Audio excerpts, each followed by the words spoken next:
Embrace your destiny, slay your enemy, raise a legacy. No more apologies, trust your abilities, gather the energies. Pull yourself back together, been staying off track forever. Child of the nation, go seek redemption, time for salvation. Today is meant to be day of victory, time for history. Rebirth's a tendency, fight the entropy, channel your rivalry. You're praying for fortune to come, you're hearing the sound of the drums. It's too late to backtrack, go back, you're back now. Keep your feet on the road and stand up. You've got what it takes to fight back. Don't stop until you black out, out, out. Stand up, up. You've got what it takes to fight back, back. Don't stop until you black out, out. Give all you got and show them how to make a miracle. Stand up, up. You've got what it takes to fight back, back. Don't stop until you black out, out. Give all you got and show them how to make a miracle. Go save your team, be a hero. Take home the cup, be a star. They're waiting for you, take aim, shoot your arrow. It's your time to shine, show them who you are. Stronger, gotta go faster, gotta get better, gotta work harder. It's fight or flight now, get up now. Go wake the more, go for the goal, lead up the stadium, you know how it's done. Stand up, up, you've got what it takes to fight back, back. Don't stop until you back out, out. Give all you got and show them how to make a miracle. Stand up, up, you've got what it takes to fight back, back. Don't stop until you back out, out. Give all you got and show them how to make a miracle.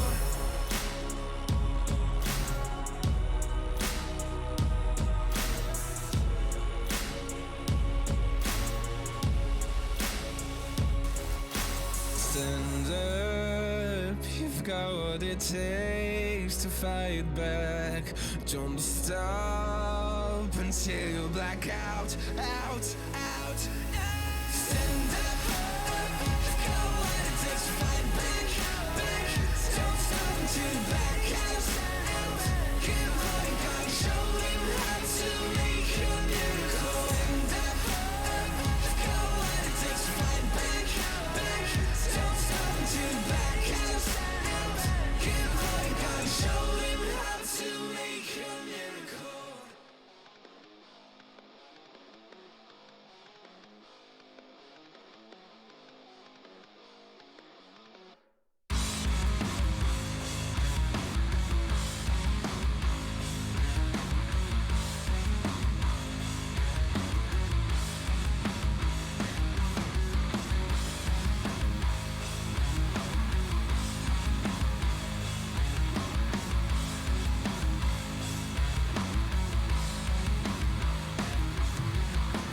First thing you notice, you feel a bit excited. You see a purple butterfly is flying by. A little tension in your jaw, let your teeth shine. Put on your blue dress, it fits just fine. You go to never coming back. There is nothing as it seems in your requiem for a dream.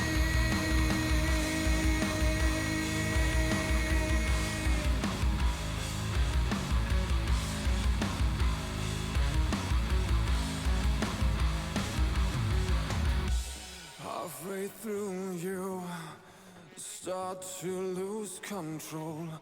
Orange autumn leaves on the ground.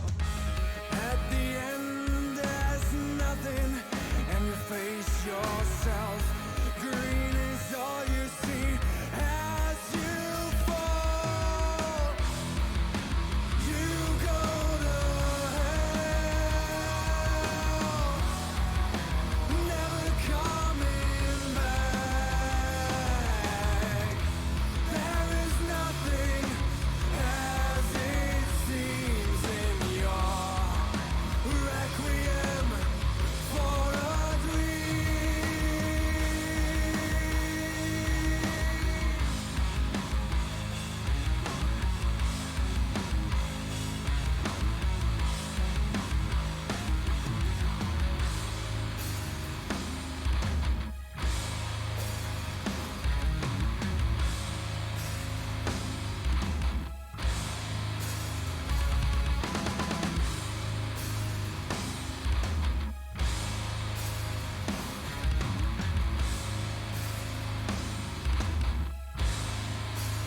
you go to hell,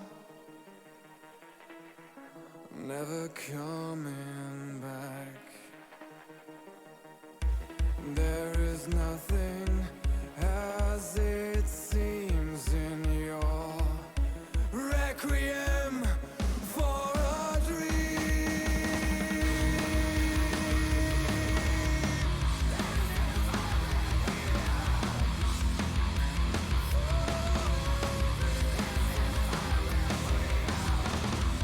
There is nothing as it seems in your requiem for a dream.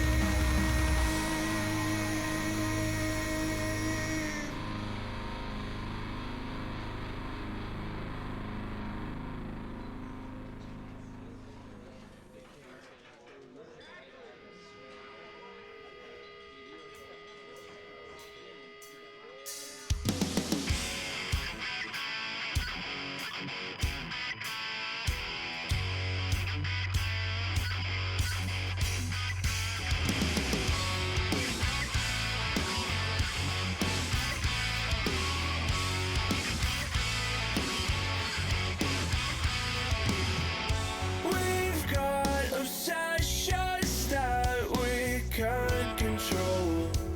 We feel the heat, but we don't wanna let go. We answer questions that we ask alone. I hear the words, but they're coming out an echo. Stop! Would you give up the fight if you had no time to even surrender? Would you give up your rights and let your life slide away?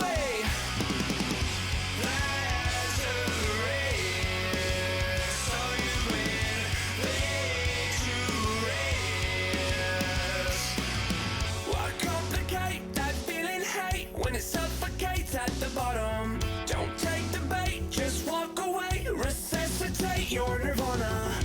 I feel a way I've never felt before. I finally found what I'm looking for. Stop! Would you give up the fight if you had no time to even surrender? Would you give up your rights and let your life slide away?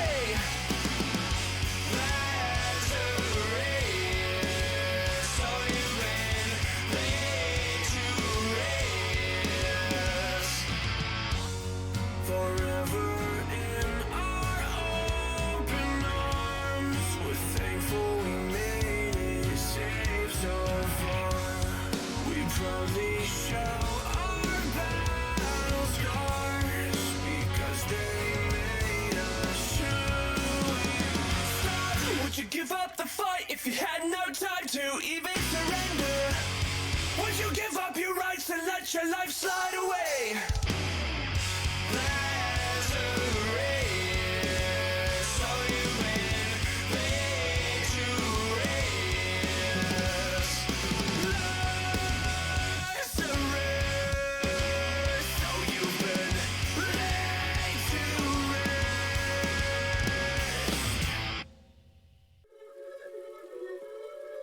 Yeah.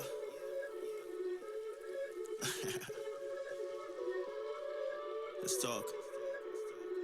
Look, ayo, we rose from the dust to the sun. They claiming that we the one, never one-on-one. Teamwork till we done. Sent on a mission, we got ambition. Never scared, we won't run. Never one and done. Some sit back and some like the hunt. I pick my teammates up when they fall. And if I ball, we all ball. Crashing balls, crossovers and all. Just call us the balls. Don't fear nothing, call us galore. Serving them all. We outside, we barely indoors. Because we gave it everything when we had nothing.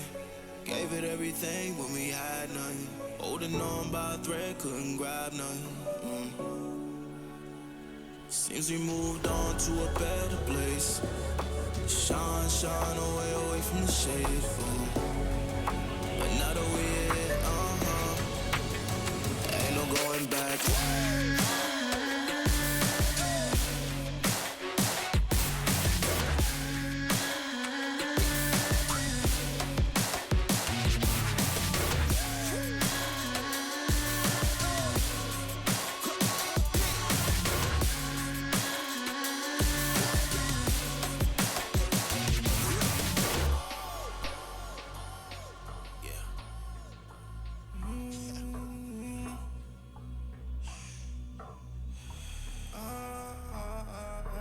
This is the moment to go. This is the moment to shine. This is the moment to show. Show me the rocks you could climb. This is the moment to feel the path like you legally blind.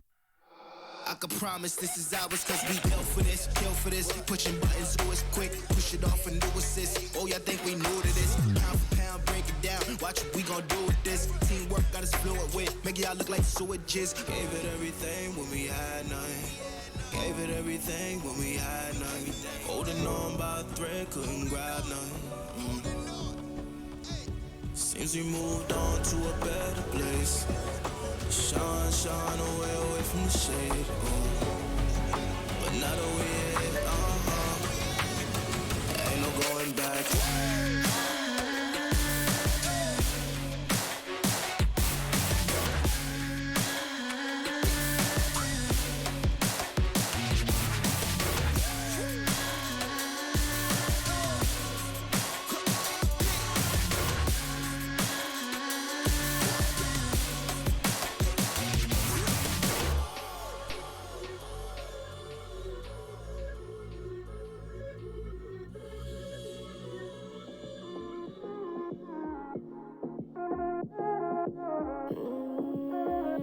Chiqui, escucha loco, siéntate y relájate un poco, que en esta vida el tiempo es loco, puedes perder momentos preciosos y sepas que cuando pides ayuda yo me levanto, todo lo que tengo lo comparto, y aunque me sienta triste yo canto, ay canto, vive una vida llena de personas que te quieran, que te respeten de veras y que lloren cuando mueras. Deja de mirar la acera y levanta la cabeza, sigue pa'lante y no temas, resolverás los problemas. Ay mamá, si una cosa no te gusta, cámbiala, si la situación te asusta, enfréntala, si la vida es injusta, tú grita, deja de callar, escucha, si la alegría te abraza, acéptala, si la suerte no te roza, búscala, nunca te prives de la felicidad, de tu libertad.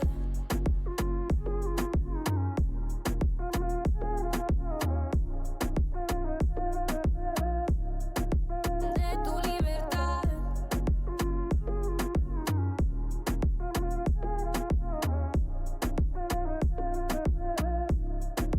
De tu libertad. Tengo la fuerza, vivir no me espanta. Si me conoces sabe bien que no soy santa. No me privo de lo que me encanta. Si no hay razones para que lo haga, no me gustan los problemas, sabe que yo ando como quiera, no digo que no. Yo soy a mi manera, no me arrepiento. Escucha mi consejo, mi amigo. Vive una vida llena de personas que te quieran, que te respeten de veras y que lloren cuando mueras. Deja de mirar la acera y levanta la cabeza, sigue pa'lante y no temas, resolverás los problemas. Ay mamá, si una cosa no te gusta, cámbiala, si la situación te asusta, enfréntala, si la vida es injusta, tú grita, deja de callar, escucha, si la alegría te abraza, acéptala, si la suerte no te roza, búscala, nunca te prives de la felicidad, de tu libertad.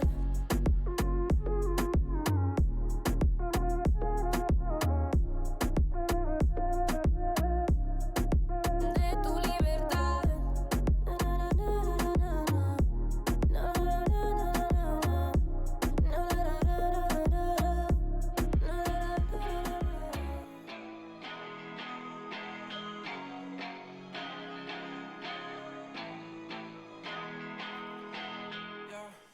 Talk to me, I just want a little bit of company.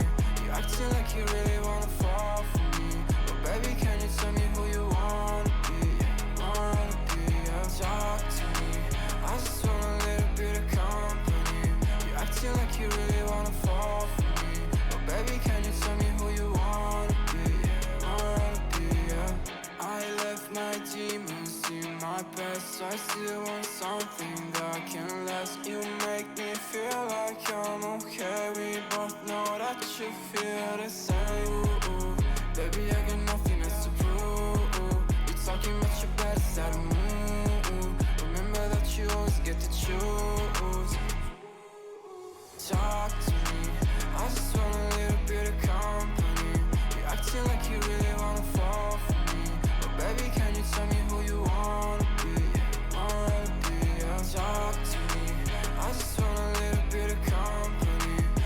acting like you really wanna fall for me. But baby, can you tell me who you wanna be? Wanna be, yeah. I don't understand.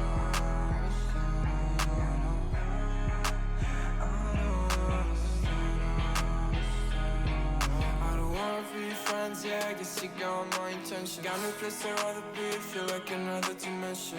I don't wanna talk, baby, you should let it go. I don't wanna go, let me stay a little more. Now talk to me, I just want a little bit of company. You acting like you really wanna fall for me. But baby, can you tell me who you wanna be? Wanna be, yeah. Talk to me, I just want a little bit of company. You acting like you really wanna fall for me. But baby, can you tell me who you wanna be? Wanna be, yeah.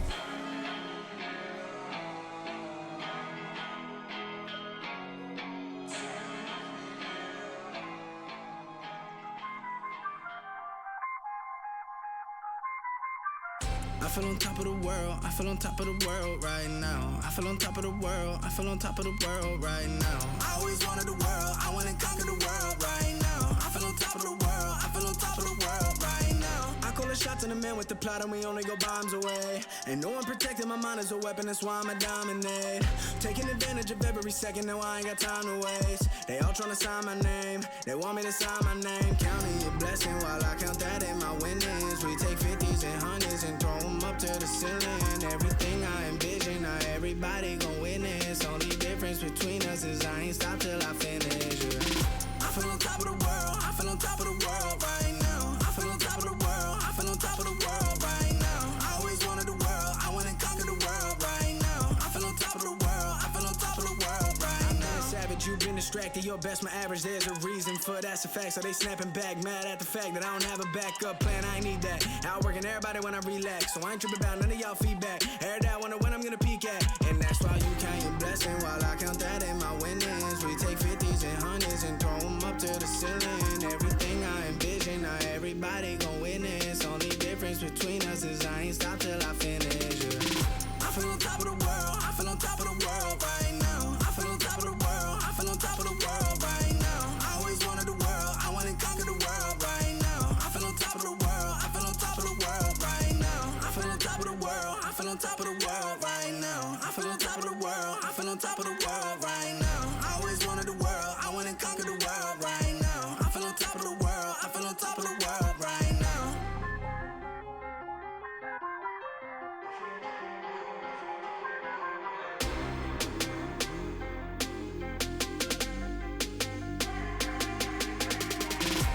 Shots in the man with the plot and we only go bombs away. Ain't no one protecting my mind as a weapon, that's why I'ma dominate. Taking advantage of every second, now I ain't got time to waste. They all tryna sign my name, they want me to sign my name. Counting your blessing while I count that in my winnings. We take 50s and 100s and throw them up to the ceiling. Everything I envision, now everybody gon' witness. Only difference between us is I ain't stop till I finish, yeah. I feel on top of the world, I feel on top of the world right now. I feel on top of the world, I feel on top of the world right now. I always wanted the world, I wanna conquer the world right now. I feel on top of the world, I feel on top of the world right now. You thought that I was blind, but to be honest, I don't mind. Cause I don't feel the same way I used to do. Every time I see you, I know the truth. Cause baby, every fucking time you've played me, you should know that I don't give a single fuck about you and your words. All the times you lied to me, I took notes. I don't know what to say.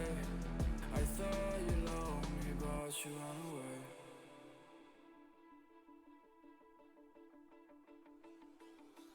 I've been living in the shadows for a while. Demons calling me from the afterlife. Dark doesn't faze me anymore. I can to my tears into gold. Yeah, yeah.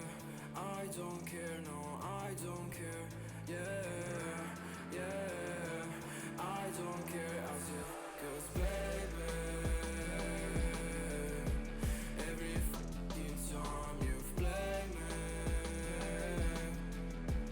you should know that I don't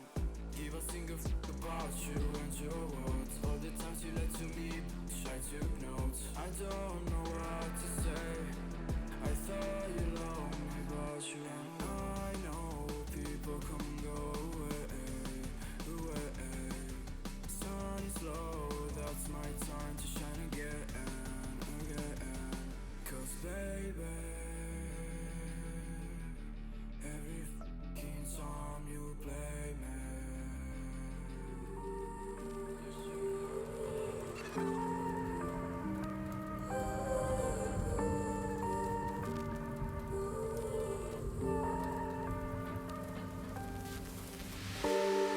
been running over all the corners of my mind, trying to find a story to believe.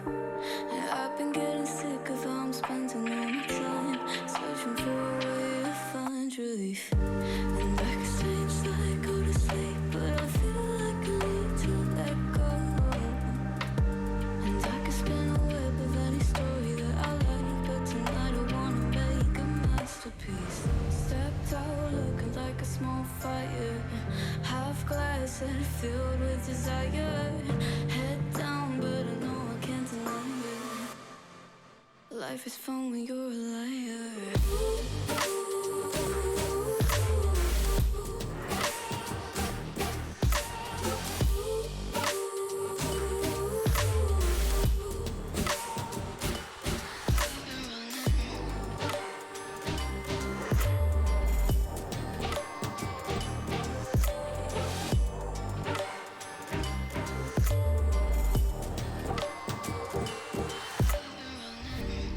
I'm just trying to learn from all the things that I've been told. I'm gonna paint a new reality.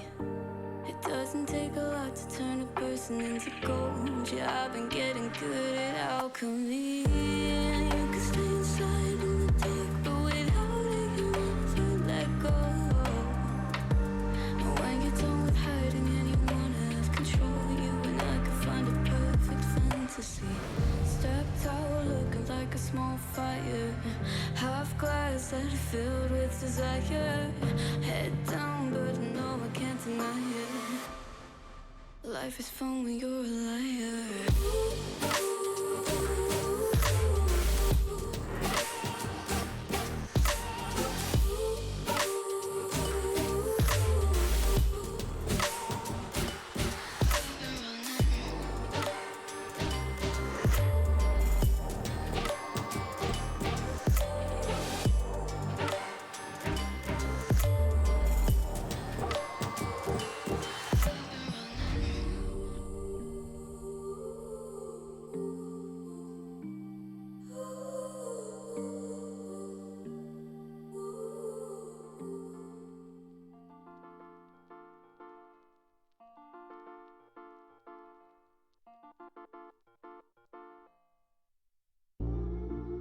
Wish we could learn how to love our mistakes, straight from the jump and not wait for an answer. Wish we could smile when shit's rough nowadays, change our reactions. Feelings don't die around this neighborhood. We used to sell a double pills, young and misunderstood. My homie, tell me what is changing from your point of view. A smaller circle, but the range is so some deja vu. I recognize my future, and there is nothing with you. Unless you turn your boat around, success might come recruit you. But unless you analyze in depth that we're steps away from death, 1,000 possibilities, act on it, Johnny Depp. For real. Cause we're lonesome childs, trying to know what father brought us down the hill. I don't wanna be stuck in countless doubts. I just wanna smile and run away from here. I swear to God, man, I just wanna be a model for my brother. Hey, I just gotta work until I'm on the covers. Hey, I just gotta work until my songs are covered.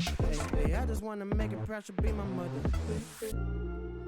Wish we could learn how to love our mistakes, straight from the jump and not wait for an answer. Wish we could smile when shit's rough nowadays, change our reactions. You just gotta love yourself. You just gotta love yourself. You just gotta Love yourself. You just gotta Love yourself.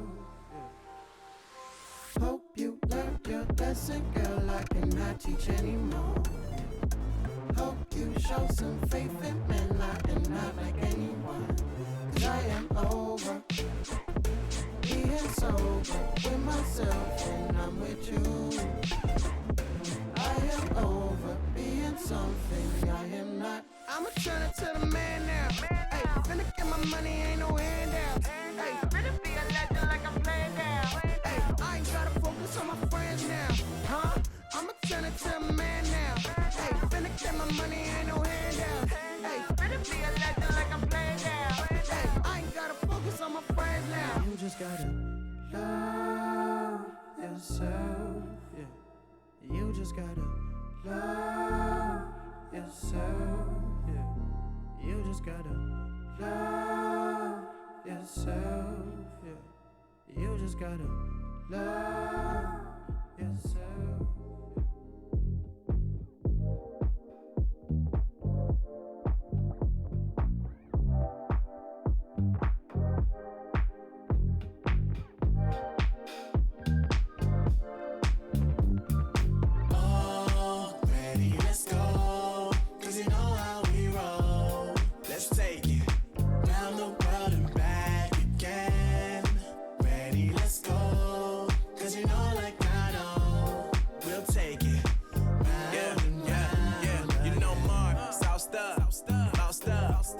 Never let you double cross them.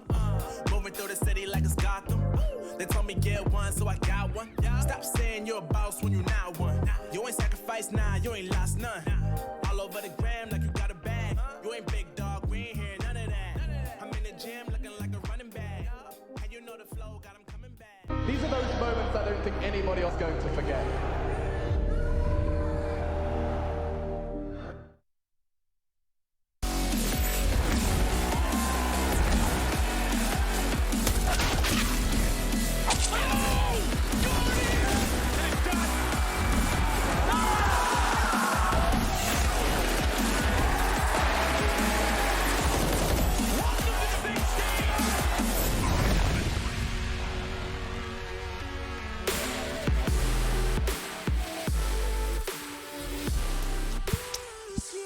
Monday! Welcome back, everybody. It's time for the ESL Pro League Season 13 to resume. We're ready to kick things off here with, of course, March the 15th being the date, NIP phase being the date itself.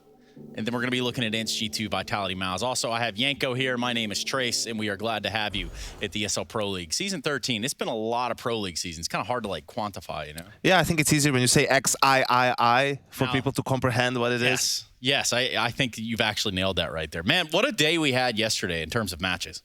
Yeah, it's been a wild one. I think, you know, G2 beating Vitality is obviously the big result of yesterday, right? Kind of taking over that #1 spot in the group. And today we have the so-called minefield day, Trace. Oh, yeah? Why is that? Well, because, you know, you have a clear favorite in each game, but if you slip up, it can all go wrong. Yeah, you might get caught. You might step in the wrong place. Landmines, no joke. Check that out sometime.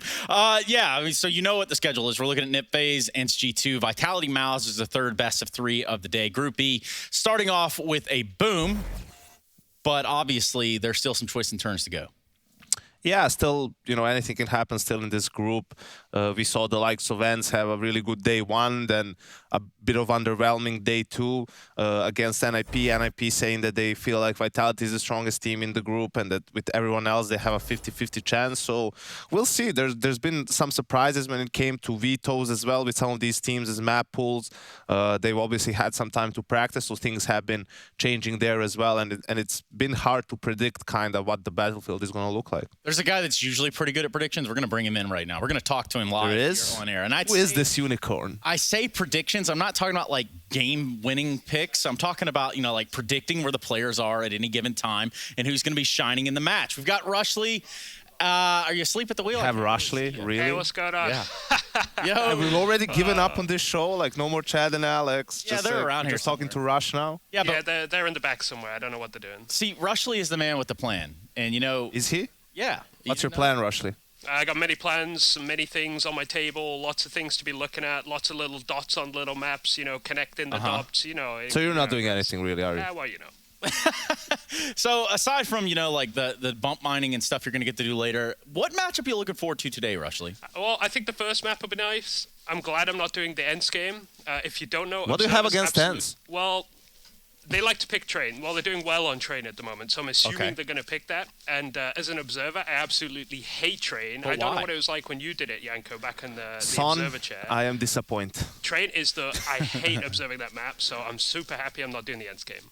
Interesting. Well, I just don't. You would think after 5 years of doing it, you would kind of learn the ropes. Yeah. Oh, I know what's going on, but they're all jiggling around the little train. Someone climbs up a ladder, you know, the smoke's down everywhere. It's just not fun. It's fine, Rush. I'll give you a few tips later. All right, fair enough, dude. Oh, man. I'm glad that you guys, can kind of come together over this.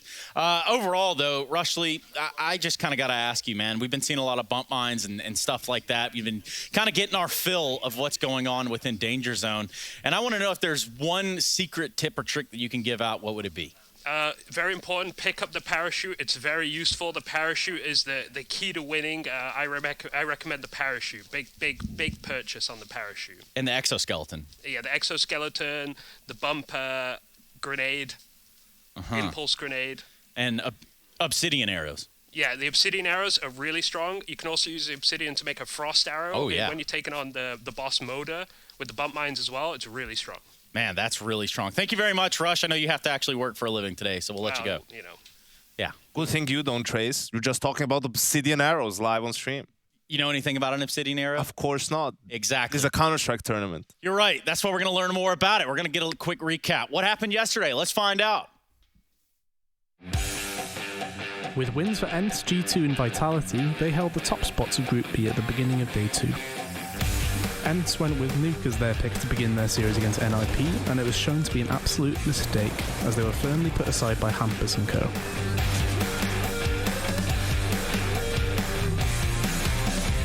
Teams were not destined to win their picks in this series, as Mirage, the pick of NIP, was won by ENCE in convincing fashion thanks to a strong performance from Spinks.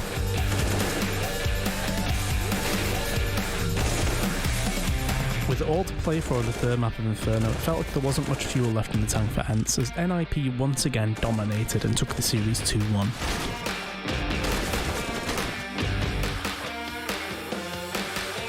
With Karrigan facing off against his old team of Mousesports, he was most certainly ready, as he was able to control Rops' effect on the game by winning out the duels as well as calling a great T-side.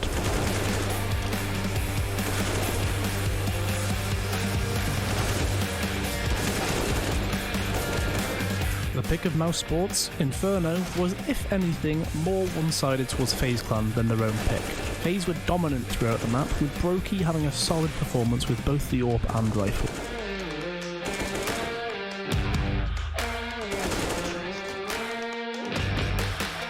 In our first map between Vitality and G2, we were shown the strengths of Vitality's CT side primarily through Zywoo's performance. We were, however, then shown the weaknesses of their T side, as they were unable to win a single T round. G2 would then take their pick 16-10. The G2 onslaught carried on, however, as they were able to completely dismantle Vitality on their own pick of Vertigo, backed by Nico and Hunter.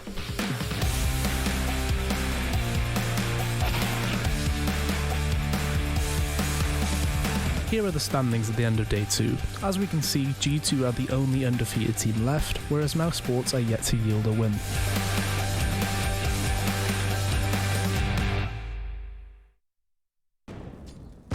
I'm gonna motor long.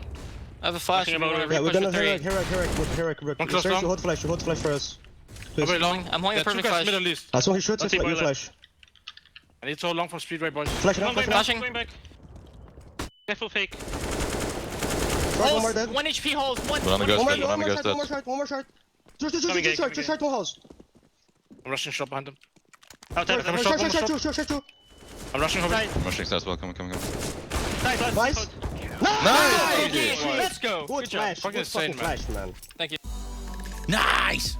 Of course, that would be FaZe, and that would be some comms from their side. It was good stuff, and we can take a look at the standings as they are within Group B. They all kind of tell a certain story, but the story that I kind of want to hone in on here, Yanko, is individual performance. I think that that's exactly what we need to look at. Who are your top-rated players so far within Group B? Zywoo at the very top, Hunter at the number 5 spot. Yeah, and also interesting that we have a player from each team. True. In the top 5, right? A different player, and we see Zywoo has been playing really well, especially in that opening series against FaZe. My young boy Brokey as well, up there in the top 5. There's no one from ENCE there. Well, way to focus on the negatives, Trace. Can you be positive for once in your life? I am. I was going to say. What you were going to say? You would just hush your mouth. The only team missing here isn't. And guess what? They just got their first member on the board at number 40, Spinks. Now, he's showing up in a few plays. Number 40? Yeah.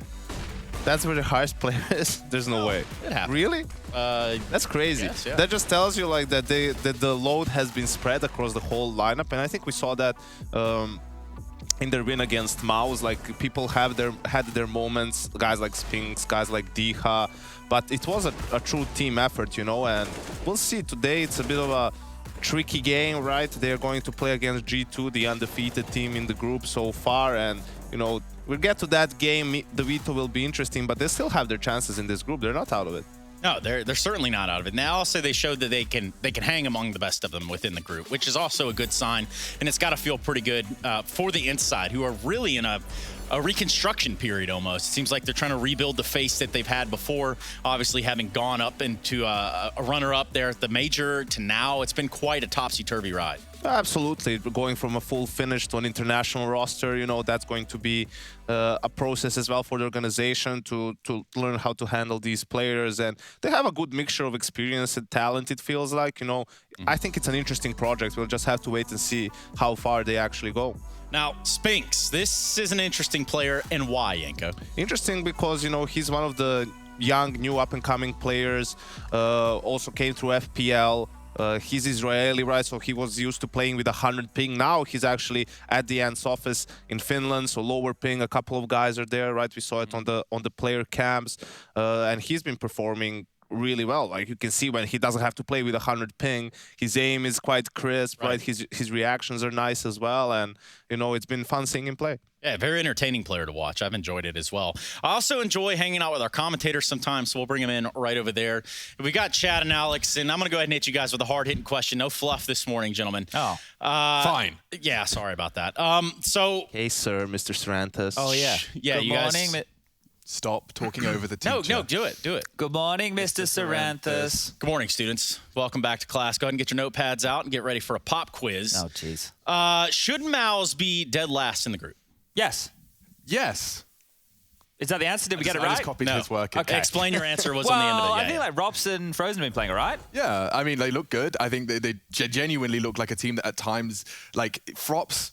Frozen and Rops, it's the combo. Who the bloody hell is Frops? You're a genius, Alex. Why don't we combine them? Frops? But yeah, either way, those two, Frozen and Rops, have looked individually very promising. I think Rops has had his hero moments. If he can continue to be this consistent, you've got the star potential there. They just look a bit wonky. They look lost. Like, I think that the individuals of Rops and Frozen, the performances they've put on, is what has made the matches look closer for Mouse. There are moments, exactly like you're saying, where they do look convincing, and then you have these moments where they're rotating over each other, nades out, Dexter dying first a lot. It doesn't look like BMS is too comfortable entry fragging. A-Core getting caught out. We want to see some more consistency with him on the AWP. I think that Mouse have the pieces. They're just not functioning together right now. So, Chad, let me just hone in on here for a second with Dexter and what that kind of brings to the table. You've had to do it before and kind of integrating yourself within other play styles and with other regions. Talk to me a little bit about Dexter and his journey. I'm going to give him time is probably the main takeaway, right? There's a sense he's been here for, I think it was 31 days yesterday, officially signed to Mouse Sports, right? So the amount of time that he's had to transition to living in Europe, obviously during a global pandemic, and then now Counter-Strike focusing in on that. You can see there's moments where he's overthinking situations, and maybe when he gets a bit more familiar with it, he's going to look more fluid. But I think that's just a matter of time. And I can see why it's happening, right? If you've gone in and so many elements of the game are new and, you know, difficult mental to process, then you will start overthinking it when it is simple. You know, hey, we've killed 2B. Let's just go B. Yeah. The gamble stacks will catch you out and you start second-guessing yourself. So I think time is a fair word to attribute to. Not too much longer, Trace. I'll give him a month. He's had 31 days. Have a month more. I'll give him 62. Yeah. I tell you what, let's just hear from his side. Let's hear what he has to say about his changes coming into the meta. Perfect. What does he know? How long will it take me to catch up to the European meta of CS? I feel like it will be a couple of weeks. I think I've done pretty well so far. I've observed a lot, but it's a bit different for an in-game leader because I have to improve my way of playing while also improving the team's way of playing while also understanding how everyone else plays. So you can only take certain things at the same time at a certain time. So yeah, it'll take a few more weeks, but after EPL, it'll be really good. Now, a few more weeks. That's about what we said. Yeah, much let's in the gauge that ballpark. right there. What can be accomplished within a few weeks? I think when I'm saying he's overthinking situations, a lot of that can be gone because when you're in a new meta and you're trying to play with European players, you're probably trying to play their play style. So he might not even be calling the counter-strike that he is most comfortable with himself, not putting himself in the best positions, trying to do a lot for his team to show that he has worth as an in-game leader. You got to be comfortable. Mirage was enough for me to kind of start seeing signs that you know, Dexter could pull this off. In a couple terms of clutches? There's a chance. The T side, you know, aggressive maneuvers. They were boosting him into window. He got a couple of early frags, a couple of double kills through mid. You know, like if he puts himself first and is capable of converting, you know, we can see him fully develop into someone that we can imagine to pull his team to top 1. Yeah, tier 1. Exciting as that is watching Mouse Sports kind of blossom underneath his leadership. Gentlemen, thank you very much. I'm sure that you have something else to do over there while we finish up over here. Bye. Bye. Okay. So that just about does it. I mean, for the pre-show at least. We're about to have to get into this first match, Yanko, and I'm pretty sure that that's exactly what everyone tuned in for. So let's do that. Let's go to a break, and let's come back with our first matchup of the day. We're looking at NiP taking on FaZe, and wonder who's going to be sleeping at the wheel this time around. We'll be right back, everybody. This is the Pro League, season of 13. I think the hardest teams in our group is for sure Vitality. I think only Vitality. Maybe FaZe will be hard as well, but they're new, so you can't really. Like, it's same with FaZe and Mouse Sports and ENCE. They're all new teams or new. They just made some roster changes. I think it's same with G2 as well. They just removed Kenny. So I think all those 4 teams is like you don't really know what to expect from them. And then Vitality is we played them so much, and they're always a super solid team with Saivu in the front. So I'd say definitely with Vitality, and then the other teams, I think it's 50-50 all against everyone.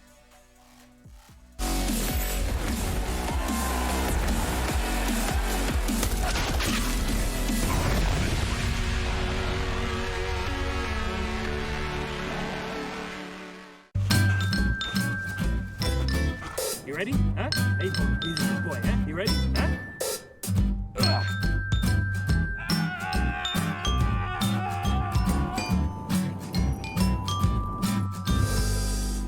Start your esports career now at play.eslgaming.com. If you want to know what you're good at and, well, also what you suck at, check out csgohub.com. Coming! Hi, my name is Sue Lee. My handle is Smix. I think it's important for these initiatives to happen. Empathy really, really goes a long way, and it always means so much to us, and I think that's where initiatives like this really help. Good luck, have fun.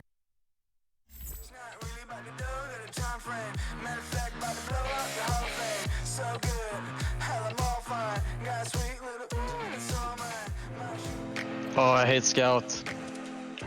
Yeah, there, top right. Can we do restart? Yeah, it was I got not killed. live. I top right. What? We didn't say live. Did scouted? I got Bane. He's to the left. You got Bane? Oh, good tag, good tag. Nice. Oh, I got Bane. What is to the right? Oh, tag left. Tag left. He was to the left before in this. Okay. Where is he, man? He surfed. He's to the left. He's the tagged. Last guy tagged. Yeah, it's camper team. No, yeah, he's still in the same position as he spawned. The left side and one tagged somewhere. Spawn. Oof, spawn. Right up to the right. You have knife. You have knife. He's still camping. Do you think he has knife? 1v1. Oh! Nice. What do you think, man? Come on, dude. Show some respect. Oh, shit. Top right. Tagged one. Top right. That one. Nice. Last guy right. Close. Down in the mid. Oh, good tags, good tags. They're only going for tags, you know? Yeah, no. They're not doing headshots. Oh, he's to the right. Tagged right side. He's noob. He's turning right side. Right side. Yeah, they're stupid. They don't know what they're doing. Tagged. Coming. Nice. How can I not shoot before? I don't know, man. They're lucky. It's bad RNG. Maybe because I shot before you? No, I did. No, you did not. One right side. I got spawn killed. Right side. Yeah. Tagged. He's tagged. He's fine. Move down. Oh, did I hit him? I hit him 2 times. Nice. I got bugged. Yeah, maybe aim for me and not the wall. I'm gonna get spawn kill again. One tag. Spawn right side. Spawn camping one. Spawn camping one. Oh, he's going for headshot. Yeah. What a noob. I have top right. What is tagged? Nice. Oh, they're abusing that you're legged, man. Left side. One is right side. Yeah. What? No, he's tagged. Right side. Nice. No, what the fuck? What? What happened, man? Tell me. Fuck. I got him. Oh, nice. He's camping, but I got him. We're good. Surfing to the left. Yeah, and one is in the middle. And he's lifting. He's dead. Nice. I got bugged. Nice, good tags. Yeah, no, dude. They're trolling. Do you think he can bait me out? That's not possible. Oh no, I'm gonna... Two guys. Not top left. Dead. Oh, let's he's go. lifting. So good, man. Such a good comeback coming up here. Push left. One is tagged. That. I don't know how he can shoot before me. When I tagged, he's pushing his left side surf. I have him. I'm holding him. He's tagged. But he's still there. He's tagged. He's to the left. Yeah. Unlucky. Oh, there's no team switch? No, man. This is a team map. ESL Pro League is brought to you by Gaming Malta, Intel, US Air Force, 1xBet, and DHL.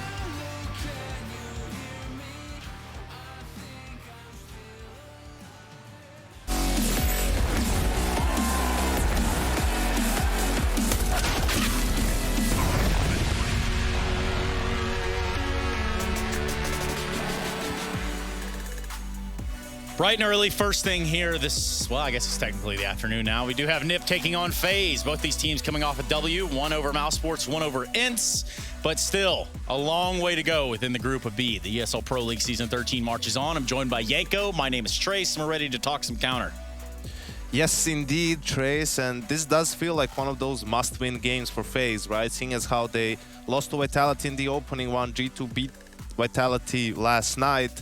FaZe still has their fate in their own hands, right? If they beat the opponents in games in which they're the favorites, they're still, you know, playoff bound. But this is not going to be an easy game by any stretch of the imagination. And that's basically what we heard from Hampus, you know. And I kind of want to ask you about the validity of that concern from Hampus, talking about FaZe being one of the major threats within the group. Yeah, I think it's obvious, you know, the star power on FaZe's team. So many skilled, experienced players. Carrigan now as the in-game leader, right? You know, Twist in a bit of a different role. Has shown some really good things so far, and I think that's why we heard it from Hampus. You know, our players need to be on point individually. Otherwise, you know, FaZe can just bully them off the server. Yeah, and that's not what anybody wants to be, is bullied at the very minimum, you know? Yeah. Nico, you bully me all the time, but I don't care. So there you go. Yeah, it's fine, Trace. You'll man up eventually. Yeah, one of these days. Let's take a look at these highlights here from this Mouse Sports FaZe game. Got pretty dicey over on Mirage, you can tell. Mouse Sports in the lead, but what happened here, Yanko? Yeah, Cole had some good moments. This was a really important round, right? Mouse Sports got the entry kill on B, but Cole just turned it back around completely from Cat. You know, he had a lot of good rounds in this game. Frozen did his best to try and push Mouse Sports over that hump, but it just wasn't enough in the end. And I think that's something that, you know, you just have to count on. FaZe has such good players. They're always going to be good for at least one kill. You know, if they're really on form, probably multi-kills when you're trying to enter the bomb site. And that's what makes it so difficult playing against them, right? You're not going to get too many gifts in terms of, you know, players just failing, right? And you getting easy entry onto the bomb sites. And the more time they have to play together, it's going to be more easier for them to establish that team play. Yeah, that's exactly what we're looking at. Either way, it does look like FaZe Clan do 2-0 Mouse Sports yesterday, and we could take a little bit of a... I'm not going with it. Let's see library. Mid. Nice, guys. Good job. Easy does it. Yeah, easy as that. Yeah, the previous clip was cool. The one we saw in the pre-match, pre-game, pre-show. Pre-match, pre-game, and the pre-show. So many different names. Because you could see Cold calling out a play for them, and, you know, when he is on point also, you know, energy-wise, when he's playing with a lot of energy, when he's communicating a lot, when he's calling out these plays, reading the game well, like, he has a really good understanding of the flow of the game so that he can call really good setups on the CT side. He can read opponents really well, and when he's doing that, that's when FaZe will be at their most dangerous. Let's switch up the topic here. Let's take a look at the Ninjas of Pajamas. Rez having a pretty good event, all things considered thus far. Yeah, leading the way for NIP as he has to. Basically the most experienced guy on the lineup when it comes to playing Tier 1 CS. And, you know, this is a great environment for NIP, seeing as how they do have a number of inexperienced players, especially when it comes to LAN. So this is going to make them more comfortable, right, facing up FaZe in an online environment. So Epic CG players to watch. We're going to have to highlight one of Plopsky and one of Brokey. And I'd ask you why, Yanko, but... Dude, it's nuts that Plopsky is younger than Brokey. Yeah. you would never have that feeling. I think he's a year younger. Plopsky's still just 18 years old, right? And he's already, we see him as one of the star, if not the star player of NIP. And on the other side, Brokey, you know, FaZe brought him in after the Berlin major. We needed a couple of months to figure out how to use him best, but I think, you know, he's definitely shown his clutch capability, right? He's been better and better with the op as he was getting more used to it. Still very proficient with the rifles, which is, I think, a big bonus, right? That you're not dependent on him having to have an op or maybe a scout to be useful. And yeah, I think he has a very bright future. And I'm thinking that's one of the things within, you know, the arsenal that FaZe has to offer is the versatility within weaponry. Yeah, absolutely. You know, Cold is someone who can pick up that secondary op at times, maybe even Carrigan, right? He had to take on primary duties for a little bit in mouse ports, right? So just on every aspect, right, they're going to be dangerous. The Deagles, the notorious Deagles as well. So, yeah. And that was something I was listening to in the broadcast yesterday, talking about, okay, yeah, FaZe are on Deagles. This should be a wash around. That ain't the case. Never is, right? And especially, you know, you can see in their game a lot of things just translated from mouse ports in terms of like Carrigan style and so on. At times, it's just, you know it's coming, right? And you know, especially on the T side without a plant, like it's just going to be one smoke and a Deagle. You know, there's not that much that they can do. Right. But you just find a way. You hit that one dig and suddenly the map becomes so much bigger for you, right? And they're very good at applying that pressure and just, you know, squeezing you out. Pressure's on us now. We're going to take a look at the vetoes. Best of 3. This is a very interesting one. This is where FaZe has the advantage that they're the higher seed, so they can veto second. Neither team likes Vertigo, and NIP actually went for that gamble. They didn't veto that. They got off with the Mirage ban, basically a free veto since FaZe vetoed Vertigo for them. NIP goes straight into that overpass pick. FaZe themselves pick Train to punish, and we see Inferno as the decider. I think this is a great veto for NIP. Train is going to be a big unknown, right? Yesterday we saw them let it through against ENCE, and they said that they're ready to play that map against them. Are you ready to play? I'm ready. Oh, let's do it. Let's jump into this game. We have a best of 3, right? Hump, jump, let's do everything, Trace. Hump, jump, hop, and a skip right over into the creepy and crawly, which is Alex and Chad, who are going to be delivering all of the action to you this fine Monday morning. Hey, you got the day right. Congratulations. That's Trace Dennis Arentis and YNK. I am your caster / host. I was about to say host, but I am doing the commentary. My name's Machine. We have got Sponge, otherwise known as Spoonge. I think that's how you pronounce it in Australia. But we are into our pistol and FaZe starting off on the defensive side. I'm excited to see more FaZe Counter-Strike, Chad. I did enjoy seeing these names once again in a competitive game. It has always been quite demoralizing to see such a star-studded roster falling flat throughout the majority of 2020.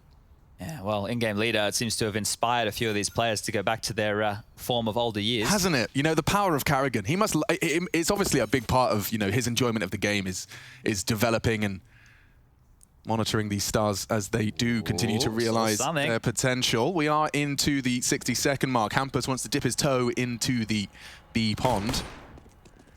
Shows presence, dips out. Yeah, and Carrigan holds on to his nades there. So we got Carrigan and Cold. Ooh, Rain's rocking a real tiny little crosshair on my screen. It's a cute little yellow one. Trying to put it on the heads of Rez. He's got some pressure though. Jump will give him info. He's got Brokey alongside, and the bomb's coming along here, Chan. Yeah, this looks like it will be an A. Well, they're trying to show the bomb and fall back here. So showing the bomb towards long. Now they're dropping on back. Over towards this B bomb site where the nades are. Hampus taking some fights. Not going to get any damage done. And the double nades. Oh, they're coming in way too early. They are way too early. Could have done a lot more damage, but here they come. They are in the right place. Carrigan trying to get into the site. Smoke's a little late. Into the site they go. Cold missing his shots. The bomb not yet across. Plopsky is Rez finally drawing blood. Here. It's going to be a lot of frags in a very short space of time here. And just like that, NIP Have found themselves the pistol. Oh, man. That felt like FaZe had everything they needed to deny that, right? They used those nades way too early to get the timing coming up. Sandbag of short, you have no vision. They were just trying to catch it with the audible. They could have been used to deny the plant. Gosh. NIP, they get the pistol. Good point on the deny the plant as well. Like, time was sensitive. Well, that's why you have those players in swing, right? Because we've seen this before, that you have your early warning systems over towards A. You can spot, rotate over. Okay, we hear the plant, double nades, denied. It all goes to chaos. Same can be done over towards B. That slow pace from NIP, and this is a map that we have watched them play a little bit, and they're very, very thorough. Even back when Twist was on the roster, we were talking about when they get into the A bomb site, how they, get full control of the site, they get bank control, they clear everything out. Phased Eagles, though. Oh, You've yeah. seen these ones bang, and his scout has connected. It's Brokey. Doesn't have to take too much damage either, just a slight grazed on the cheek. Down to 95. He wants a re-peek. He can. Hard shot just above the rock, and Twist with his Deagle for a double peek special. They're still long, he says. Spots ahead, backing away. ZTR up party. Norked on his progress as well. Rain and Twist to be tested here. They've got the people in the right place, but there's the distraction. Ooh. A quick conversion. Rain does catch Nork as his head is turned. And they've even managed to bolster this defense in toilets quite considerably. Carrigan's joined the party here. They have to be scared long, right? That scout's still on the side. Yeah, which might channel them into the stack. Good damage inflicted. I think they're going to be pulling the ripcord and getting out of there. I think this forward pressure from FaZe is trying to pressure them back in towards the B bomb site where Cold is currently with a smoke over on barrels, but they're just standing tall, NIP, in the bathrooms now, weaseling their way up. Okay, they'll do this dry. Another clean headshot from one of these Deagles, and things can really go awry. 30 seconds, Plopsky vulnerable to a one-tap here. Rain's timed this to perfection. He knows the smoke's got to be thrown. It's a clean headshot. One more will do. ZTR's gone. Rez is two. And with their powers combined, it puts Hampus into a dire situation. The bomb is loose. He's got 15 seconds. He's got multiple targets. And FaZe, another successful second round force buy. And Rain, he is one of the players, right, who maybe lost himself for a little while there within the FaZe roster. Having someone to believe in, or even something to believe in, Carrigan probably bringing a whole new direction. Feels like it's inspired Rain to play some of that old Counter-Strike we all love and remember from him. I can imagine it being the differentiating factor though, right? Like when you're as gifted as he is and done it as long as he has, when you don't have the belief and the faith that you can contend at the level that you believe you can as a team, I mean that would take some of the juice out of my tank as well. Yeah, people might think I'm putting it on a bit thick, but I mean more so with the direction of just in the server as well, right? Having somebody whose calls and you wake up every day for practice and you know what you're working on, you know what you're trying to achieve.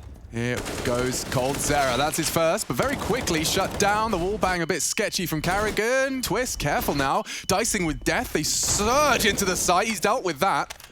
Shouldn't be too many more issues. ETR is into the site. Deagle and a chance. Misses his shot. He won't get many more of those. Rotates coming in. Plopsky provides. Keeping it competitive here, Nip. They pushed all of their chips into the center of the table, so they cannot afford to fold. Oh, Plopsky! Yeah, folds Brokey's body in two. Dropped into the site. This is so winnable. Plopsky's already found all of the frags so far. Yeah, ace clutch, and he's not far off it. Carrigan bails himself out of trouble. And FaZe Clan, well, they weather the storm. Looks like they will have a moment's respite here in round 4.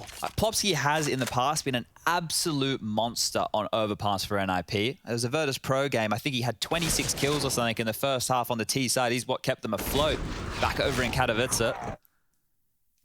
And already, Brokey's getting fired up Monday morning. Get your coffee, get your Counter-Strike. Start your day off right. Oh, the Glocks are out, and NIP don't have a lot to offer in here. Bit of a flub nade. Yeah, I won't be remembering that one. Yeah, that's not a lineup we want you to use at home. Cold's found Hampus, and Hampus is a name, while he's dead, we should talk about him a lot, because if the chips are down and the general strategies aren't working for NIP, look to Hampus as the playmaker for the team. Now, it's becoming more and more the case with a lot of squads where the in-game leader, think about Alexi, think about Carrigan in certain teams. When they're not getting the penetration onto sites they want, they just send the in-game leader in to do it. Quick quiz, everybody. How many balloons are at party? Oh, use the hashtag ESL Pro League to let us know. Let us know. My answer, or? I'm interested to know your answer. I'll give everyone the full round. Okay. But you're getting a couple of sneak peeks. You can count quickly if you don't know. Every time Brokey moves his mouse.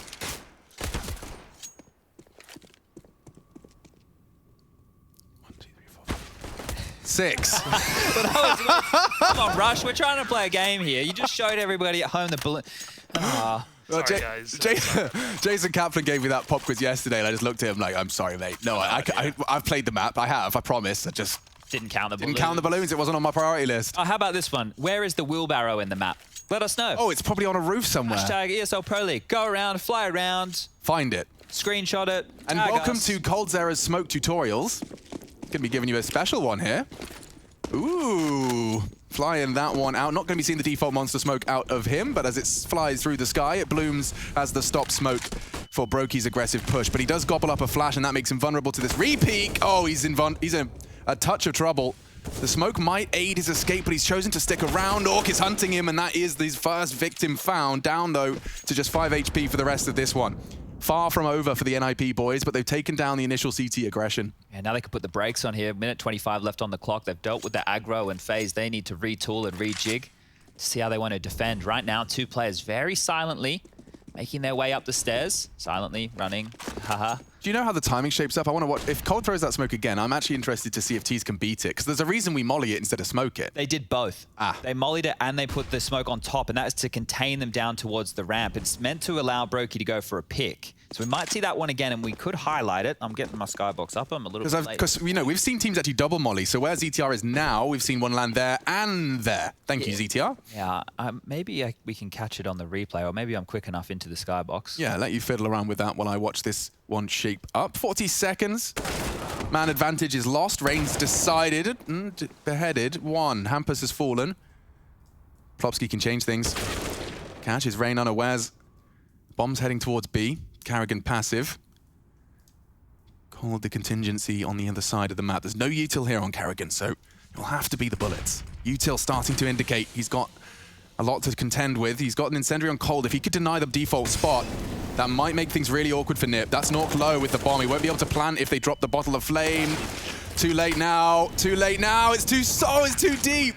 That could have even denied. Now it's awkward. Very uncomfortable for FaZe. Twists alongside for Cold. Barrel spotted. 5 HP. ZTR, they know where all 3 are. They have the info, but that's the first step. The second is the difficult one, and Nork makes his 5 HP sing.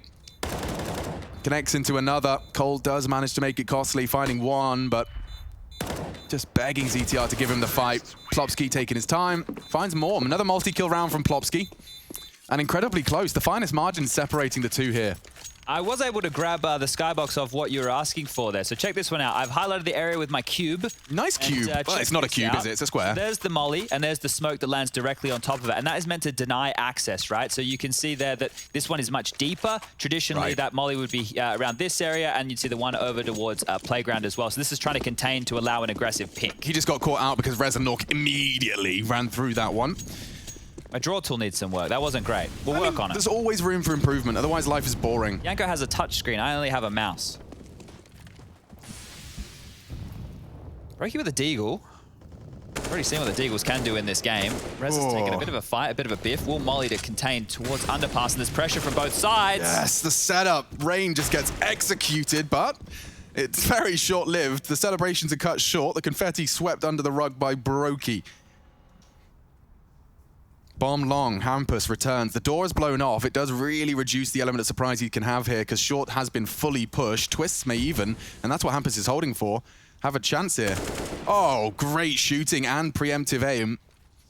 Gives NIP the advantage once again. Just Carrigan this time. He always seems to be on the right side. He needs more than that. Yeah, not enough legwork done by Carrigan. Takes 1 down on the long aggress, but Rez and Nork heading into the side. The rotate late. It'll be loud, it'll be heard. Cold's going noisy while Brokey's put the brakes on. They know that he still could be around that short area. It basically enables them to have a 2-on-2. You know, Hampus is going to have to worry about that flank, and therefore, by having one player hold his walk key, they do have a fair fight. After plant, favors Nip. Spots 1. Oh, he's hit the shots necessary. Doable now. It's huge, because Rez on Optimus is the last real issue. No kit. They have a smoke grenade, but they don't have a kit. This needs to come quick. Rez bides his time, strikes while the iron is hot. And now awkward for coldzera. He'd have to go for the 10-second ninja. Smoke's not ideal. He has to accept his fate there. Hampus not going to let that one slip away. Hampus will get the round out. Another close one, though. Yeah, oh, he doesn't want the orb. Just could it. Yep, nah. One sec. Hold on. Yep. Okay. there it is. Okay.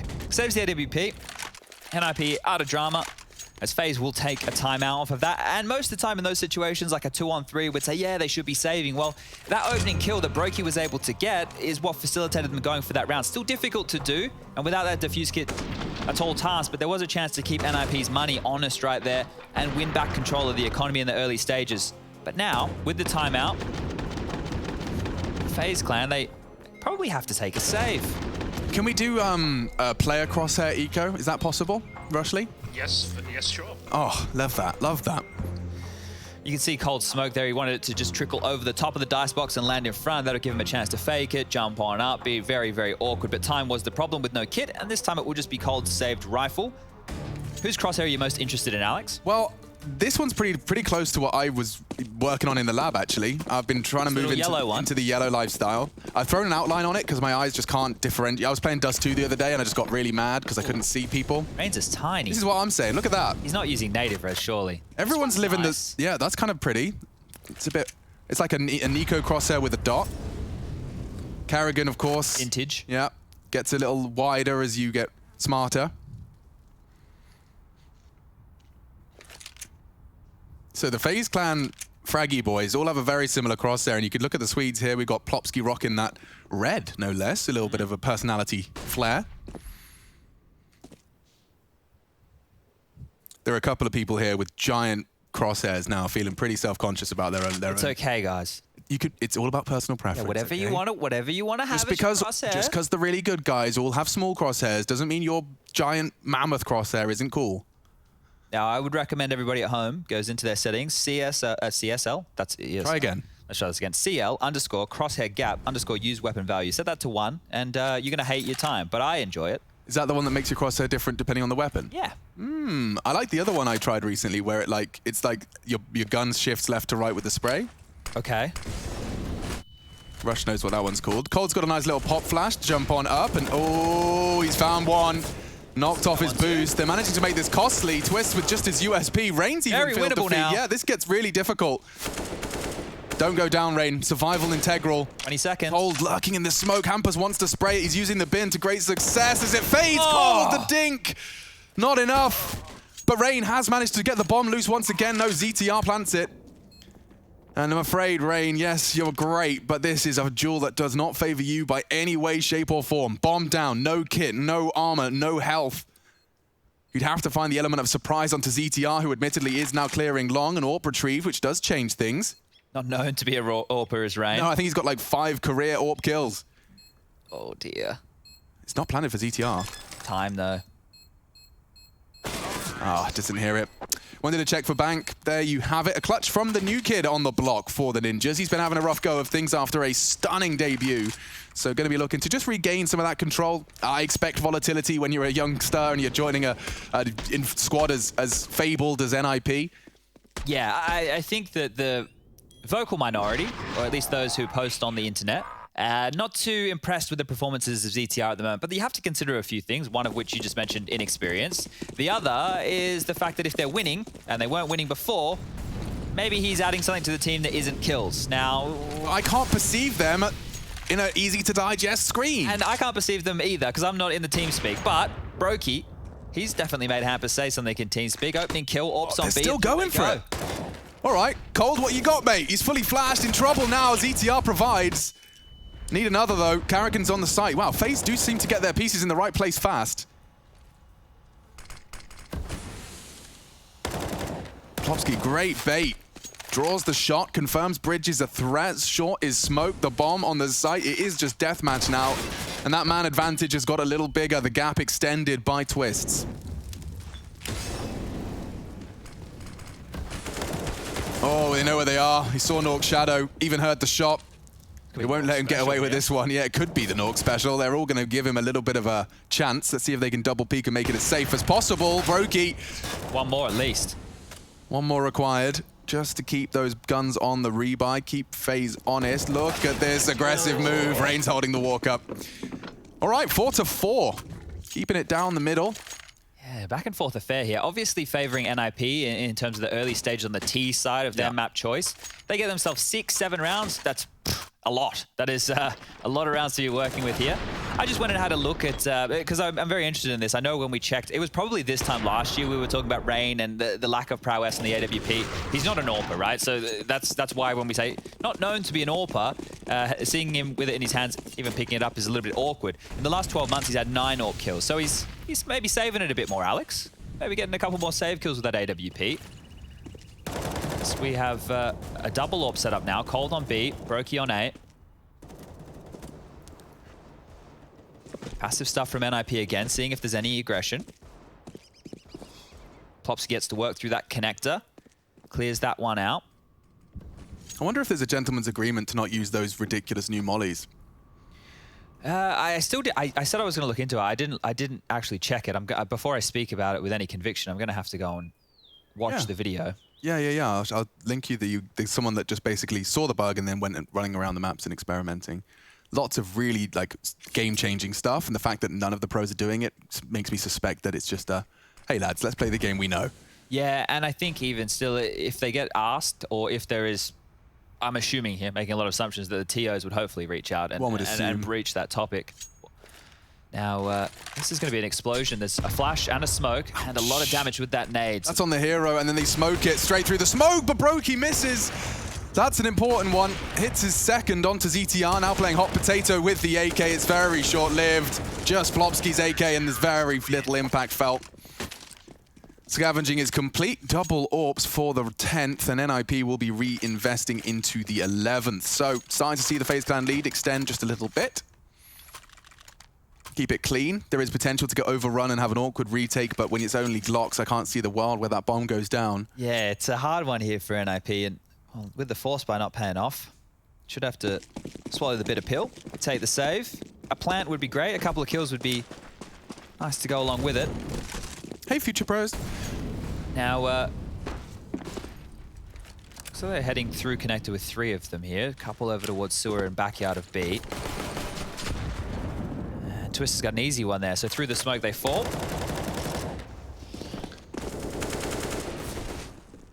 Now, if we're interested to take a look at this CT-sided setup for FaZe, because it is still early days, this is the second time they've played this map since Karrigan has rejoined the FaZe banner. They played it over in Katowice against Furia. They won that one 16-14, and they lost just the other day against Vitality 16-12. Obviously, the ZywOo clutch is making life very difficult. But look at the setup here. So we have Coldzera and Twist as the B-side anchors. They're the 2 main guys over towards B, and then you have Brokey and Rain. Speaking of Brokey, this shot nade comes through. How many is he going to get? Just 1. All right, AWP's picked up. Plopsky, what do you got? If Plopsky hits another AWP shot, we have reason to be a little concerned, but I think... Oh, they got the plant! Great plant. ZTR just takes matters into his own hands. He's even got a frag before he falls. And that's dream scenario for NIP. They've done a lot with a little. Very, very good round, all things considered. Getting the bomb down as well as 2 kills. That reinvestment, it's not going to hurt as much because they have saved that second AWP, but Karrigan's going to be feeling a little bit rough right there. But yeah, Karrigan is the swingman, and he will be the individual who determines where FaZe will be strong. You know, what type of call is he looking at? Am I going to lean over towards B within the early stages? Am I going to set them up towards A? And that's what you like doing as an in-game leader, right? Especially if you can feel out the game well and you know where the stack's going to be. You can just call these CT setups, make sure everything is how you want it. There we go, Karrigan lobbing a smoke over towards B. Quickly down he goes. Brokey and Rain forward through the toilets, and NIP...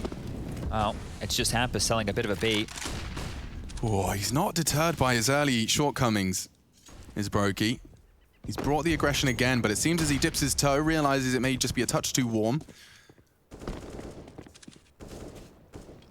Oh, tucking Rain in late behind the tree. There's Brokey to bait, bro. Yeah, this seems like a perfect setup. Reminiscent of the train bait and switch on inner. Brokey takes the shot.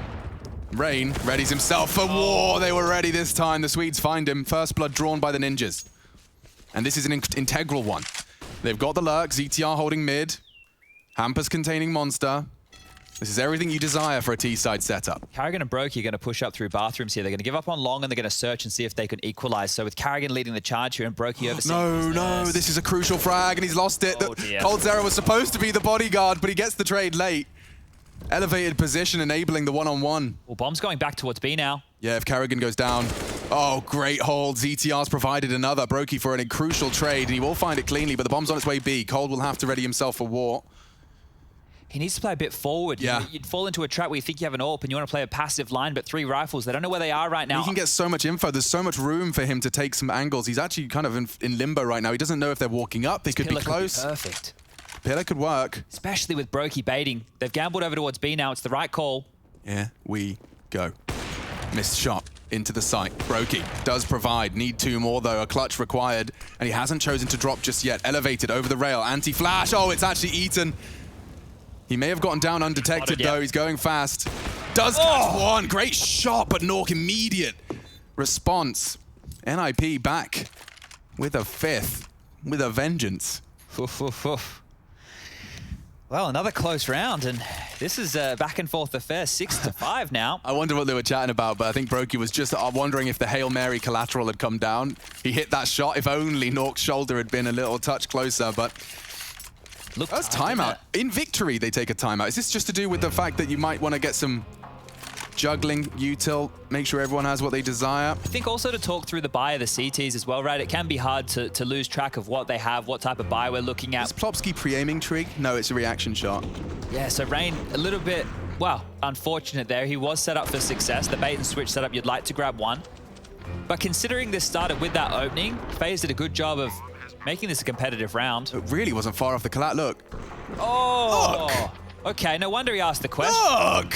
What? Sorry, what? I guess thinking about the angle, it's not a direct It's like when you do the diagonal wall bangs and you get 0 damage.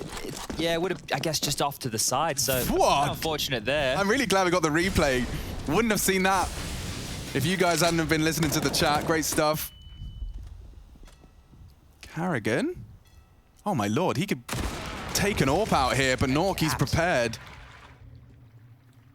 And that was a real viable opportunity to find impact with the MP9, and that's product of their buy here, Chad. And another opening kill for NIP, right? And one that cannot be traded on right now. Dropping back to a more passive setup. FaZe looks screwed here. They're going for the triple boost, right? So this is going to be maybe too late. NIP are getting ready. Yeah, I mean, it just feels like you're about to... Have to be quick. Okay, chance for a transfer. Plopsky, how do you react so quick? And now they're trapped in graffiti. You're going to get locked in by util and bullets, and they can't leave that smoke. Only death awaits you on the other side of that grey screen. Rain has nothing to contribute in this one. Ah, it's an elephant. The other question Jason asked me was, what stuffed animal is in party? I thought it was a teddy bear. Apparently it's a pink elephant. A pink elephant. Yeah. You can see it just there on the just hiding under the ninjas in pajamas. Next to the esky, what do you call the coolers? I think we call it a cooler or a cool box. Okay. Ice box. Okay. All right. You call it an esky. Esky, like Eskimo? I'm not sure of the origins. That sounds right, but I think it's just a brand. You know, it's how we call it like a Hoover, but it's a vacuum. Do you know one of those that surprised me was sellotape? It's actually sticky tape. Sellotape's just a brand. Yeah, and in Oz I called it sticky tape. You did? Yeah. It's always been sellotape in my British brain. I call what do I call a cellular telephone device. That's the official terminology. Is that what you call it in Australia? It's like, hey man, I'm just gonna pass my cellular telephone. I can't do it. I'm gonna cancel that. I'm embarrassed for how long I'd committed to it, actually. No, it's all right. I enjoyed that one. Cool. Well, we got an M4 for Rain. We saw him save it, and that's the only thing to really get celebrating for FaZe Clan into our 13th. He's going to try and be the hero, heading towards the underpass for early impact, and there will be contact. Molly's dropped.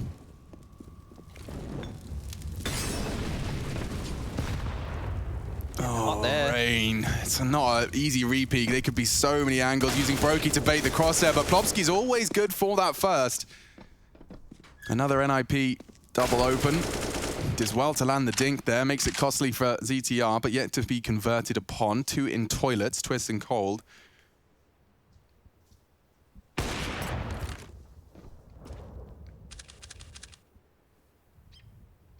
right, Cold. Let's get this one done and dusted, shall we? Round number 14 awaits. Cold goes down. Nork gets the kill. 6-7 in favor of NIP on their map choice here. Very, very respectable first half. We do have Train coming up next. That was picked by FaZe. I'm surprised we didn't see Mirage after NIP had a bit of a blunder against Ents. Good point, especially considering FaZe's Mirage looked really convincing. Yeah, a map that they seem to be comfortable on, but maybe trying to take NIP to a more unfamiliar battleground. Inferno the third there, you can see at the top right of your screen, but as we get back underway, no AWP for FaZe to contest. NIP win this one, they could be looking at a 9-6 half. Loss bonus will be, I believe, 2,900 in the next, so there will be pennies to work with. A different setup, same intentions of Long. This is going to be a slow one with the bomb down in limbo here, just setting up some nades right now, RNIP. Nobody home to receive these. So information now will fall to FaZe. There are 2 players over towards Sewer. Long setup again. Oh, wow, they are taking space. Yeah, and this is where Carrigan's job is very difficult, right? He, as the rotate player, the one that I highlighted earlier, needs to know how long those gaps could be open for and the awareness of this type of a creep. He is not aware and he's seen nothing. Oh, caught out. That's the walk, that's the creep, and Nork ready for the creep of rain. Oh, wow.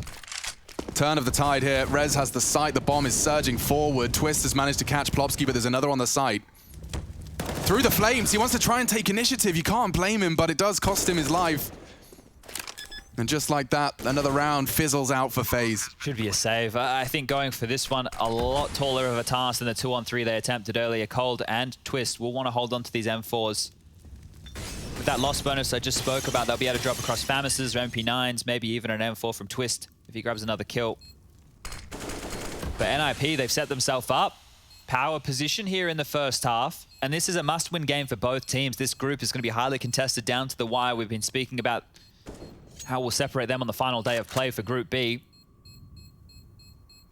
But with how some of these results have gone, it's only clear to me that Mouse Sports are in a lot of trouble. Everybody else is in contention. Top 3 go through. Bomb goes off, they will save.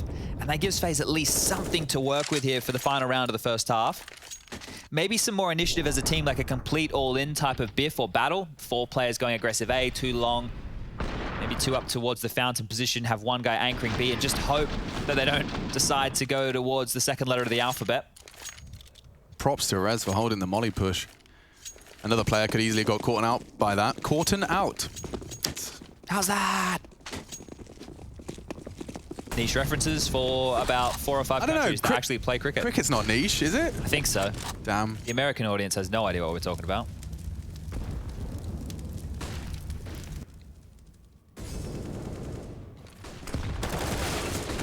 Oh dear. Carrigan's got a lot to do. Does convert. Oh, it was a crucial one.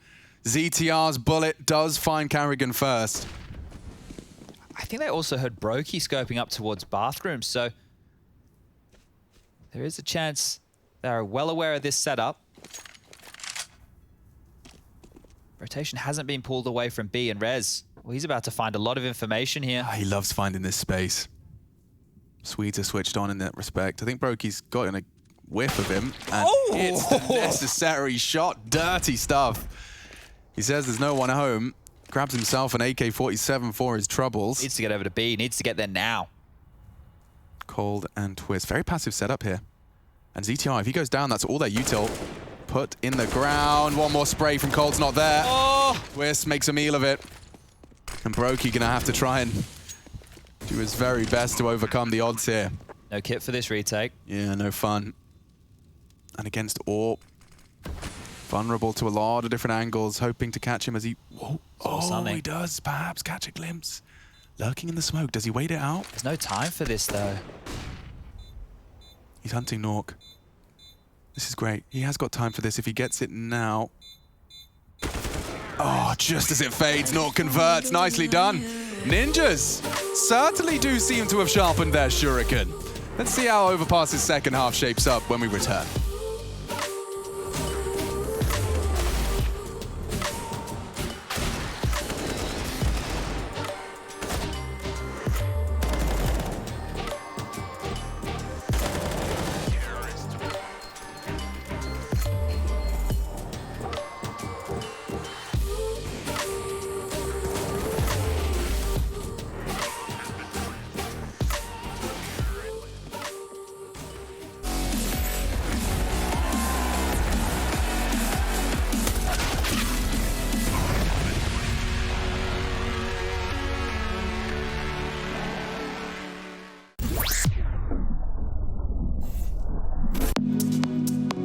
future pros. Back to overpass with a frilly flash. This one will blind opponents playing in B water.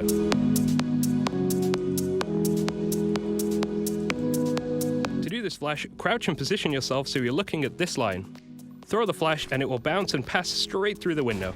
With luck, you'll be received with 5 flash players all waiting for your judgment.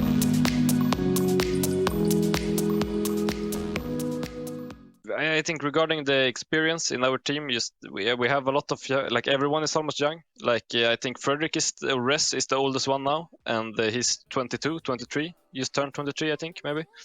So it's obviously very hard now when Twist went away because he was the experienced guy. He's played CS forever. Like I remember watching him when I just bought CS. I watched some pro games and he played. So. And with the CTR as well, like he's so inexperienced that like we miss experience for sure in our team, in my opinion. And the only thing you can do is you see what the time gives us.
Six to 9, our first half of the first series of the day. Good morning, good afternoon, and good evening, wherever you're watching from. Chad Sponge Birchall, a human being with a voice, hands, legs, the other things. 2 eyes, ears, hair. Some of that's still left. Not sure if I'm losing it or not, but we tend not to talk about that these days, as the teams right now have some interesting buys. Just note that Karrigan and Cold have both got smokes, flashes, and they've dropped P250, so very selfless. As we got the 1x bet odds at the top of your screen, still favoring FaZe Clan here.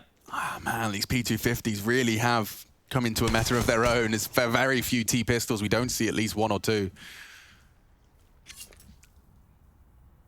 The sacrifice of... They're just allowing Twist to search. Like, he's just been given freedom. He's down the dog park and Karrigan's let him off the leash. Hasn't even called his name. Rain's doing the same thing. They've just put their 2 entry fraggers out to do exactly that. Go find. Plopsky did catch a couple of those P250 rounds. I cannot believe how much space both players have just taken and put pressure on NIP here. Now a claustrophobic setup. Tucked in very passive. Hampers is the most forward member. Shoot, they're boosted on B as well. Like, they will have nothing other than Plopsky for this one. And Rain. Visible. Plopsky.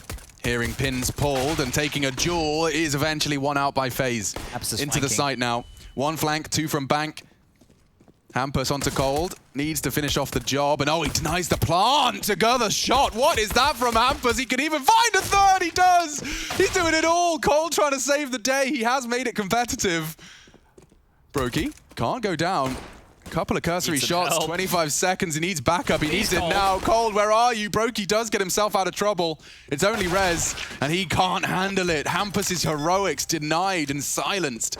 Another double kill respectively. Brokey and Cold both providing 2 kills apiece. That one got very, very dicey. You have to question, how much does Hampus need to do, right? The fact that he's come up there, pipped the timing, Cold's meant to be watching the flank, gets 3 kills, denies the plant, and then everybody else falls. So Hampus is still smiling about that one regardless. They'll force buy in, and if they can do what FaZe did to them on the second round, well, we're on. for a very competitive affair here. Galil's 3 of which, UMP, MAC-10, that's the buy from FaZe. Scout for Nork, Deagles, and Plopsky with a CZ-75. Here's the Scout flashed off the line. Nork has to drop on back, and going through the paces will be FaZe Clan here. Yeah, when we talk about fundamentals, it's Scouts being flashed like that on second round Force Buys. Just making sure that you're not giving up anything, right? Because we know how deadly these tags can be. A Deagle bullet to the body, a Scout bullet to the body. Well, you got to walk around like you're on eggshells after that.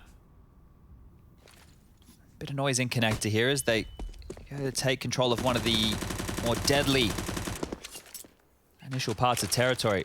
Deep smoke over from Carrigan. That is going to disallow the line of sight from around Dice Box to the walk up. So the jump for info no longer is a jump for info. Exactly. So now the avenue, it could be walking up bathrooms, could be walking up behind the smoke, or it could be both, which is currently what FaZe are working with. Now, Carrigan surely, accommodated for the fact that they could be stacking at this point. They could have pushed B for info, you could be putting into 4 Deagles, so I presume they're expecting the SMGs... Well, they have to call stop here. ...and the util to find the necessary frags. Rez has gone down. Another on Optimus, trying to thread the needle is Hampers. He's struggling to find a connection. My lord! On the repeat, he sees 3 bodies. Great spray control from Plopsky, using the smoke for the reload. He's got 12 more bullets to try and find damage, and they are getting tagged up. Oh! It was a chance.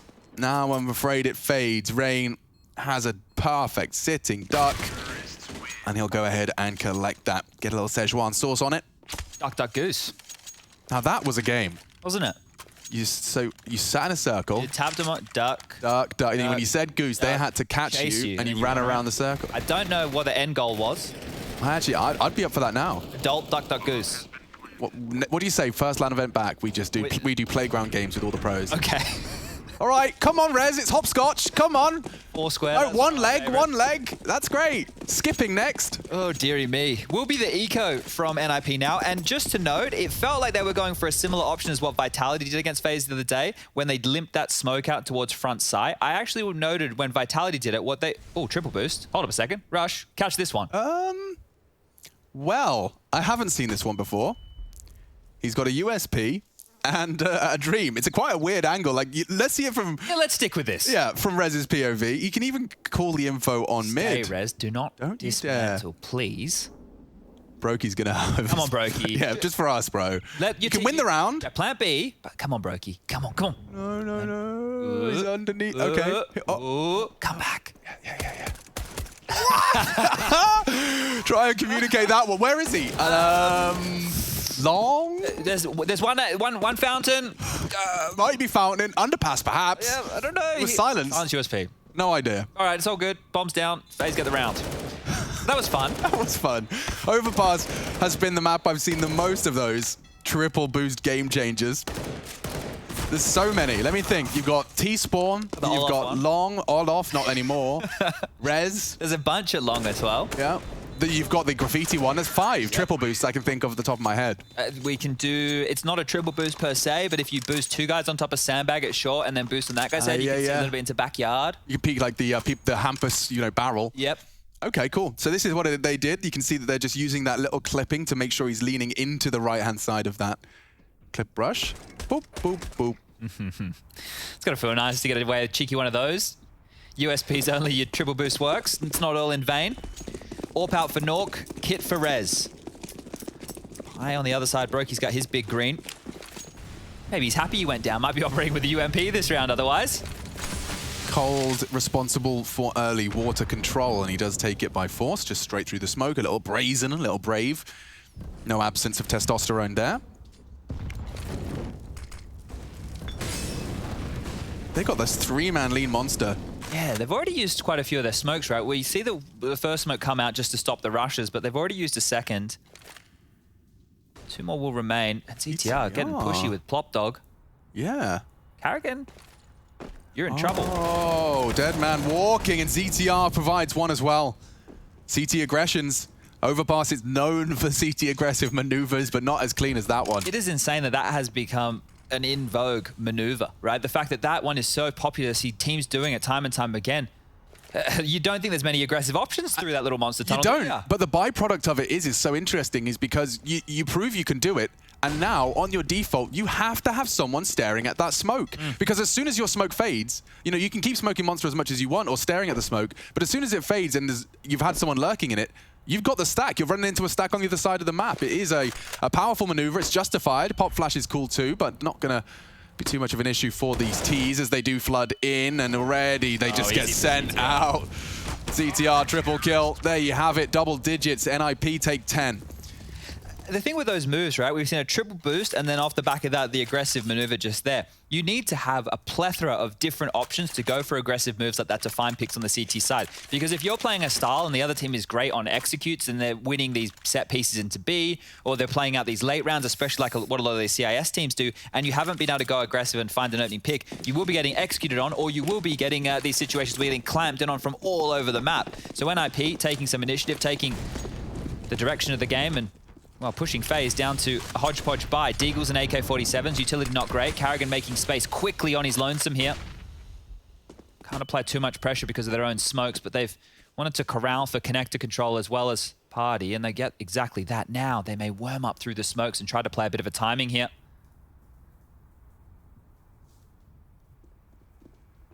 Well, there's that gap. They've walked on through to the divider.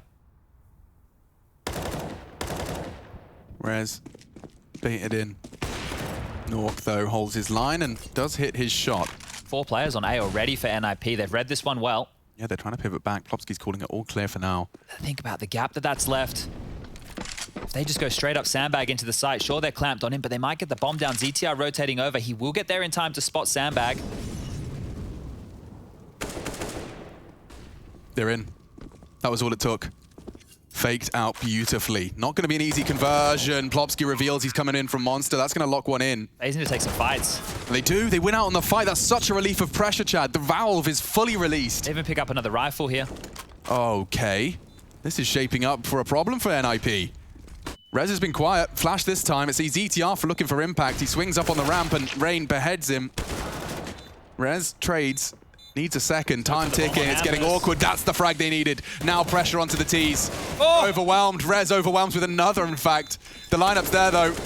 And they get knocked off it. They have a kit on Hampus. It's Nork on it, though. He's picked it up in time. And NIP weather the storm. My God, the boat is half wrecked. The mast is in the sea. But 11 for NIP.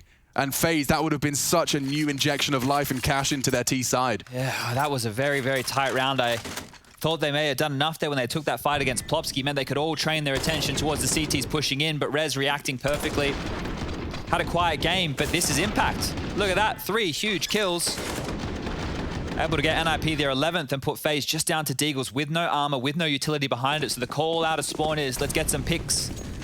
Let's lop some heads off. Let's use these Deagles for what they were designed to do. Damage done early. Molly is good. Nade, even better. Down to 8 HP. Brokey swallows that one.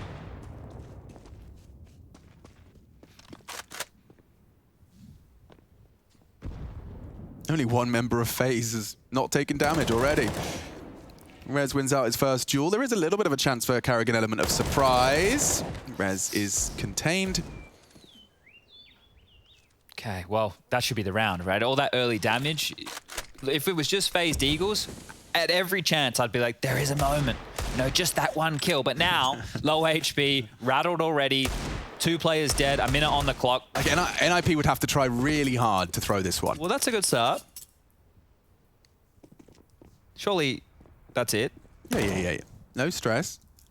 I'm stressed. I don't know how the players feel. Nork did go down with the... Was it a jump peek headshot? Those are the spiciest of the meatballs. Burning even more so. It's just a light tickle onto Cold's toes. They smoke long to isolate and focus their attention on toilets. One more Deagle headshot is in there, and that's where it stops. Hampus stops it before it does run amok. NIP 12. FaZe Clan 9. Hampus. More like he's the Champus.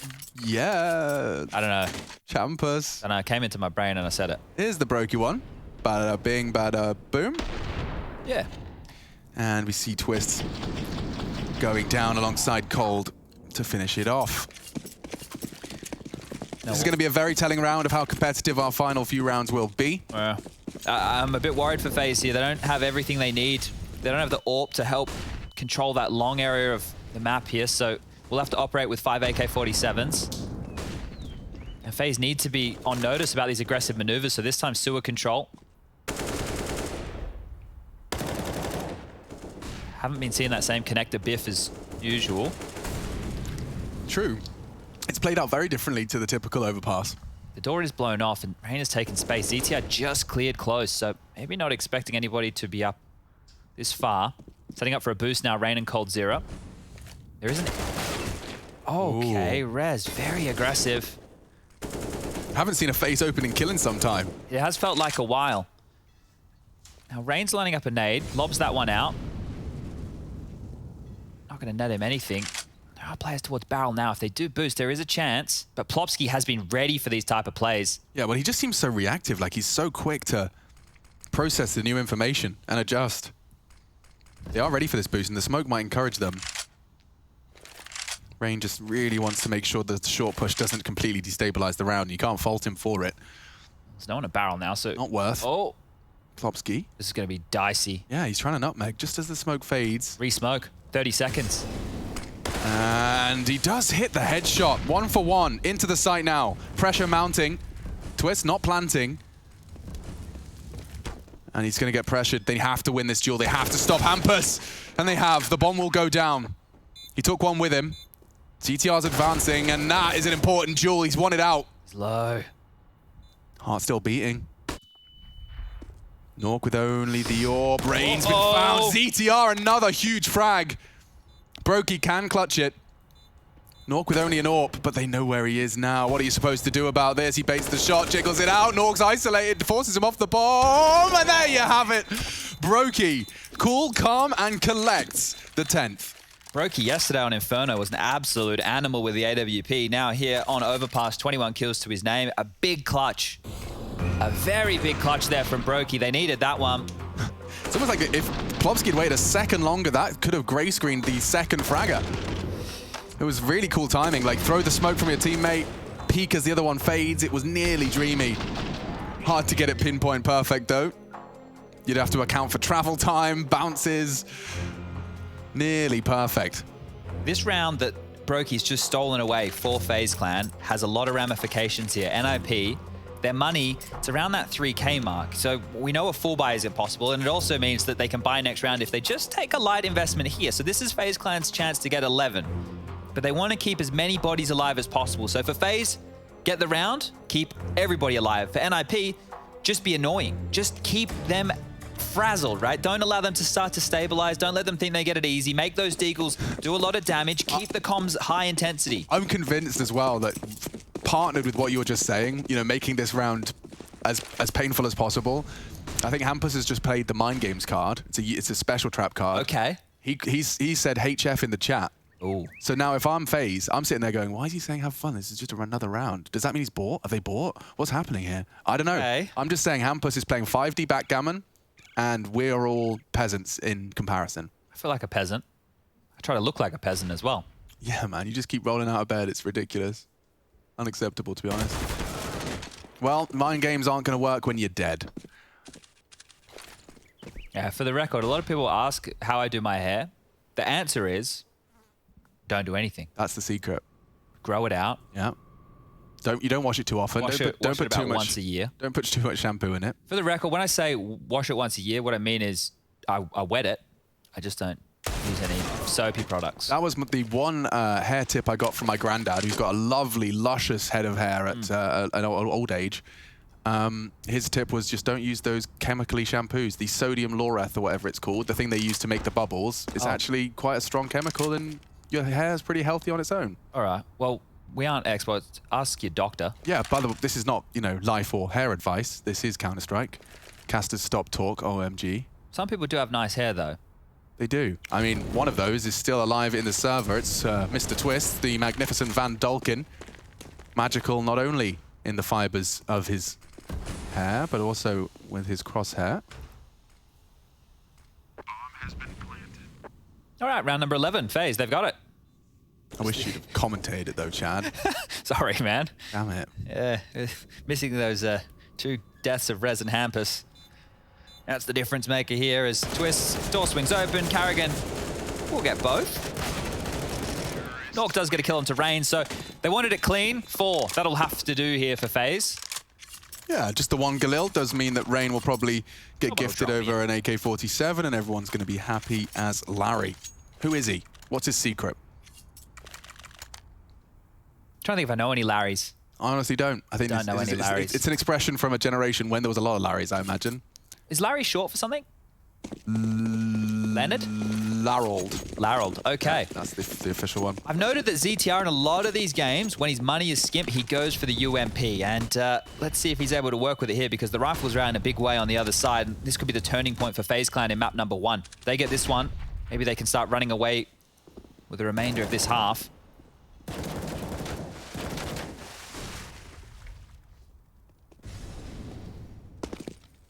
Very early 5-man lean fountain side. So unless the CT pushes for info, this kind of hinges on Rez and his balance.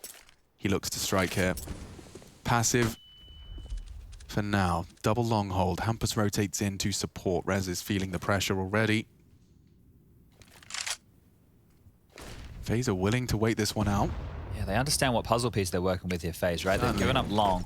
Not worried about that. Oh, they should have worried about Rez. Yeah, well, they were staring at it for so long. He just bides his time. Patience is so key. Nork has struck another. Looking good. Oh. Tags him in. Hampus finds them, and it is all NIP. Everybody drops. CTR can't make it perfect. Unfortunately, though, for Rain, the bomb is on A. He hits another clean headshot. There's so much time for this, though. 37 seconds. Maybe there's a chance. Yeah, he suspects long is a possibility. He might just want to try, kind of charge, bull rush into Rez, and he's done it. Not going to find it. Crosshair wasn't far off.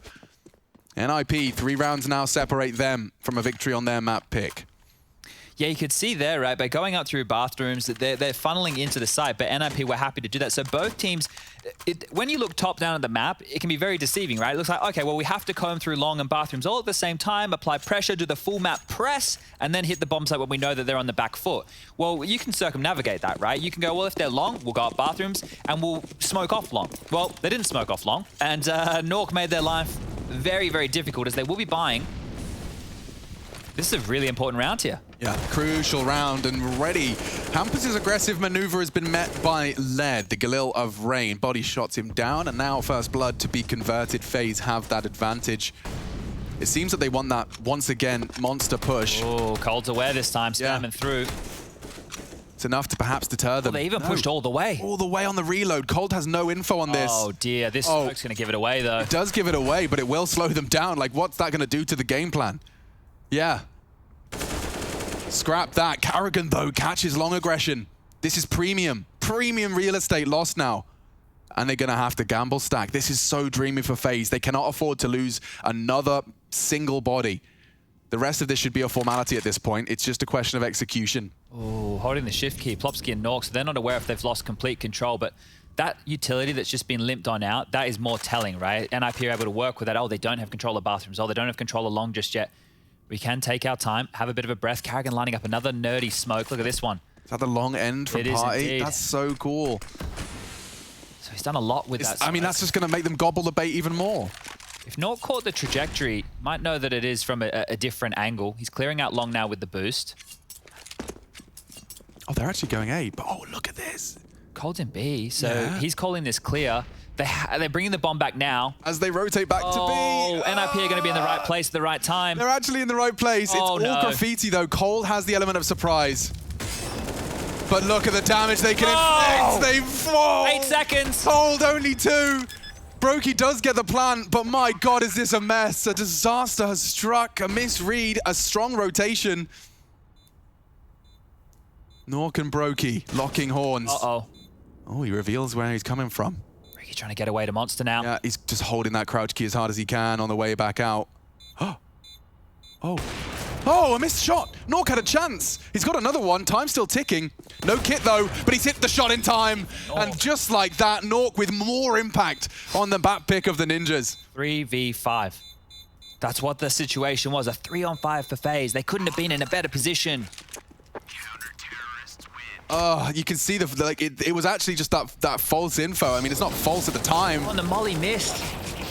But Cold saying, B's clear, boys, B's clear. It must be a stack A. But as those words are coming out of his mouth, 3 CTs have their knife out after boosting over the long smoke and calling it clear. Oh, dearie me. Aye, aye, aye. That is a huge round. Yeah, look at the celebrations there. I can't fault them. Stockholm gets just a little louder. And quite the contrary for FaZe Clan's communications. They are going to have to stomach what will just be the half buy. It does put them into contention for the overtime if they don't find the Hail Mary success here in the 26th. Yeah, next round they're going to be looking at 2,400 as the loss bonus. So just making sure that they're going to have roughly that 4K mark or just under for some of the players. They really need to plant off of this. In FaZe, we haven't seen them do anything super fast onto B. Now with these pistols, that could be the time to do exactly that. Over they go, Cold Zero lobbing out an early smoke. That one's the one-way. They've thrown the one-way into Monster here, so let's see if they can profit off of this. ZTR's aware. Yeah, he's going to find the gap, surfs his way up. And they're on their way. Good flashes. Good, great suppressing flashes. 2 for FaZe, 3 for FaZe. Just like that, they fall into the site. Hampus can save them. Needed another. Carrigan denies it with a recovered M4. It's all on res. A smoke, a kit, and a dream. 3 to find. They are under-equipped, but they're already dug into this after plan. We were talking about playing for overtime, but just a half investment and some great pistol connections. Now res. Oh, he's so low. One more bullet will seal the deal. FaZe are back, baby, and they are battling to close out this map in regulation.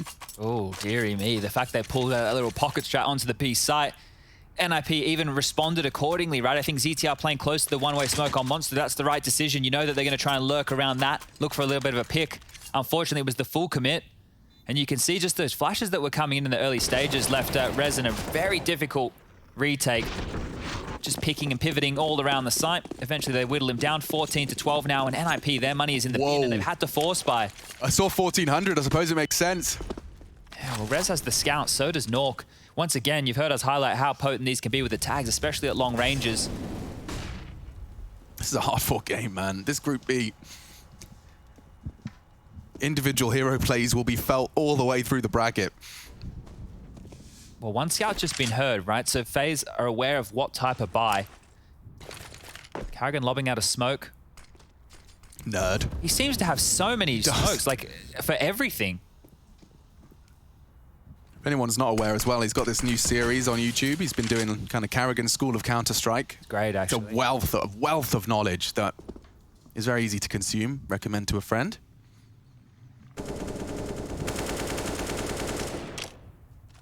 If they go towards B, 3 players are more focused in on this Monster side. ZTR surfing. Hanging 10 right here. Another smoke's been lobbed on out. And again, FaZe pivot. The late round decision making, it was their undoing. Yeah, let's just not second guess ourselves on this one, yeah? Still 4 players B. Rez could get overwhelmed here. The scout, not the weapon for the job. Here they come. Oh, he didn't get anything on that peak, and now he does. A tag. They know he's there. Once he's gone, though, he's done good damage. There's 2 scout bullets now lodged into the FaZe Clan members, so Deagles and 5-7s are in a position to find a connection. Nork trying to get the stunt shot. Yeah, it should be the save, right? Because let's go again. Yeah, just like as if we've restarted the game. Assume that first round we saw where FaZe won with only pistols was the pistol round, and now NIP's money is in that same state, right? So they get the 1,400, now they're going to get themselves the 1,900, but having these saved over guns, it's going to be enough to make them competitive again, not giving FaZe an easy street. So just hanging out, having a chat, loitering, waiting for that bomb to go off.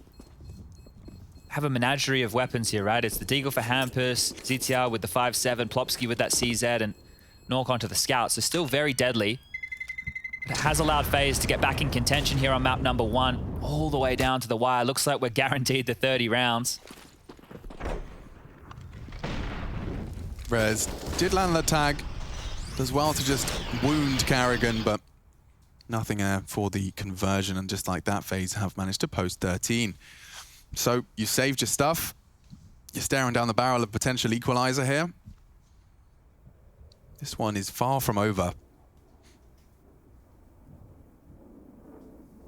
not too much they can talk through right now. It's obvious they're going to buy next round, but maybe for a Gambit play, we saw the triple boost towards long where Rez got a kill, for example. So maybe they have a couple of other gimmicks like that they can try and apply right now because they can still rattle FaZe. FaZe are aware of what just happened. They know that those upgraded pistols have been saved across. They knew that they took one scout away. So that's about all the information that they have, that there is going to be a threatening round ahead of them here. Worked on a little bit of residual cash by keeping the majority of their players alive. So this is looking good for FaZe now to go the distance. Pressure under every moment. Twists early utility out just to deal with any aggression. Boost over towards B from Hampus and co. Just going through their paces here. You want to feel out this stack. You do not want to get caught off guard. Be diligent with your utility, and that is perfect. Double nades land. Hampus' ZTR down to half HP immediately. Sick call. You know what's happened there is they've gone, what would you do if you had armor and a deagle and wanted an early pick? Maybe boost. Maybe boost. Yeah. Throw 2 nades at it. Unconfirmed, 100 damage.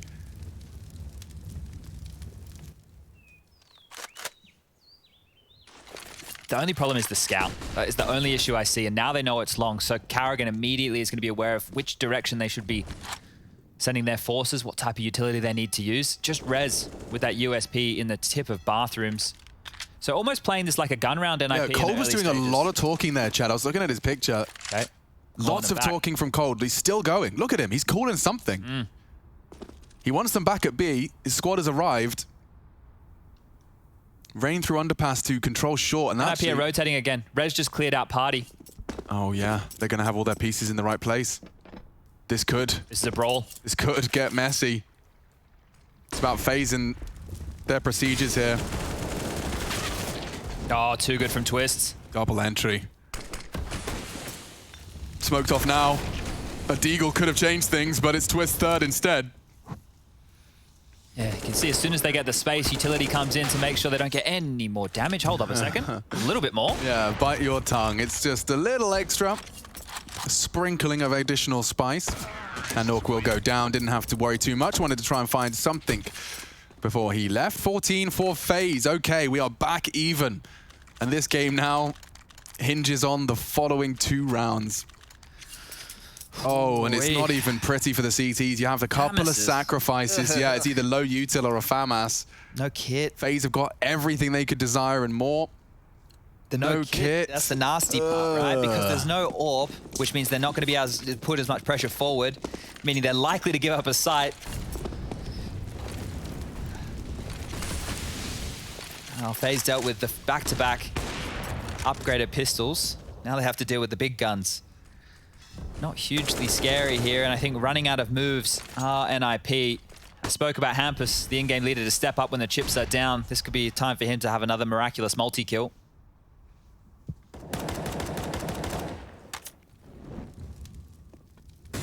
Rez plants his feet. Rez. He does call for the support of Nork. No AWP, just the M4. Smoke towards Banana could work out nicely. They both got one. Rain's more forward on this than normal. Pop flash, yeah. Couldn't catch them here. The Molly really awkward, nearly a double. Nork saves himself, but caught with a pin pull. That's 2 frags now, spelling trouble for the ninjas. Rotate, you have to. Karrigan knows it.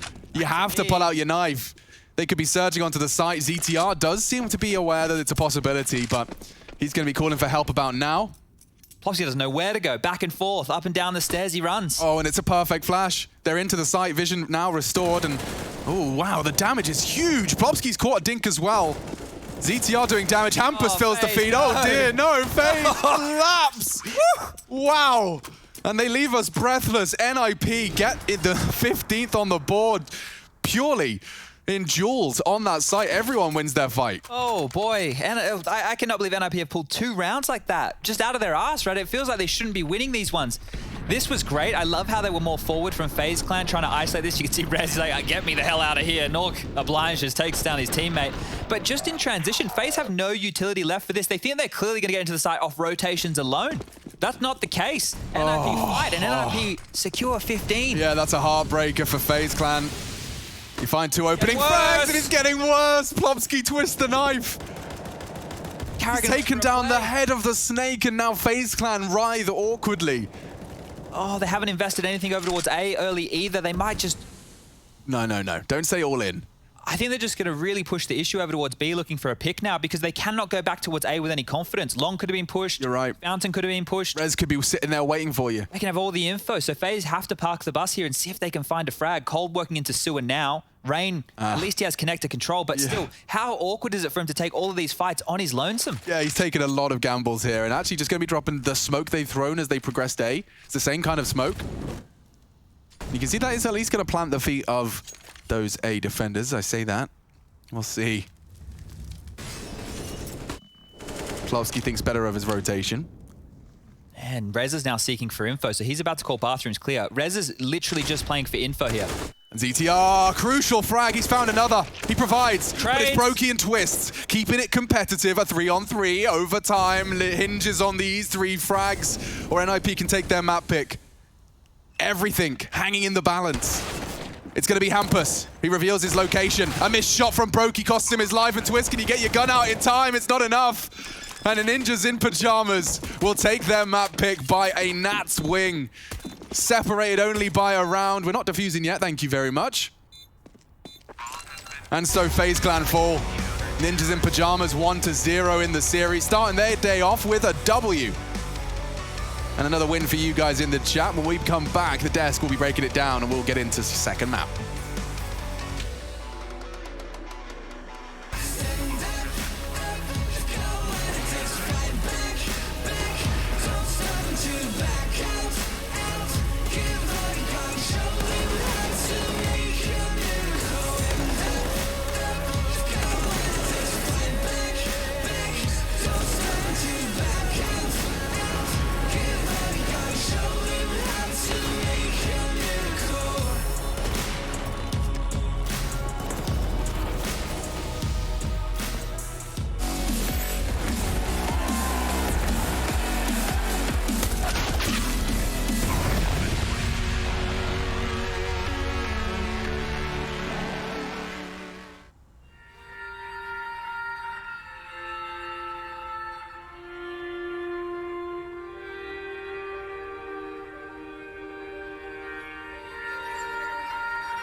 Guys.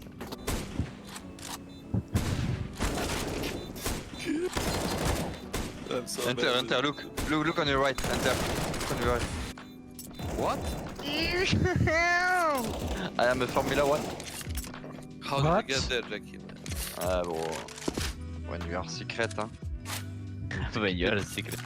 Did you see him, Mama? Yeah, he's dead. He's dead. Bird. T'as niqué mon délire. Ouais. Had to save your ass.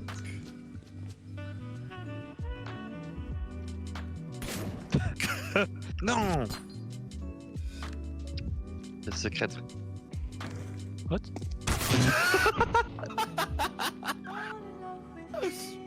Ouais.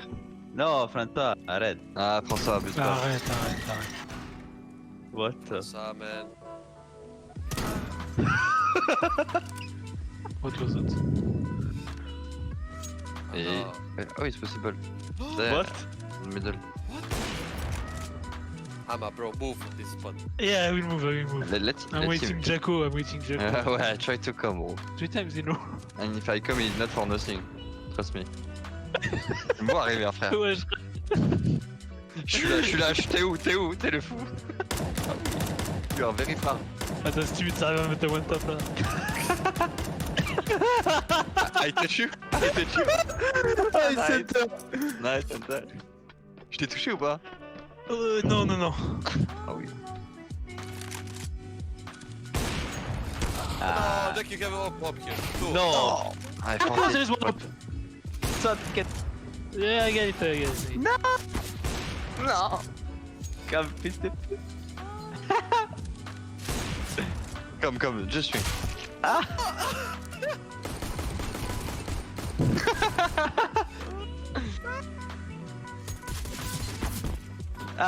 What a cover, what a cover! Save! Oh, I think. Ah!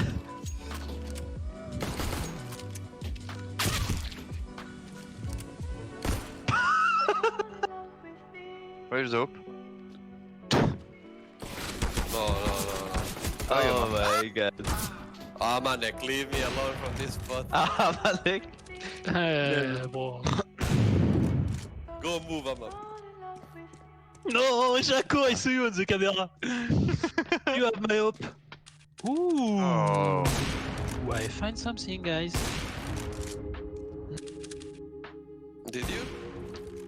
What?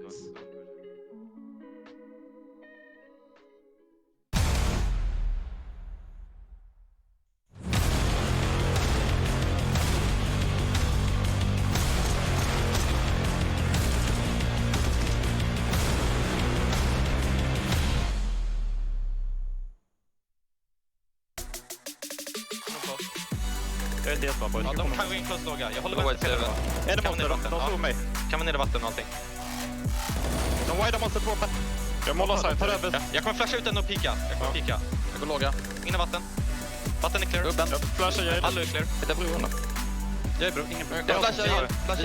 Flashar in. Jag har en smoke. En CV. Minus 50. Pidan. Där är en CV. Ner smooth. Monster också. Ni får wide monster. Monster.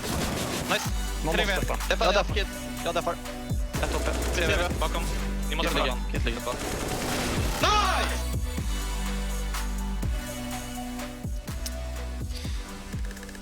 Well, Plopsky and company get it done in what was a very, very tight-knit race all the way to the very end. Plopsky with 7 opening kills, leading the way with 27 frags for the NIP side. Brokey on the other with 24 himself, and we welcome you back to the ESL Pro League season of 13. Overpass done and dusted. We've got Train and maybe even Inferno to look forward to, but so far, we've got a pretty action-packed series, Yanko. That really was a nail-biter. I mean, so many back-and-forth moments just in, you know, the span of one round, let alone a half or the whole game. Yeah. You have to really feel bad for FaZe. Like, they had such an unfortunate second half in some of those situations, right, where they had the advantages. NIP with a couple of gamble stacks, guessing right. That retake that we just saw was also super important. NIP was in a 5v4 situation, but they kind of over-rotated. There was a 4v4 post plan. NIP managed to accomplish that retake, which was really difficult. So yeah, a lot of back and forth moments. 16-14 game went all the way. A lot of back and forth rounds too. Some that you think, okay, yeah, FaZe are throwing a couple spanners in the works here. You think, yeah, a little bit of misdirection might be what pushes this round over the edge. But round 25 highlights that the most. It's a crazy one, Trace. This was, you know, FaZe buying for all of their money, right? If NIP wins this, they probably seal the game right here. So this is almost in the mid-round. Hampus died, so it's a 4v5 situation for NIP. And you see this stack that they have, this move. They're waiting for the Fade Smoke in Monster to try to punish the B player. Cole already died to this once. They already did it, so he's aware of it. They are going to get a lot of control though, right? You can see how this is all sped up, but they're trying to go back to B. They want to take that fight, but ZTR will throw a smoke here, so they're going to wait it out. Meanwhile, Rez just died Hero Day and Long, so now it's 3v5 for NIP, a very difficult situation for them. You will see how they will try to move around to take a gamble again. Now you can see them all rotating towards the A bomb site, right? FaZe is slowly trying to check everything. They're moving back towards the A side, but they're doing a good job here. Look at Cold. This is really important. They know they're in a 5v3. There's a chance that NIP is just going to go for a full stack. So they're sending Cold all the way out on the B bomb site. If he has contact, they're just going to explode towards the A bomb site as soon as he sees anyone. If he doesn't, they still have time to rotate back to B. But here's the problem. incredibly unfortunate timing for FaZe. Cold is clearing it. He gives the info. There's no one B. You can come B. They're going to start going back, and the NIP players are actually going to leave A and go back to B. So you can see as how it unfolds, basically, is they're just going to throw a little bit utility towards A to try to keep the NIP players there as they're going back. But NIP is making the gamble. Look at now Carrigan is all the way in the A bomb site. He's like, well, there's no one A either. Where are they? And I think this was, very confusing for FaZe. The time is low as well in this round, so they just have to commit to B at this point. The NIP players are in position and they win this round. This must have been infuriating for FaZe to lose, but they still managed to make it close towards the very end. Yeah, just a whole bunch of misdirection, a whole bunch of, we got Kerrigan trying to run in. We've seen him do it before. Sometimes it's successful. Sometimes he's just on that other side of the map to show that presence, and you think Kerrigan dies first. The rest of the team must be ready to go too. Yeah, and we have to give props to NIP as well. They had a bad start in both halves, won the first pistol but got force bought back, lost the second pistol, so they did the work in the gun rounds. And yeah, Plowski had another great game. Brocky on the other side had that massive 1v2 that definitely helped FaZe stay alive, and he also had that 1v1 towards the very end with Knock. If he managed to pull that one off, we're going to overtime at the very least, so he's definitely going to be frustrated about that one. Man, I would say let's talk about Train, but truth be told, we don't have time for it, and really I just want to sit back and watch it. It's already pretty damn neck and neck as it is. Nip and FaZe squaring off on Train next. Nip having picked up this first map, they're sitting pretty. We're going to find out what FaZe Clan's got in the tank when we come back.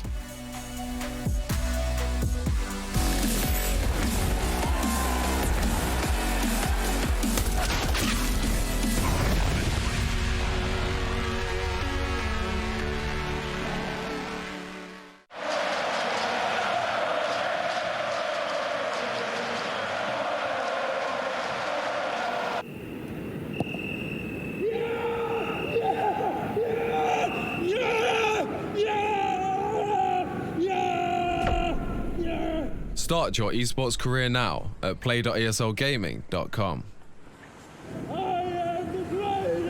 My name is Jordan Gilbert, aka Nothing. Hi, my name is Sue Lee. My handle is Smix. I think it's important for these initiatives to happen. Empathy really, really goes a long way, and it always means so much to us, and I think that's where initiatives like this really help. I encourage everyone in the community, anytime they see bullying, anytime they see someone getting called names, I encourage you to step up and say something. Good luck, have fun. Good luck, have fun.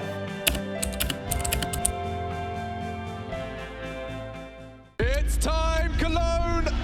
German Counter-Strike on the stage. A semi-final, and FaZe Clan, the star-studded roster, standing against them. Into the Lion's Den, and FaZe going to be one very big step closer to the Intel Grand Slam. FaZe Clan has always been amongst the best when it comes to Counter-Strike, and their run at the 2018 edition of ESL 1 Cologne was no different from what they were used to. It's going to be tested. What a flick to land, and Rain, oh my goodness, what is he doing? He's tearing them. That was absolutely phenomenal. However, during the event, many felt it was a shame that this super team had to play with a disadvantage due to the absence of Olaf Meister, one of their most recognizable players. But the situation turned out to be not quite as black as it was painted, as Croman stood up to the challenge when they needed him the most. Launches back toward Ivy. Make sure that's cleared before they get the bomb in position. Next is going to bug. Croman snaps back with speed to immediately take out Smoothie behind him. Goppy as well. The stand-in stands up, and he might make big sit down. What? Croman! He's got 4. He's looking for the ace to pull it off.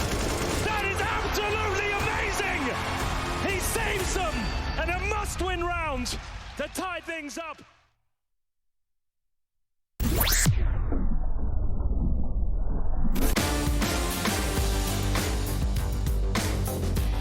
Hey Future Pros, the training never stops, especially since we're on train. Today's smoke will block off some CT angles and allow you to plant while you're undercover. To throw this smoke, line up against the wall and find this seam in the brickwork. Crouch down and aim at the middle of this window just below the crossbeam. Hold both mouse 1 and mouse 2 and let the smoke fly. This smoke can be great on a full save to try and get a cheeky bomb plant.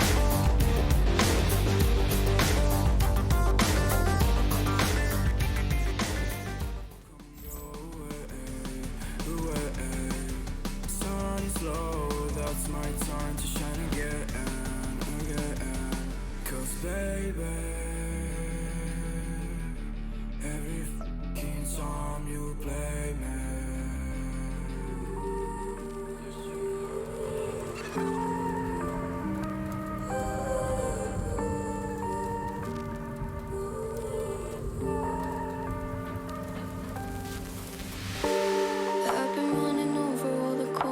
lost my mind, trying to find a story to believe. And I've been getting sick of how I'm spending all my time, searching for a way to find relief. And I can stay inside, go to sleep, but I feel like I need to let go. And I can spin a web of any story that I like, but tonight I wanna make a masterpiece. Stepped out looking like a small fire, half glass and filled with desire. Head down, but I know I can't deny it. Life is fun when you're a liar.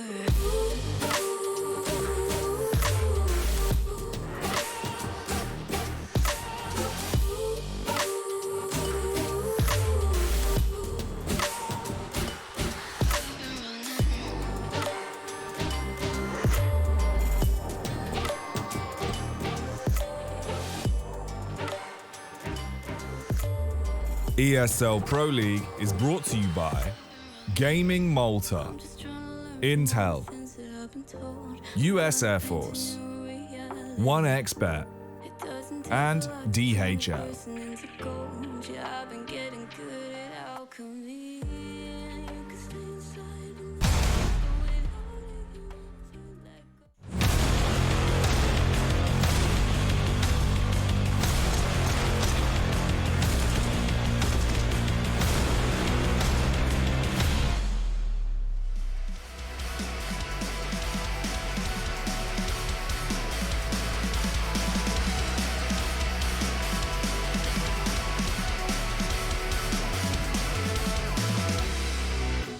Train for map 2 and we're underway. Here is NIP and FaZe.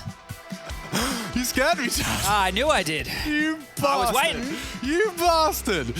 All right, we'll get into this one then. ZTR, the man with the kit, the man with the plan, the smoke, all of that good stuff, and already with a bullet lodged in his earlobe. A little involuntary piercing handed out by the Ivy players. Oh, aggressive stuff here. He's going to get spammed through the smoke. I knew what he was trying to do, but risky on that HP. ZTR falls with the kit. Just hoping to reposition so they'd assume green. He didn't want to give up backtrack's priority there, and that was his undoing. Trying to do too much for the team on the HP he had. So they have the bomb there. Hampus has fired off a shot. They'll know there's going to be a USP close. Cold catches him. Just a little bit too tight on the line. He didn't see it as he climbed up. Hampus is lurking in the smoke. He could have a chance if Plopsky does go down. Plopsky's low. And it's going to be put even lower, though.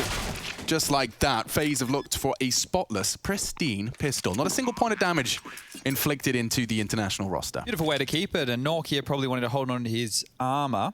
We'll be having a look for some kills, grab himself some extra money. But all in all, NIP, they've said yesterday when we had the Hampus post-game interview and they were asking about the veto on the desk and he was asked about Mirage. Why did you pick Mirage? He's like, well, they left it in and they haven't had it on record, so we picked it. You know, we thought maybe we could undo them there. Sure. Because they banned Overpass, which is where NIP was going to go. Then they asked, was he curious about the fact that we didn't see Train? And he was like, oh, it didn't matter, you know, if they picked Train or if they picked Nuke. That's we right. We were going to beat him anyway. I remember. So now we get Train from NIP. So let's see how good it is because FaZe with Carrigan, right? They played it over there at IEM. It was against Furia. They lost it 16-4, I believe it was.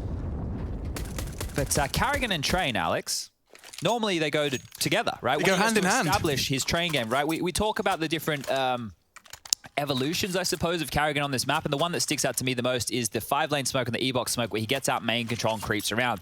I don't know if he's going to want to do things in the same fashion here. He's got a couple more entry fraggers like Rain, like Twist to give that space to. So let's see what we can learn as the Galils come out, 4 of which AK for Rain. Lots of utility here as well, and that is all facilitated by nobody taking damage or being able to upgrade to head armor for that little bit cheaper. Here he is. It didn't take long for us to see the Carrigan maneuver. Immediately into all off. Yeah, he likes to tuck himself in. A lot of extra steps to this, though, as you see flashes and second smokes deployed. You can see visions lost. Carrigan losing health. He should go down here. Oh, another bullet grazes him. He just pulls the ripcord. Hail Mary there. Get me out. Please don't shoot me. Get me home. Look at this from Plopsky. Hold up a second. Country roads. He's in the showers already. This is very quick stuff. Their rotation back towards B is taken away. Brocky's going to get taken down here. I belong. And there goes the bomb. Now, to convert off the back of this, you can see how much time this is going to take now. Carrigan has no idea. Like, you have to almost go A. I mean, Rain could go back up top and try and clear it that way, but Interesting dynamic established early thanks to Plopski's aggressive maneuver. It's Rez on E-Box to be forced off, and oh, he knows he's down there. Rain, he's booked! He's booked! Just like that, now an AK's in play. Plopski with the hero maneuver. Take your time. Hampus even tagging them. This is falling apart for FaZe Clan. This is not a round they'll be looking to remember anytime soon. All dead as well here. Yep, tagged and fragged. Now just one more for the body bag. It's called Zera.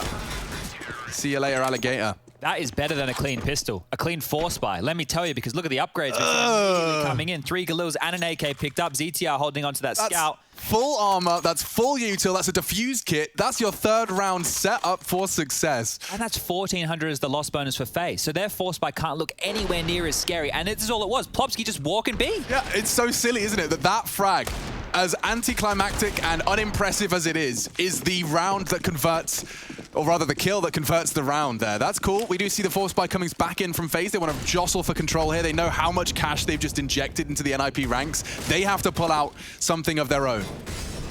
Oh, Hampus making a bit of a play here. In-game leaders and all off. Yeah. Flashed in. Perfect. Carrigan sitting duck. Executed. Twist trying his best to trade. He's only got 1 bullet left. He opts for the reload, and Hampus gets away with murder. Oh, ZTR looks like a pressure point on Ivy. Rain, you're ambitious. Rain taking hard, long-range shots. He lives to tell the tale, but already that man disadvantage is starting to be felt. They just don't have the resources. Rain's keeping feet planted at B, though. This fight here, ZTR, round after round, is where my attention is going to be most highly drawn, because if he gets bullied... Wow, quick reaction shot from him. Yeah, good stuff, and now he can drop off. Not willing to give up his life this time if they can keep it clean again. NIP are off to an absolute flyer of a start here.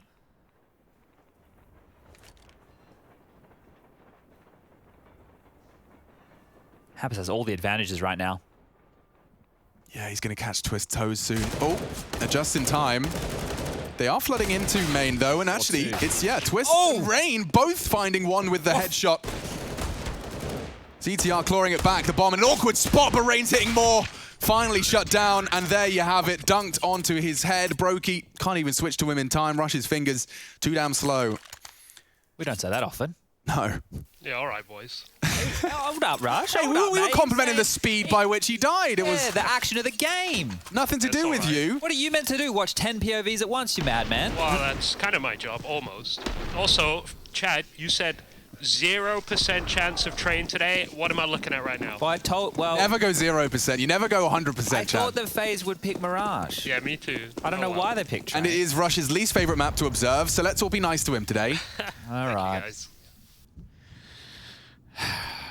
Observer privilege right there. It is a challenge to cast as well. It depends on the pace of the game. At this point, no issues for them. They're going to be just walking in for that contact play. And, I mean, if Nork and Plopski... Shooting gallery here. Struggle. It's not the case. Couldn't have been easier for them. They collect and deny that plant, which is exactly what they needed to do. NIP3 on the CT side. Now, we need to see how FaZe are going to work for picks here without a Brokey AWP. We already saw the Carrigan opening move, and they were aware of it. They peppered him down. He had to run away jumping and shooting midair. That's how scared he was, right? Yeah. So that is one opening move that didn't just quite work. Now, let's see how this develops, because we know that NIP love a good pop dog fight. They love to get in there. Rez likes to be They've got the pop dog nerds. There's plenty of them. So that could be a position where FaZe look for opening kills. Also, ZTR over on Ivy would be another pressure point, but it's traditionally a place where you played a little bit slower. Carrying down to pop. There it is. The early remnants of what may be a big story for this game. And yeah, look at this. I don't think he can push the issue. Oh, he should be in trouble Flash now. indicates he's getting hunted, but Hampus couldn't quite cut it over the incandescence of the flame. Shout out to my boy Henry. Plopski does go down. Rez onto Twists. B's open right now. Bombs lose T-spawn. Rain is taking some serious liberties here, and Rez has fallen. Rain will find another on the rotate, and it's only ZTR. They've just won this by virtue of frags, by winning their duels. ZTR wins his, but incredibly low and caught out of position. FaZe Clan will take that one, and they'll take that convincingly. Now, it didn't work out exactly as FaZe intended it to there. You could see Carrigan flub these molly a bit, but the idea is if you can throw that molly down and deny early pop control, what you do is you leave the CTs in limbo around E-Box. They're pulling out nades. They're deciding how they want to approach that. If you could get a nice little lurk smoke, couple of flashes, you can push out and take those jewels. That's what they were trying to set Twists up for, but regardless, NIP push forward. They get dropped in the second round on the board here for FaZe. AWP out now for Twists. Wait, not Twists, Brokey. I was going to say. Yeah, it's an easy mistake to make, Twist on the brain. Nork and ZTR, though, double AWP. Yeah, early. Damn early. I mean, when you're an IV player, like whenever they say pull out that second AWP, you do feel like your life has changed forever. Yeah, I think if ZTR repicks that, he's going to be a very brave boy. Nork's found Carrigan going for that same play out into Olaf. And this is where sometimes Train T side can just feel like a brick wall. You lose that early casualty and CT control is taken, like, ugh, are they main? You don't know. This setup right here from NIP does have a little back door in it. If they go around Ivy, lurk through the smoke and go through the back alley, that's something that FaZe could maybe punish. If they're aware of this setup, we can see by the way they're falling back, they don't seem to have any idea. Rez clearing out Pop Dog now, good information. This FaZe with this limited utility, they've got 2 smokes, Molotov, a couple flashes and a HE to work with. There's not too many options like you're saying. They could maybe go for a Pop Dog smoke and a connector smoke. That looks like a back of 6 smoke there, so trying to isolate some fights. Trying to smoke for his friend called Zera. Hampus is going to be able to see above it though. He's actually on top of an elevated position. They're not anymore. Drops down, 30 seconds, trying to have the element of surprise here. And so it's Twist. He's just crouched on in. Is Hampus going to go for the flank on Olaf? That would be ambitious. Brokey's there though. He is trying it. Tucked in. Here's them. Knife out. And the element of surprise is there. Brokey, a quick reaction, but damage is done and it's continued. To see a second name now. Rez with 2, make it 3. Using that AK to great success. First test for Rez, passes with flying colors. They do maintain the double AWP. Hampus must be so annoying to play against, right? It always feels like he's getting that kill that stifles things. There's 20 seconds left. He goes, plays close up main behind the smoke. And then as they push out, they have to run because of the limited amount of time he peeks and gets a kill. That just causes the comms to be frazzled. He gets early information and they're still stuck in these tight choke points. Rez hitting some good shots now as well. I don't think, you know, his lack of contribution in the frag department and overpass was a bad thing because he was playing for so much info on the T side, pushing long, on the CT side, holding bathrooms. Hampus has spotted one. Will just be these pistols. Is Twist aware? Had to glance over, but oh, that hasn't been commed across. They have no idea. Yeah. Does well to find that. Twist does not go down. In fact, barely takes any damage from that. And however, Rez corrals them. Cheeky. Straight back into the site. He has the bomb. He's got a double kill. And now their options are completely nullified. He'll take another. This is a back-to-back triple kill from Rez. Admittedly, this time on the anti-eco. Might even be a 4th if Plopsky doesn't steal it from him. There you have it. Lovely stuff from Rez there. Now, if he's sharp and he's playing Pop, that's not going to be easy to get through by any means, right? Because not only is that position of power denying one of the entries on towards the A bomb site, you can also use it to defend main from late, right? It's a hard angle to clear because you come out main, you're already worried about connector, you're worried about stop, you're worried about sandwich, you're worried about back of 6. Then you got to worry about Pop Dog. So it's no easy task if NIP are getting that position time and time again. Yeah, and the battle for it now has become, you know, like this super nuanced utility and sound cue battle that's a lot of fun to watch. Even in its isolation. Here's Coldzera with a trick straight out of the gates. And Rampus with one better. He weathers the storm of the flames. So worth it. Rides it out, but gives his team the early frag. And all right, now they're just gearing up for a B hit. Nork is close enough to rotate over on the Such a nuisance. Isn't Hampus just a complete thorn? Ever since you highlighted it with that double peek as they were walking out main late, he's done the same, but he's done it early. That's just laying his life on the line. Oh, Rez. He's got the flank. Oh dear, he's hearing it too. Got pins pulled. This can be huge. Rez taps off one. The swing out Twist just turns it around. Defies the odds. They are into the site now though. Nork won't connect another immediately. The bomb's on Carrigan. He has to push forward. That's the bomb on him.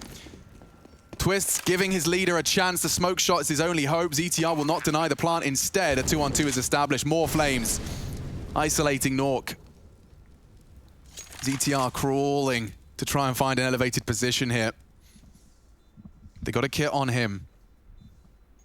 Carrigan just tucking in under oil. Oh, but there it is. CTR provides. He takes the first. Carrigan left to clutch. Hard to clear. Especially with an AWP. If he can just play for survival here. It's a weird plant as well. It's a weird plant. They got a smoke and Carrigan looking for the double. Oh, Nork! That was enough for him. Hits the no-scope. And FaZe Clan are thrust further into the pits of despair. Oh, dearie me, 6-2 now. It looked so good for NIP, and then it almost looked scary, and then they pull it on back in the final throws right there. Twist did a good job entering into the site. I think Plopsky had a little bit of a flub. Like, look at this. If you're coldzera and you've just thrown that Molotov, the one angle you feel pretty damn safe from is directly beneath you. Yeah, he's going to be... If I'm cold in that position, I'm mad, right? But if I'm Hampus, I'm really happy because you just thrust them into that B execute a little bit quicker. It almost forced their hand in a way. So it's one of those deaths that, you know, you can question, is it worth it for Hampus? Well, they picked up the round. Yeah, you, a lot of information. You just hear one of your friends go, what is he doing? Yeah. One of those moments. So, Deagles, Kevlar, not the full investment, but this round's already over. What's Rez up to? Collects his 11th. coldzera flies off the ladder for a successful Deag. If he pushing again. Try and find some more space, but yeah, no. From Ivy, easiest of all the connections so far for ZTER. A second as well, and we are already racing into the 9th round. It's done. Plopsky and Rez are a problem. And I don't mean that in a negative sense of the word if you're a fan of NIP. I mean that if you're a FaZe fan, because the amount of pushes that we've seen these two do already is wild. Hampus is also being aggressive over towards main. Plopsky on that 4-spy round pushing, getting 2 huge kills. You've seen him aggressive again then. Just he's not worried about anything. They take these fights. Rez, anybody who's willing to peer their head up the pop dog ladder time and time again, he did it on the pistol round and got swatted away by Cold. He's done it a couple of times since, so they are not backing down here, NIP. They want to take the fight to FaZe. And now some Ivy aggression in the mix. Bada bing, bada boom. The second required. I don't think that's going to spread. It is. Rez is forced into the line, but he stands and he fights. He might even get coldzera. Disaster for... I was about to say Fnatic. It's FaZe. And he can even do more. He's got the AWP. He's holding Ivy. Completely denies that side of the map. Karrigan, Twists, and Rain now just have to put their brains together and be a brute force object somewhere. Well, now that you know that Rez was over towards Ivy, they've been able to drop down Pop relatively uncontested. Nade comes through, and this is a power position. Drop. No one would have heard it regardless. It is a power position. However, Hampus has got plenty of util. He considered it, trying to get his smoke out in time, but they're already swinging into E-Box. He passes his first test, and Nork providing the oversight. There we have it. Rez with another triple kill. I'm starting to lose count now. It's an A+ right there, I think. I mean, to beat Ivy, to be tested by 2 players, AWP and AK, and a molly at your feet, to find 1 is crazy, to find 2 is absurd. NIP have pushed everywhere now on the map as well, just to add. Main pushes, Pop pushes, B pushes, and now an Ivy push. He's at 66% and standing in the Molotov when coldzera comes around that corner. In fact, no, he just found a safe haven. Taps the S key and takes down coldzera. Huge stuff from Rez, and now FaZe are in dire straits. They are going to have to invest. It's going to be light on util, and this is where that number starts, can and has the potential to really run away from the international roster that are already down after a 16-14 full 30 rounds. I think that could be the main point right there, is how close map number 1 was. So if we get into a few more of these clutch situations, we saw Karrigan in that 1-on-2. Was unable to convert right there. They are the difference makers. There are the rounds that if FaZe pick up, we're not looking at an 8-2 scoreline anymore. Maybe we're looking at like a, 6 rounds for NIP, 4 for FaZe, something a bit more down the middle here, but they will buy in again. AKs are plenty, Galil and a Deagle. How much damage can they do to this NIP economy? Almost starting to swell here. Players to build up over that 5K mark. We'll have a couple more buys in their back pocket as Hampus into Pop control this time round. Ivy looks like they want to pressure 3 players. If they can make their way into that backline, we spoke about the gap a few rounds ago. CTR tends to swing and play more with his team on the sunny side of Ivy. And that is going to leave somebody like Nork to have to rotate around and pick this up. So double nades. Oh, this is the gap you were talking about before. Risky, but he does hit the shot. Nork down. The AWPer is gone. Backtracks is a threat, but look at the angle from huge. ZTR. Such impact. This gets awkward, especially if coldzera goes down. Oh, they're getting harassed everywhere. Oh my lord, it just gone from a 5v3 to a almost favorable NIP. The only thing that changes my mind is Twists. They have to know he could have slipped the net here. Yeah, but ZTR's intermittently checking. He's doing all of his due diligence. Goes down. Plopsky's got a bit of a situation here. Rain should be ready for him. Oh, and just as he checks, FaZe recover. It was a disaster initially for the Ninjas in Pajamas. ZTR keeps it competitive, but they tidy things up. Rez is having a look in. Little off angle from Rain. He'd have to react. 3, 2, 1. Not even Not gonna check it. Okay. It's Rain's turn to find the multi-kill and put a crucial third on the board for the T side of Train. 3, functional. Anything more? Operational, absolutely. Yeah, I think Rain has actually had a couple of fights towards that B bomb side that he's won, which has opened the door for FaZe to rotate in if they need to. ZTR, if he gets the third onto Twist there, that is probably the round. And I think one of the reasons they started pushing in towards B was because they saw Cold above Pop. They already knew that Rain was towards B and that Twist had slipped the net. So they thought they had identified exactly where everybody was. Not to be the case as early out main. Whoa! Found one. Whoa! Karrigan has just taken this round and ran with it straight out. Oh, pressure now. Double kill, Nork, nades, flames. He has to get out. There's double nades in down there. Speaking of, Plopski's used his to great success, finished off the low HP of Karrigan. But a double entry kill, just taking initiative and taking so much early contact that you can see Rez was caught out. Yeah, real pace change there, and this could break NIP if they don't save these guns here. ZTR trying to have a look, has made a step. Has Twist heard that? Oh, Nork's not getting away with this AWP. He's got a quick flick. He has a quick flick. I'll give him that, and ZTR saves the day. Even grabbing an AK. Yeah, definitely saving now. Bomb halfway ticked. FaZe get their 4th, and this game opens back up. It was looking like NIP were about to run away with this. Yeah.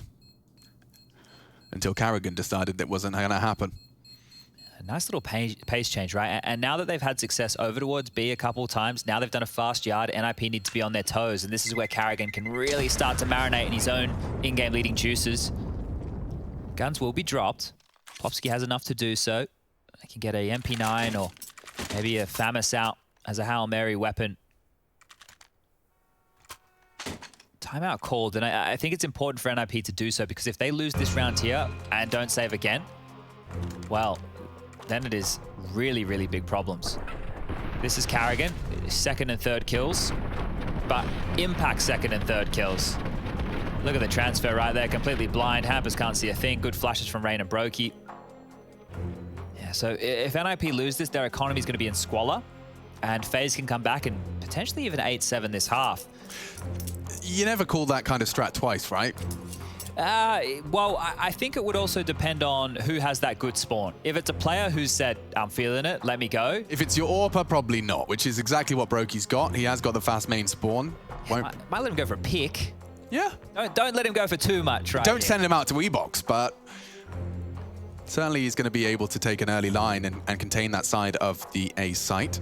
There is a lot of conversation going on. You can see, obviously, in the bootcamp space there, NIP have everybody in the same room, so Hampus just taking Winding Rough to have a bit more of a communal discussion, get everybody on the same page. It's always good to be able to look your teammates and coach in the eye to make sure we've actually acknowledged what's been said. And now they'll buy through with that extra utility. So the gun round is good. I think I underestimated the amount of money NIP had left there. The saves have facilitated a double AWP setup and rifles for everybody. Utility on the nose. Hampus is operating glass cannon, though. Yeah, Brokey isn't going to opt for the fast main peak. He's going to use that spawn elsewhere. ZTR with the containment incendiary. Is he going down Pop? Yup. Straight down there.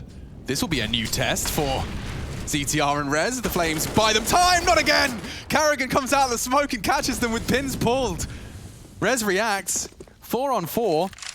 NIP are already rotating in case of a B hit here. Can't fault them for that. There hasn't been too much action on Ivy.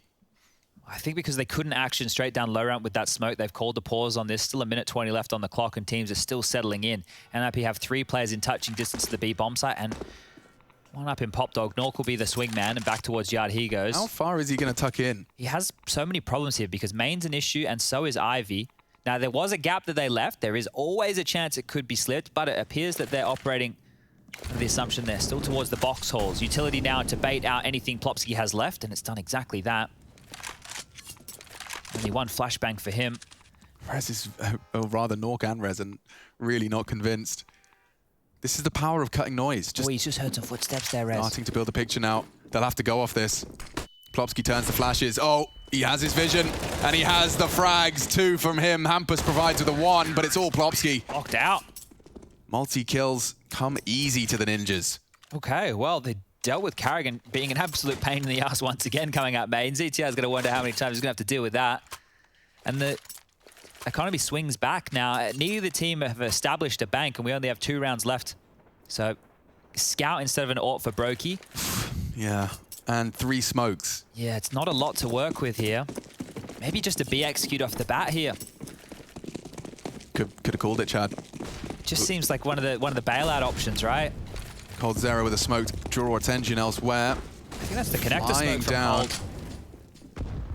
But Rez, look at this, building off of the info. Cold needs to get that kill now. Again, he can rip the rug from under them. Norks hit his shots. FaZe Clan are faltering here. He's actually going for the plant.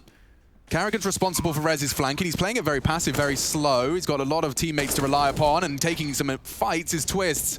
Tags up Hampus, it's just insufficient. Carrigan. And only Carrigan. Now they start to tighten that noose.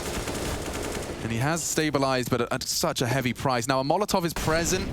They have a smoke. Yeah, he's screwed. Absolutely cream crack it. If you could try and nade the bomb from here, that would be it. But they've got a smoke. And there is 10. It's not a lot just yet, though. Like 10-4, I have these flashbacks, Alex. Like it's kind of like PTSD. Like when I see 10-4 CT side train, I'm like, oh, the CTs, have they done enough? You know, because modern Counter-Strike, it is still a different beast. I have to remind myself just how close these halves can be, and it doesn't even matter. Comeback's always possible. Timeout called here from FaZe to talk through the last few options. Brokey and AWP now. Be able to get at some AKs again. If Cold and Rain are asked for utility, they will have to go Galils instead of AKs. Been a good game from Rez, 17 for him. ZTR and Plopsky 11 each. Good vibrations in the camp. Yeah, seeming happy, aren't they? Can't fault them when you're staring at, what, a potential 11th here.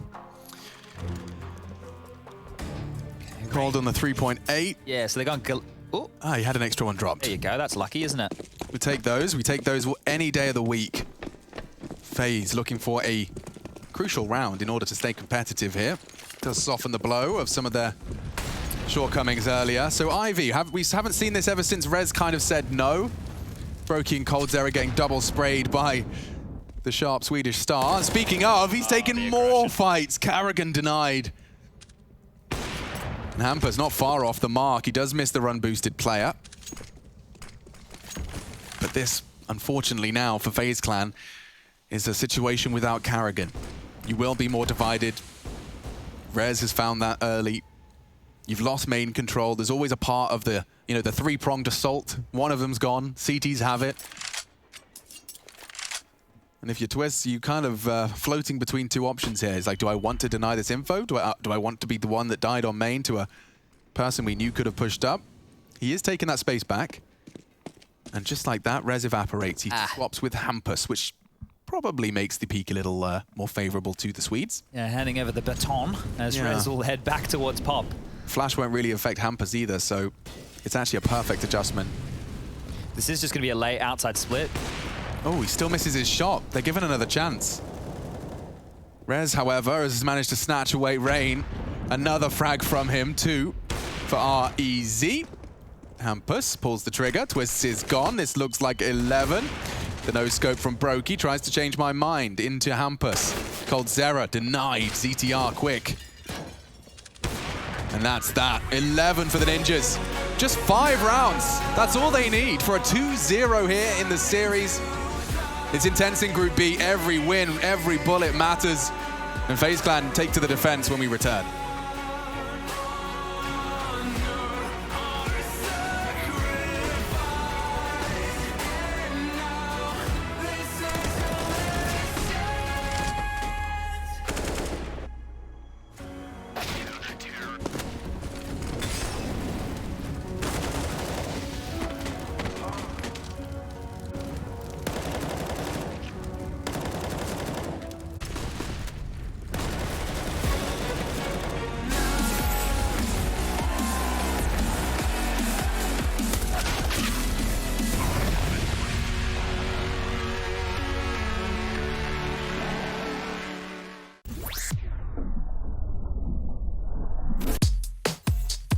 Hey Future Pros! I saw Pasha throw a nice HE not long ago, so I hopped on the server to bring you all a consistent way to throw this nade.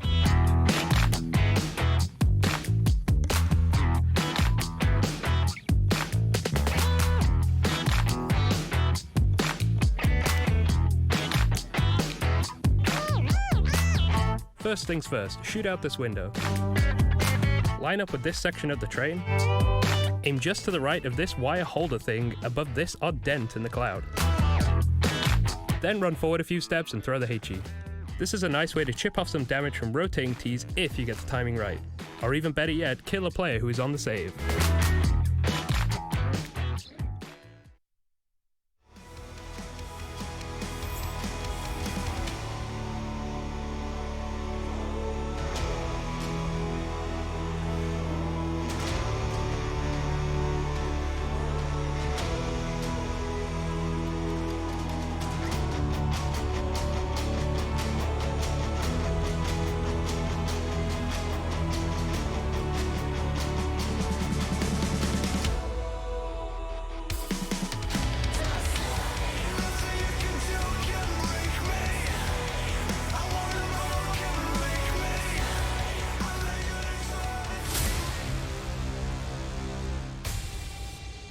Ain't no stopping us, we do the impossible.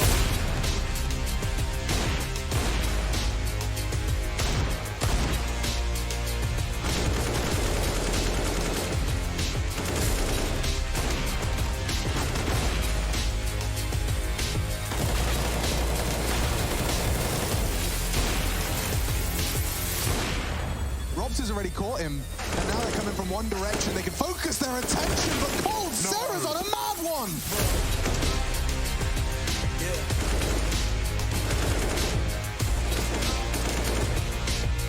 Ain't no stopping us, we do the impossible.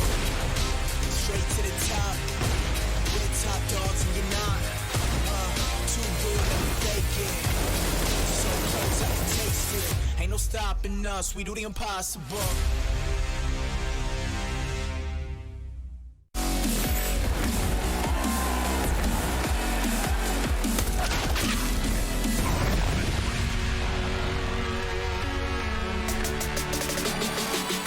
ESL Pro League's 13th season, and we are into our second group of 4. Lots of teams knocking on the door of their first win. NIP and FaZe Clan. At the moment, it's our second map of this one. Overpass was a full 30-round affair. G2 are the only team to not go down yet in Group B. They picked up a huge win versus Vitality, but this is a stacked group. NIP win with 1 win and 1 loss. They tie with FaZe Clan, who are there in the server with tonight, so that's going to change. 1x bet odds as well have blown out now for NIP as the favorite here, and yeah, for good reason. I think this group is going to be split wide open if NIP 2-0 this one right here today. Cold already pushed off the line, and look at this, just taking the space back like nobody's business. Yeah, NIP ready to explode. Perfect smoke on this. So, Rain finding the lurk. It may not matter. Oh. It doesn't matter anymore. Look how clean it is. Absolutely brand spanking new. FaZe Clan count on twists. And with their powers combined, the Ivy push completely shut down. Dumpstered right there. That is destruction on Ivy. I thought they were going to have a much easier time. The smoke seemed good. It felt like Cold couldn't do anything. Yeah, from his POV. Just avoid the flash. Oh, he actually gets one straight through the smoke as well. Just softens him up for Cold, slows him down, causes chaos as the bullets are coming from either side of that smoke. Divided and conquered. The Romans would be proud. Seems simple, doesn't it? But this force bite is what they have to get through. The scout tag is great. Rain with one of the M4s already down to 30 HP. Ugh. Now, I feel that Train, it's not as bad of a map to cop early tag. What about early frags, Chad? What about early frags? I'm going to change what I was saying. Okay, real issues right now for FaZe. You can't lose this. You can't lose a second round force. It's almost worse than losing the pistol. Oh no, oh no. Well, Rain being tagged by the scout and Carrigan getting blasted by that deagle does start planting seeds of doubt. They creep into FaZe Clan's ranks.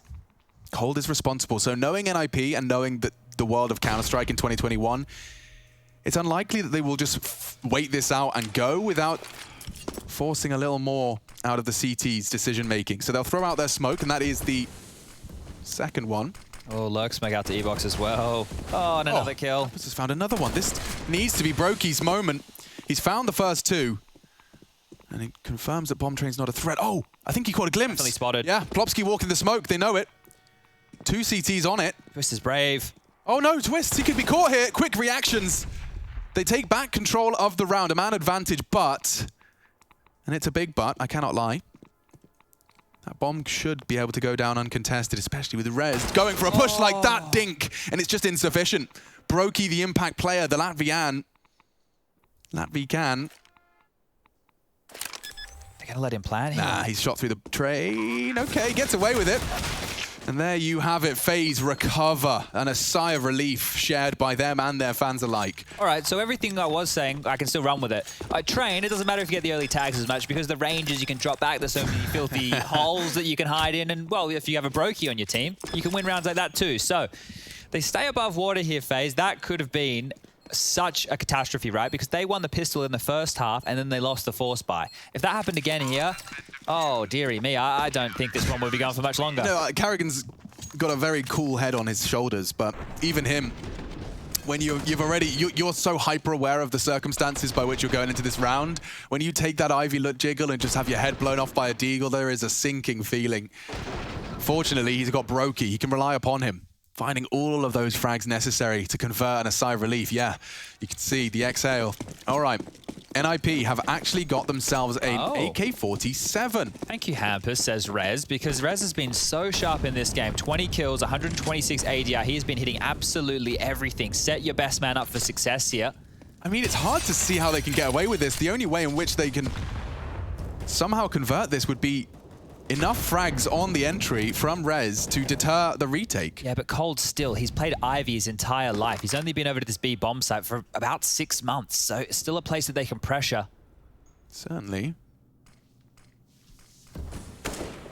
Brokey has an AUG to provide Overwatch, and Rez has revealed with a single tap of his mouse that there is an AK-47 in play. Where now? So they want to just continue all over the map and just search with this AK-47 because they know one, that's it. That's the only piece of information FaZe have right now is there is one AK-47. Cold's going for info.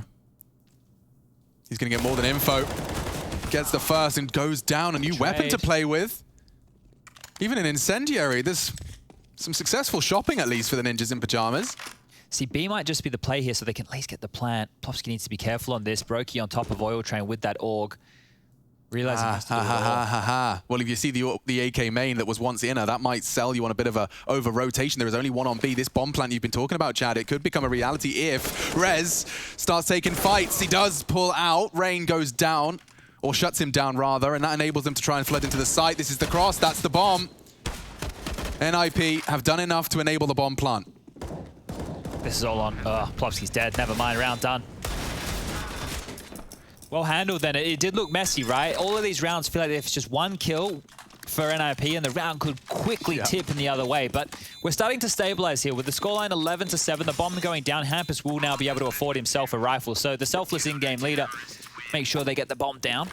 And now we can look at a gun round. What do NIP have in store here? Because if they thought they were going to be able to take Ents on it, they must have thought they had a decent T-half to get them across the line.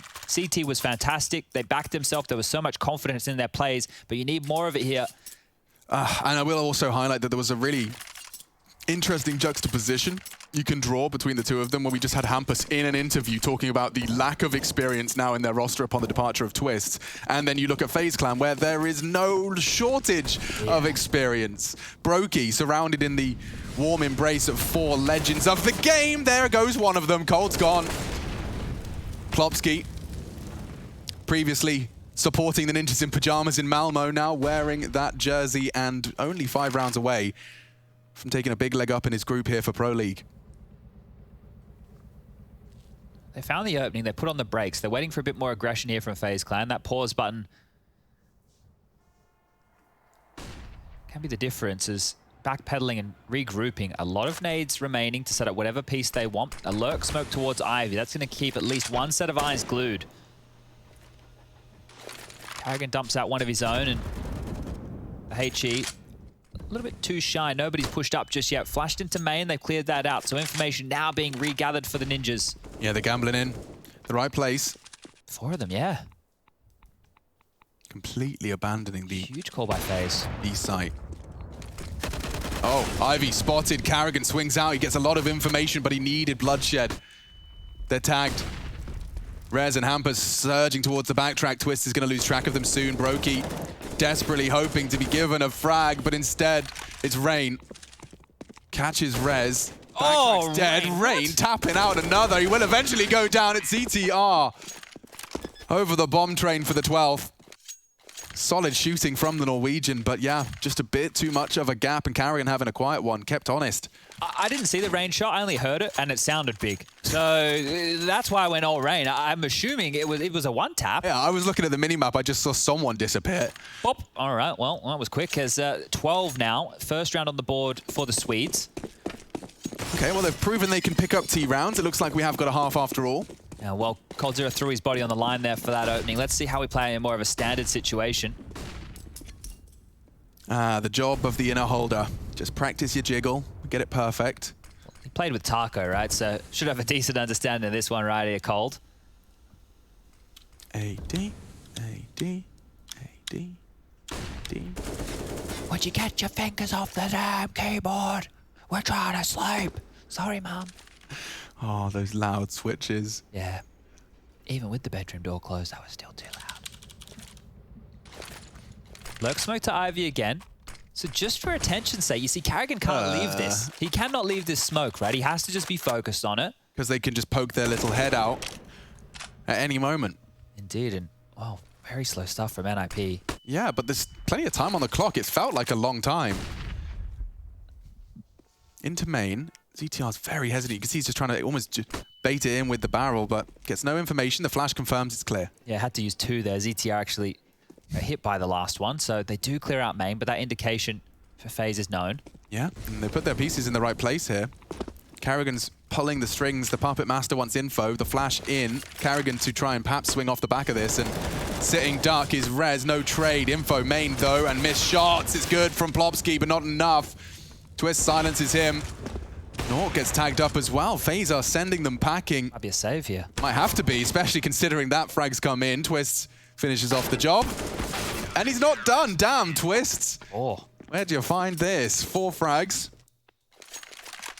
8 for FaZe. I mean, it is the CT side of Train, and they've done everything you could possibly desire by not losing the second round force buy, and ever since then, converting pretty comfortably. We saw NIP, the blip on the radar was the previous. This is Twist's POV for those 4 kills.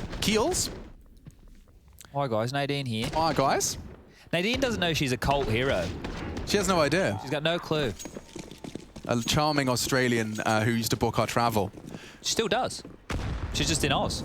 I just haven't seen her in years. We won't see her probably ever again, unfortunately. Hi guys, Nadine here. Nade through the windows. Not much damage to report about, but okay.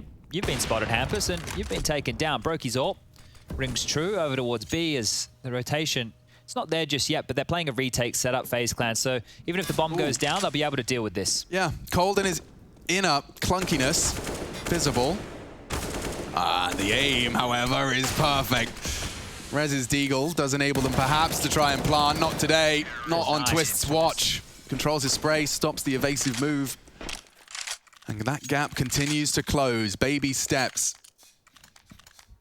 19 frags at the top end. It is Twist who's turned it on for the fragging department. And when we take a look at the scoreboard on the other side of things, it's Rez. We saw his defensive half.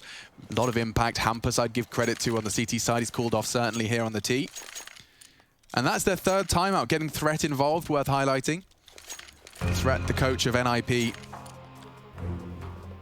Intermittently, I mean, he came, he saw, he conquered with the old lot, went off, did life for a bit, came back, was given all these young, sharp tools in the Swedish shed, and they said, go do it again. I think that right there is the key difference, and probably one of the key differences of why Threat came back, right? If you get just this whole new slew of players, ones who aren't from the old game, you know, they look up to Threat as a player who's been doing this for years, right? Yeah. Whereas the older boys, Get Right, Forrest, the guys around him, I'm not saying they wouldn't have respected Threat's opinion. I'd say it would just be a bit harder to pass the laws of NIP with those guys It was probably a lot more of a democracy than it is now.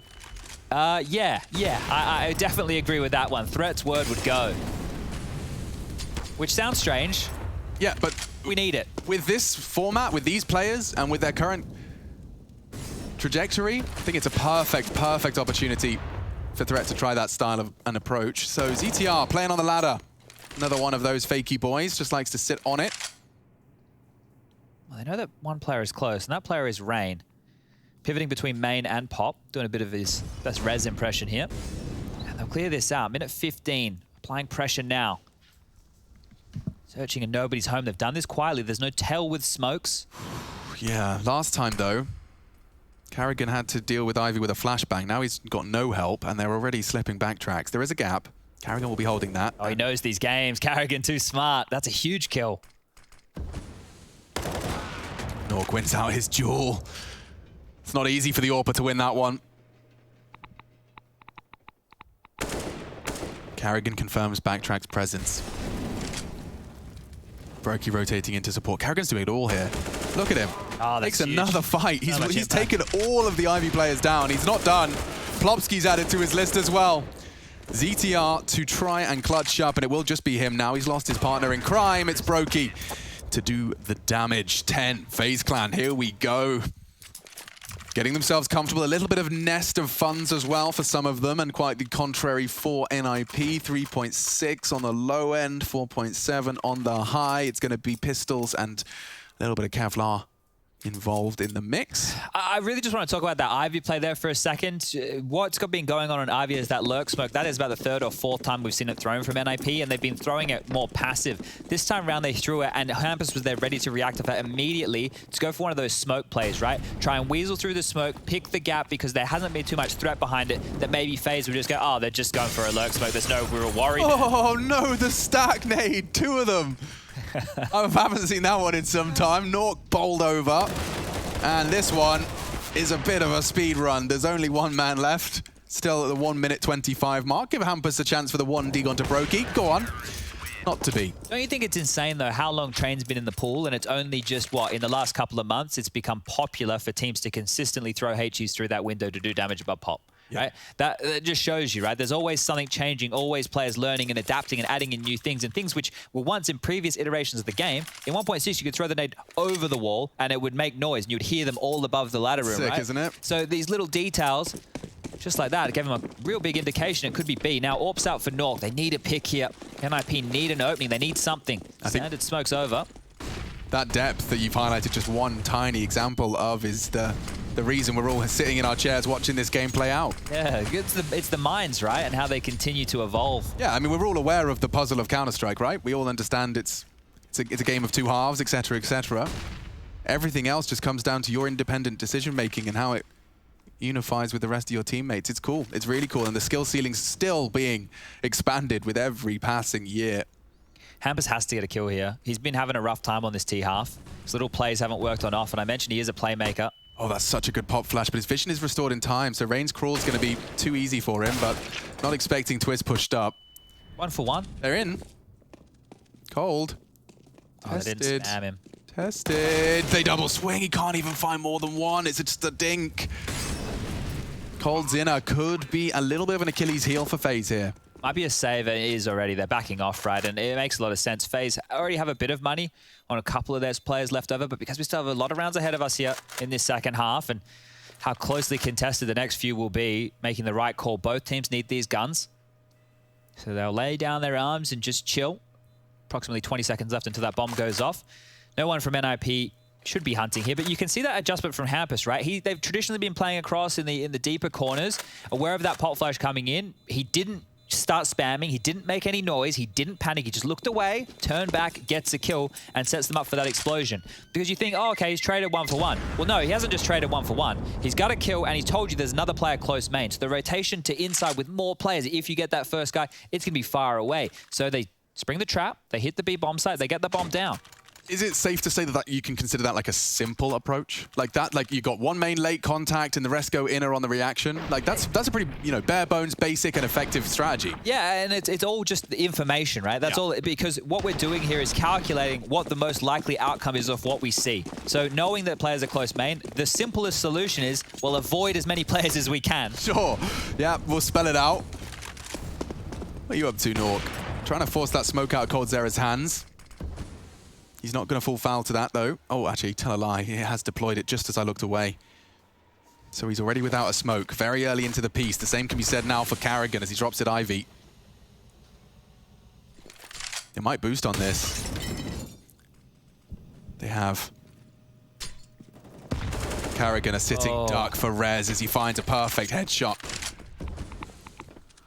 3 are on A, and they're in limbo right now. They want info. Pop, main, can't decide, dropping util in all those right places. Plosky's just going to gap Yeah, there. dude, that's nuts. Just over the ladder. He can escape safely if he needs to. He's pushed on in as well, so punishing them now. Rain won't expect this push this early.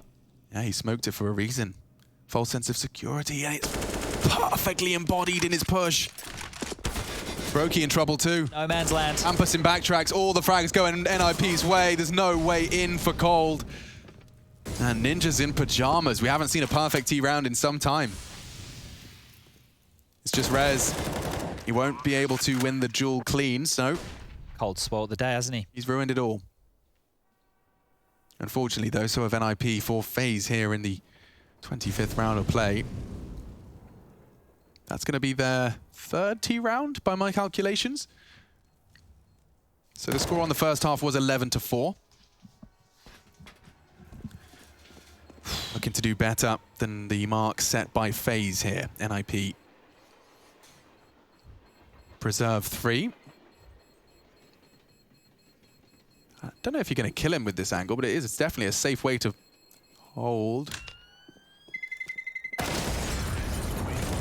Oh, Nicely very done. important save. Nicely done.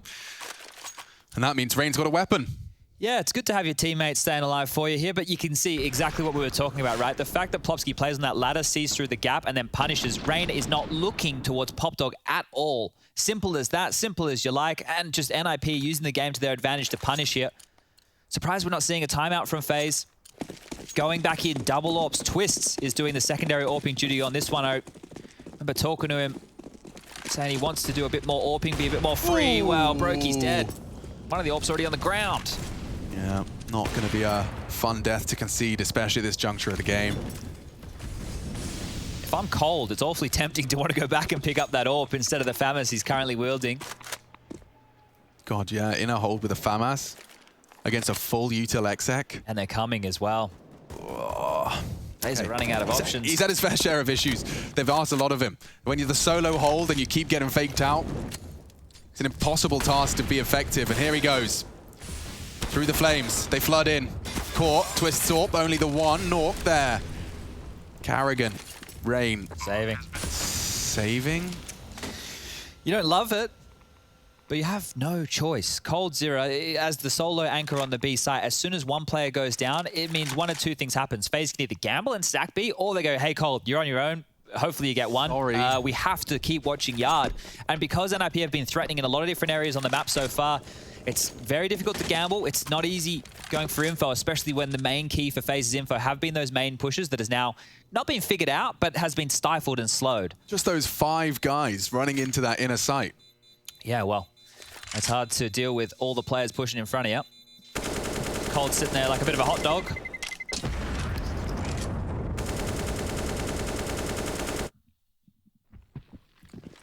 See that opening again. Brokey did have his weapon drawn, stepped into the line. Nork just beat him to it. And there's the second that really did lock the site out. Twist, had he, lined up a collateral, that's probably a different story for Rain and Carrigan, but Rain and Carrigan save the rest by a round. We do get to see another CT AWP, not the double at all. No, by no stretch, and I feel for Cold if it ends up in a similar situation. Yeah, this time he has to anchor the B. The poor guy. It's a UMP and 1 smoke. Like, if he gets overrun, which it's coming. Oh, great. Cold. I'm sorry, my friend. No, don't push the smoke. He loses it to the MAC-10, and just like that, disaster has struck. FaZe faced with an impossible task. Smokes are exchanged. ZTR can sit by that. He's got 30 seconds just to hang out, relax. Oh, no. Deep smoke. Carrigan's ahead. Rez beheads. And just like that, the perfect round is denied. Brokey just the one, though. And Rain, couple of points of health denied. It's NIP, baby. 2-0. Group B gets spicy. Everything gets close. Trading blows, wins and losses across the board. NIP will put themselves in second in our second day of play. A lot more Counter-Strike, though, to come. We'll be breaking it down in a minute.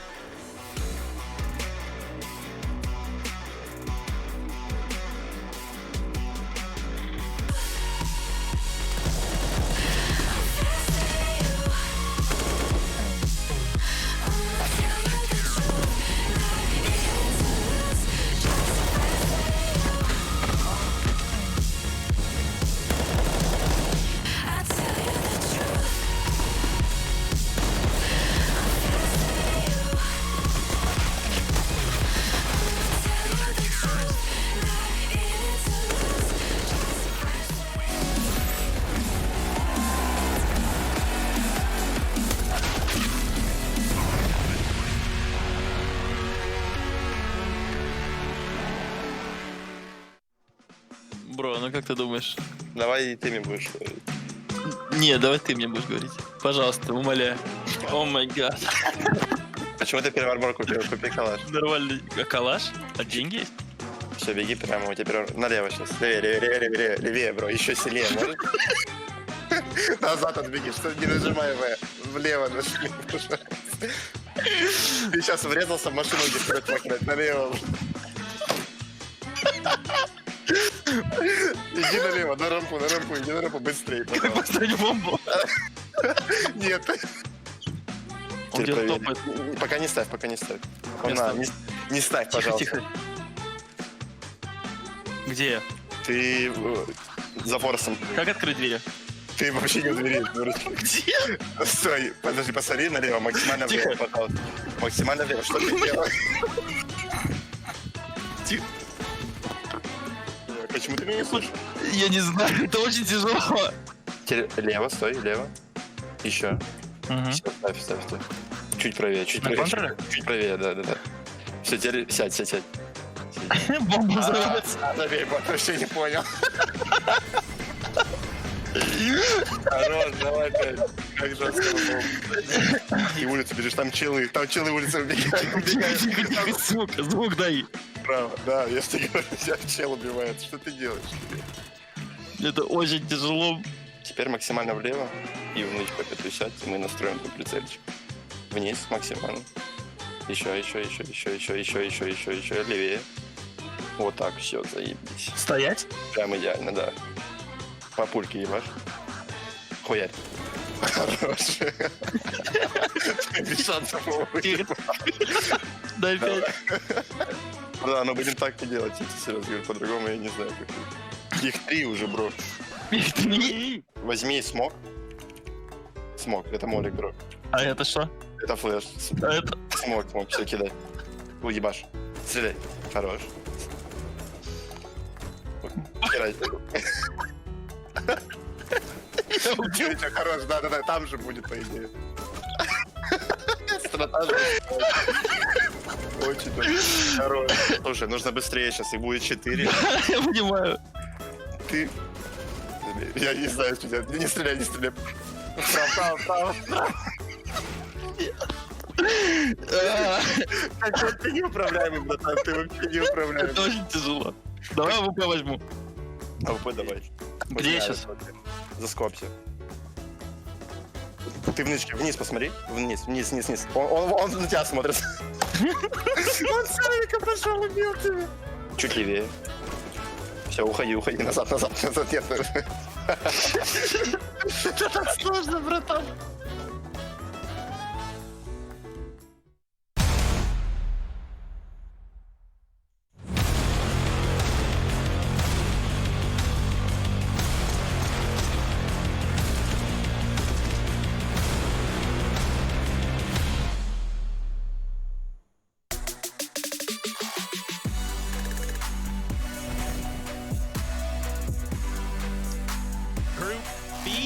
Oh, there we go. Group B, and the B is for battle. That's exactly what we got here, except for Nip come out winning the war, and that's the end of the run here. At least in this series for FaZe Clan, they're getting another shot at redemption soon. Don't you worry, Group B does carry on, but Nip get to hold their heads high, walk out of the arena today, feeling pretty damn good, Yanko.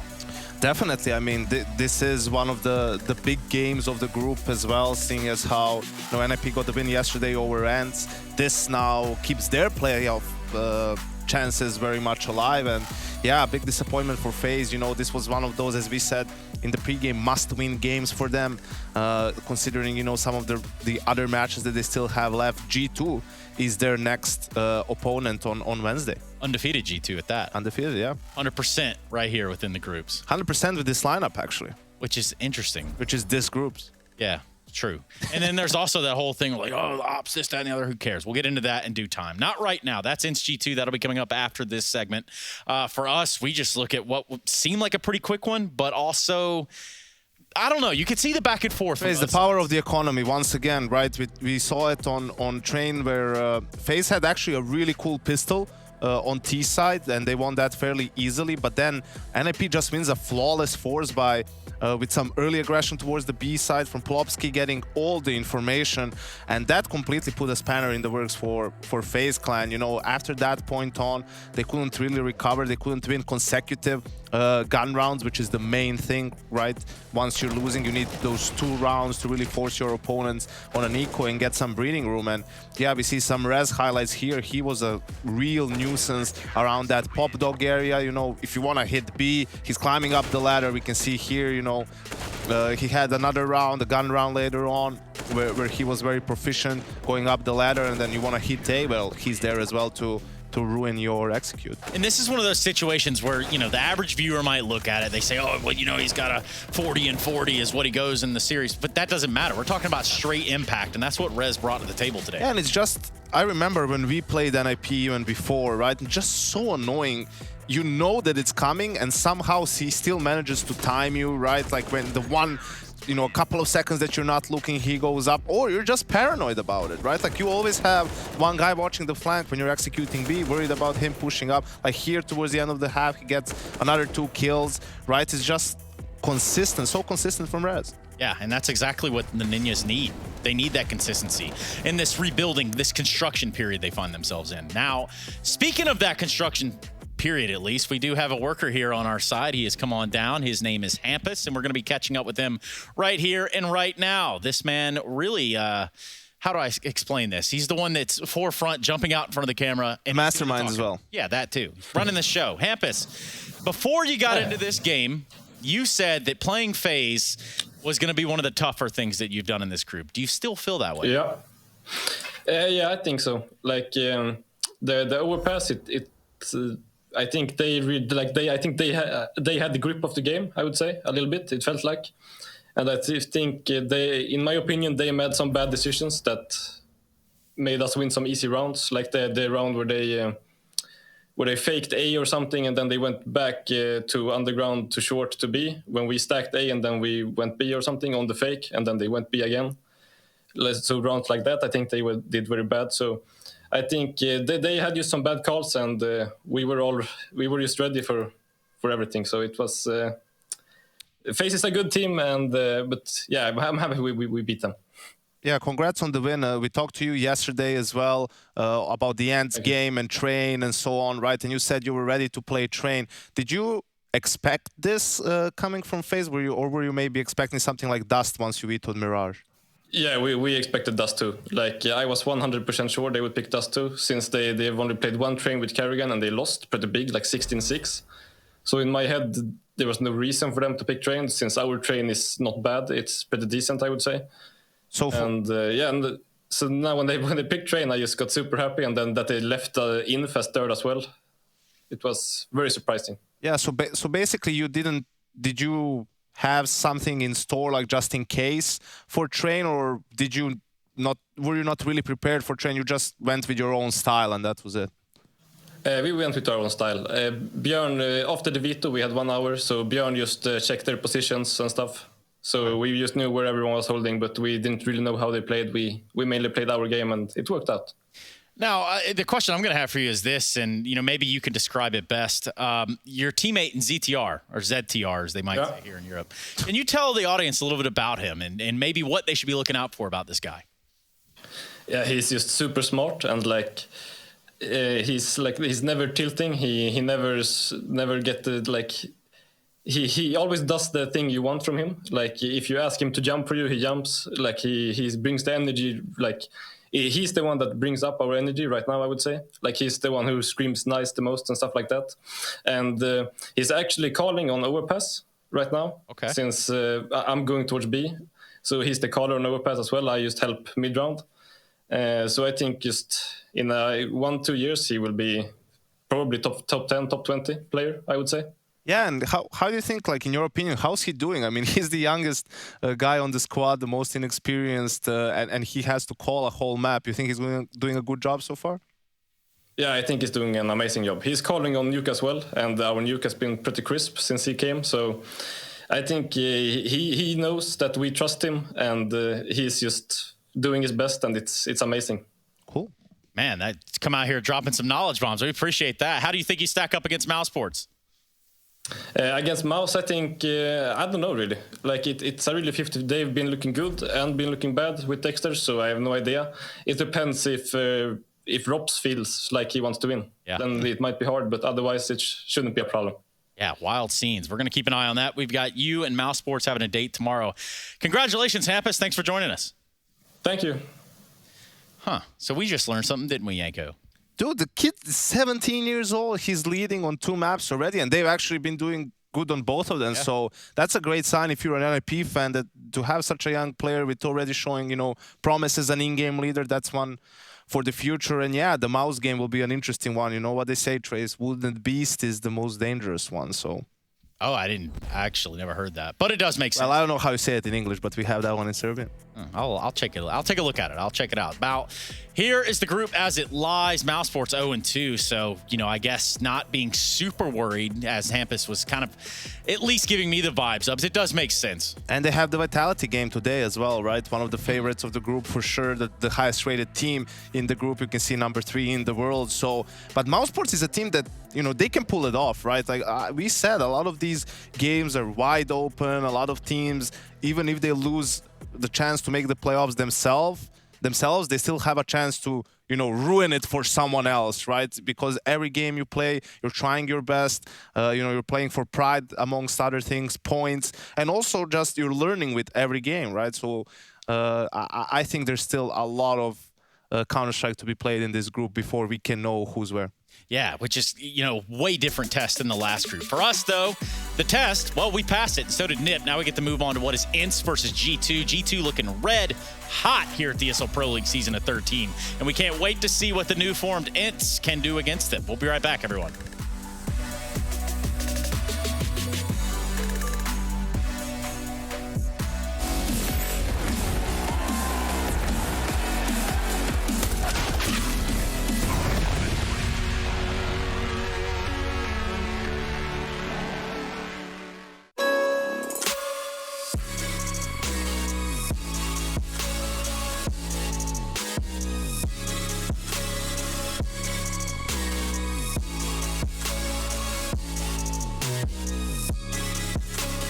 You love it, you wear it.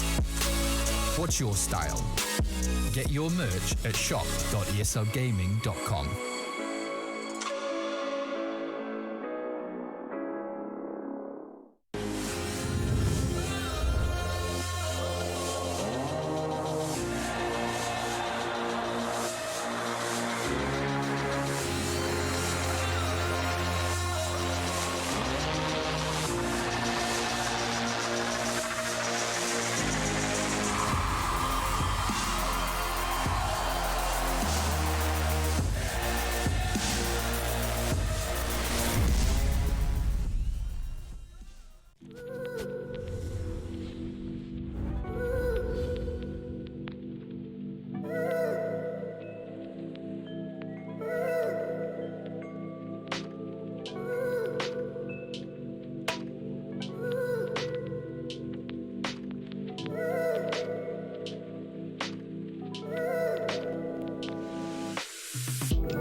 Maybe you get a player on the team and you kind of already have in your mind how you want him to play.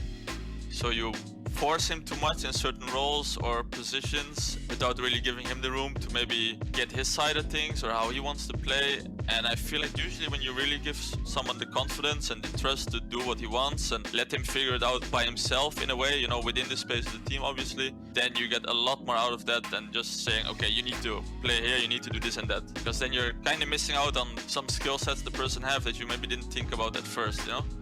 I think one thing, again, I go back to just kind of the biggest thing I've been harping on is this level of communication. I don't think people realize how much easier the game becomes when you are confident in what your teammate is doing, when you are confident in the communication and the information that's being passed to you. I don't think people realize how much of your focus can be elevated by you simply communicating properly with your teammates and how much it brings them into the game as well. So I mean, I honestly, you know, outside of anything crazy coach quote or like some kind of coaching technique, literally just communication in all aspects, and in terms of being uncomfortable, in terms of being comfortable.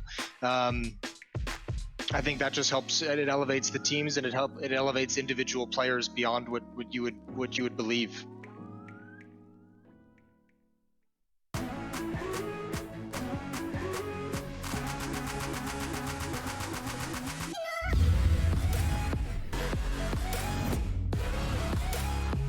So I picked Dupree. He's been around forever. He has a ton of experience. He's consistently putting up great numbers, being also very impactful in the team with everything he does. And he's a player that I have a lot of respect for. And I think he's one of the greatest players that CSGO has seen. I had a bit more trouble finding the right person. Ultimately, I ended on Crims. Same, he's a player that is here forever. He's won almost everything, I think, in Counter-Strike, and he's been relevant for so many years, putting up star numbers regardless of his roles and positions. And I think he's a player that is not necessarily talked about all the time, but he's always been extremely good, present in top 20 player of the year, regardless of how his team performed, and seems like a very stable player within the roster. So again, he's a player I have a lot of respect for and I love competing against. I went with Zaiwu, even though he's only really recent in the history of CSGO. I chose him purely based on the fact that I haven't seen a player like him. I played with him in his first professional team in Vitality, and competing with him and knowing him as a person, I think he is as good as a teammate as you can expect from a player. and obviously his understanding of the game and skill is absolutely incredible. So he just needs some more years to establish himself even more, but he is obviously an incredible player. The IGL, and that's where it links up to my entry player and where it works well together. I picked Glaive. He is also very often the first point of contact in his team and a player that creates a lot of space for the roster. Such a knowledgeable person and innovative as well. So if other people are being asked for this, I think Glaive is going to show up several times in dream teams. So as pure fragger and second entry / second upper as well, I picked Coldzera because I think it's a role that he's always been very familiar with, and I think also as a teammate, I'm sure that he's a great person to be working with. And so when I went with that roster, I had in mind also the personalities and the players that were seen as good teammates, as well. And so I like that about him. Winning is very important, and he's a very hungry guy. So since Glaive has an excellent relationship with Zonic, and he has been here as well for an extremely long time, and the fact that they work very well together, I picked Zonic because of that synergy with Glaive that is quite obvious in what they have achieved together. I think he's one of the only coaches that really stands out in terms of results.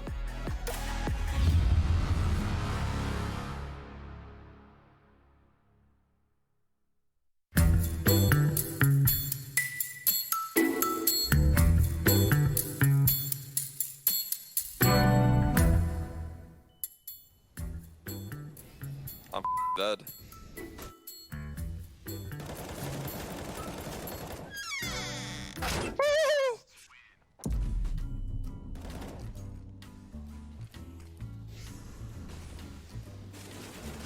What?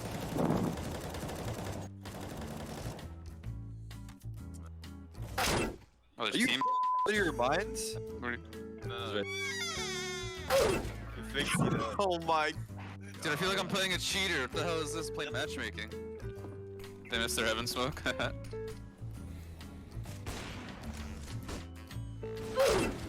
Good job. This dude.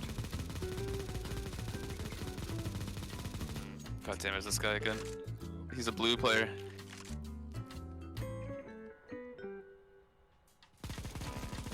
Thank God.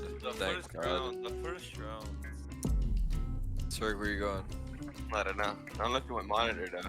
I'm already looking. No flash over monster for you. Yo. Wait. Flashing. Nice peek, sir. Good coming on the flash peek. Proud of you. Hated my bots. They're up short. Yeah, I'm sick. This guy blue already? Oh, he's on the right. I think. Oh shit. Dude! Oh my god, dude, he's embodying hard. Holy shit. You can't aimbot if you can't see. Dude, they're shooting me through smokes. Oh no. Oh my god. Hey, use a real gun, buddy. I used this in matches. Oh no. You're you're gonna die if you jump one more time. He's in bot. He's in hack mode. Oh Yeah. my god. Yeah, he's in hack Oh mode. my god. You should have seen the shot. Oh, I have an idea.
Is there like an iconic map for surfing? There is.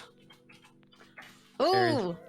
Probably the most Let's famous have a map in watch. all of Surf. Oh, I wouldn't say the most famous, because speaking of maps tend to be the most famous because there's a lot of servers on CSGO that play them.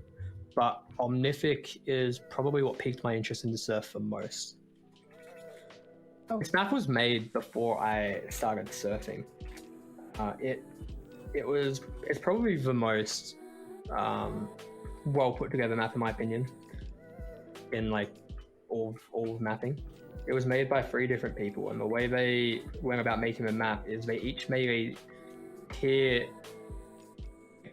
So back then, tiering went from 1 to 6 because there wasn't tier 7 or tier 8 maps made back when this was released. So there's 18 stages, and they each decided to make a tier each. So they made 6 stages each, tiering from 1 to 6. So the stages I'm playing now are tier 1, and then this would be tier 2, and it just stacks on forth. It's so fast though. How do you even learn all these different pathways, Cap? This is insane. I just have thousands of hours into this game mode. I wish I could play other games, they just don't. Unless I'm playing with friends, surf is pretty much what I'm doing when I'm bored. How would you learn a map like this? Like, where do you even start? So, in this server and most servers, there's a practice feature where you can set a bind to a key, and you can set like a save location, and you can teleport back to where you failed. So you could learn from your mistakes without having to get back to where you failed. So you can pretty much just practice the map. Segmented is what it would pretty much be. It's a cool feature. It was added. I don't know when it was added. It was before I started surfing, but for a while people were surfing without it. So the skill ceiling for surf was a lot lower back in the day because I didn't have these features to sort of help improve over time.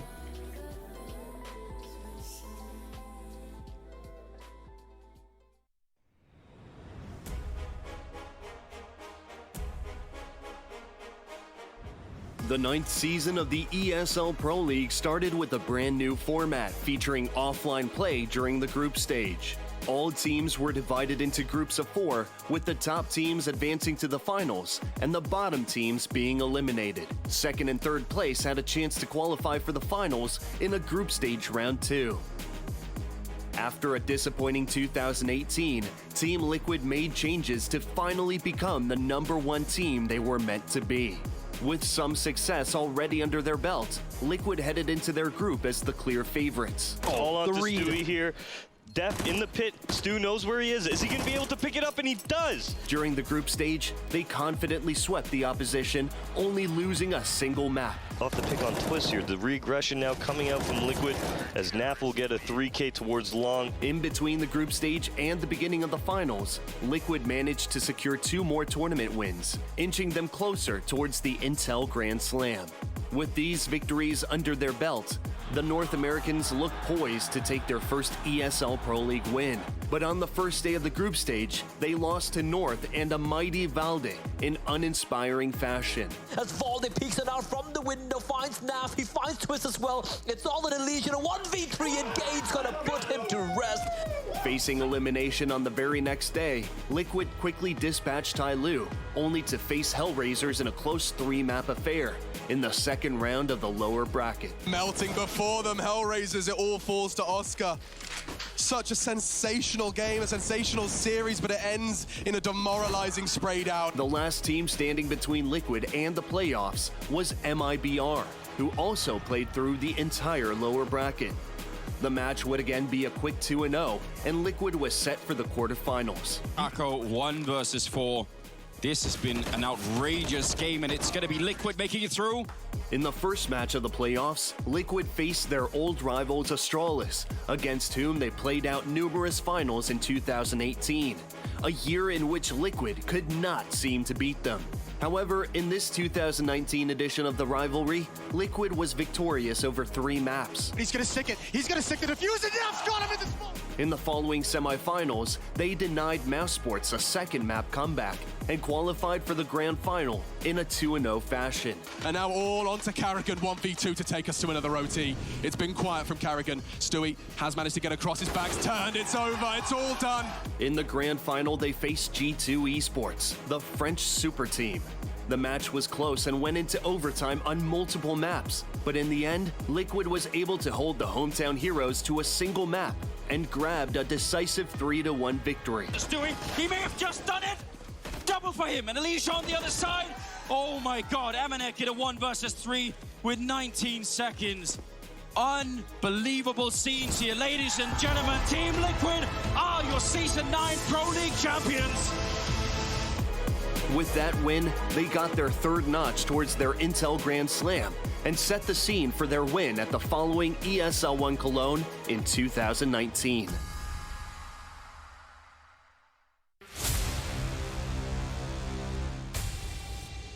Ain't no stopping us, we do the impossible.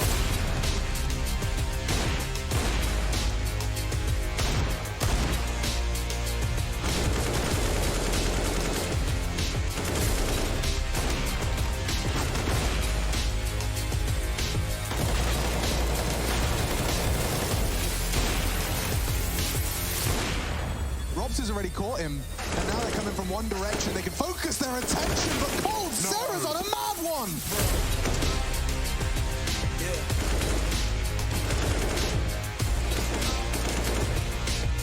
Ain't no stopping us, we do the impossible. Straight to the top, we're top dogs and you're not. Too good, let me fake it. So close, I can taste it. Ain't no stopping us, we do the impossible. Embrace your destiny, slay your enemy, raise a legacy. No more apologies, trust your abilities, gather the energies. Pull yourself back together, been staying off track forever. Child of the nation, will seek redemption, time for salvation. Today is meant to be day of victory, time for history. Reverse the tendency, fight the entropy, channel your rivalry. You're praying for fortune to come, you're hearing the sound of the drums. It's too late to backtrack, go back, you're back now. Keep your feet on the road and stand up. You've got what it takes to fight back. Don't stop until you black out, out, out. Stand up, up. You've got what it takes to fight back, back. Don't stop until you black out, out. Give all you got, show them how to make a miracle. Stand up, up. You've got what it takes to fight back, back. Don't stop until you black out, out. Give all you got, show them how to make a miracle. Go save your team, be a hero. Take home the cup, be a star. They waiting for you, take aim, shoot your arrow. It's your time to shine, show them who you are. Stronger, gotta go faster, gotta get better, gotta work harder. It's fight or flight now, get up now. Go with the move, go for the goal, lead up the stadium, you know how it's done. Stand up, up, got what it takes to fight back, back. Don't stop until you back out, out. Give all you got, show them how to make a miracle. Stand up, up, got what it takes to fight back, back. Don't stop until you back out, out. Give all you got, show them how to make a miracle.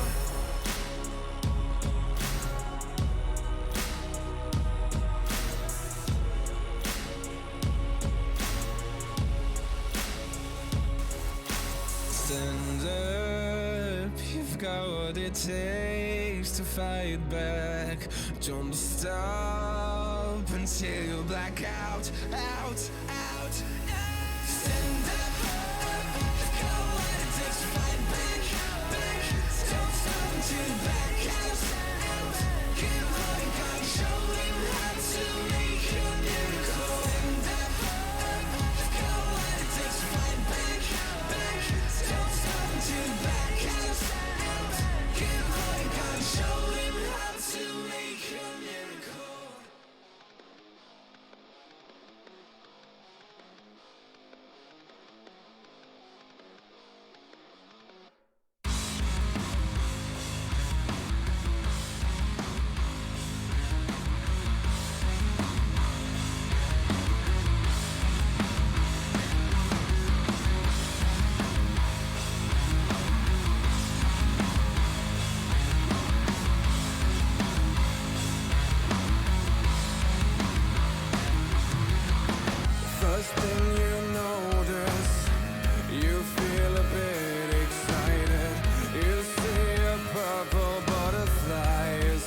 halfway through you start to lose control.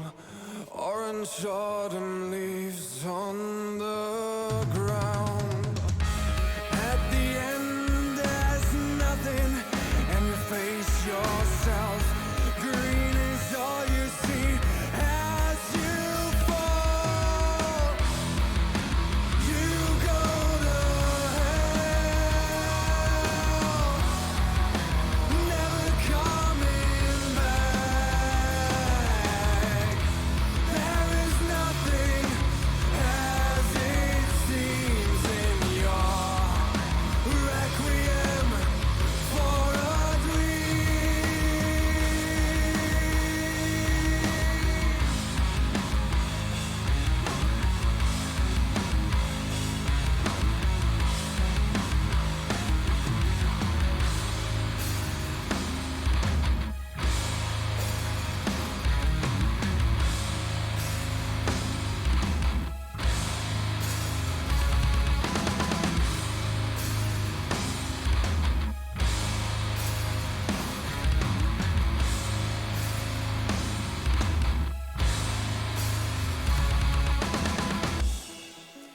You go to hell, never coming back. There is nothing as it seems in your requiem for a dream.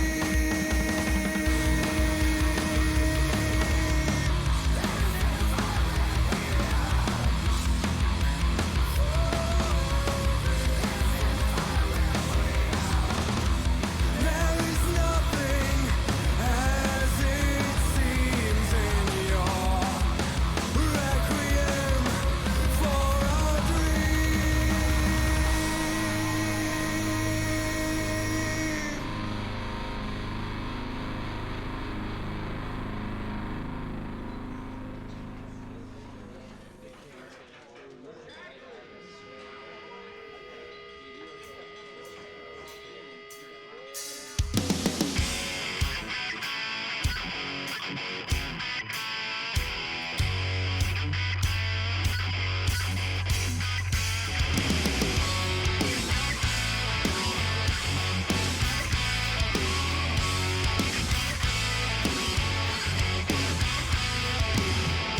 We've got obsessions that we can't control. We feel the heat, but we don't wanna let go. We answer questions that we ask alone. I hear the words, but they're coming out an echo. Stop! Would you give up the fight if you had no time to even surrender? Would you give up your rights and let your life slide away?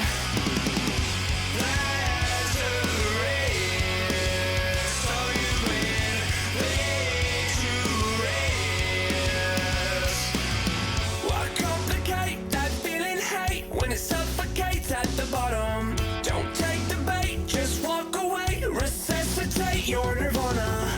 I feel a way I've never felt before. I finally found what I'm looking for. Stop! Would you give up the fight if you had no time to even surrender? Would you give up your rights and let your life slide away? Lazarus, so you've been laid to rest. Forever in our open arms, we're thankful we made it safe so far.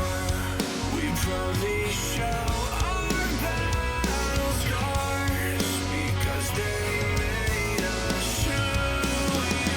Stop! Would you give up the fight if you had no time to even surrender? Would you give up your rights and let your life slide away? Lazarus, so you've been laid to rest. Lazarus, so you've been laid to rest.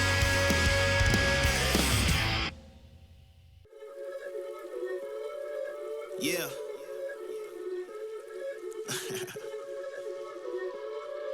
Let's talk. Look, ayo, we rose from the dust to the sun. They claiming that we the one, never one-on-one. Teamwork till we done. Sent on a mission, we got ambition. Never scared, we won't run. Never one and done. Some sit back and some like the hunt. I pick my teammates up when they fall. And if I ball, we all ball. Crashing balls, crossovers and all. Just call us the balls. Don't fear nothing, call us galore. Serving them all. We outside, we barely indoors because we gave it everything when we had nothing. Gave it everything when we had nothing. Holding on by a thread, couldn't grab nothing. Seems we moved on to a better place. Shine, shine away from the shade. But now that we're here, ain't no going back.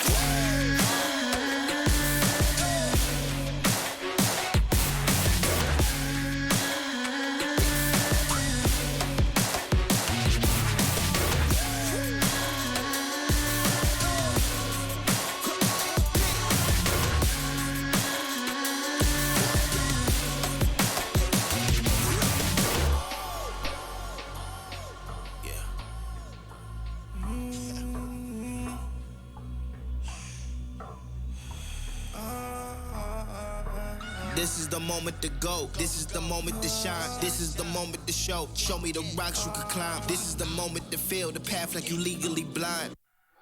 I can promise this is ours cause we built for this, kill for this. Pushing buttons to us quick, push it off a new assist. Oh, y'all think we new to this? Pound for pound, break it down. Watch what we gon' do with this. Teamwork got us fluid with. Make y'all look like sewages. Gave it everything when we had nothing. Gave it everything when we had nothing. Holding on by a thread, couldn't grab nothing. Seems we moved on to a better place.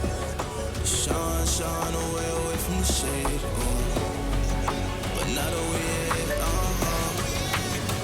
ain't no going back.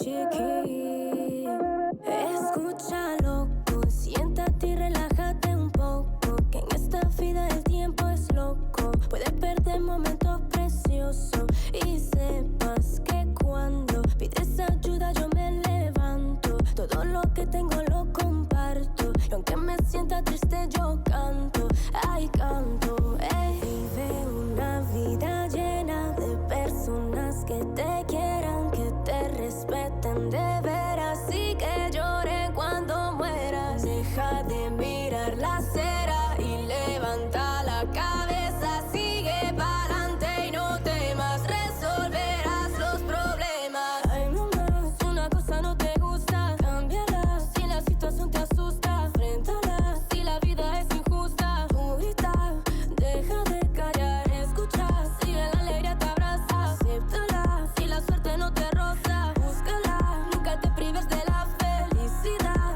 de tu libertad.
talk to me.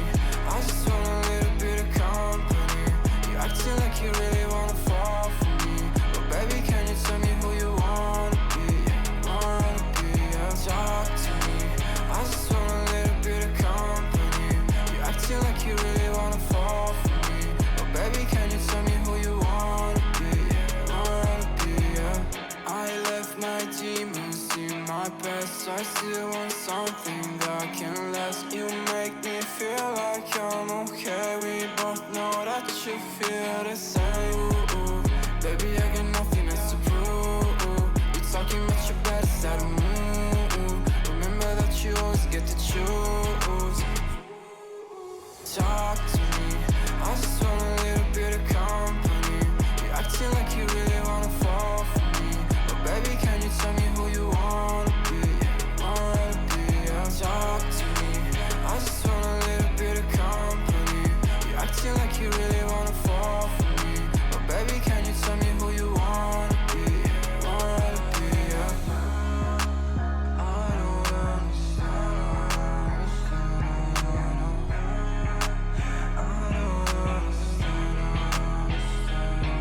I don't wanna be friends, yeah, I guess you got my intention. Got no place I'd rather be, feel like another dimension. I don't wanna talk, baby, you should let it go. I don't wanna go, let me stay a little more. Talk to me, I just want a little bit of company. You acting like you really wanna fall for me, but baby, can you tell me who you wanna be? Wanna be, yeah. Talk to me, I just want a little bit of company. You acting like you really wanna fall for me, but baby, can you tell me who you wanna be? Wanna be, yeah.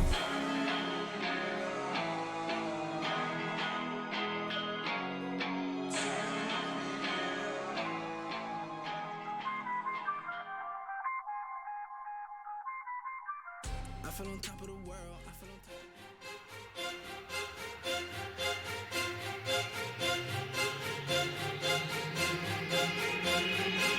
Going on to search. There's two in that pit. That doesn't even matter because Celsius is killing them all. Finally, he gets in. He won't expect Freakazoid. Will expect Freakazoid. Oh, no! Zywoo is trying to do it all. Ridiculous! Zywoo! Woxing's tired of waiting around. And there it is. 4 kills from Woxing.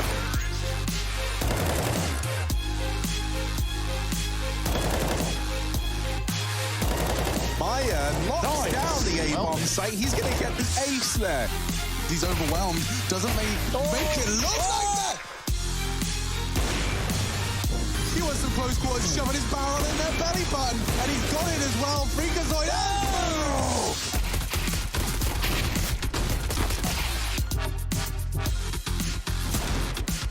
Another shot hit by Cold Zera. And another one from Cold. He's done it. 10BK in a 1v2 that's certainly not easy. Oh, let's go.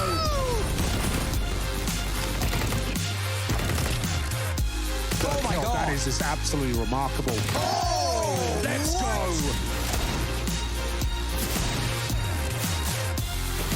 Now in with another that survived. Cold Zera. Fallen, brilliant collateral shot. Fallen for the quad kill.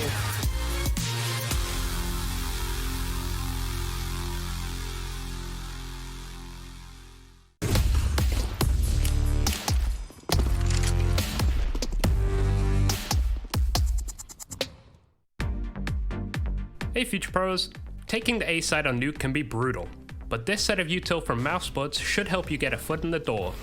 This was done on a partial buy, but there is no reason it wouldn't work on a full buy. Mousesports start off by throwing the basic outside smokes to keep the CTs guessing on their positions. So if you want to know how to throw those, check out our pro tip on how to throw the outside smokes.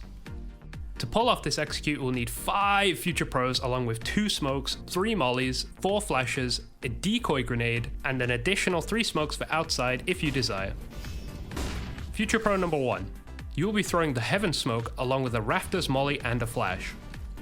To do this, hop up onto Silo and position yourself over the edge of this pipe. Crouch down and aim along this line of the dome that meets the far right girder. Then stand and throw the smoke.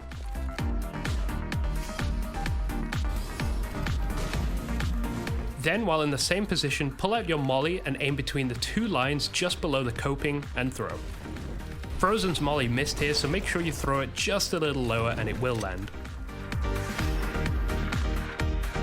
Then finally, crouch and aim at the bottom center of these two windows and jump throw your flash. After that, head down to lobby and hold any CT ramp flanks that could come in. Future Pro number 2, you will be throwing a flash followed by a sight molly. To do this, hop up onto T roof and in the middle of the left side of this vent thing. Get your flash out and aim at the corner of the floor section and simply jump throw the flash. Then pull out your molly and aim just above the yellow railing in between these two sections of the wall cladding. Simply jump throw your molly. The molly won't cover the entire site, but it will force the CT into an isolated position. Future Pro number 3. You have it pretty easy and only need to throw 2 flashes to help get out of Squeaky. To throw your flashes, get into the back corner near these boxes.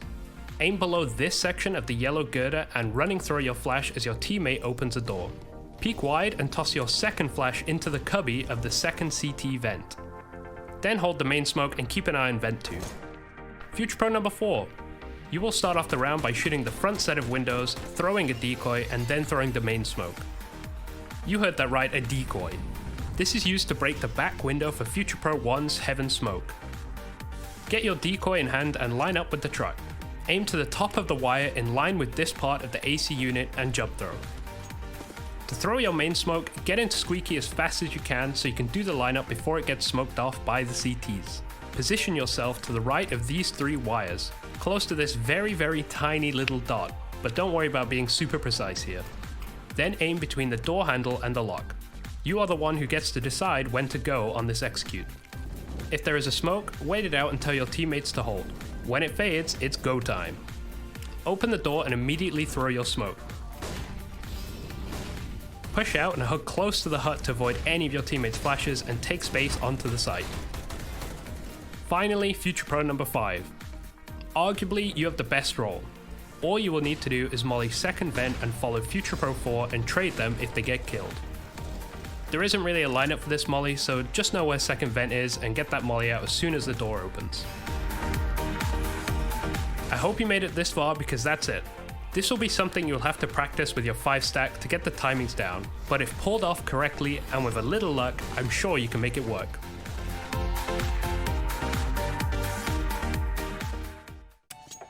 No, I'm exploring. I'm exploring. Oh. Exploring? Oh. I take this. What the Okay. Need to take the scar, guys. Enter cover me, stay here. Oh, Manek is Better. Where? Top of jail, bro. How did you get there? Take the teleport now. Oh! Where's the hope? Tough myself, guys. Hunter, you need to save me, bro. In the jail. I fucked up myself. I'm stuck in the. You're in the jail? Ouais. Ouais. Tu me vois? You saw me? Yeah, I saw it. It's suicide. Okay, he knows now. What a position. Come down, guys. We all fight down. Okay, Rocky. Where down, bro? Down. In the L, bro. Oh putain, I'm the new upper, it's not Nico. No!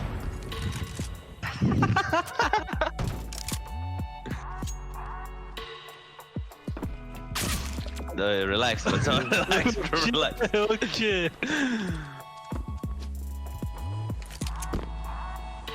What? Okay.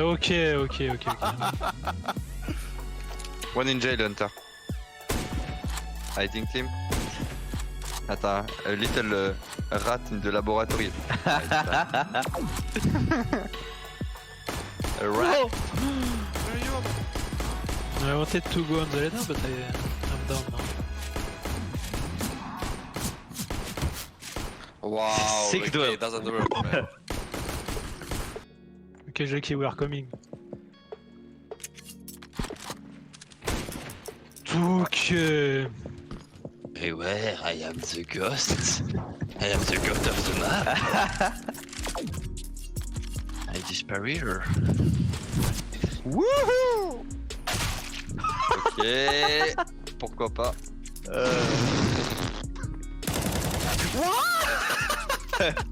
Mais ouais, die. Salut. Coucou. Dans ma bite. Mais c'est pas possible. I was inside. ESL Pro League is brought to you by Gaming Malta, Intel, US Air Force, 1xBet, and DHL.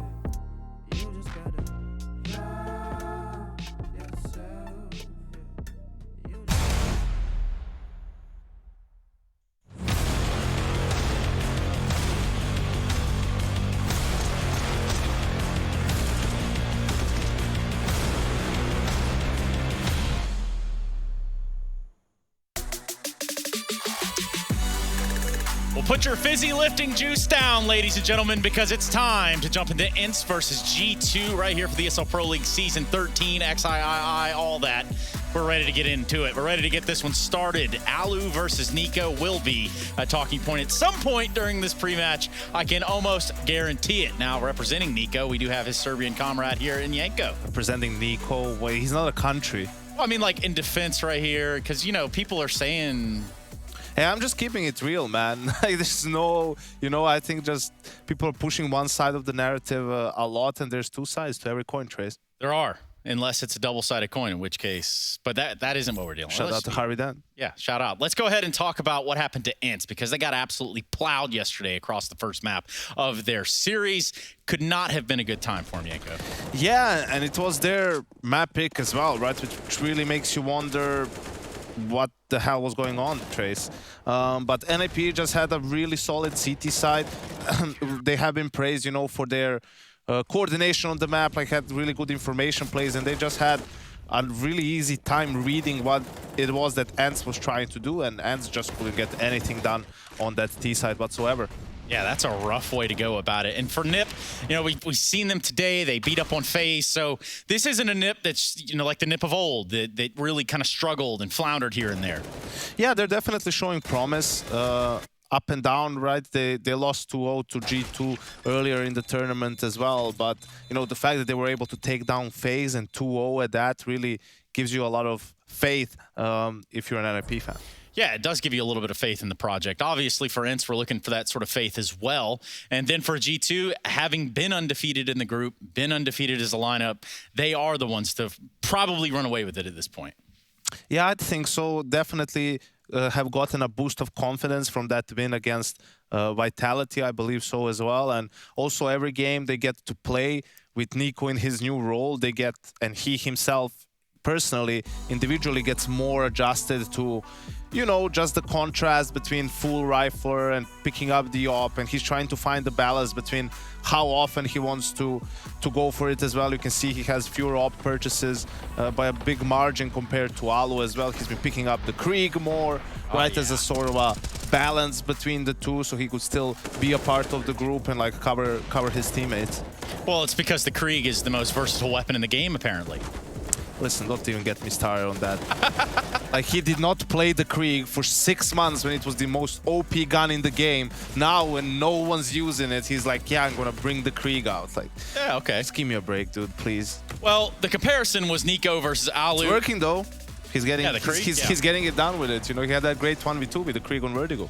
Well, that comparison of Nico versus Alu, it's kind of hard to even draw that one in the sand, all things considered. Former teammates, funnily enough. They were together on FaZe for a little while when Nico came over from Mousesports initially. And, you know, he always had a lot of praise for Alu as an opera, right? In terms of just being fearless, taking initiative, having a good, you know, understanding of how the gun works and when he can go for those openings. So I think he has, you know, a lot of respect for Alu and what he does with the big green.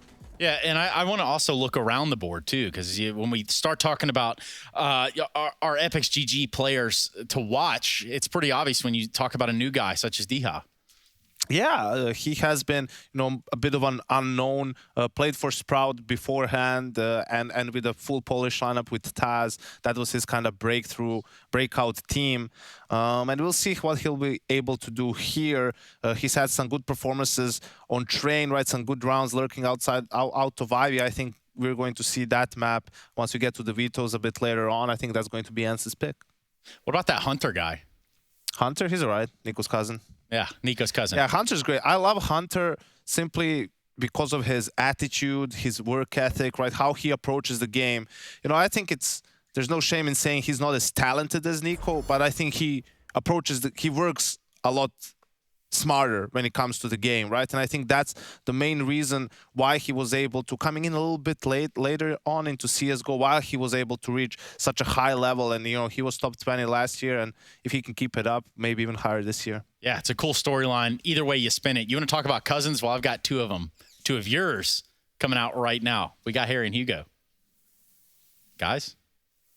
Nice. I wish it was just quiet. It's cousin Yanko.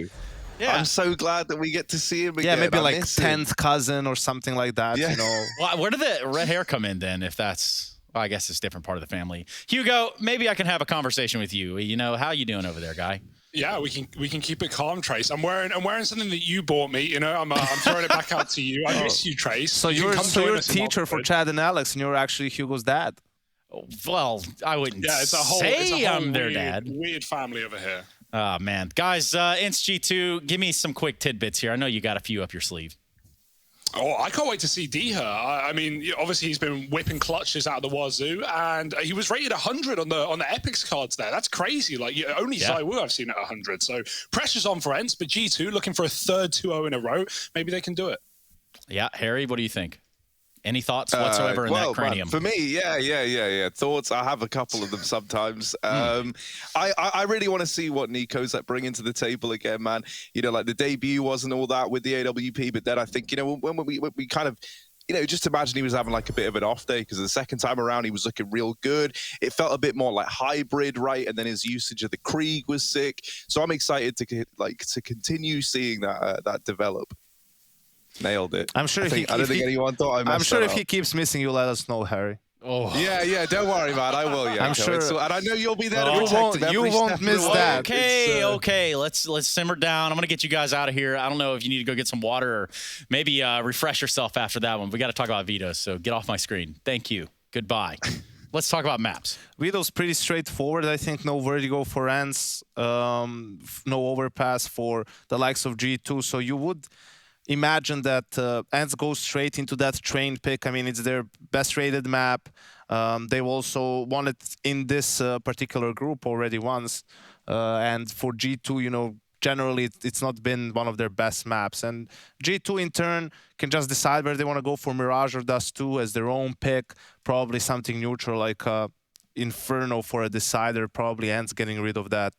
Well, whatever G2 doesn't pick, whatever's left between Dust 2 or Mirage.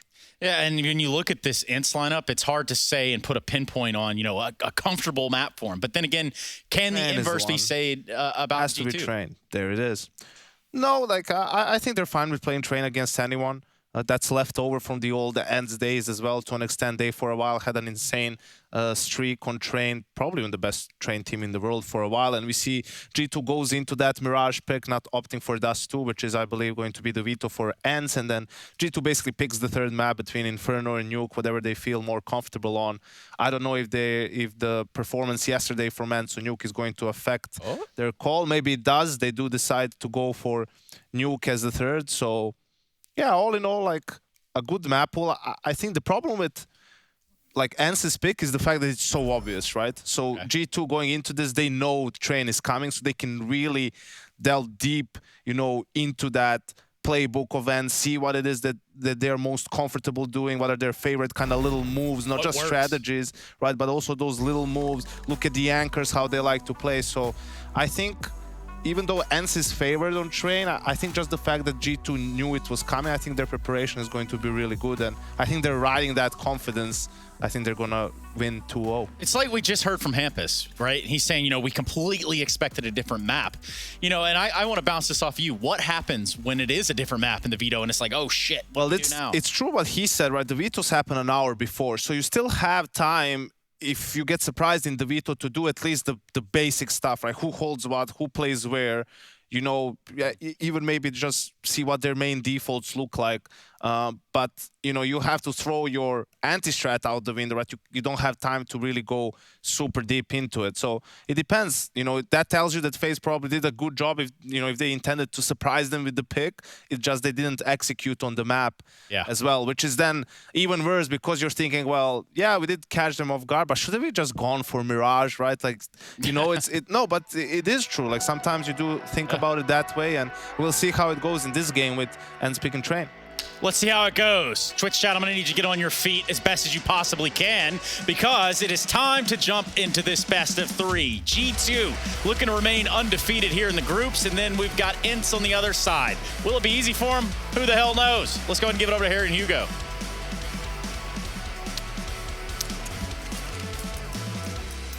Woof, let's go. G2 ENCE. Bit of train gaming to start off the day. And G2 on that CT side. ENCE's pick, and right now they're looking to continue on their upward trajectory. This new roster's looking quite exciting. European mixes on both sides. And ENCE, they've really got their work cut out for them. G2 looking ferocious these last couple of days. Through thick and thin.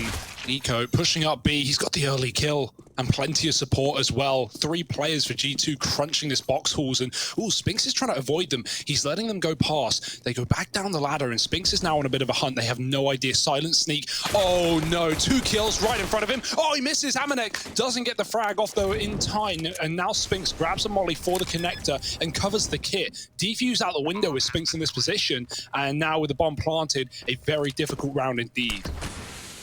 Man. Spanks, if you catch my, you know, my drift. That was unreal.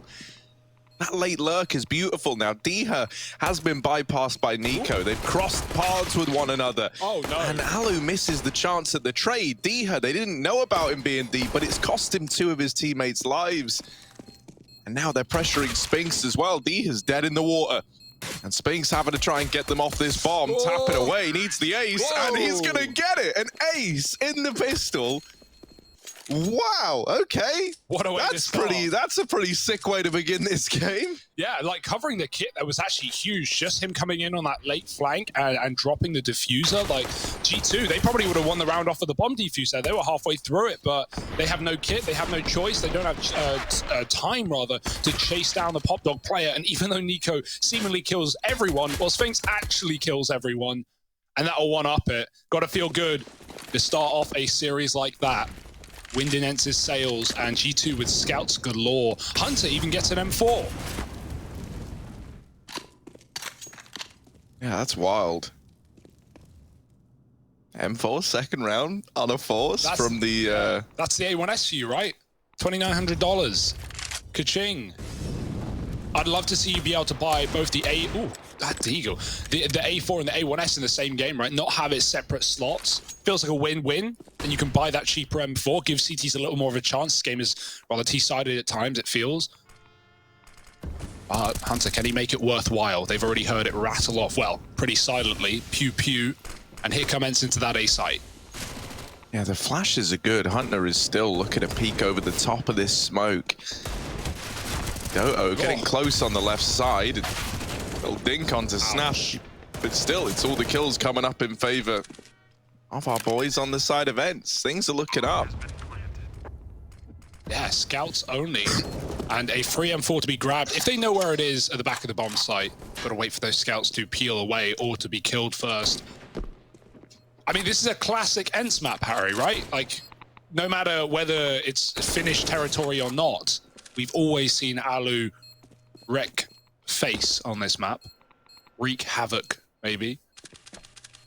And so no surprise to see ENCE coming in, straight in, gunning on that T side of their choice. The tag. almost caught Snappy, who was 2, who might still die to the bomb. He's got to get pretty far away. Lots of low players, but they'll move into spawn in time. Snappy won't. I did feel like that was about to happen. Bomb, pretty annoying at the best of times. So Rifle lost in the source, but Ent coming in with another round, and G2 still have to eco around the scouts. So should be that 3-0 that we expect.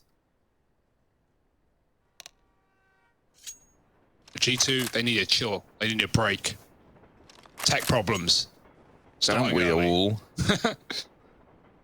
Man. I like how we've just, you know, got to see G2's entire adventure through this group, right, Hugo? Like, we're blessed with having their games every day. And it's always good fun getting to watch G2.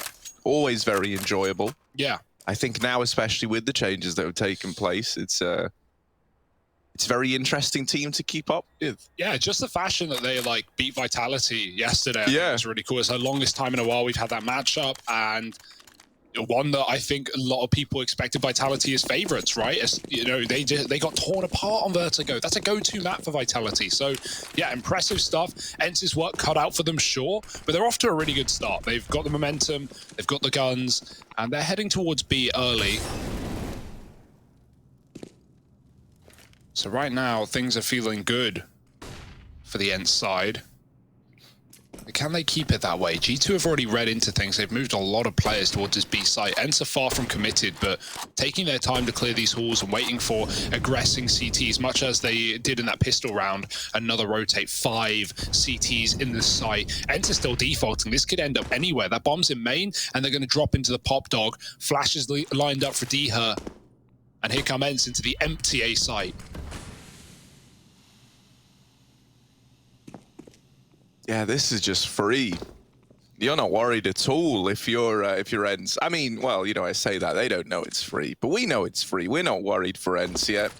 There is like this this triple pop flank that's now divulging into a main play, and maybe that gets you worried in the long. I mean, really, nothing gets you worried here, Hugo. You're giving off mixed signals. I am giving off some mixed signals. Are we worried? Are we worried? I don't know. Let's find out if we should be. I think I'm a little... No, okay, I'm not worried. I've made up my mind, and actually everything is going to be fine because Deher is here, and now I am a little... Actually, Hugo, upon reflection, I am still not that worried. They are just saving.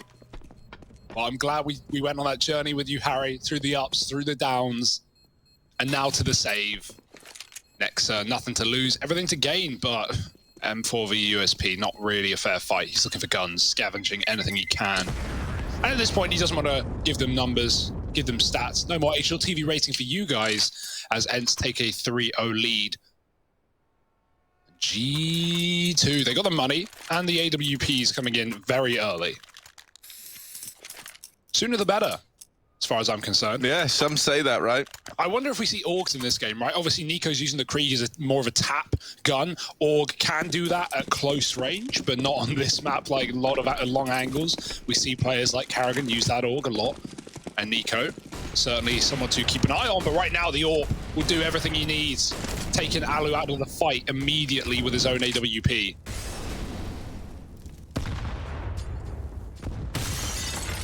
Yeah, big scalp to find. And Nico repositioned and in for another main peak. Interested in what Ents are doing in this portion of the map. Amanak, in the meantime, said his name a little bit weirdly there. Mr. Knack.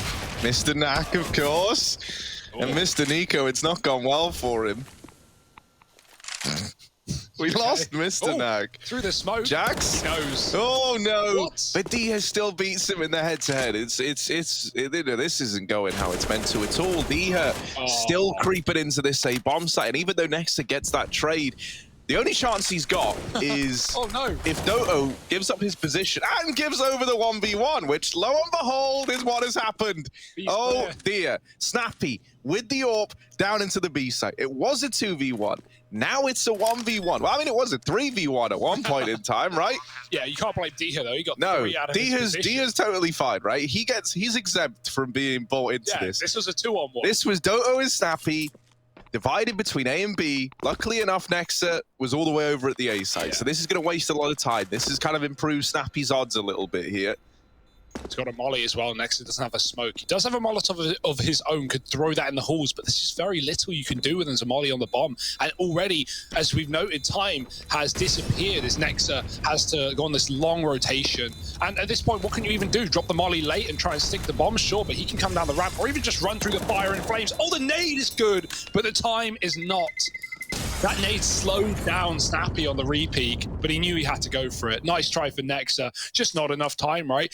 Even after he kills Doto in that B bomb site, the call is made. Oh, B's clear. Bring the bomb B. Snappy is. And then Doto dies, and Snappy goes, well, I fancy my odds. I'll give it a go. I'll run down the ramp. And at that point, Nexa is a long way away.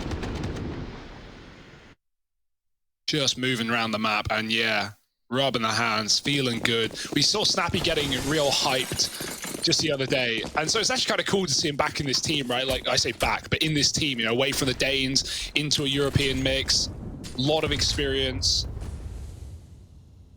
And I like this like mix of, you know, not even just old and new, but like more new and old. Yeah, new and old. That's a better way of doing it for sure. Right, we got the old guard of Alu, we got Snappy here. Also got some newer guys to this level, like Sphinx, like Doto. So let's see, because right now 4 are up against G2, everything to be happy about. The late flash out ramp, they need to check the spools. Doto does, but Hunter's going to pick him up. Sphinx and Snappy both getting entries into this B bomb site, and this is only an eco for G2, but it's falling apart. Yeah, it's nice and dominant. That's exactly what you wanted if you're Ents, right? You want to keep G2 on this back foot for as long as you can. Keep them vulnerable. Keep building up your money. And that's the key to a good first half here. Nico just looking for damage at this point in time. Sphinx not going to give any away. And he's cemented the round with 3. He's looking really impressive as Sphinx. Real good. 5-0 for Ents, another buy coming in for G2. This is where we want to get a bit more mileage out of this double orb, right? We've had moments of brilliance from Nico, but Amanek struggling early on. We're only 5 rounds in, though, so he does get a pass for now. Gotta say, big fan that Diha's in this squad. Yeah. We've done some pugging with Diha. Against his will. Against his will, but occasionally with his will. Yeah. Teammates and enemies in the realms of ESCA. Turns out you really can play with the pros, that being Harry. Pretty good. Amanek orb smoked off. He is on this lurk again. He got 3 from Ivy last time around. No way you should be getting that much done this time. That's a good nade for Nico. How much? Oh, painted in red. Blood on the wall. And flashes into the B site. They're not waiting around. In they go, yeah. Very aggressive down through the ramp. Nex has gone right away, so suddenly this becomes Nico's problem to contain these players spilling over into the B bomb site, but he can't do it. He's just going to set up and wait to play retake with the rest of his team. Going aggressive is Sphinx again, but this time Nico's ready for it. Ready is one thing, though. Deleted through the ramp, and it might just be the save straight up now. 2 on 4, they're getting out of there. They even killed the Ivy Lurk. There was no question about it, right? Like, Amanek's waiting. He's trying to shuffle his teammate in 8K, but gets rid of Diha almost instantly, and Ents just explode into the B bomb site, not deterred by that big grenade that Nico threw.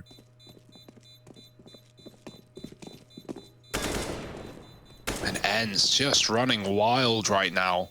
Doto even stalls his upper peak too, which is really nice. Catching, I think it was Nexa up on the top. Not just rushing out, knowing he's alone in his position. Right now, it is Sphinx v the world. 12 and 2, next best teammate on 4. Not even close. So let's see if this young gun can keep things up, because Ents, you had to drop around, and G2 now having to call the first tactical timeout to figure things out. They've not got the money to rebuy, really. They wanted to drop over 2 M4s. Would limit them, but see what they do. Deagle out for Nexa already, so it should just be this half buy round, the weapons saved, giving you at least that full investment in round number 8. But that's a dominant scoreline to be up against, right? 7-0 down potentially before you have your next rifle round. Ents have won their T side already. Anything else is just bonus rounds, and Ents, they're looking for every bonus they can find. never want to take your eyes off the road, taking on a team like G2. And this has got to feel good for ENCE, for Natu as well, right? Like, I know we're early days, I don't want to jinx it, but, you know, going from the trials and tribulations of previous ENCE rosters into this ragtag bag of individual talent. And right now, running wild out into the A site, the two guns doing everything they need. Hunter's got a Nova for crying out loud. Amanek through the smoke, dead to Alu, who now goes on top of the train, his home ground. The nade could finish the job. Nico's low, dodges it, but Jax doesn't, down to half. Yeah, Nexus got a long main flank coming in. The longer these players inside of the site are able to deny this bomb any progress, the better. The more valuable this flank becomes. G2 know that it's an A play. They know they've got them trapped out in the yard, but Alu is still taking names. Oh, Snappy holding on for the wrap round, and there he is getting rewarded for it. Next are now gone. A lot of the pressure removed for ENCE. And this decision to slow it right down in the 3-on, well, you know, what was like a 3-on-4, it's proved pivotal. And Alu still just reclaiming players left and right. ENCE now overflowing into A, and Hunter wrapping all the way through B with his Nova. Looking like a 7th on the board for ENCE, unless Hunter's got a 1v3 in him with a Nova. Yeah. But, you know, while it would be cool, and we'd all love it, as much as we hate it, it would be unreal. I don't know if you saw that. It's not going to happen. I don't know if you saw that video of the Nova. Due to how the bullet spread of the shotguns are in this game, if you aim to the right of the head, you can get a Nova headshot at some serious range 100% of the time. If you aim at the same place, very difficult and very hard to not aim where you, in theory, should be, right? But let's see if Hunter's prepared. Yeah, you just don't have time to react. Snappy takes him down with a second kill on the flank. And yeah, it's not like Hunter wanted to flank with a shotgun there. He was hoping they would come B after killing Nexa on the big wrap, but ENCE just hold on. Alu, 2 of his 3 kills are just from re-peeking the same angle. Look, no, it's not the same replay twice. Those are 2 different opponents. He just hangs out at Old Hell and gets fed. Gotta feel good if you're ENCE. Full belly and full money. 7-0 G2 with this gun round. Gotta make it worth its weight. Oh, no. That should have been a kill, Nico. Put it on the counter, Harry. Yeah. Yanko's interested. Yanko wants to know. He's not alone. That's, Amanek getting mopped up as a result. Snappy causing chaos on his deep sandwich position. I'm sliding balls over on my abacus as we speak. Oh, no. Jax will at least get the trade, but it's still a huge 2-for-1 for Snappy. He's done his work. Nico repositioning back to Ivy again, and they don't account for him. Nico takes it back under control. Do I slide them back now? Yeah, that undoes the misses. Nico with a big double, and he's caused some trouble to ENCE. Doto out through upper into B, gives the call that this site is clear, and has now been given a timing to get very aggressive, a lot deeper than G2 are going to be ready for. On plant coming in, rotation's now beginning, but with Doto pushed up close, he can have Connector on lockdown. Only man you got to worry about is Nico with freedom to take this fight onto Alu at upper. Oh, Doto's even looking into the light. You have that on Mirage mid-window. He can see if anyone comes through the smoke, if the light is blocked. Big brain and great aim. He's going to find Nico with the AWP after 2. Spots another double peek dropping in. Nexa gets the kill, and he's traded by Alu with no molly for the bomb. It's not a worry, but it's an open plant. Jax needs to get on it soon, and Alu might not give him the room. Peeking in from upper. Jax is on the stick, and Alu does not care. 8-0 for ENCE. Too easy, man. They should make that their catchphrase, Harry. Yeah, too easy for ENCE. Maybe take out the 2. But I think it could work. That's the thing about this Finnish esports organization from Finland, ENCE. Everything seems so easy for them. Yeah, I don't get it. How does it work?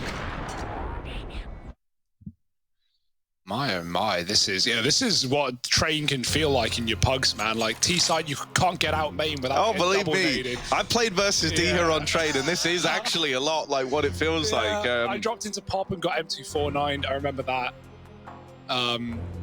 Diha's a little rat, and everyone knows it.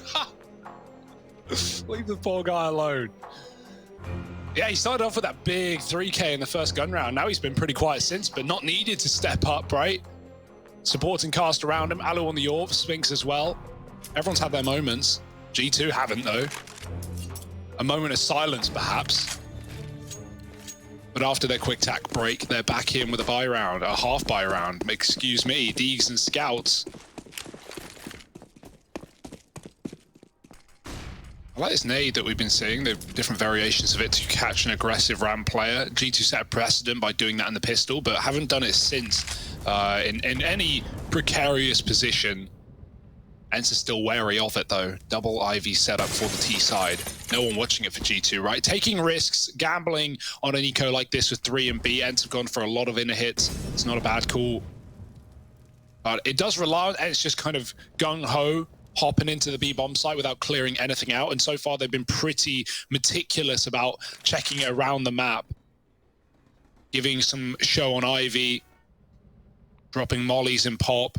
And this default is as slow as they come. This is one that G2 do not want to be up against. That's a dirty smoke. Where is that going for Diha? Back over the green train into this A site.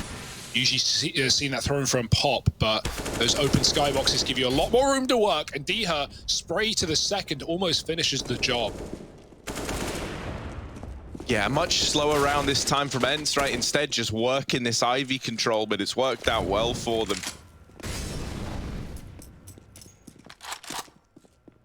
G2 all posted up towards Old Bomb and CT. Very rough spot to be in. They're hoping that this Scout on Hunter can do some damage from a range. Even then, D has come in with the wrap round. Will get cancelled out thanks to the Deeg and Scout combo. With the bomb planted, a 3-on-3. Alu holding with this AWP and no more peaks getting given to G2. This is going to be a pretty rough retake to even attempt. Half the time ticked off this bomb. If they are going to go for it, they've got to go now. And in they come. Out through Ivy, out through Khan. Nobody on that bomb yet. And time is the real enemy of G2 here. They're playing for kills. They get a couple. They bring it down just to Alu. But it's still an Ents round at the end of the day. Even he knows it. Doesn't even have to check the bomb. No chance with that eco that you have a kit. Would have been nice sometimes to see kits on ecos, right? Like just a little bit more than we do already, but a lot of the time you're just being realistic. More often than not, you're just going to get steamrolled. And right now, G2, they're getting steamrolled. 9-0. When will this stop? I won't say the dreaded words because I'm not going to curse this game. But maybe you will. Legend has it, Hugo, that even mentioning the words, the situation, it is the curse in and of itself. So now that Hugo is kind of hinted towards what we dare not call it. You're doing it and you're blaming it on me. Now that he's done that, let's see if G2 immediately win a round. No, yeah, what? This slander is unacceptable and I will not have it. Not in my courtroom. I know. Nothing could possibly go wrong for Ents. It's another one of these slow rounds, right? We saw a lot of fast A plays early on, but in these last few, they've been a lot more patient with it. This time, maybe looking at a B play. They've got Diha making some noise out the front of main, and Hunter's scope is blocking his vision onto the ladder. Nico opens up with a kill to Doto, and so that bomb's coming back out towards A. Diha needs to get something from this top train position. Flashed off, has to drop down. There he is, capitalizing, dropping onto Jax. Hunter trying to peek over the top of this smoke, and now they know he's there. A couple of tags flying off. Diha very, very deep in towards the bomb train. They don't know that he's this deep in, and Diha trying to deliver, but it's left to Snappy. A 1 versus 3, turned 1v2, and Nico's gonna nail the shot. Wow, Harry. Who knew? G2 coming in with their first round right there, right there. What have you done, Harry? I'll never let you forget it. I told you, man, even insinuating that it's going to happen means it will not happen immediately. Buy the ticket, take the ride, Harry. And these trains going nowhere fast. Although, finally pulling into the station are G2, finding their first. It was about time. Look, We want a competitive game, Harry. That's what we're here for. But Doto, well, he chooses death. Fast out main into the flashes. Jax looking to do more. He's stuck here on an island, but he's getting it done. Smoke on the pop. He doesn't need to worry about it. It's just those main fights that he's picking off player after player. How does he miss that one? Thought he finished the job. Alu comes in with a kill, but it's still a great hold for Jax. He does so much damage. Deher dinked early, coming out of main. And now trying to fight against Nico, who's fast on the orb. Hunter, knife kill. Goodbye. And G2, they're starting to feel it now. They're warming in. All right. They've broken the money, Harry. You're definitely buying here if you're Ents. You've still got the feeling of success on the tip of your tongue, but G2 now finally in the best place they've been all map.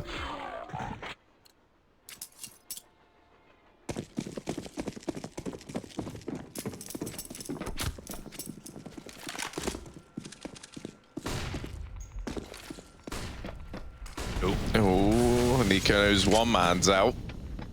Jax has been dispatched to try and deal with him.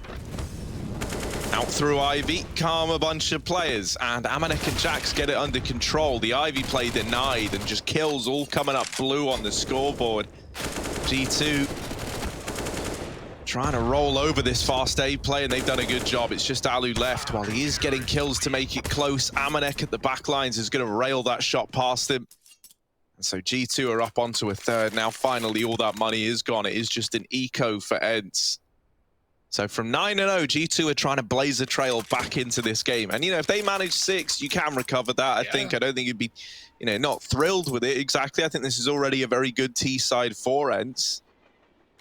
But hell, man, considering we were on track to a 16-0 at one point, you'll take that kind of recovery. Now the curse has been lifted. You can finally say the dreaded words. But yeah, we're no longer in our crosshairs. Exer is going to call this B step early. Player making noise. Only one though, so we won't see a full rotate. The rest were walking, ducking below what has been occasional spam by G2 in the box halls. And more nades, but very little damage this time around. Hunter's got a lineup for the window. See Team 1 do that an awful lot. They are a team definitely excited to check out in Group C, but for now, Ents filing out upper, one by one, falling into the site on each other's heads. That's a good nade, and it will kill Deho. It won't stop the inevitable, though. Plant is in. Snappy does his best with the tech, and it will be a retake for G2. Finding 4, to be expected. That was a round based on the bomb plant. All Ents really wanted. But yeah, they don't want to give G2 6, right? Because not only is that a menacing scoreline, especially if G2 win a pistol and convert it, but on top of that, G2 are going to have a lot more faith if they go 9-0 down and then win 6 in a row. So it's up to Ents to stop that spark here and now and try and find double digits in their T side. Yeah, even calling an attack timeout, right? To try and figure out how they can stop this momentum that G2 have started to pick up.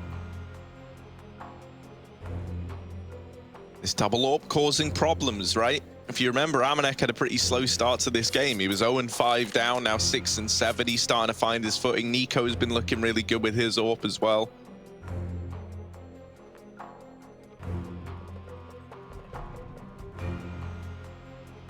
The fast A plays haven't been working. They haven't been given these B flanks as much as they've been used to. And everything's finally started to fall into place for G2.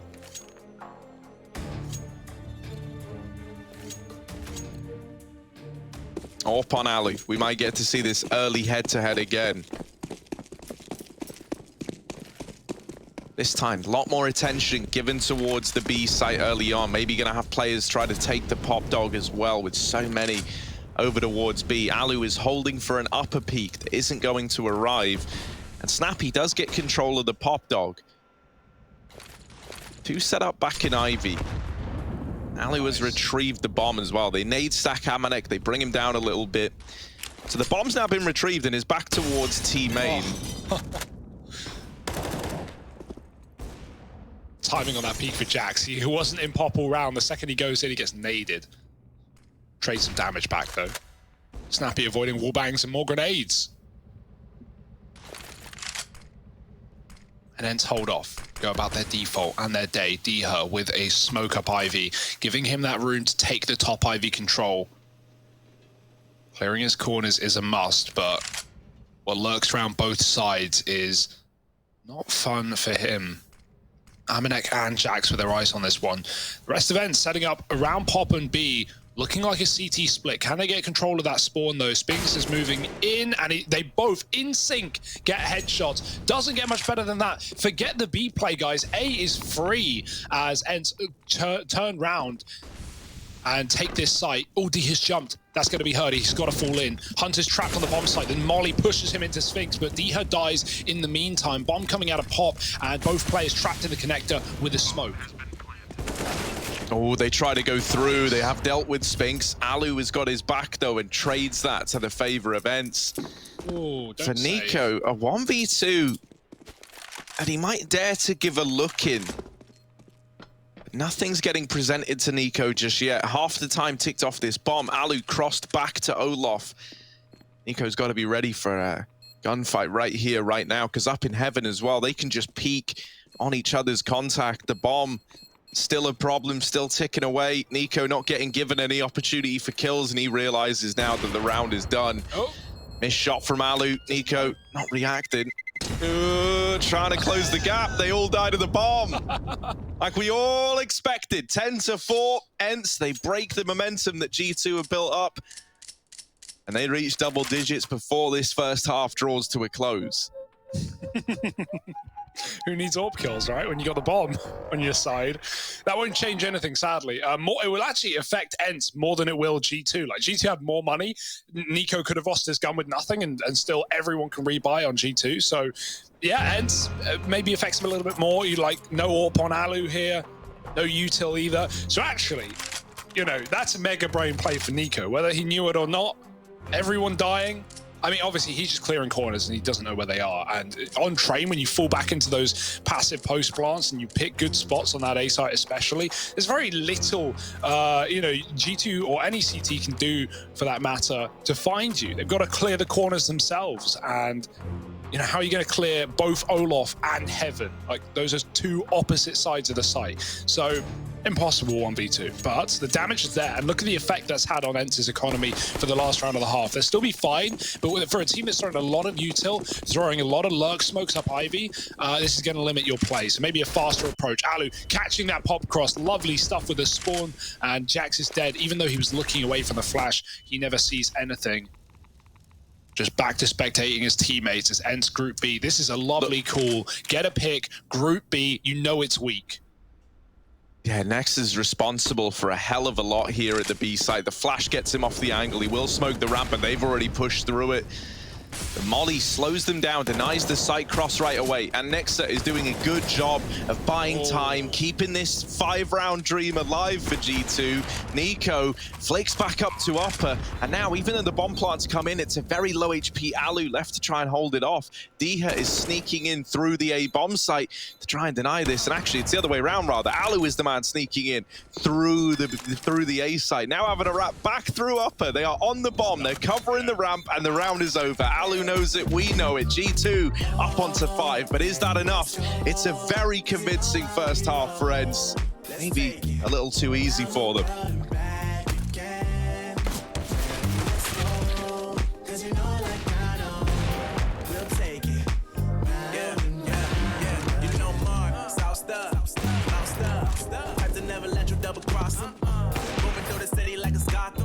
They told me get one, so I got one. Stop saying you're a boss when you now one. You ain't sacrificed now, you ain't lost none. All over the gram like you got a bag. You ain't big dog, we ain't hear none of that. I'm in the gym looking like a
Hey Future Pros, all aboard as we are back on train with another flash.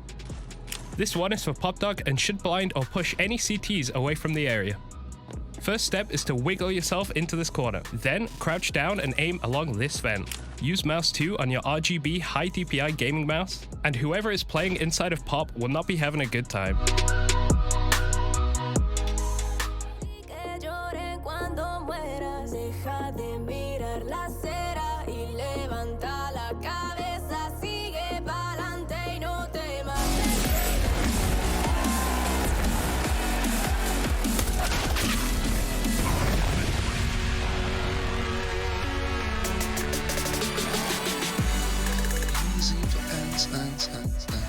Easy and is that how you think it goes? No. Because then they say like "oopla shoopla" and I don't know the words. I think that's good enough though. 10-5 at the half. Welcome back. Sorry, you caught me singing, and it's easy for Did we? That was so candid. Yeah, so candid. I even waited until the timer ended before I started. Unfortunate. Oh, look at this! Oh, the push down through Ivy, and it's Spinks and Doto starting off another big pistol round for Ents. Ew, Spinks is just the USP king. That's the vibe we're getting. Sure. Look at this aggro from him. Trying to get stuck in, trying to play a bit of an off angle, hiding in amongst the litter. It's Spinks. Next is wrapped around through Ivy and helps take some of the pressure off. Doto is here to get the attention, get them fixated on his position. Oh, there's more where that came from, but Spinks, he's so good with the pistols. He's so good with the pistols. I thought they were at least going to bait them in, right? He's not going to wide swing that. Just wait for them to come to you, but no. He kills everyone. And there's more frags to be had. Nexa. 2 already, right? Don't count Nexa. He's a bit of a feisty one Daddy as well. Spinks has got it all under control, swinging in at the end. 4 in the pistol, and it might have been another ace if Doto wasn't there to help him out. Yeah, Doto. All right. Man. Spinks, 20 and 10. Another big pistol. That's 9 kills from him in the pistol rounds. 9. Yeah. That's almost all of them, Harry. That's almost all of them. Hugo's crunched the numbers. Yeah. This abacus is really helpful. Actually. Yeah, man. I was doubtful when they sent it over, but... No. Fantastic stuff. 11-5, and G2, any hope of a comeback now is starting to dwindle, starting to diminish. Sphinx has made it to Pop.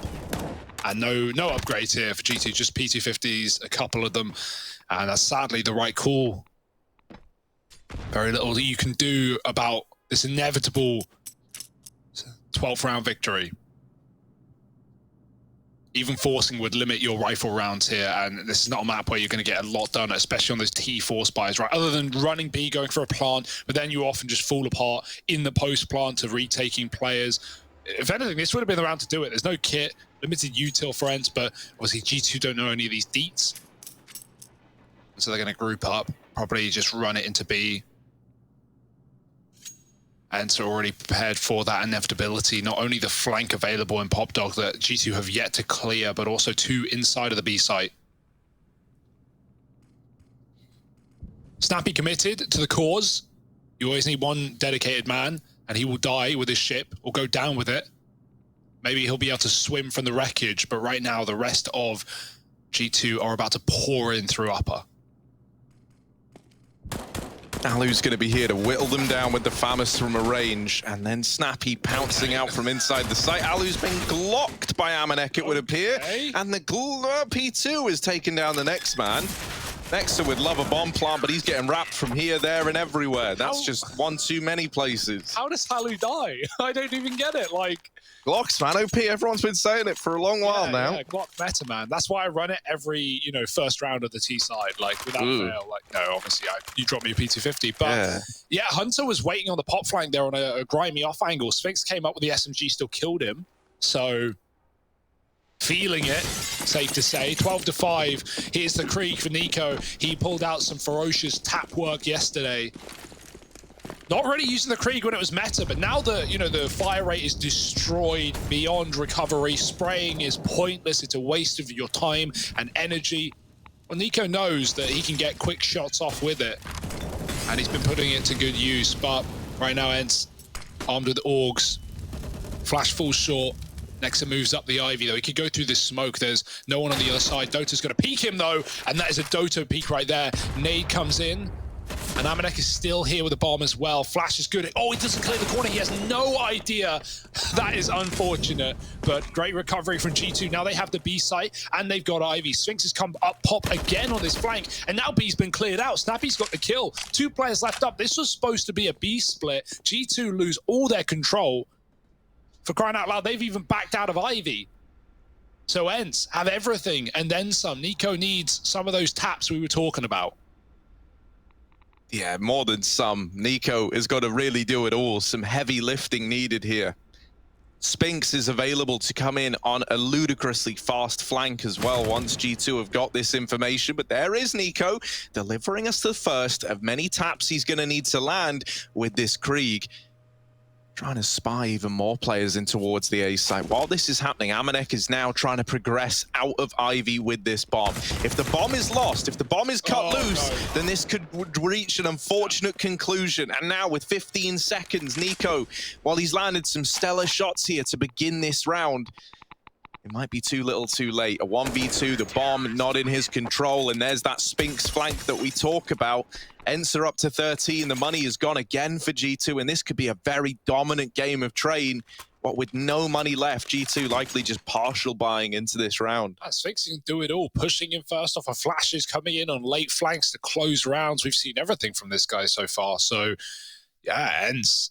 Nothing to be ashamed of right now. They've got to be feeling feisty. 13-5. More pistols for G2. Does it scream a B play? Maybe. Very limited util. They've got that molly even for the post plant, but you know with 5 guns and should have a smoke later in the round. This is always a telegraphed A take, right? And Ents already know it. 1 smoke lands on the A site and no one comes out main. Ents go, well, they're going B. And so they start to throw bodies at the bomb site. Alu coming in on that rotate. D has close in con as well. And G2 waiting behind this smoke, giving it a bit of patience. At this point, you know that Ents are going to have numbers here. But on that Glock round, they got past both B players. They just couldn't get the plant in time. So maybe, just maybe, these Deagles, these techs, can do something naughty. Oh, here's the push. Alu with the first. They go ahead of the smoke. The nade now could follow up with some big damage as well. Doesn't need to. Snappy's already beat the man up close. There will be a bomb plant here at the very, very least, right? That's locked in thanks to Nexa again. It's a good round then. And so that's what you were hoping for if you're G2 there, right? You were playing around the idea of getting that bomb down. And you did. So in that sense, it's a victory. But now you need to begin this 9-round, streak to tie the game up at 14-14 and then continue winning all the way to the finish line. So why not only 9, Harry? Just you could go all the way to 11, right? And then world's your oyster. You're moving on to a second map with this one under your belt, but that is very unlikely is the point I'm trying to make here. It's a pretty rough spot for G2 to be in. They've got this investment. Nico donning the AWP as well. And if we're able to see his head-to-head with Alu or anyone else for that matter on like a nice aggro peak, maybe you can start G2 off with the ball rolling here to begin what could be one of their only T-side buy rounds. Just throwing flashes though. Amanek's gotten out of main and they don't know about it. Sphinx reacts very quickly. Not a player I'd want to be peeking into in this game. Feeling it. Hunter gets down, pops silently. Nico's holding for an Ivy push that is yet to come through. Ents have in fact conceded that position with a 3rd B rotate. Surely Dota's going to go back. Things are being quite loud on that A site right now. Molly's thrown out of main. G2 just smoked off, can't commit yet. Still looking for those kills. And they're going to get given opportunities. Ents seem very hungry to peek in. But as I say that, but they peel right back. There's the swing from Deher on top of the train, and he catches Jax getting out of main. Ents now wait for the commitment. Sphinx has pop on lock. Nico still needs that pick. Nothing being given. Hunter gets something. There's Deher falling off into his weight. And now G2 might just group into B. Not really got a lot else to show. Could be pop instead, right? Nico's still committed, but no kills are being gifted. And it's a 2-2 setup right now for Ents. Does leave a lot of angles open on A, right? With 2 players, you can cover all of B, but got to play timings on this outer site. However, his timings will be favorable as G2 will be walking into B setup. Hunter given the orb, not a common turn of events, but low HP does make sense. And now falling down the ramp. Alu, oh, they were all over the place. He couldn't hit the shot. The nade could do some damage, and it follows up with Snappy finding some spray. Orb dropping Hunter. No time for Nexa. He needs to kill and a plant, and now no time to wait. Spinks closes and ends 15-5. Get him out of here. Who, get Ents out of here? No. Why would I do that? They're winning. What, are you not entertained, Hugo? Oh, I'm entertained. Are you not entertained? Let's get it, man. Look at this. Ents are 15-5 in G2. And Spinks is like man of the hour, 27-10. I'm glad you called him Spanks on like round 1 because he really lived up to that. Yeah. I mean, you just know he's going to. Maybe a fast A play here for G2. Throw it at Ents, see if they can handle the change in pace. And right now, it's not looking like it's testing them too much. Spinks is lighting them up. He gets cut down just shy of 30 kills in this map in what could be the last round. It's looking like it. Nexa all alone again, left in another impossible clutch, and it's proving too much to bear. They're all around him, and there he is, cancelled out. Ents, they get this map. They go 1-0 up in the series. G2 now gonna have to try and bounce back on their map pick. Can they do it? Or is this too easy for Ents? Join us after the break to find out.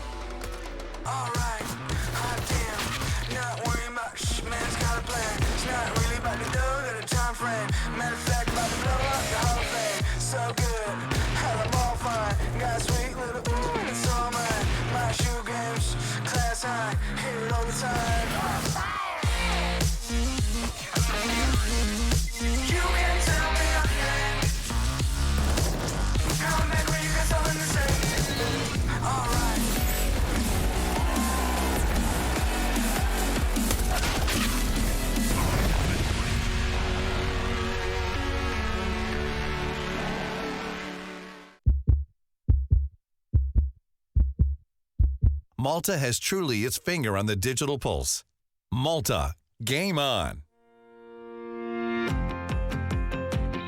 With 300 days of beautiful sunshine across the calendar year, it's the ideal location to take a load off, relax, and enjoy. Our World Heritage and UNESCO sites showcase the oldest megalithic temples in Europe, the breathtaking capital of Valletta, the silent city of Medina, and so much more. It's gamification in real life. Everything about Malta, namely its architecture, local village feasts, basilicas, entertainment scene, and multiple iconic film sets, make it truly unique. And with a vibrant video game studio ecosystem, major iGaming companies, tech startups, and esports companies hosted across the island, coupled with a passion for innovation, Malta has truly its finger on the digital pulse. Malta, home of gaming excellence.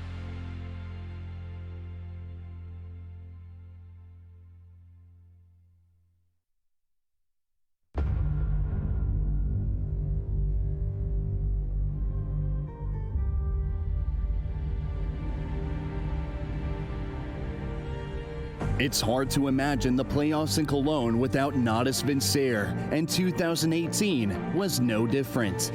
However, it wasn't just Na'Vi making it to the grand final that made that year in the Cathedral of Counter-Strike special.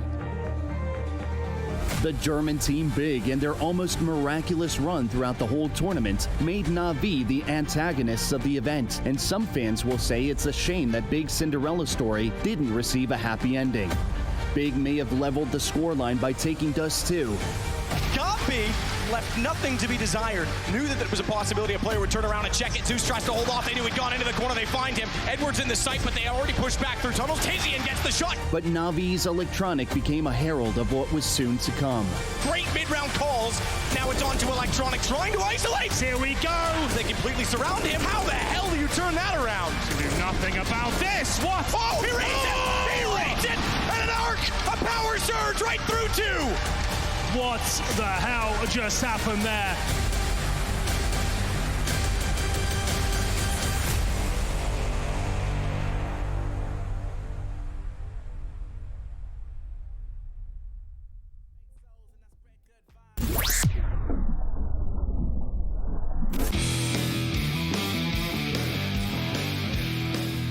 Hey Future Pros, back on train, this time with a T-smoke for B-site connector. This is a great smoke that you can combine with a B-site rush.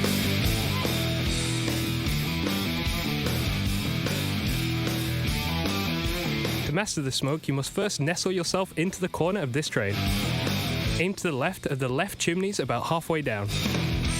Run forwards for exactly 14 milliseconds, then jump throw the smoke. Well, maybe not that exact, but you get the idea. Throw it pretty quickly after you start to run. And that's it.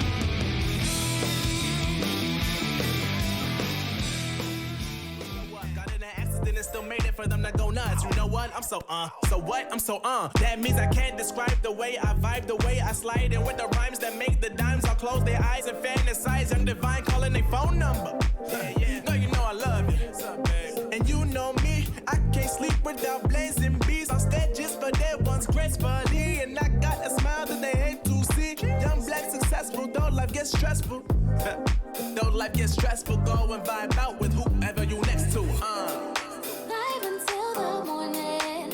Until the noon, you said that you want it, so I got it for you.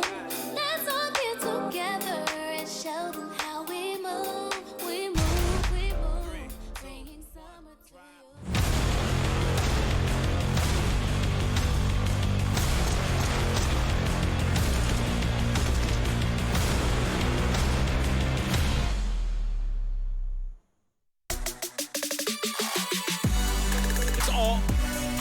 It's all eyes on G2 Esports. Right now, as of course, they are undefeated in the group, but that could be coming to a slow but steady halt. 5. So yeah, I'm behind. push. Default offside. Nice. Guys, good job. Nice, guys. Fucking nice, boys. Okay, GG's exchange just like that. And of course, picking up that first map will be Ents Train. They made it look easy. They made it look convincing, but the man of the hour speaks.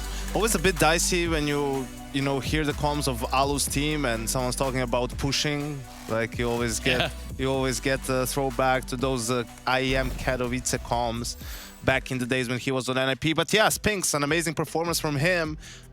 I think like even if he only got those 9 kills from the 2 pistol rounds, it could have been enough for Ents because he almost single-handedly won 2 really important rounds. And this was unfortunate for G2 how the push, how he got around the push basically. But once he gets those 2 kills, gets a molly to slow down the rotation as well. The kit is stuck in pop, which is another big deal. Definitely had tremendous amount of impact, and this is where it all started going wrong for G2. I mean, you look at the pistol round, then the first gun round, Nico gets an entry kill with the op, but Amane gets caught by Diha in Ivy and proceeds to get 2 more kills. 5-0, just a simple B execute where Nexa isn't able to get a single kill on the entry. 7-0, right? Yeah. And at that point you just have G2, a bit weird for them. They didn't win any of the force buys either, right? Or the half buys. They're pretty good with those as well. And I mean, at 7-0, you just feel so much confidence individually. Like we saw a round where Ents was putting a lot of pressure outside, and then Dotto just walks out upper on B, right? Nexa went A to help his teammates. They were in a 3v4 situation, turned into a 3v2, but because Dotto had such a forward position, Ents is able to win that round as well. So just, almost everything that could have gone wrong for G2 in that first half did go wrong. I think that's Murphy's Law right there is what that is. Hey, and if you're Ents, you're thinking, why the hell didn't we pick Train yesterday against NIP, right? Because they won NIP's map pick, which was also Mirage, that's coming up now for G2 convincingly yesterday. So, G2 Ents could have been 2-0 as well. And, looking at Mirage, I'm looking right now at Train a little bit. I'm thinking like, okay, you get down 9 rounds in the very beginning of the game. You're not making it any easier on yourself. And that is certainly a little bit of momentum that Ents could run off into in Mirage if they get a heavy start again. Yeah, because they avoided what could have been, some resemblance of a comeback from G2 in the second half, right? Even though I think they would have won the game no matter what.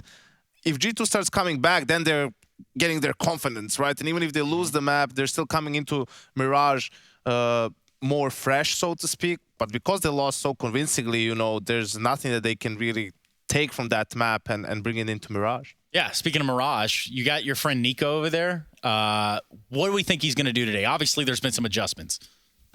Well, I don't know.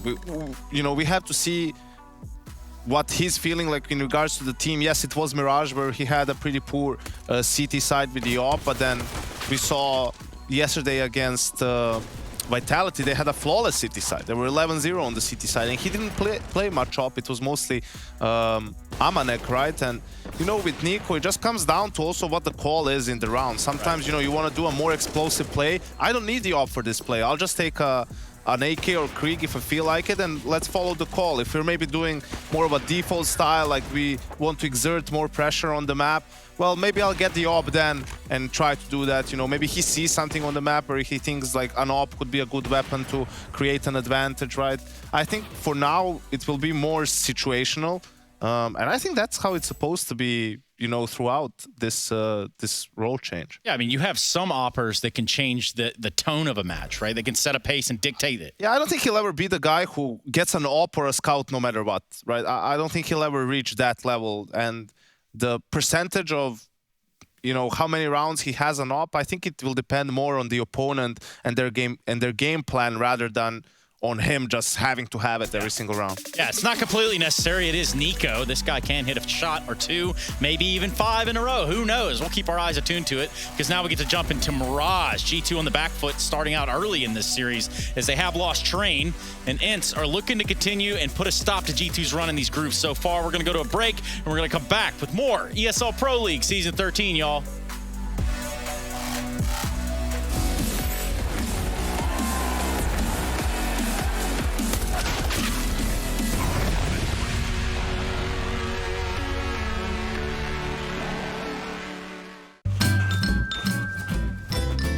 You ready? Huh? Hey, he's a good boy, huh? You ready? Huh?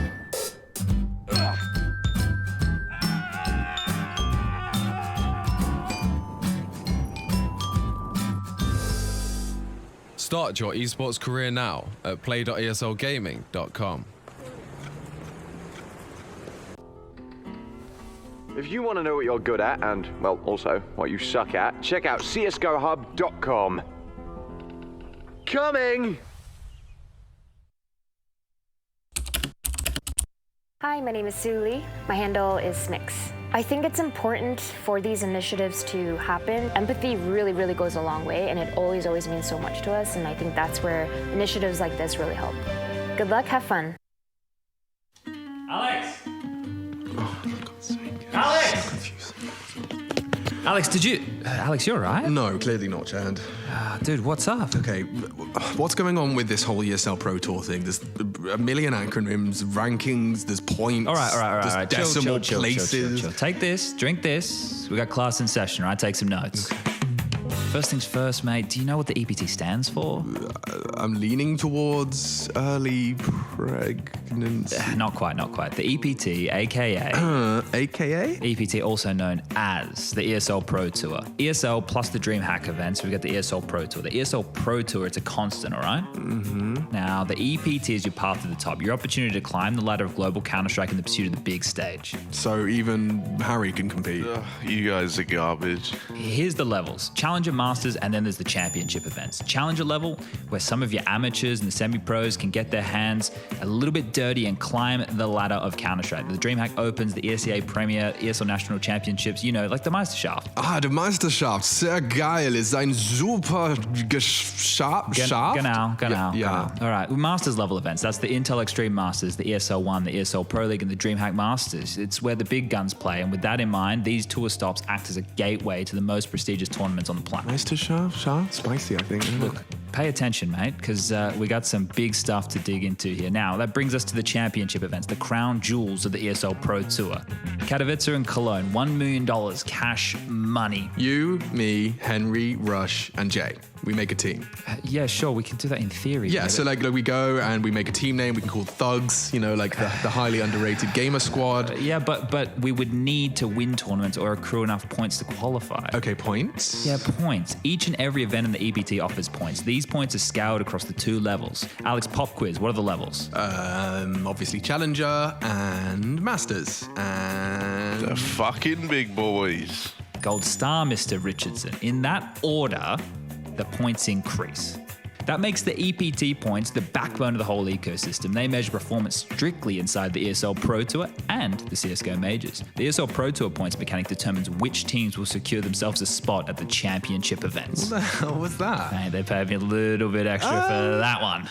Okay, anyway, but what about tournament wins? I assume that's the big bucks. The wins are golden. Win a DreamHack Open, you get a spot in the next DreamHack Masters, ESL 1 or IEM event. Win an ESEA Premier, you can secure yourself a spot in the next ESL Pro League season. Easy. Yeah, man. Easy.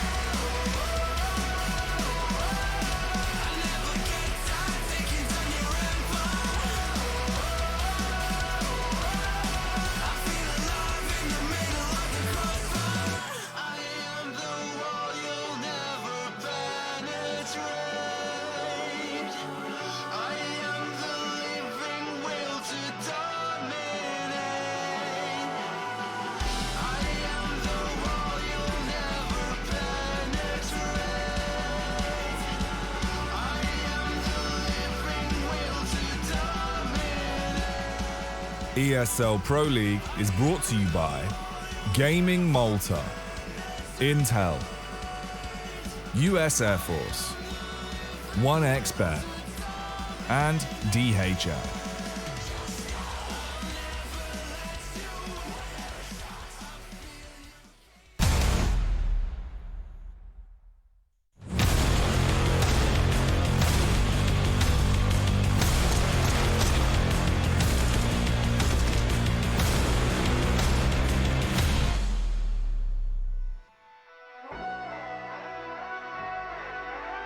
Oh, did anyone else get very excited by that little opener? I did. As we get ready to head into G2, taking on ENCE. It's map 2, it's Mirage. And man, it's the map pick of G2. They're hoping to turn this series around right here, right now. And to begin it, it's a bit of a B play early on. Lots of utility on Nexa and Nico. Jax as well with his smoke. Your options are open here. Tech9 even dropped to Amanek, the raid boss of this round. And in towards B they go, and Snappy has already opened up with the first. Thus far in pistols, Spinks has got 9 out of the 10 kills that ENCE have in this series. Let's see if he's destined to repeat that now as this bomb makes its way into B. Yeah, Register blocks the flash. He actually smoked the site. I don't know if that was purposeful, but he had a nade as well that went through. No kit here, despite ENCE being a man up. Time is of the essence. Diha with a tap, and now they begin to move in quickly as well. Snappy's taking his time. Tech9 tagging, and it does the damage. Amanek with a double. Snappy getting hunted. Amanek swivels. Oh, he's on for the ace of his own, and he can't do it. Doto out from the apps. ENCE were collapsing on G2 from every possible position. 3 from the catwalk, all tagged up. And even though Amanek finishes the job on many, it's not enough for a round. ENCE find a pistol. And they destroyed NIP on this map yesterday, right? Like, they got wrecked in the other maps, don't get me wrong. Nuke even, which is the third of this one. So ENCE definitely don't want to go there. But that bodes well for ENCE, who already looked insane on Train in the membrane. We're now looking to find Mirage as well. G2, who have only 2-0'd their opponents, might be getting dealt that right back. Yeah, although, if I'm not mistaken, I think they 2-1'd FaZe, so... G2 didn't play FaZe. No, wait, maybe it's not. They 2-1, they 2-1 someone. Pretty sure they've only 2-0'd, Harry. I'll have a look, I'll confirm this. It's not FaZe, it's someone else, but don't worry. Yeah, FaZe Vitality was a 2-1. Yeah, hang on a sec. G2 2-0'd Vitality and the numbers. I know what I'm saying, I think. Right now, though, G2, they're out in the A site. Oh yeah, wait, what am I even thinking of? Vitality FaZe, clearly. It's fine, there's a lot of Counter-Strike carry, there's a lot of teams. Yeah, man, I even games. said the G2O line yesterday. Yeah, exactly. I'm just thinking French, and like, you know, the G2 not even really French. Maybe Look at this. Amanek with the entry, and there it is. Diha removed, Doto helping out. And it's all left onto Hunter in the blink of an eye. Trying to hold on with the spray. Doesn't stand the test of time. 2-0 is the score line right now. 2-0. You're never going to let me live that one down. No, I don't think I will. No, I find it funny because, you know, you did say the 2-0 line yesterday, so I was kind of running off of that. Yep, well, some things you know on one day, and then you forget the next. You know how it works? Yep, I can see that. 2-0 for ends, and now for Lico, right? I like the force for G2. Definitely worth going for after you plant in the pistol. But this one's not going to be pretty. Not for G2 at least. Good flash, but it will fade, and Doto now has an open line of sight with the AUG. 3 is lovely. Alu can help out, make some cash, maybe save that AUG. Oh, that's clean. That's nice. Any more, Nico? Any more in the chamber?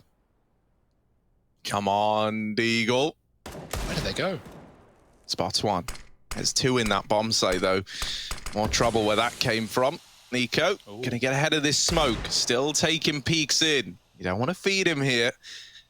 They're trying to double peek him as he gets out through ramp. You'll note that Diha is waiting on top of the warheads. Can't even think about what the boost even is there. You know what I mean? Yeah, I saw it. He's up on top of default. Yeah.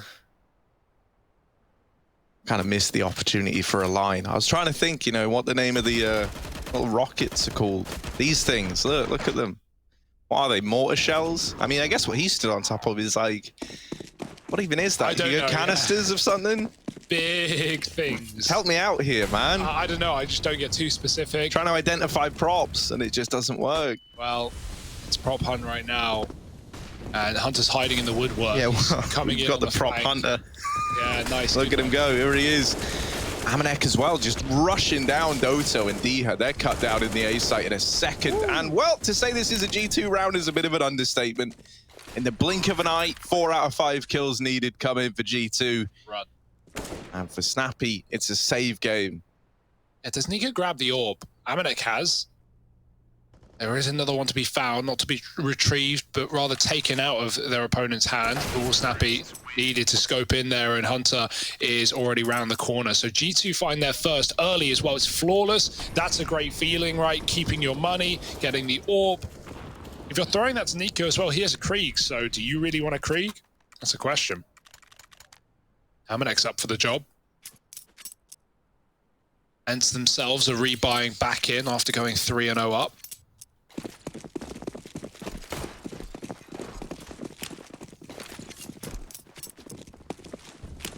Con smoke down for Amanek. Alu's gone under with a deagle. Oh, he's going to get checked. Oh, Nico, did he see him? Yeah, shot. So surely the info is there. Spinks with the M4 on short, getting a kill.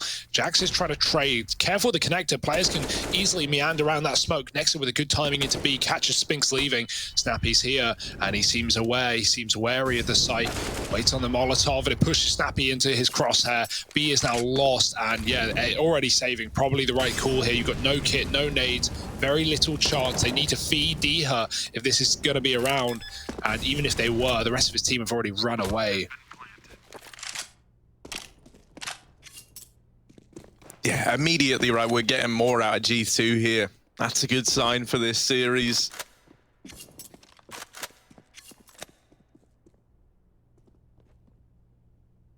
And it's another one of these rounds, right, where they just rush into B, they get the entries, and the save call comes in immediately for Ents. So, you know, these last 2 rifle rounds, you barely even feel like you've had a chance to play, right?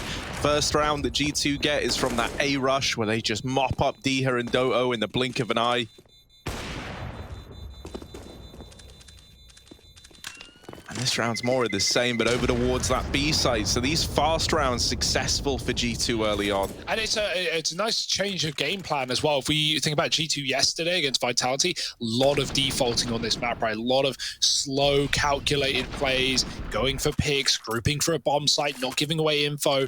G2 are just taking spawns now. So yeah, things have changed. And we've seen like the adaptations G2 have made every day in following their group. So it's kind of cool to see, you know, how they vary it up depending on their opponent. We'll see if it stays though.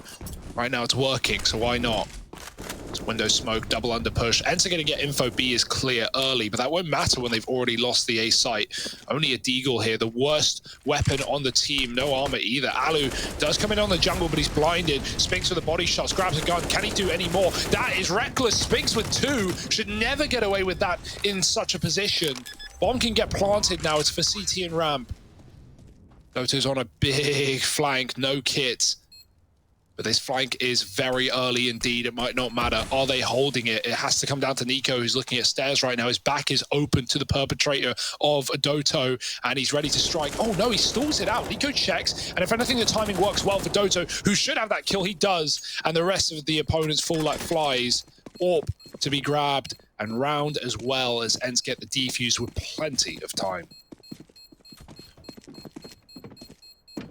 Yeah, you'll take those kind of rounds if you're Ents as well, right? They go into that with the 3 saved rifles, a bit more purchased up on Snappy. But all in all, yeah, they were looking forward to a buy in the coming round. So nice one to snatch away from G2. And that's why that save towards B in the previous round was so worth it, right? That would have just been pistols. But a little bit more to work with, and they put their money where their mouth is. This time only solo AWPing too. The first gun round they had double AWP, but it kind of let them down. Oh, Alu looking to get stuck in with his AWP. Goes through that con smoke, doesn't see anything in middle. That's because G2 are heavy in the apartments right now, in spite of all this mid utility that's blanketing middle. Spinks hears the footsteps in the apartments. It's one man making them though, right? Not giving up the true nature of how many players reside in this position. Snappy, he's got his work cut out for him here. The flashes rain over and Snappy's blind. Jack spots him out through the window, but Spinks has got Snappy's back and they've dropped the bomb now, turning this into the advantage of Ents in a very big way. Snappy still fighting, still causing problems, and finally brought down by Nico. Nico and Hunter, we have seen these two deliver so many 2vx's. And they're looking to find another. Nico dropping Diha from the round, leaves it on Doto, and he's not missing a beat. Nico and Hunter make it happen. And that is one of the most exciting things about this team. It feels like when you get Nico and Hunter left alive in those moments, man, you just feel this synergy. Like, you can tell that these two are very, very familiar with each other. I think even, you know, the style that we see them play in those 2vx's is very, very similar, right? They're often left alive in them. And they always find a way to make it work. Back in with a double AWP now for Ents, hoping that that is enough to remedy the problem that is Nico on the other side. It does come with its fair few limitations. As a result of this double AWP, the utility is to say limited is an understatement. There's none left outside of 2 flashbangs, and you don't have a kit either. So you need these AWPs to be taking players out of the round, right? You need some value out of this double AWP. Yeah. An expensive investment that must have return, or, well, G2 will break the money and come back in with a 4th. And with a lot of fast rounds, we've seen a lot of retakes. So something else need to keep in mind. Boost up. Yeah, second time around, Snappy gets in the corner. And the jump for Spinks is a perfect bait. Oh, Spinks just needs to not die, basically. And Snappy, oh, he peeks early, catching Amanek retreating, does some damage, but that may be false information. Still 3 players here at B. Jack's entry's quick. He's traded Snappy with a missed Eeg shot. And now Alu at the back of the site, dropping the bomb. Not ready in time for the second. The gun was not prepared. And the bolt pulled back, but too late. Bomb picked up, Diha in a clutch. But again, no kit. Surely this one is past the port of call. He's going to give it a go, knowing it's eco next round anyway. And even if he wants to grab the AWP and scarper out of this round, that would be an idea. Flashes in, Diha. Oh, he doesn't react. He's not ready for the swing of Amanek. But it was a trap laid and set by G2 in the market, and they find their 4th. Ents now have to full eco, and we're seeing more of what we wanted from G2 now, more of what we expected coming into today, that we didn't really get on train.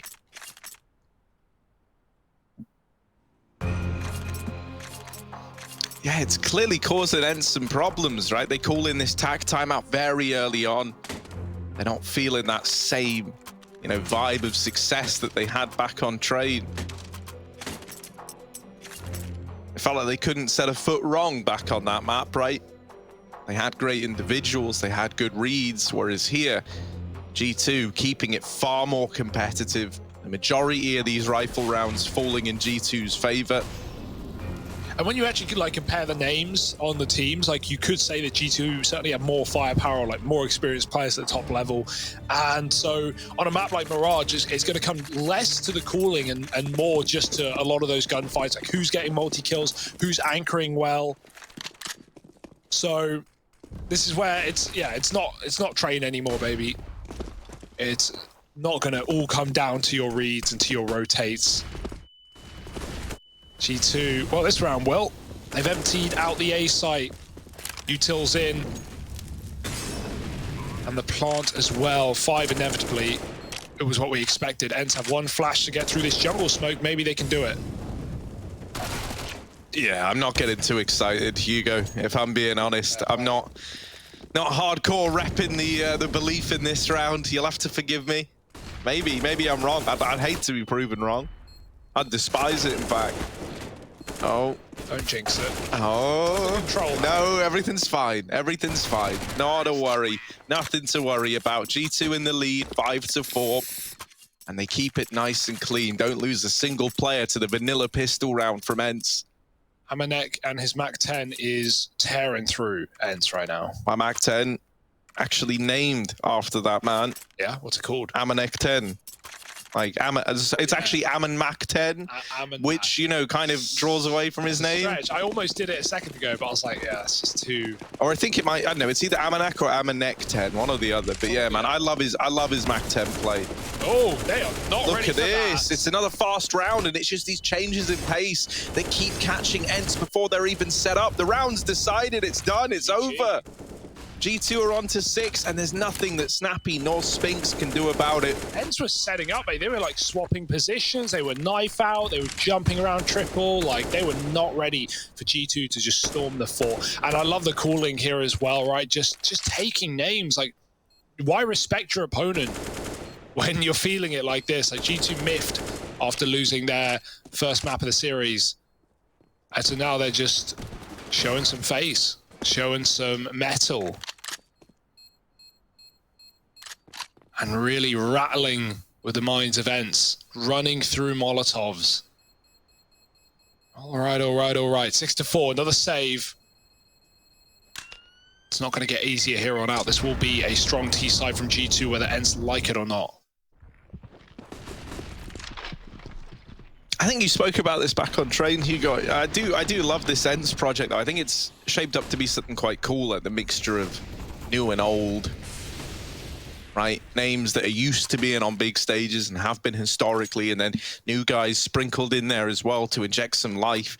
Got the little shriveled up old men of Alu and Snappy in the server, trying to grind away and looking good while they do it. And then you've got, you know, the fresh-faced threesome crew, I guess. Well, if you want to call them that. Yeah, I don't think that's the official title that they've gone with. Hi, I'm Diha, this is Doto, that's Spinks, and we're the threesome crew. Yeah, the fresh face of B-Apps peeled off by Jax.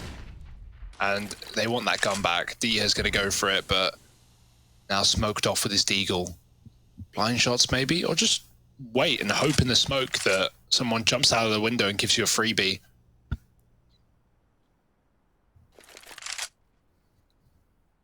And then G2, they go from these exploding rounds to just a stop, still, wait. And that's going to get them something here. Alu's pushed up to his own demise. Diha peeks into Jack's eyes, and now G2... You're spitting bars, Hugo. You got rhymes. Two rhymes. Two rhymes? That's like a matter of rhymes away from a rap. That's what they say. Yeah, just keep the age-old saying, in fact. Yes.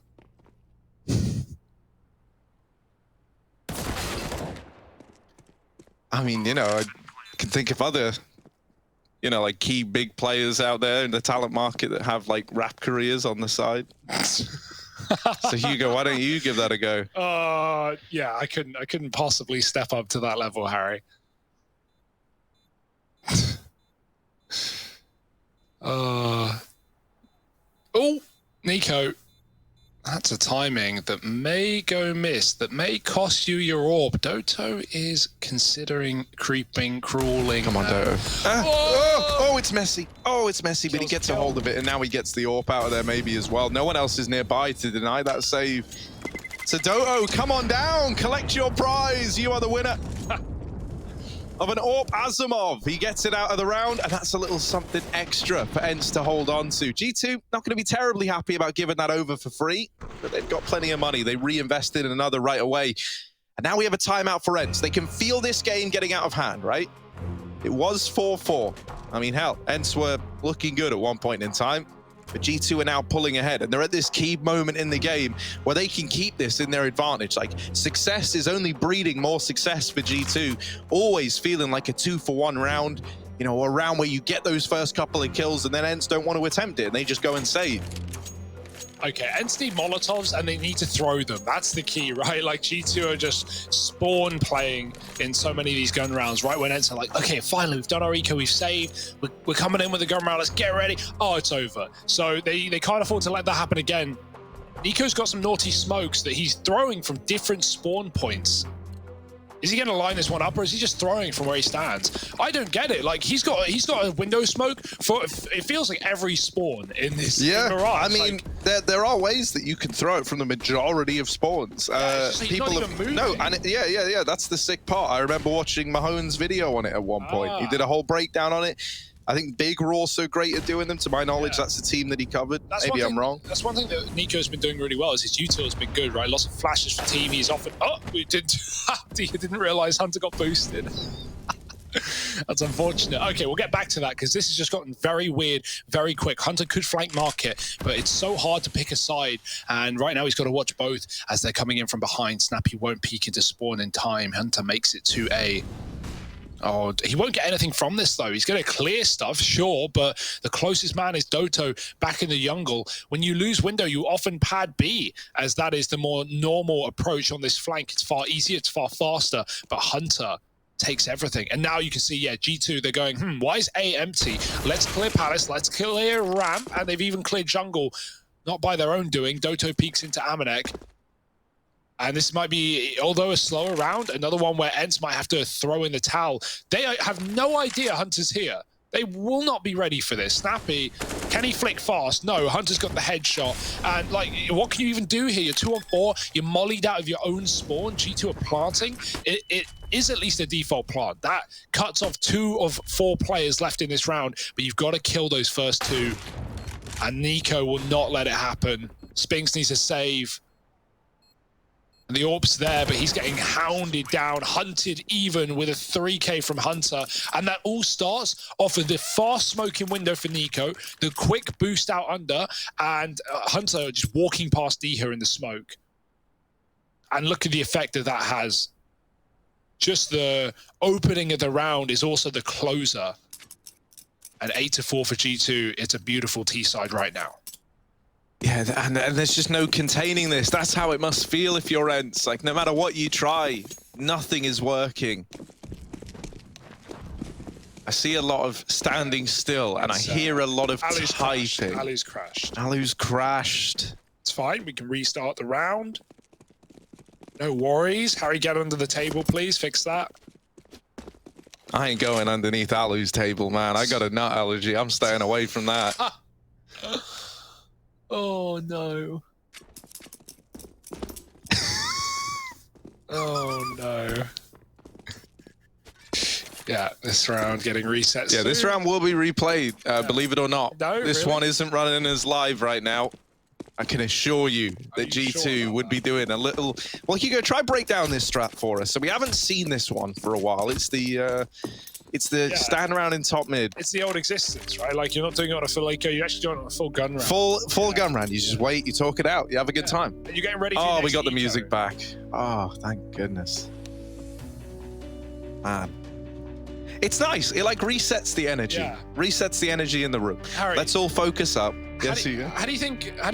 You know, back at the ENCE boot camp, back at you know the warm, sauna cooked Finnish offices that Natu's sitting in right now? How do you think he's feeling? Man, so I have this distinct, you know, vision. You You go down, right? You go to the end sauna. Everyone's in there. Natu, iPad's in there, right? It's covered in steam. It's ruined, but hence they don't care about money, right? They've got it. So he's like reviewing some VODs with the boys. You go in the sauna with them. They're all sat there. Alu, meanwhile, he's hoarding all these Milky Bars, right? and they're in the sauna as well. They're turning into like a paste. And Alu looks at you and you're like, yo, man, what's up? And then he just looks you dead in the eye. He says, what have you done to all my Milky Bars? And you're like, well, it's not my fault. And Milky Bars melt and going everywhere. Natu looks pissed, man. You've really angered him coming in and disrupting the whole vibe. Yeah, they're watching VODs. They're watching, exactly. Why am I there? And lo and behold, mate, banned from the end sauna. That's our fate, but not banned from the boot camp, eh? Because that's where you really bond with Alu. You make up over the whole Milky Bar story. Yeah. And it comes full circle, really. You go from worst enemies to best friends overnight. Do you bring him a bouquet of Milky Bars? Yeah, to make up for it. Yeah, even though you didn't do anything wrong. Yeah. But you had to go get them scanned one at a time. Oh, yeah. One at a time. I mean, electrical interference, man. Yeah, can exactly. always get in the way. Electrical interference. Yeah. Is that a word? You got any good stories about Ents? I have a great Ali story, but it's not mine to tell. Oh. It's Dinko's. Oh. I'll wait for him to drop that on a broadcast one day, but it's very good. Alu, quite a troll, we'll say, in real life. And in the server as well. Pretty nasty gamer. Nasty? Yeah, in the best of ways, right? In the best of ways. Like Naf. Nasty like Naf. Nasty. Right, that makes a lot of sense. Oh, a C-type. The server's restarted, guys. Everyone's in. 10 players in the server. And so that means this should be beginning again soon. How many Milky Bars per player? No, they were just all Alus. Oh, okay. I don't know if everyone had an allowance and he somehow got them all, like acquired them. And I don't know why he took them in the sauna. That felt like, but he blamed it on me. So, or you, or us. Whoever is in the scenario. We're a package deal, Harry. Well, we're getting back in. We are live and ready to go. Alu is AWP'd up. He's been milked. Right. Yeah? Yeah. Alu's been milked. Apparently. And yeah, he's got the AWP, I think is where I was going with that.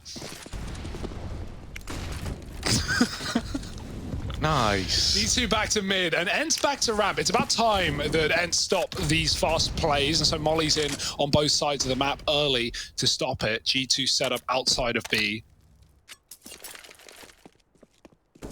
Mr. Milkman, bring me a dream. Bum, bum, bum, bum. Make it the sweetest that I've ever seen. Bum, bum, bum, bum.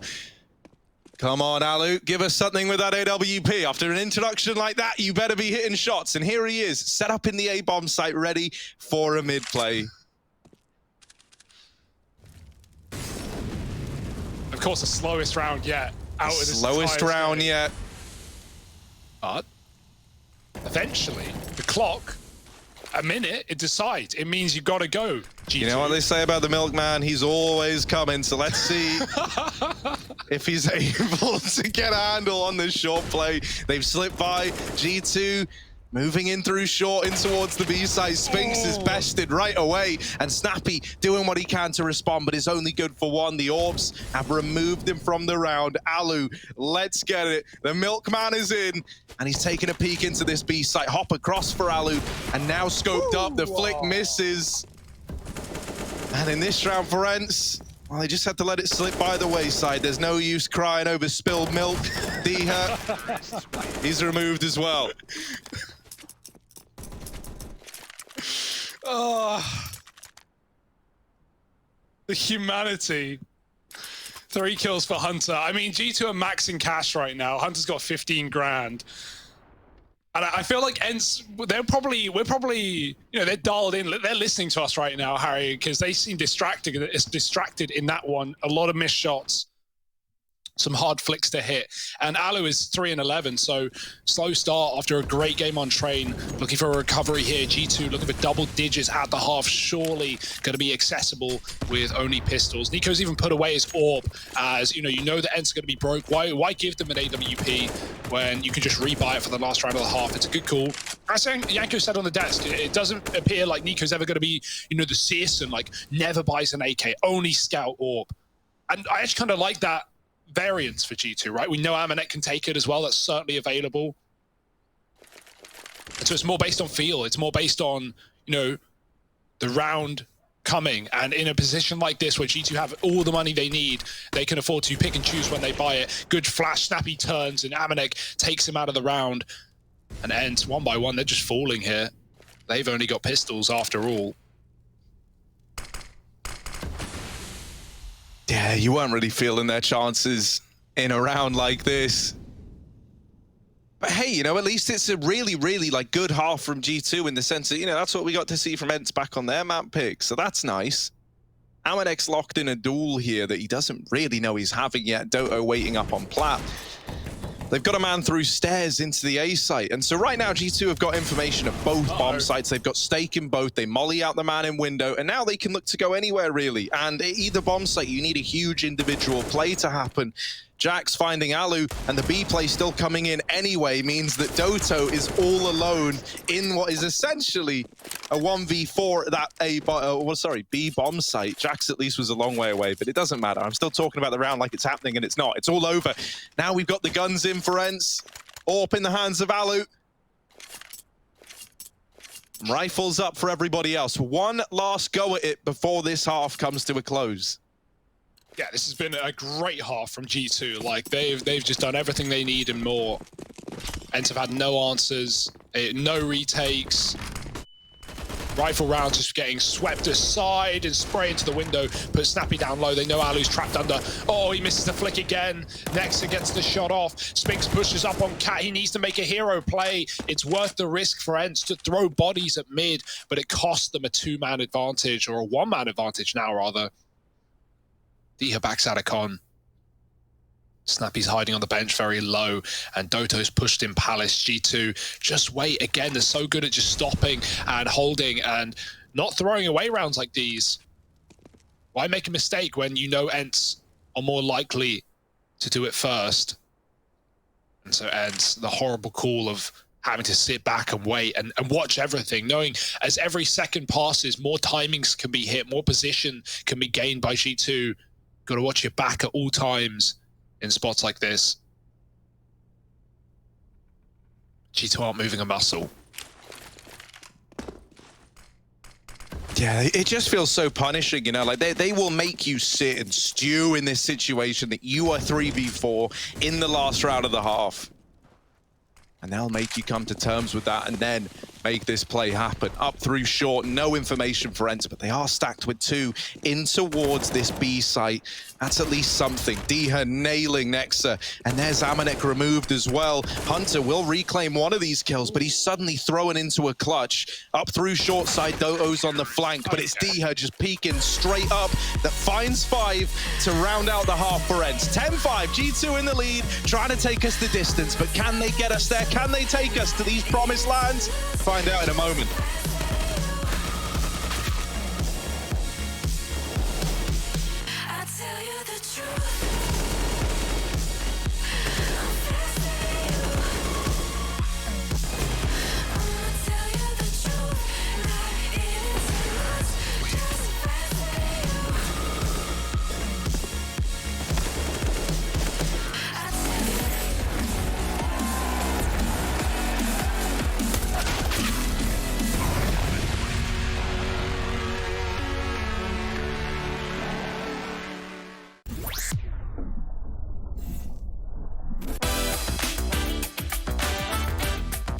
Hey Future Pros, you know the map, it's Mirage, and we're back with another smoke. This smoke, if thrown correctly, will land in the window on B side. To do this smoke, line up with this curb on the ground. Position your crosshair up where these two planks intersect. Then jump throw the smoke. Now window will be perfectly smoked off. It's one less angle for your teammates to worry about, and I'm sure they'll be happy about that.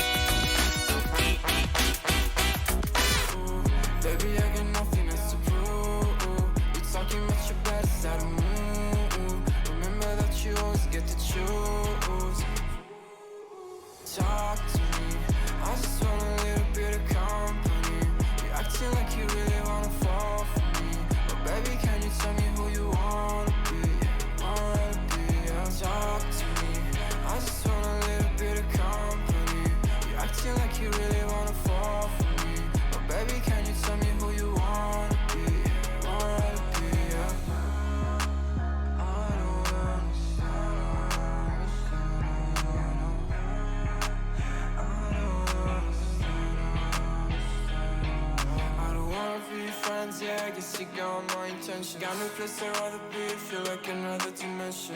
I don't wanna talk, baby, you should let it go. I don't wanna go, let me stay a little more. Now talk to me, I just want a little bit of company. You acting like you really wanna fall for me. But baby, can you tell me who you wanna be? Yeah. Talk to me, I just want a little bit of company. You acting like you really wanna fall for me. But baby, can you tell me who you wanna be? Yeah.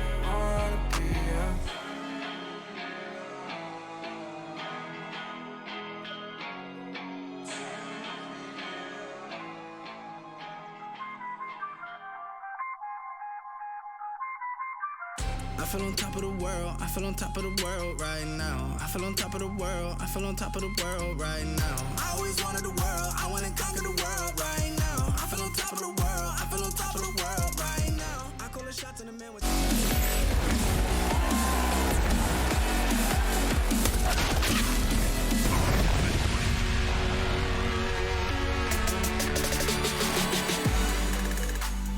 G2 Esports not looking to get swept in this series. They had a bit of a rough start on Train, but now on Mirage, they're picking the series. T-Side looks damn good. 10 rounds of the half.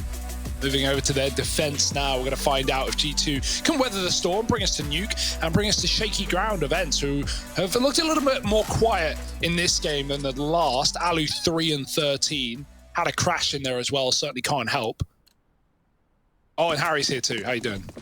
I'm doing good, Hugo, and I'm looking forward to seeing what this second half has in store. I know that's a pretty vanilla response, but don't worry, I'm sure things will get a little more raunchy as this second half begins. We got a nade into the apartments.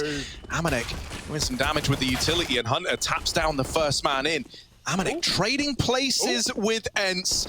Oh, it's a weird kind of Freaky Friday inside of the B site. A stray bullet through the smoke puts him on high alert, but he's still denied the bomb plant. Flushed out by Snappy, and now into a 3-on-3. Nexa has crept out through the market. Knocking on the door, and Spinks is home, caught out. But Alu at bench is good for the first. Snappy, in the blink of an eye, is left in this clutch. A 1v2 on the plate, and a very tall order indeed. He knows that both players are in the market. Takes the fight to Nico, but can't get it over the line. And so G2, 11-5, worst case scenario for Ents. They were hoping to find a pistol round and propel themselves back into this game. That is no longer an option, and that's no longer an opportunity for Ents. Yeah, that was a violent round for G2. Amanek, what happened there? Random shot through the smoke. Was it his teammate? Was it his opponent? Who knows? But, you know, it makes him pull the trigger. It makes him commit. And he at least drops the bomb there, and that causes enough chaos for Nexa to get out too. G2 just take every fight, flooding the site, and now 11-5. We've got a force for Ents. G2 did the same thing on the T side, buying up in the second round. They didn't manage to win it. Maybe Ents can. Not going to be easy though. Pushed up on the ramp, Snappy. Here they come. Nexa swinging, and oh, immediately domed. Nico gets a kill in mid at the meantime. Or at the back of A, rather, sorry. So this should be... Oh, it was in mid. It was from the top of Ticket. Either way, it's a 3-on-5. It's a very rough scenario for Ents to be in. Nico's checking the back flank because he knows they could be boosted. And boy, they are. Diha's up in the window now. It's not broken. And if he does break it, Nico's going to be there to break him. So Diha won't do it because he knows they can't flank him at the same time while this is still intact. But, oh dear. Nico's up in annoying corners now. Spots you can't clear. Called murder hole for a reason. Back to a B play. Jumping up on the catwalk. Bombs swapped over. Alu getting boosted. They need to move fast. His top mid flank's coming in, and the footsteps get heard by Hunter. Yeah, you've even got this big flank coming in from Kexa, right? On the wraparound, in through middle. Amanek as well. Holding on to the platform is good for the first. Nexa arrives silently but fast, and that's a deadly combination. To be both fast and silent, yeah, you don't see that one coming if you're Alu. Swept from the sidelines, and the defuse in for G2. With that being a forced buy, that means that, you know, really, for Ents, you might only get one T-side rifle round out of them. If they don't find success in that first buy round when it comes around, This is going to prove to be a very, very short second map. Yeah, and you've armed G2 with AKs now in the third round of the half, right? It's not a smooth sailing from here on out. And even though G2, you know, they have no need to play aggressive. They have all the flanks in play there. They have all the information. And ENCE didn't know until it was already too late, 12-5. And yeah, the first map was a stomp, right? So it does it justice by G2 throwing it back in the face of ENCE. Not sleeping at the wheel here today. Although they may have been on train.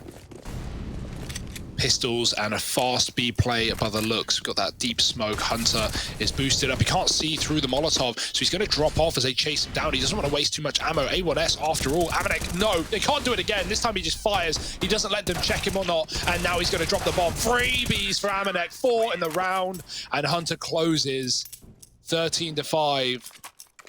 Easy for G2. Man. Amanek is the gatekeeper of that B-bomb set, and eventually they're going to start checking him, I like to think, right? He's gotten away with it an awful lot, though, just back to back to back, playing up at the truck, getting away with murder. And it's serving him well, topping the scoreboard since the second half began. This is it. This is the buy for ENCE, and if this doesn't go their way, this might be one of the only examples of a buy we get out of them. Nico mollied the smoking window and was able to get a gap. He took a shot, but was flashed off, and he'll concede mid. Snappy eats a grenade up the top boxes. Alu has an armorless orb, and ENCE putting a lot of pressure on B early. Hunter's in the ladder, though, so he can call for this short split if it comes through. Nico's conceded mid to help out on that A site, and ENCE need to be aware of what could be a flank through Sport, and they've seen it in the past, but not this time. No flash under. Spinks doesn't need it. He'll clear it himself. He's a big boy. And no one there anyway. As said, with mid conceded, Hunter's the only information they really have. And he can watch under in the window boost as well until it's smoked, but it was back down the ladder.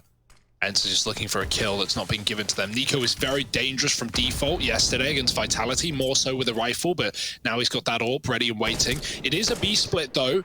And Amanek's about to figure out the hard way. Flash over the top. Hunter dodges it, and he even gets a spray off. 2 kills. Flash is good. Getting hounded down by Hunter, and he's grabbed himself an AWP as well to flick for a little bit more. Maybe an ace for Hunter. Go on! Maybe an ace, but not today. Oh, so close. Spinks ruins it, right? He wants to be the man with the aces in this series, so he doesn't let Hunter get it. But man, what a sequence from Hunter. Who cares at that point? Right. The round's locked in, and that means that, you know, this investment that ENCE are able to field. And as we've said, potentially, you know, like the only proper example, I know they're going to get one more, but it should be up against 15, right? And so it's like, you know, that was the buy you were counting on to turn this around while there is still time, and you get 1 kill. Hunter almost aces you.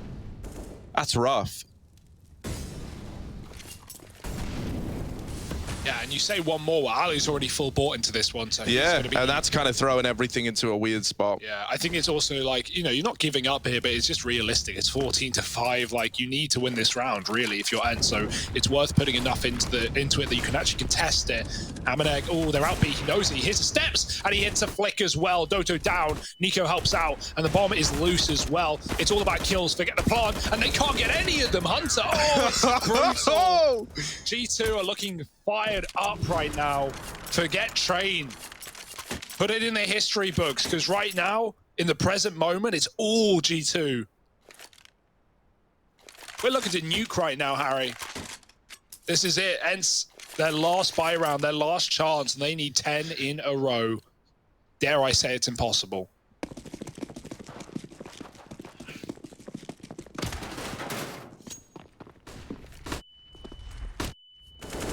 Yeah, out into middle early, but look at Nico. He just runs past them, through it, braves the fight in mid, and lives to tell the tale. Now him and Jax are set up in connector.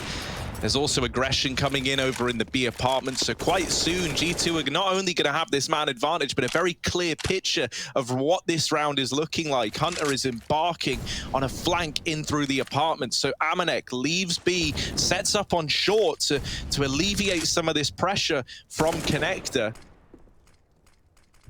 And so these players in the A site are able to dictate a lot of their attention just inward, in towards A. Nico's onto a double, and now it becomes very apparent what is happening in this round. The A player's in for ENCE. Nico's repositioned into CT, and he's scoped up with this AWP. The bomb is still at ramp on the back of Diha, having to move in late. Jax will get caught and connected. That Molotov forces the fight out of Doto, but he wins it. And now Hunter, who embarked on this B apartments flank all that time ago, has got to come in huge as he's thrown into a 1v3. Arriving late from Palace, and with time for ENCE to have to consider this position, there is no better time to strike than right now for Hunter. And out he goes, but not being given anything. Tucked in behind triple is Doto, but Hunter can't see him. Wait for the bomb, maybe. No way he gets away with a ninja. If they don't check it, if they leave, maybe, just maybe, but he takes a shot while he's got it. Oh, Hunter's got two. Oh, no. Bomb. Flash as well. He's on the stick. Snappy needs to spray, and he saves ENCE from humiliation. G2, defuse is off and let them down. Hunter almost flips the script. What a bit of character growth for G2, right? They go from never defusing to now trying to steal them. Now trying to steal them right from under your nose, and Hunter gives that a damn good attempt. Just want to throw that out there. Maybe if he doesn't take the first shot, he wins that round. Like, maybe if he waits, they leave. But hey, no, I'm not against anything there. That was a beautiful attempt. And Snappy, if he was a few feet further, he would not be there in time. You gotta wonder, could it have happened though?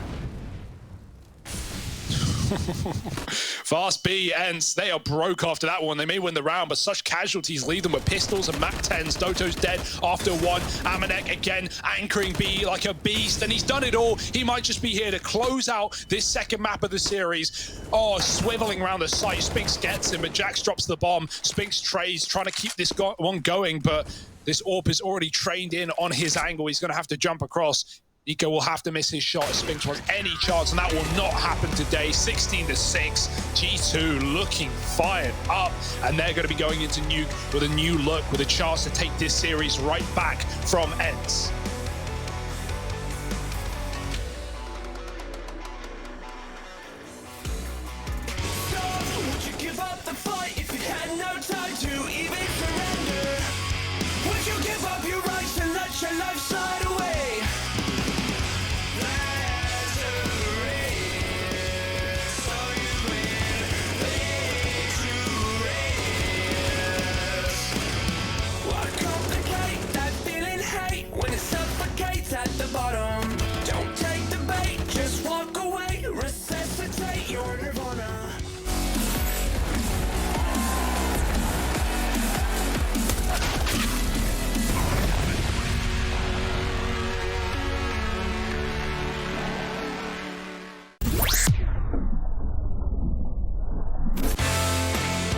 Hey Future Pros, we are back on Mirage, but this time with a fantastic flash. This is for the CT side to use for mid-window and useful for retaking mid-control. To perform it, line yourself up at this point on the ground. Aim to the right side of this vent along the flaked off pane. Toss the flash, and this should hopefully catch an unsuspecting T off guard. Easy kills for you, good luck.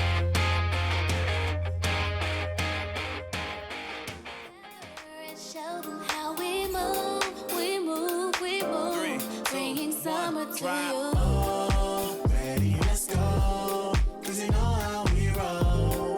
Let's take it down the world and back again. Ready, let's go. 'Cause you know like I know. We'll take it round and round again.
Well, well, well. As the turntables, that's what we're taking a look at here on Mirage, where G2 run away with it. They steal the show, and not so much into this one as they were into the first map of Train, but don't worry, that does leave us for Nuke, a decider, which is ultimately the most exciting thing that I could possibly think of. Also, getting my microphone to the position on my face that it's supposed to. You need to bring it closer to your mouth, Trace. Is this close enough? Yes, thank you. Okay. So anyway, like we were talking about here, this is a little different. I don't know what's going on there. I got to be smarter than the piece of technology I'm trying to operate, obviously. Yeah. And so do the new host then. Oh, no, it's going to take a while for me to get, good at this. Ents, absent? Yeah, it seems Ents has a, they have a tendency for these series where it's just blowouts one way, then blowouts the other way. We saw it against NIP yesterday as well. But, you could tell the preparation was also there for G2. They started off 0-3 in the first half, but managed to go on a tear after that. I think we saw from Ents on their Mirage against NIP a lot of double op, and we saw early on G2 was doing a lot of just straight up bomb site hits, throwing some, just faking a mid default and hitting bomb sites in a very explosive fashion. I think that was due to that double op setup and them just wanting to overwhelm the sites and make it difficult to retake with the second op in case Ents went with it. And, I'm thinking about this freedom of movement that G2's gotten across the entirety of Mirage, right? Because they're able to move wherever they want, maneuver wherever they want, and really kind of uncontested. They get some of those pivotal positions like window, Yanko. Dude, I can't believe this is still happening. I think that I don't know if there's a team who doesn't know about this strat. It's like Hunter has done it in, Crazy, like all these previous teams, like Serbian teams. Then in G2, they brought it, they started doing it. They're still doing it now. Well, let's look at it. Let's take a look at it. It's one of the most simple strats, but it's really effective, right? If you know also the rotations of your opponent. So basically just grenades for mid default. You can see Hunter is down with Amanek. They're going to go through underpass. Nico and Jax are on top mid. They're throwing flashes. They're creating a lot of commotion. And this is the part where the A player has something to do with it. Nexa from here, he's going to smoke off jungle and he's going to Molotov sandwich. Just throw some attention to himself, right? So maybe the connector player turns towards A or the window player, because in the meantime, you have here Hunter and Amanek boosting. He gets the trade even. He gets the kill, so they know he was there. Alu is in ladder, but it doesn't matter. He immediately goes through the murder hole and he goes towards the A bomb site. And I don't know how no one is aware of the possibility of him being here right now. Dotto is falling back. They're just conceding the A bomb site. Snappy is late to check this position. And now it gets, it got a little bit weird for G2 because Hunter is like, I don't know where they are. So they thought a guy probably pushed A apps, something along those lines. It took him a while to, find Dotto, get the kill. The round got prolonged, but, it was in G2's hands all along. Once they get this kill, it's pretty much set. Nico is just taking his time because he's worried about that taps push. But, this is his signature move. Nades, one guy. Did we do this in Face It pugs? That's how simple it is to do it, right? We just say, let's do Hunter Boost. The strat is called Hunter Boost. That's how it's called, right? Yeah. So the fact that it's still happening, still going, still working, just tells you how much things change and how much they stay the same, Trace. Speaking of Hunter, here are the numbers. They have rolled in 27 for Hunter, 25 for Amanek. And the thing about getting a player behind those backlines, Yankos, is obviously once you get a player back there, there's always going to be that question. Oh, shit, is there more? Is there not? Oh my God, how did he get here? And also, I remember when we used to play them and this strat and it's not the only one that they have for window, right? But you're just paranoid. Mid-round, if you blown that murder hole at the start of the round, and it's a 4v4 mid-round, you're like, oh, well, maybe someone's sneaking behind. Watch out for Hunter coming from behind. And then it becomes a mind game, right? It starts playing with your head. Constant worry. I mean, that was one thing that we saw with Get Right in early on days of lurking and getting behind there and really. Oh, that's it's a throwback. Throwback. Huge throwback. 8 years ago, I remember when Happy used to lurk. 7 years ago. He's a Valorant player. Yeah, Valorant now, of course. So let's just get away from Mirage. It's almost a non-factor as Ents, really don't get started here. Nuke. Where do we land with these two teams on Nuke? I want to see how G2 approaches Nuke, especially on their CT side. Nico was that yard player, you know, it's the star position as well. A lot of responsibility for playing that position. We always say how important Yar is on Nuke because of all the misdirection you can do with smokes, right? Now he's the AWPer. So does he take over that rotator position, which the AWPer usually plays, right? Or do they just leave the AWP maybe to Amanek and he still keeps playing Yard? Amanek takes over that position. We have to see. Jax is definitely, I think, going to go on ramp, so depends on that. Maybe Hunter takes Yard, right? So that's the big question mark for me. I think they're not going to play it on T side at all, unless, you know, he really has a read or something like that. I think we're more likely to see him pull out the Krieg than the AWP on T side of Nuke. Yeah, double ops probably a non-factor here, or what? Yeah, that can only be highly situational if you have like a read and then you pick up the second one on ramp just to switch things up, but not likely. Let's switch things up. Let's go ahead and turn our attention to Nuke, the third and final map of this series. G2 looking to stay undefeated thus far with the lineup, and in ESL Pro League Season 13 Group B, they're already doing just that. Will they carry on this warpath? We're going to find out right after a break, of course.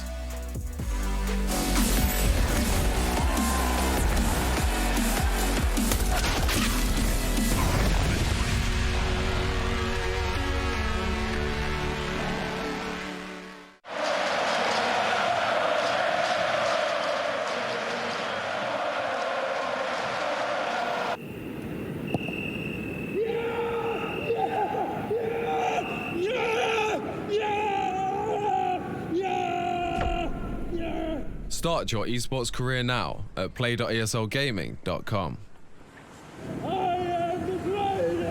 My name is Jordan Gilbert, aka Nothing. Hi, my name is Sue Lee. My handle is Smix. I think it's important for these initiatives to happen. Empathy really, really goes a long way, and it always means so much to us, and I think that's where initiatives like this really help.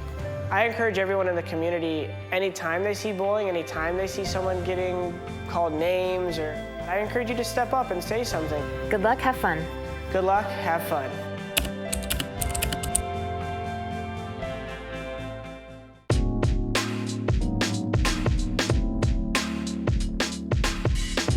So when we are looking to fill an open position on our roster, besides obviously monitoring like the scene constantly, we also often talk to our players and ask them, who did you encounter in the last few months in your matchmaking games, who you think has like a lot of potential and could fit into the team? And for example, similar with Beamers, who we recently added as our sixth player when we were looking for someone. Our management team already had like on their radar, but our players all said, well, yeah, he seems to be very mature for his age, 17 at the time, and also someone who brought a lot of potential. And then we got in contact with him, talked to him, and saw how he fitted into the team character-wise. And we came to the conclusion that he was someone that had the skill potential and also had like the mental strength to fit into the roster. And so we slowly integrated him into the team. And it was a similar process with a lot of other players that we have in the team, like Robs or like Frozen, for example. I feel like I was playing good CS for a long time already, but there was just no options organization-wise. There were no like big tournaments and stuff like that. So even though you maybe kind of were a pro, it's not like a pro in the sense that you get paid to play and stuff. People also quit playing CS earlier at that time, because obviously you cannot just play for fun or just for the competition your whole life, right? That was a really, really long road, and there's tons of stories of things going wrong there. But in the end, it's been a fun period, and it also makes you value what you have now. Some of the most important parts of being a pro player, in my opinion, actually have not so much to do with the game itself. You know, a lot of it comes down to being hardworking. A lot of it comes down to being self-starting. A lot of it comes down to mostly, I mean, most of what I deal with on this level is communication stuff. And I mean, that kind of becomes the focal point of being a pro player, is your ability to communicate ideas, your ability to communicate in the game, and your idea to really just be able to work together, you know, as a member of a team, which is in short supply, surprisingly enough.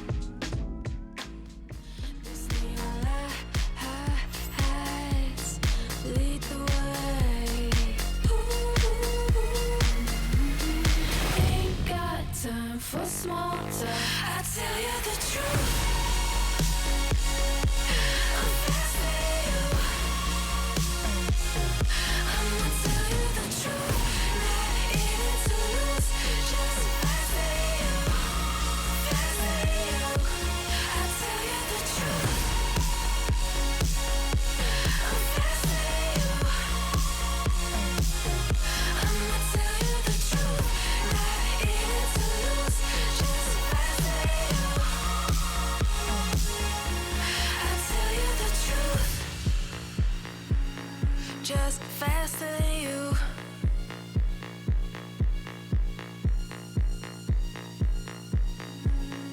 Just faster than you.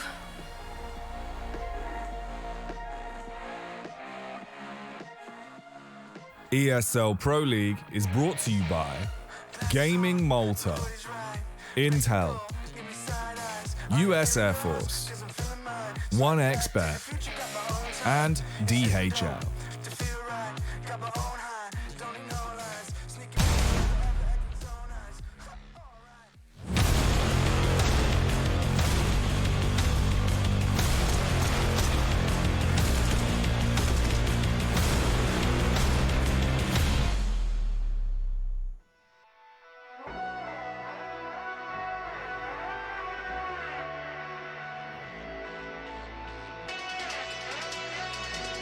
Oh yeah, we're bringing you a little bit of G2 versus ENTS, but you already know that. You've been here for 2 previous maps, haven't you? Yes. Because if I do catch you missing it, you'll be hearing from my lawyers personally. Yeah, it's Group B. I got to get them first, but nice. Here's a little A-stack, Hugo. Sorry, didn't want to cut you off there. You're trying to talk about the game, and that's what's really important. Hunter up close to the hut, and Amanek back in the site. This A-crunch could get messy. Yeah, Hunter, USP in this position, it could get hard to hit these headshots, and Spinks will eliminate him first. Bomb drop. Amanek in the back of the site has to get a reload off. 2 Heaven players helping out, and Amanek falls eventually. Nico alone doesn't check, and Doto closes the pistol. 3 for Spinks as well, out of the hut. It's worth getting this guy just for his pistol rounds. Like, they're so damn good whenever he picks up a little bit of steam. It's like, when you see him get that first kill, you know there's more to follow. Yeah, even with G2 flooding out of Heaven, right? Like, just all there already.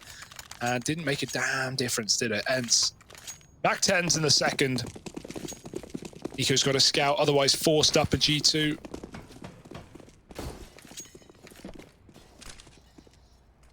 What have we got here? More smokes outside, landing quickly, crossing to Secret. 4 with the bomb as well. We've got a lower rotate. Will it be Secret, or do they want to flash through and hit main? They still have a lobby player, or one on the roof rather, in the form of Spinks, lining up some smoke. But down they go, creeping, and no noise made. Next is going to spot this though. Oh God. The pre-fires on that corner more often than not hurt you more than just a jiggle would. You're risking death with a jiggle, but sometimes the timing does you favors. Nexa. No favors for him. 15 points of health. A nade could finish the job, and they're lining some up for the double doors. Wrong side though, boys. Nexa waiting for them to cross his way, and then it's just run into the B-bomb site. It's free real estate. There's no one here set up yet. But they're coming down the ramp. Spinks has killed Nico. The scout is gone from outside Amanek. Ollied and smoked. No way to get back in here if you're G2. Yeah, that kill on Spinks puts an AK in the hands of Hunter and delivers a 4-on-4. But do G2 want to attempt this? Or might it be a better plan here to leave this round to ENTS and then take all of this saved stuff with you into the next? It seems like that's going to be the choice that G2 elect to go for here. And I like that. You know, Nico removed from the round, dying. That's a loss that ends up coming back to hurt you, but then you recover it, right, by getting an AK out. Now suddenly Hunter can drop his pistol over to Nico, and you have like a second chance at this force buy. So pretty nice spot to be in, really. If this round was going to go in favor of ENTS, that's kind of the way you'd want it to happen. So Nico gets thrown a scout. I like that even more, right? He's able to do damage with the scout at range. He gets armor behind it. Then there's the Deagle for Amanek to play around with. And so, yeah, it's just the force buy, but again, second time around. And is that going to be the charm for G2? Now with an AK. Oh, here they go. Hut roof molly doesn't affect Amanek, but the bullets certainly will. Hunter, finishes that first kill. There's one right below him. Low as well is Alu. Could be their way back in, but they never took it. And they might not even take the round. Smoked out of both sides of the site. And with no kit, this bomb ticks ever faster, or so it feels for G2. Might just want to, again, save that armor, get the AK into the next. They are looking at Heaven, but more utility raining in. And more to be found as well. Snappy has a nade ready. He's got to watch his main, though. Good grenade into Heaven. Hunter blocks his teammate into the fight, and neither of them get anything done. Not how ENCE, or not how G2 wanted it to go, but ENCE will be laughing all the way to the bank. 4 kills. Jax will die to the bomb if he doesn't leave this position, and ENCE had to run away as well. They're very low. So it will be a 3-0 lead for ENCE, a good T-side start, as has been apparent on both of these maps for different teams. And it's Group B. B stands for beating, Harry, because right now, only one-sided games in this series. Will this be any different?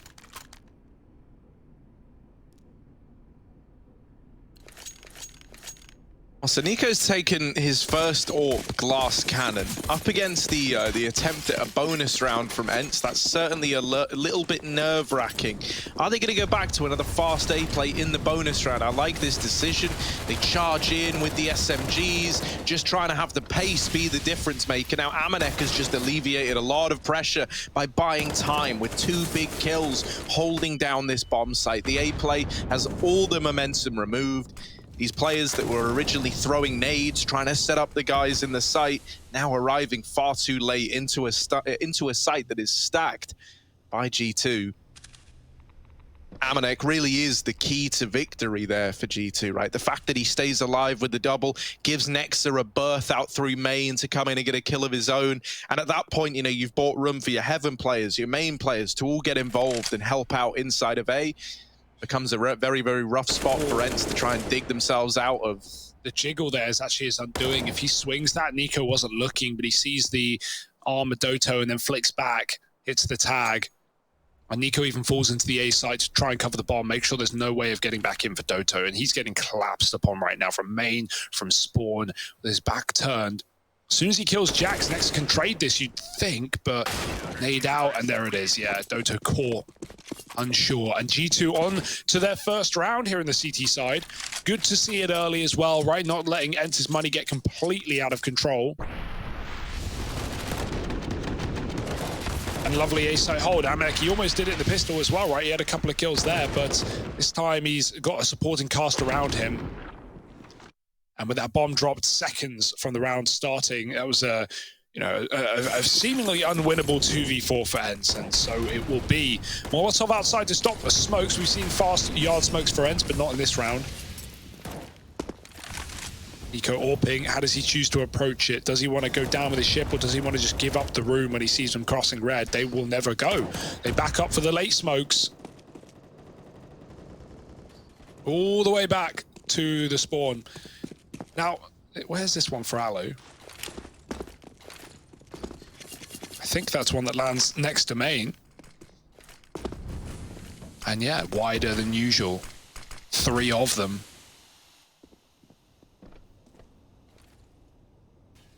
But it's not a commitment, and I wonder if G2 fall for it. They've already rotated a man down lower. That's normal, though. Next are in that B bomb site as ENCE set up a utility. It's still pretty stacked here for G2. D is on a lurk, trying to come in through main, but Nico has tasked himself with putting a stop to that. Oh, if they go early, D is going to be left only trying to deal with Nico and not actually assisting on this A attack. And here come the grenades. Oh, D is running as well, making noise. And Nico is aware and just swings him now into ramp. It was a fake to the A bomb site, but Jax is still good for that first kill. While Nico has rotated in, he doesn't want to throw away this man advantage. He'll just play to keep control of heaven and hell. Next has already rotated down into B, as has Hunter. So 2 here for G2. The decon door getting swung. They hear players dropping in through the vents as well. Even getting that bomb down is a very risky kind of situation for ENCE. They will get it planted. The door is swung and Hunter doubles down. It's all left onto Alu at ramp. The AWP removed at the hands of Nico.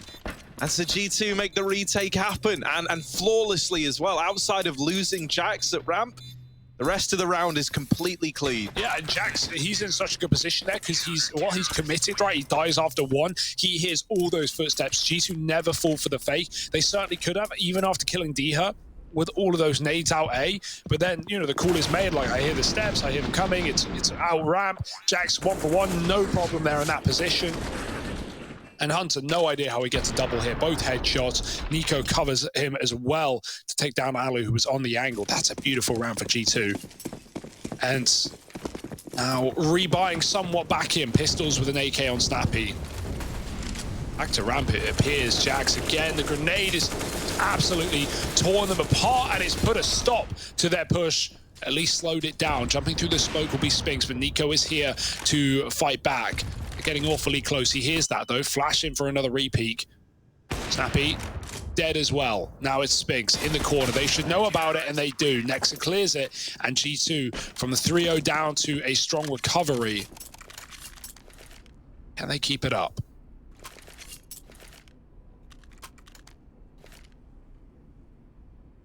Yeah, tactical timeout for Ents. Already, you know, starting to get a bit paranoid after we saw their story unravel back on Mirage, right? In spite of a few rounds early on, it ended up being a very one-sided game, and they don't want the same thing to happen to their T side here on Nuke.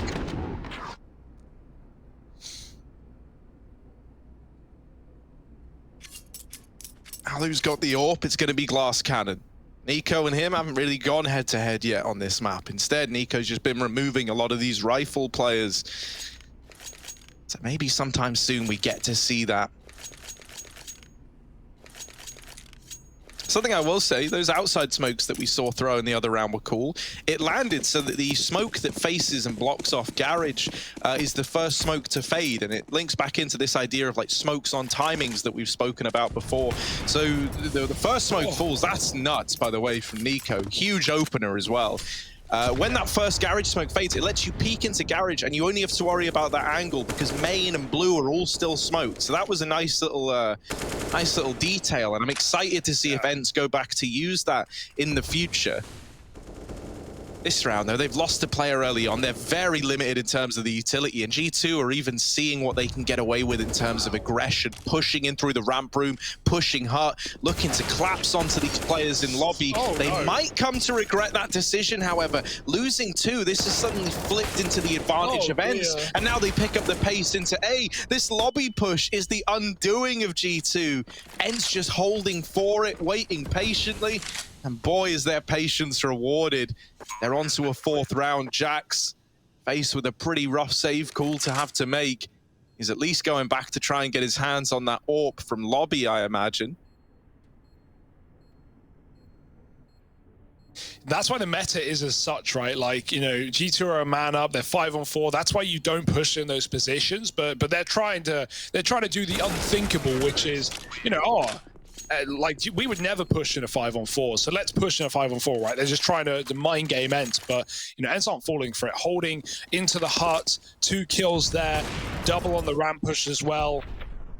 So despite that absolutely banging shot outside from Nico, it's still going to be Ents dealing with all the aggression that G2 have. I don't think we'll see more of that in man advantage positions, but they wanted to give it a try. They were feeling confident, especially after how Mirage went, and it will be their undoing so far. 4-3. Another buy, Jax on a shotgun. Nico has his AWP. He will be taking it back outside. Mollies and doors stopping that fast play. This time they don't molly the smoke, and more smokes come out. A different variant, again, from Ents. They've got plenty of tricks up their sleeve, but they've not got Doto because he's been picked off again. Oh, lovely. Alu above red with a kill. And now going into Garage as they did last time. Lots of room. With Nico gone, you don't need to worry about him in spawn. Ents can fully wrap this A site. And without a main player, G2, while they may be aware of the possibility, there's almost nothing they can do about it. Just got to hope it doesn't happen. But it's Ents' trap card right now. Getting a heaven position and setting up for this A split could be death to G2. Hot roof. It looks like G2 are boosting into heaven. They get damaged a lot. Spinks is out the door, and he's going to drop into the vent. Nexus already B. He should have this round with the bomb at his feet now. That actually wanted to be an A play for Ents. They wanted to get up heaven, but after that absolute mess at top hut, they take their chances with the vent drop. And now everyone's set up for an A play, but they don't even have the bomb. So D has got to go in through ramp. Amanek's position makes this really rough for Alu as well. He's got to commit into this A bomb site. If he goes back outside, there's no way he's ready for silo. Clearing all these angles, apart from the one where Hunter resides. He's going to drop down through the vent. Yeah. weird spot in the round. Alu saving. He's leaving. He's out of there. And Diha in the B site, so close to being in the right place. They didn't know, but they could have literally won this round, right? Like, everyone is top right now for G2. There was a chance that if Ent, who found that perfect timing, Alu could have snuck down Ven, the window was broken, Diha could have jumped on through, they would have had Nexa trapped on the bomb, they could have 2v1'd him, got the bomb, and planted. There's almost no way they could have been stopped there unless Nexa gets a multi-kill. But yeah, obviously that's not information Ent have. It's the value of X-Ray. The players can't see that. Well, this game would be a lot easier. But yeah, that's a sad case for Ents, right? It's more just like a mid-round reaction when they get info on the double hut setup and G2 boost into heaven to watch for the flank. So it's like G2 knew what was going on, and well, Ents kind of fed their way into it. Ooh, Nico crossing with a couple of taps. They will only get tags. Alu hits a shot onto Nexa, and Ents, they take Yard by storm, forcing their way into Garage. 2 kills, and all the control in the world.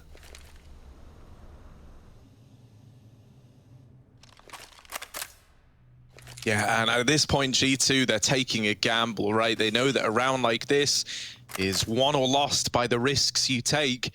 And so they decide to triple stack heavy down into B. Look at Ents, they're not even budging. They've got a player in Garage, they've got outside control, they're holding for lobby aggression, and they're just waiting, anticipating that G2 are going to make a move to try and thin out some of these numbers. Alu should be the man that locks this entire round in, right? He's going up into heaven. He's going to get the information that the A site is clear.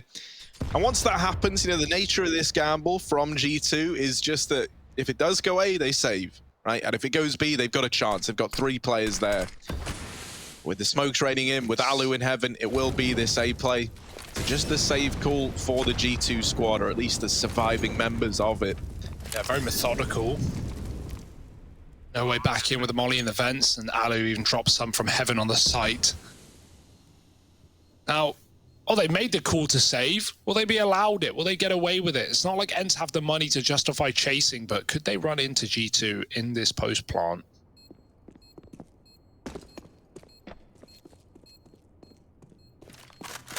Dropping vent is a surefire way to do so, and I'm sure they know. Oh. But not interested, and rightly so. If you're Enter, you're focused on your own money, you're not thinking about G2s, you're just trying to build.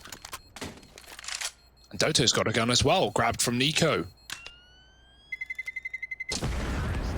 Yeah, that's the danger of the secret cross, right? Even if you have the best spawn, and you try and get into secret early from outside and not take the, you know, the safer way of dropping down ramp or even going through vent, then a silo player who's also taking their spawn and goes, you know, ROPS tier movement up there, they can catch you, they can see you on the cross, and you've got to win that fight. But you never know. Am I going to get peeked? Am I not?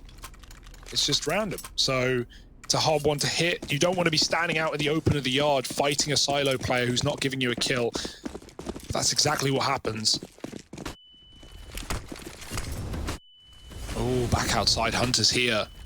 Looking to put a stop to it on his own. Snappy's dropping main, there's nothing he can do but call it, and Nexa has no idea till it's too late already. Nico trades it. Hunter in an important position. D has nades out. Hunter needs to get this kill, because otherwise he's going to get shot in the back of the head. Oh, he's letting them pass. There's one swinging round. D had trades, and that was the kill that had to come through first, but Hunter never knew. 3-on-3, Nico's still here and they know it. Dota may have heard it. Oh, D has taken him out of the round, and now, blink and you miss it, it's just Jax.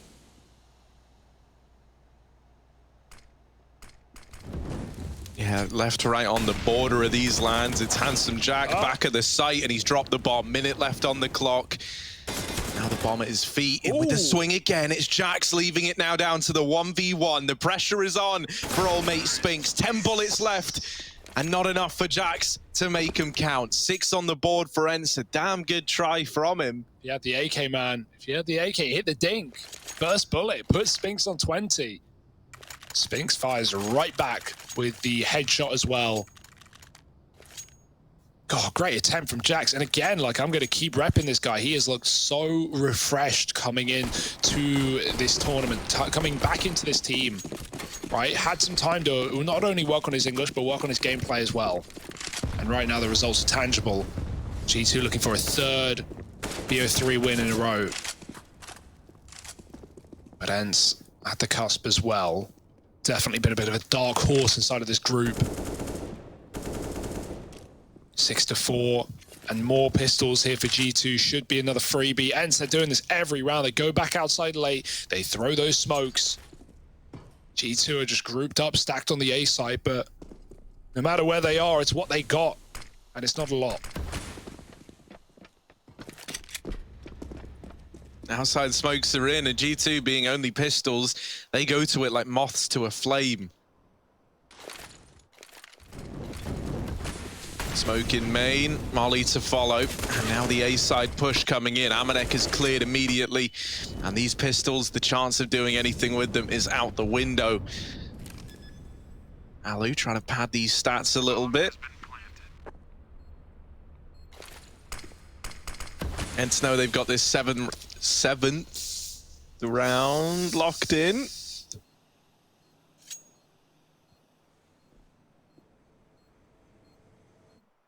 And yeah, I think it is like this slow pace that ENCE are playing is very frustrating to go up against, right? Because you would love it if they were a little faster to react to like getting these advantages, but instead they do a great job of just sitting and making G2 kind of fold under the pressure, right?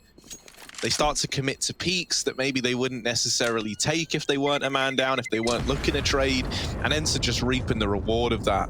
Also, these slow outside smokes, very, very hard to deal with. You know, like you can't just throw a molly on the back of a timing. They're coming in very, very late. So a lot of the time, you know, you're not in the right position to do so. And whenever we've seen players try and hold outside, they've often found some success early on that then very, very quickly tips back in favor of ENCE. And then we have that classic stalemate of ENCE just holding position and waiting. Yeah, it's one thing throwing a molly out of spawn on red as a CT, but you can't stand there waiting for the smokes. No, exactly, right? Like looking up at the sky, like, maybe in a minute. Yeah, eventually. Oh, is this fast? They throw a lot of util early. ENCE love, you know, faking things out right now. Spinx gets down vent. He does do it loud, though. That will be heard by G2. Do they enforce a rotate? Nexus here. Jax pushes ramp, but only for a bit.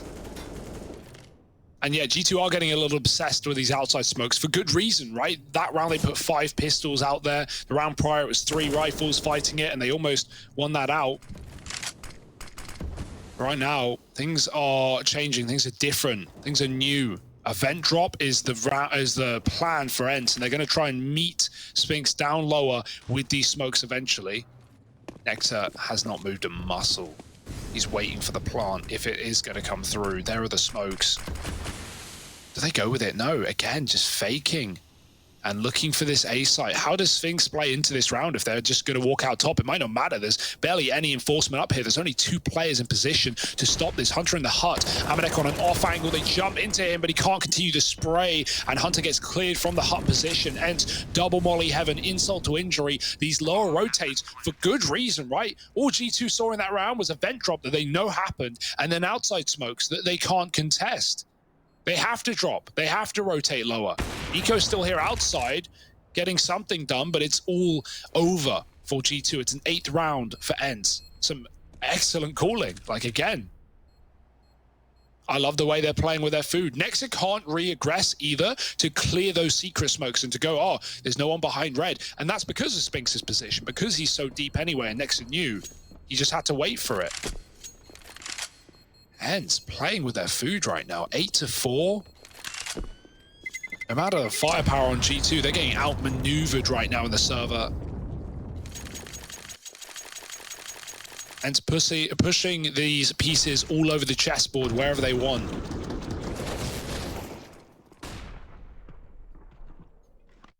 Yeah, man. I mean, it must feel like a lot to play against, you know, and like you say, it just feels like ENCE have a lot up their sleeve, right? A lot that they're prepared to do, a very good understanding of when and where they've created space. I think that previous round being a great example. I think you did a stellar job of highlighting it, right? Spinx unable to, Nexa unable to push up and get any info outside as to whether or not those are fake smokes. That pulls the double rotation down to B. Nico sat back in CT, caring for any players going through garage, which is what ENCE have done a lot, right, on this T side. And that doesn't happen either.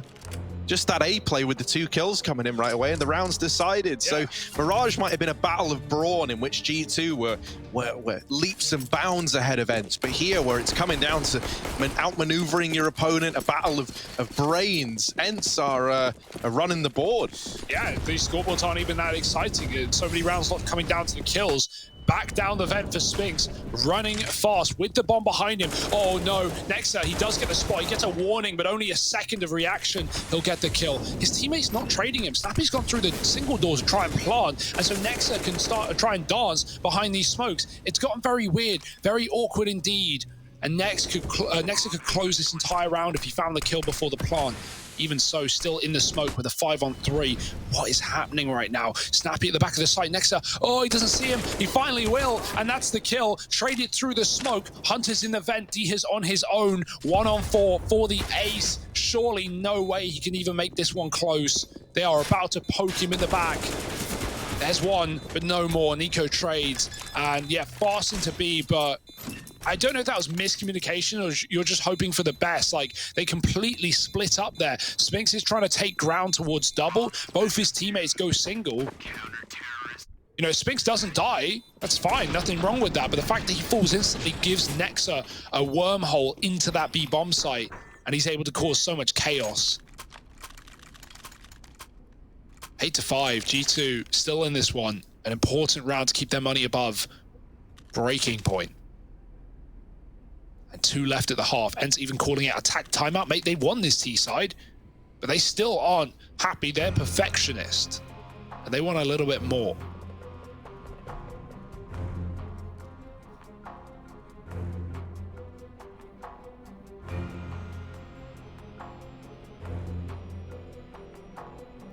Yeah, I mean, you know, you've got a very, very real potential at another 10-5 half in this series, right? Bit of kind of constant reoccurring theme.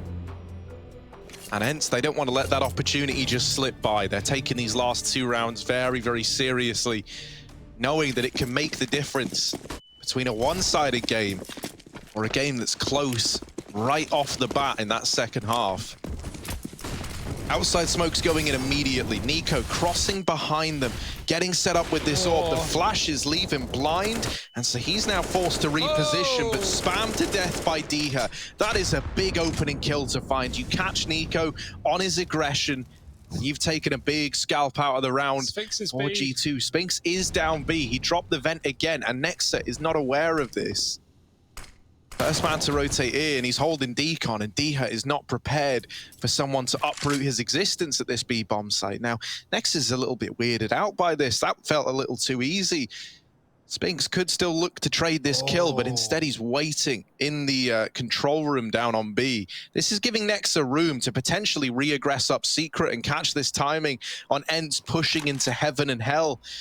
He could uproot this round. Nexa, what's the timing going to be like? That's the big question here. Watching from heaven is Hunter. He's got this on lockdown.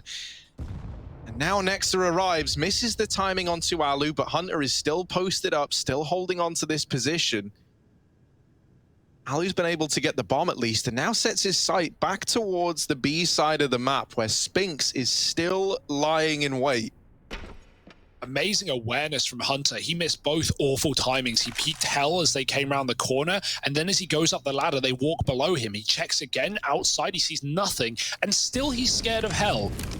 He had no reason to be, but found both kills into that B bomb site, which is where ENCE were trying to get themselves from ramp. And now Alu has planted, getting up on top of the rafters as well. Quick flicks required. He sees both players. Spinks, who's been here all round long and finally needs to make this one happen. They line up, but Hunter's too quick. 4 in the round, and G2 find a 6th. What a play from Hunter. He should have never have had those kills in hell. But all over it, on top of the board, and trying to pull this half back.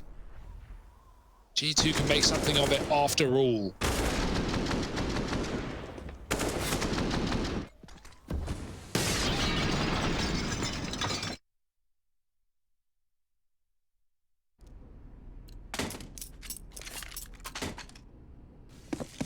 Yeah, suddenly, right, 7-8 that is more than recoverable.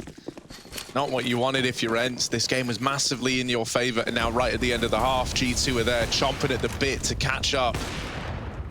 Spam from Nico doesn't find anything yet. Bit of utility raining in onto the hot roof. That could force now. No repositions today. G2 aren't playing it. Instead, double up on the rafters. One at CT vent.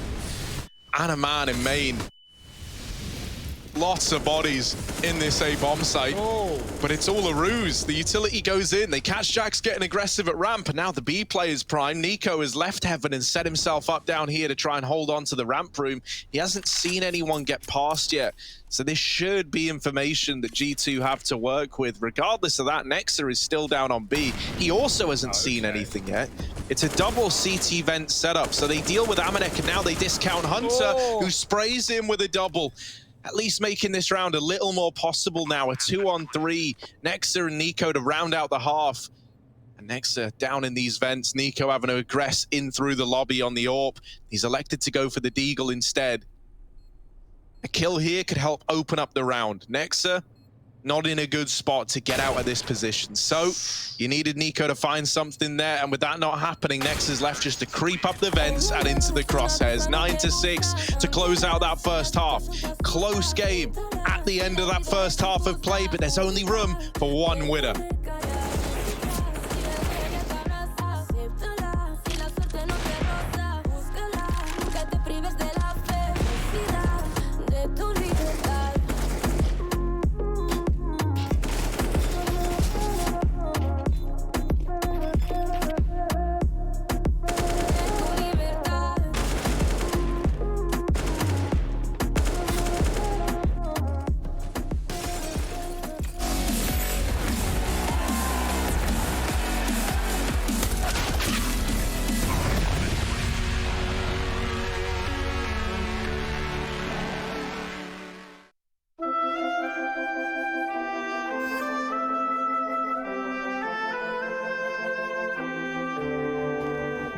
Screw this. Gotta chill out. I'm in orbit. Mate, I had a nice there. Blind bump. No way. Oh, he's jumping into it? Oh, Ravine is in the zone. I might go for him. Oh, it's not really in the zone. Secondary Ravine's in the zone. Yeah, you can look baby Ravine. Okay, I'm heading.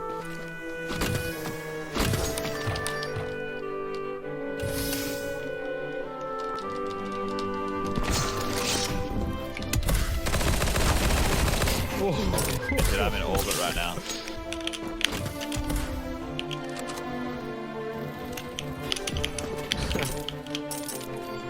Okay, I'm going for a crazy plate.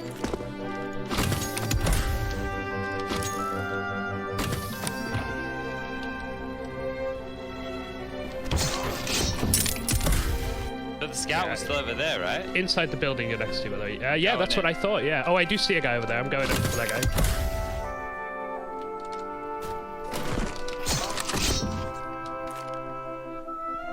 This is spicy, this.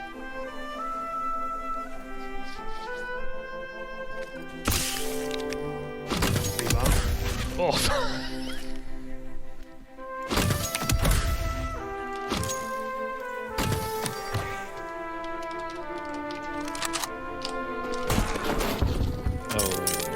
Looking at me. I knocked him once.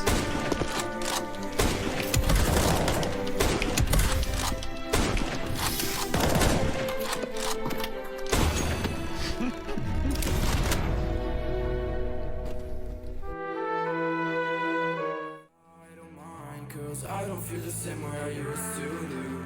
Every time I see you, I know the truth. Cause baby,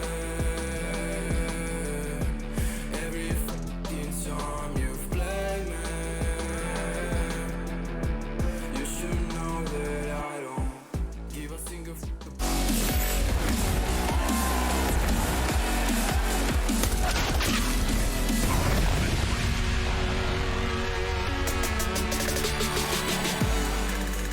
Nine-6 at the half, and Ents are in control, but there's no safety in this CT side as G2 now take the reins and get to lead by design in the second half. This game has been a banger. We've had two dominant maps, and now we finally have a bit of a contest between these two rosters.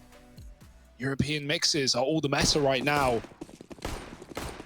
And let's see who's going to be taking the crown of this group. It's an important game, especially for G2, who are so far flawless, looking to keep that up, but they're down by 3. Fast in the ramp in this pistol round. It's not everyone, though, and it's a bit of a ruse. They're trying to force lower rotates. They've done that, dropping down the vent, and even the ramp player retreats as well. It's an A play. Doto pushed off the hut by the Molotov. Good for nothing with the Julies. Diha gets 1, and tapped is Alu out as Diha comes through the smoke with Sphinx. They'll all both fall. Yeah, eventually. There's a trade from Snappy in lobby, late from the ramp, and into a one-on-one. Nexa is destroying right now, and he's going to instantly peek in.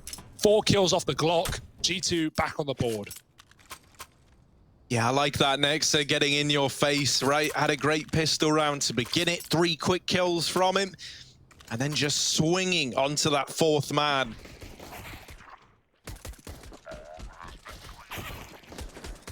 They almost stopped the plant. That could have caused something happening, but not today. A nice little ruse as well. We see that occasionally, like showing some face towards ramp, then everyone panic rotates, and then you just go back to A site. Good to do against like a new team where the communication definitely is going to be a little bit scrambled for ENCE, right? A lot of different like nationalities in this roster.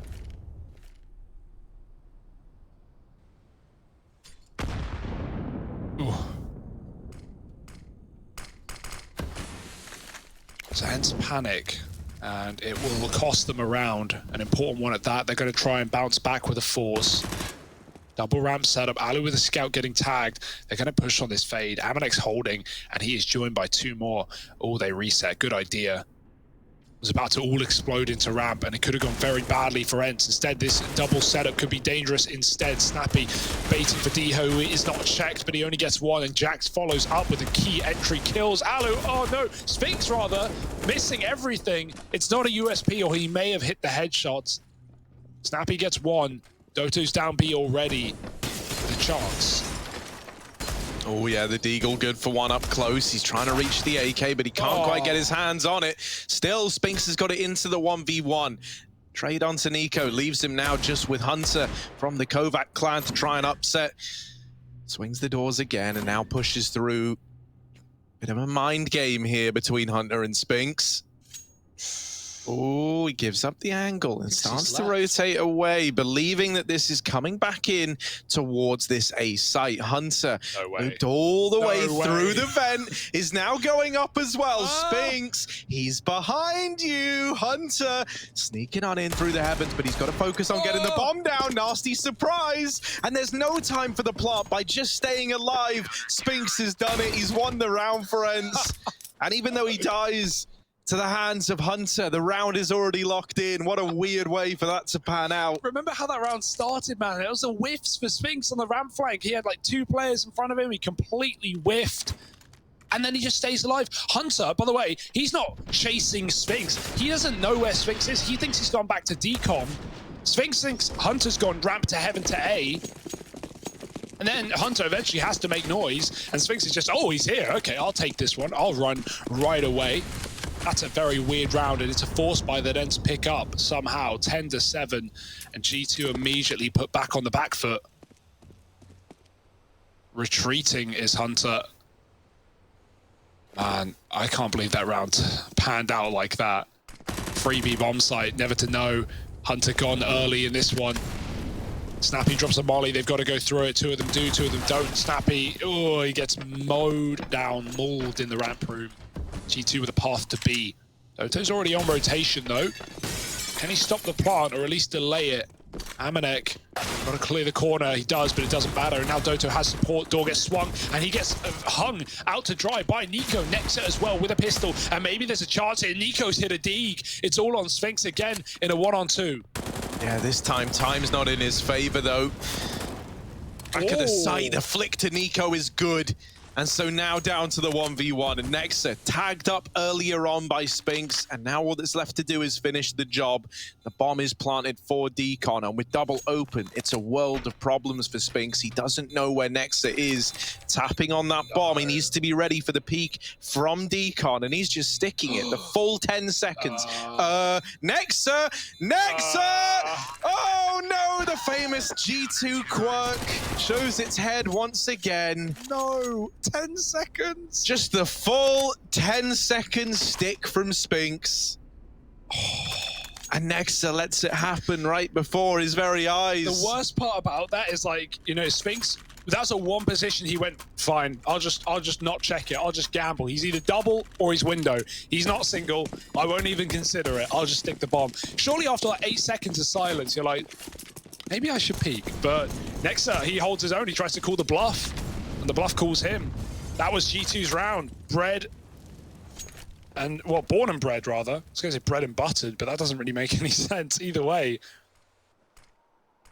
Ents have their stomachs full and their bank accounts as well. G2 not quite as fortunate. Eagles only. A solo P250. And a bucket full of tears at how this half has started.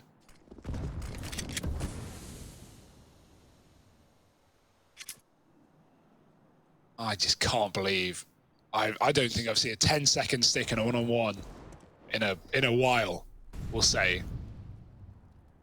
Especially with someone so close. Like, next, all he needs to do is shoot, open the door, anything. But hands off the keyboard.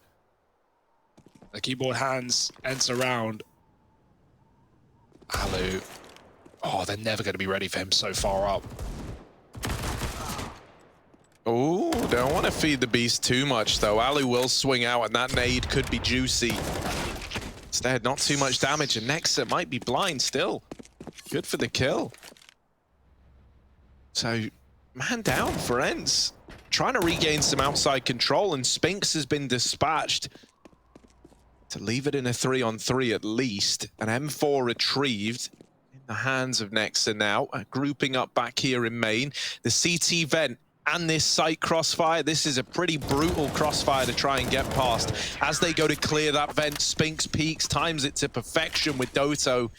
And so Ents, they recover it, 12-7. I gotta say, Spinks, where's he been hiding this talent, man? Like such a new player to this level, and he has just been unbelievable today. And in all of Ents' games, yeah, I'm pretty sure he has been the top performer in every Ents game that's happened so far. So, or at least every victory they've grabbed. Diamond in the rough, man. Incredible. And great to see. More talent on the world stage.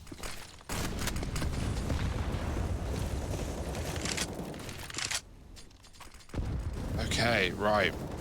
12-7. Important rifle round now for G2. It's their first buy. They've been dealt a hard hand with the economy, going the way it has been with these forces.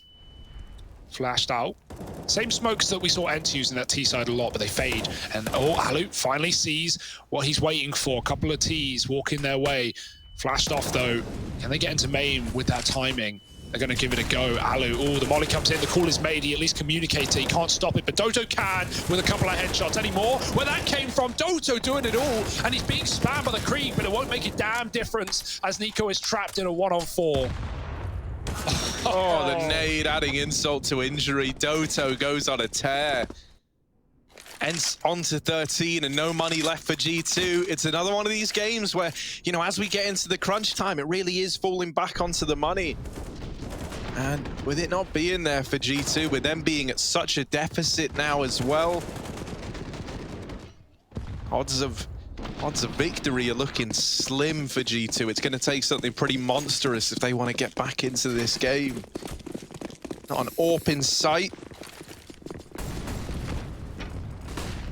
Good round to not have one in, though. And this this Org ramp is good for the opener. They spill past into hell, but D has already posted up and got it under lock and key. Any more for D? Swinging on out, has given an AK over. That's something at least for G2 to work with. They do have armor on Nexa and Nico as well, so they have armor on everyone that's left alive. They can juggle this gun around and try to put it to good use. Bombs sat in hell, maybe looking to get in, or heaven rather, actually. Maybe looking to get into this A bomb site once his two teammates have sold the B fake. But this all hinges on Doto. Oh, no. Little trickster Doto, not sniffing out the bomb ahead of time. Will he check the close angle? He will, and there's the bomb now dropped. The B fake, even though it's found a kill, now needs to go back and get that bomb from the clutches of Ents, which is a pretty rough spot to be in. Right, I don't think you could have picked a worse place to lose this bomb. Yeah, imagine if it fell down the ladder. That was very close to happening. Nexa could have grabbed it and scarpered away, but Doto's now got Dominion over the package. This angle's so hard to deal with as well. He's tucked in, very open to A side, but no one's there to stop him. Only one player can play Heaven. Alu can't get boosted. He's sat hut roof. Oh, Doto falls off. He gives up the package, but there's no time. 15 seconds, they got to grab it. They have to plant A if they want to win the round, and he's there to stop it. Flash high, and yeah, it's done. There's nothing Nexa can do. They have to feed him, and they won't. They peek together, and Ents find 14-7. This is a dominant win. And if they can keep it going, if they can send it over the line without G2 finding anything, that would be a statement victory for Ents. The diamond hands of Natu. Ents stonks through the roof.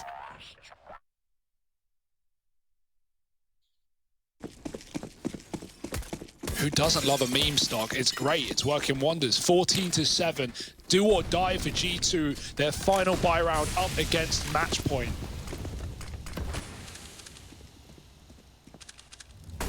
Look at all these smokes. There's so many outside. Alu's got no vision. And just deleted over the top of it by Nico with the Krieg. Now there's a big gap in between these smokes. D is trying to avoid it, but there's no avoiding that wrap from Hunter. Someone would have to go very, very awry in a round like this for it to slip away from you if you're G2. A 5-on-3 and all the pressure on the shoulders of Ents right now. They've slowed right down, similar to what we saw from Ents on their T side, right? When you get into these 5-on-3s, the most important thing now is to just sit back, know the pressure is on your opponent, right? You look at the real estate the G2 have, nothing that would give them a bomb plant as a guarantee. And so every one of these corners, every little unchecked nook and cranny could have someone lurking in it that you don't want to run into. So they know the pressure's on Ents. They wait and see if this re-aggression comes through. And now that it hasn't, they try to regroup and head into main. But that bomb gets spotted, and it's into a 2-on-3. Doto's hit a bit of a timing here on this secret flank as well. Hunter is a free kill, but Doto plays the trigger discipline, trying to get a little bit closer before he executes Hunter. Now the 1v2 on the cards. Nexa up close, doesn't want to give this kill away. There's that swing. The bomb is now planted, time ticking against Doto and relegated into main. He's trapped. A sight and CT vent crossfire, a rough crossfire to try and navigate. And G2, correctly so, just aren't giving Doto the kill to get him into this round. Yeah, as soon as Nexa makes contact, Jax will swing, so Doto needs to be covered from the site. And he does play it well, right? Backing behind the vent, but in doing so, his aim's all over the place, and Nexa's going to get the kill. Yeah, I mean, if you're Dota, you know exactly what they're doing there. You had Nexa trapped from the get-go, but it wasn't very winnable after all. And G2, whew, sigh of relief, still in this series. That round decided everything. That would have just been them out of the half with nothing to say. But now they get to float somewhat more in this matchup. And Ents rather broke. And so that carves a path for G2 in this T side after all. D has pushed up outside. If they can break right back, that could be humiliating for G2. This should be their freest round yet. Oh, on top of red, D catches Hunter falling into main. And now outside players that D is going to try and deal with as well. Can he get another? No. Almost finishes the spray onto Jax. And Ents, I mean, this is the round where you just kind of let yourself off the leash, start to play aggro. And so they're doing so towards the door. Doto looking for a pick. Snappy. Oh, that's a dirty D dropping the bomb. Will this flank come in through the lobby? It's a great time for it. Spinks is pushed in. Amanek is now on his own, on an island, turning back into the FAMAS, but a great kill from him. Doto can now try and keep this position alive with the bomb trapped. If it goes out through ramp, there's almost nothing else can do. So Alu wants to go and look at it, but he's got so much work to do outside right now. Instead, this flank isn't coming through, and Amanek is waiting for Alu to make the mistake. Oh, Alu, don't. Yeah, that was all looking a little too good to be true for Alu. The old saying is, if it looks too good to be true, it probably is. I would have loved to see Doto and Spinks push door together. They were set up, like they could have won this round off of trading Spinks' death. If Doto repeaks, kills Alu, oh no, sorry, kills Amanek, They have the bomb, and everyone else is outside. That would have been a great position for ENCE, but they decide against it. Still winnable.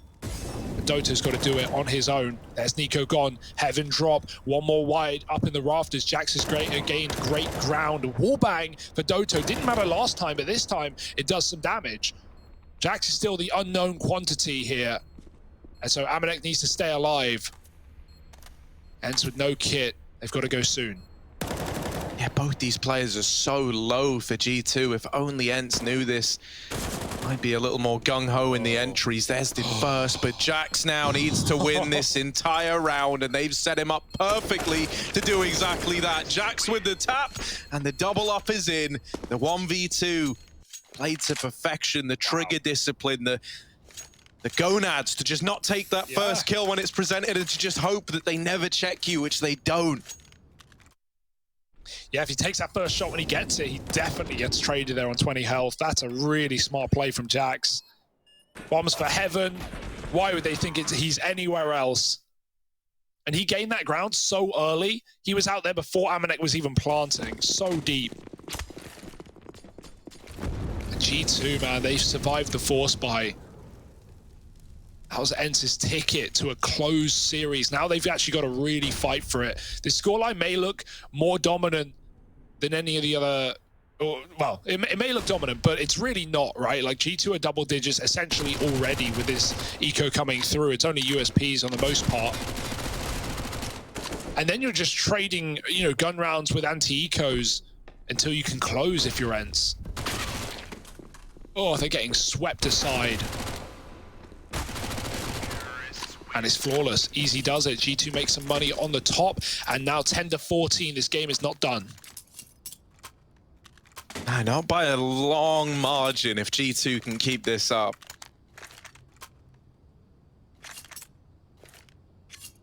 Gonna be lacking the AWP on Alu again, as it is just these rifles brought into the fray. With a lot of SMGs still in the hands of G2 after that round, they decide to keep them in this one. That might force you to play a little faster here. Hunter trying to drop down to the top of main, does live to tell the tale. Jax is lost in the meantime. The attempt to get out fast into A is denied by Spinks and Alu, who uproot the A side attempt. And fine 15 for ENCE. The decision to keep those SMGs comes back to haunt G2. They try to go fast into A. And Spinks has been holding down that site all all second half long. Yeah, you know, G2 had the money to upgrade, but I don't think that was really the incentive, right? They wanted the speed, and it was a change of pace that hadn't been done yet. What a mow down, though. 4 alive for ENCE. Now 1 round out of 5 they must find to close this best of 3. Bombs back in spawn. G2 are defaulting. Might even go back to late outside smokes as well. We saw the ENCE really fall back into that. A lot of these T-side rounds. Nico's clearing close corners in the yard. Double ramp. Diha sees nothing. Doesn't know about Nico. And there are those smokes getting lined up after all. Question is if anyone commits behind them or if they are just ruse smokes again, just trying to ruffle the feathers of ENCE. Even if that happens, Nico misses the timing. Diha, what a play. He has just swung the red smokes. Now he's telling his team, watch your bomb site, watch out, because here come G2. Oh, yeah, this information is huge. That utility is now going in. They're more than ready for it on the side of ENCE. They've just got to hold the line. It's easier said than done, but Diha and Spinks are making it happen. One survivor is Jax out in the open, and now it's only Nexa. 1v5 to try to deny the victory. It's not looking good, but it is looking like an ENCE series after all. Nexa clutching at straws, hoping that anything is given to him. It doesn't happen. Diha locking in the victory. ENCE, they take down G2 2-1. And on Nuke, on that CT side, outside of a few that got away, they managed to leave it with their heads held high. ENCE 2-1 over G2. I pick my teammates up. when they fall. And if I ball, we all ball. Crashing balls, crossovers and all. Just call us the balls. Don't fear nothing, call us the law. Serving them all. We outside, we barely indoors because we gave it everything when we had nothing. Gave it everything when we had nothing. Holding on by a thread, couldn't grab nothing. Seems we moved on to a better place. Shine, shine away from the shade. But not away.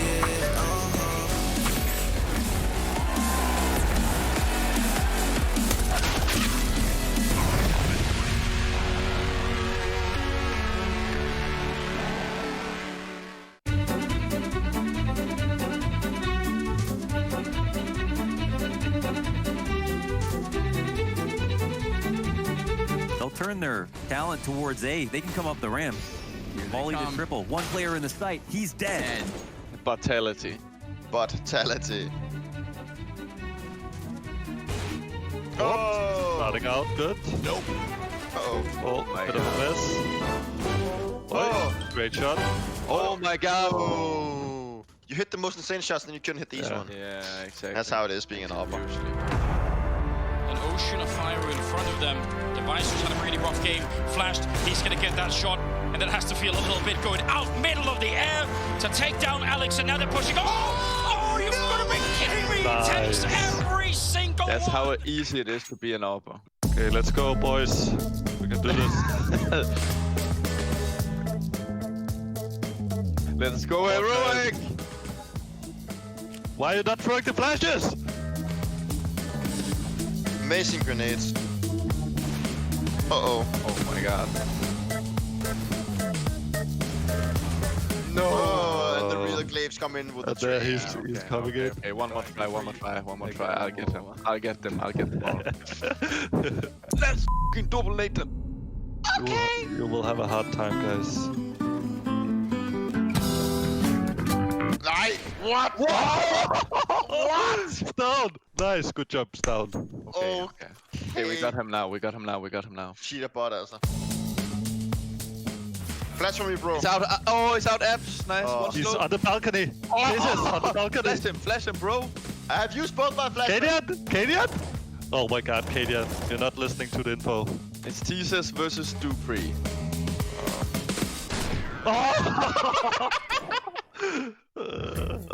You can't beat us, guys. You just can't beat us. Okay, one more. I have good idea. Okay, it's easy now. Look, we will beat them now. Oh my god. Ej, for satan, jeg er blind.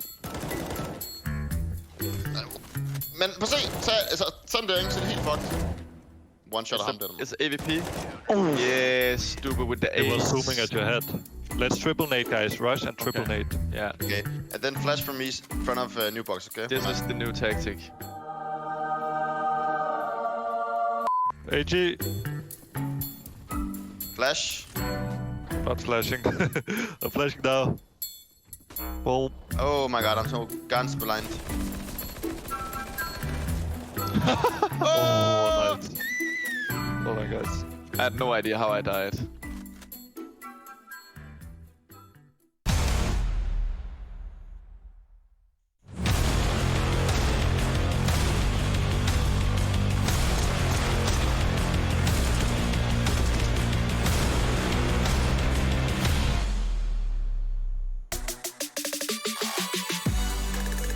Well, it really did all fall apart there at the very end for G2. They couldn't hold on, they couldn't take Nuke, and ultimately they do lose the series, taking their first L, not only here in the Pro League, but as a lineup. And I have Yanko here to help defend honor. What's up? Isn't this like typical G2? They just give you, you get your hopes up, they start 2-0, they beat Vitality, the highest ranked team in the group, and then they go on to lose to the lowest ranked team in the group, lose to ENCE, and now this group is even more wide open than it was. I mean, if Mousesports beats Vitality Trace, then this is complete madness. So does that mean that the world has turned upside down? At least the Counter-Strike world in Group B of ESL Pro League XIII. That's too many eyes, man. Yeah. Okay. Well, I was just checking if you're on point. Well, I'm about as on point as Alabama math will let me. And it pretty much tells me that this is a done deal. ENCE show up in a pretty big way today. So let's give some props here. What do you think about ENCE? I think they played obviously a much better game than they did against NIP. they weren't as susceptible to some of those aggressive plays on yard. We saw that worked really well for Hampus yesterday. Today for Nico or Nexa, not as much. And I think the Van dive was actually the biggest issue for G2. Not just the Van dive itself, but the danger of it, the lack of information. We saw Nexa, I think every single gun round, he was starting down from secret, right? That's like a big commitment, you know. That means he's not in main, he's not in garage, right? Like, yeah, you're strong. He can fight the guy that's down fast, but, you know, if they want to do an upper split fast, he's not there. If they want to wrap, you know, he's not in garage or somewhere where him and Nico can play off of each other. Nico can flash for him, and he can try to make, you know, plays inside the smoke or something along those lines. It's a very information limited position as well, if you're not going all the way to the stairs, if you're stuck around back vents and all that area. So it was just, I think it was a very strange, you know, approach to see from G2 throughout that half. Yeah, and well, for G2, we're going to rest their side for just a second because we need to bring in Spinks, the man of the hour. This guy has been putting up numbers, and we have never talked to him before up here. So we'll see how this goes. What's up, Spinks? Hello. Hey, man, you got to be feeling good, so that would be a bonehead question to me to ask. But if you don't mind, would you mind watching a little bit of this gameplay back with us? We have your diffuse right here. We're going to run it for you. Yeah, sure. Yeah, let's do it. Okay. All right, so walk us through this if you don't mind. Yeah, so like, I thought they had me here, and so I just like said I would just pick them and try to out-aim them, and then just Nico just picked me, so I had to kill him. And like in this 1v1, like I didn't have the kit. He could go single door as well. And like I felt if I'm not taking it, I will just do it for the time, you know? And I just had to risk it, and it worked out. Yeah, but they say pros don't fake, Spinks. Yeah, shouldn't fake. Yeah, and you know, look how close he is to you. Yeah. Oh, man, a little bit of a heartbreaker there for G2. But overall for Ints, talk to me about, you know, your rise up to this point. You now find yourself on an international lineup. You're putting your name out there in a big way at ESL Pro League. So talk to me about some of the things you're running through. Like, I think it's been amazing to be with Ints. I'm also playing from their Ints office from Finland, so I have like better ping. Like, the organization support me, the team support me. Like, I feel it's been really good. Like, yeah, everything is great. Cool. First of all, congrats on the win. You also played for a little bit with Snappy in Contact too. What can you use as like the main difference between this team and that team? Because obviously in Ends you guys are performing much better. I think in Ends it's just more like putting the time and just trying to be the best as we can. And like we fight, like we prac, we play a lot together, we have so much fun together, and yeah, we're just trying to be our best version. All right, cool. Now, I mean, you guys are right up there with G2 now with 2 wins and 1 loss. Do you feel like you guys have what it takes to get a couple of more wins and make the playoffs here? Yeah, I really think we can make the playoffs. Like if we play like we play today and with confidence and like everything is going like as we plan, yeah, we can make it to playoffs for sure. Yeah, you had another nuts round today, and that would have been on Train when you got up into Pop Dog, and you kind of just wreaked havoc on these guys, which is entertaining to watch. Anybody that wants to watch that can go ahead and head out there and find the VOD, wherever it may be. For you, though, Spinks, I guess my biggest ask of you is this. You're a new member of Ints. There are a lot of Ints fans worldwide, not just in Finland. Can you get them on board? Can you tell them just how far Ints is going to go? I think Ends can be top 10 team for sure. Any time frame on that? Any time, couple of months, I guess, maybe 6 months. Okay, cool. Well, look, Spinks, I'll get you out of here. We got a whole nother game. Vitality Mouse. Who do you think wins? Yeah, I think Vitality will win. All right. Well, I'll hold you to that. Thanks, Spinks. We'll see you around. Thank you. I like that guy. First time talking to him, just straight shooter. He's a natural. Yeah. It's like he knew exactly what we were doing. Unlike with these groups, and when it comes down to that very last day of the group, some eager mathematician is going to have a field day with how this all starts to unfold. Mouse Sports now looking to bounce back since they'll have Vitality next. You just heard Spinks say that Vitality were his choice in that one. And for Mouse Sports, they need a dub. They need something, right? And it's going to be hard to find that against the best player in the world the last 2 years in ZywOo and a great all-around team in Vitality, but it does feel for Mouse it's not an impossible task. They just need to find themselves, right? I think they're still searching for an identity with these 5 players and also with Dexter as an in-game leader, right? They're still going through the motions, what's working for them, what's definitely not working for them, map pool as well to an extent. So we'll see, maybe if they click tonight, that tonight can be their first win, but yeah, still everyone's still in the playoff hunt. I think almost every team is still in the hunt for the first place too, which is just unreal considering we only have 2 days left, Trace, of games. Yeah, and then tomorrow we don't have any games, so you also get a little bit of a cushion there, which could after 8 days. Yeah. Well, of continuous CS. Continuous CS. Am I going to continue the CS without us? Because we are done for the day. We're going to be going to a break. We're going to come back with that Mouse Vitality game. Mouse Sports, not just in the hunt, but in the hunt for a win of any sort. And they'll take it as soon as they can unlock the character at the very front of the screen here.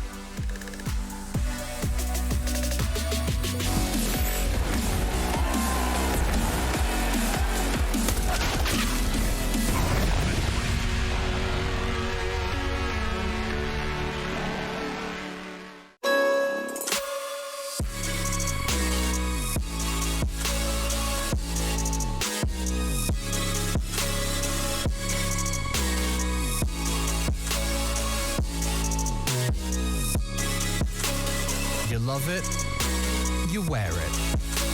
What's your style? Get your merch at shop.eslgaming.com.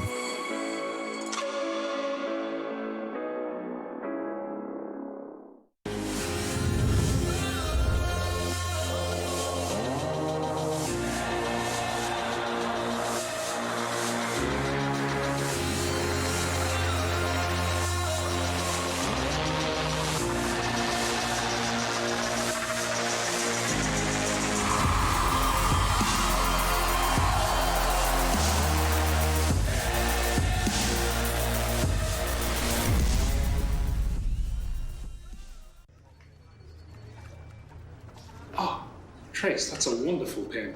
Don't tell me. Clone 2016 limited edition? It looks so soft. Your compliment was sufficient, Hugo. Hey, Harry.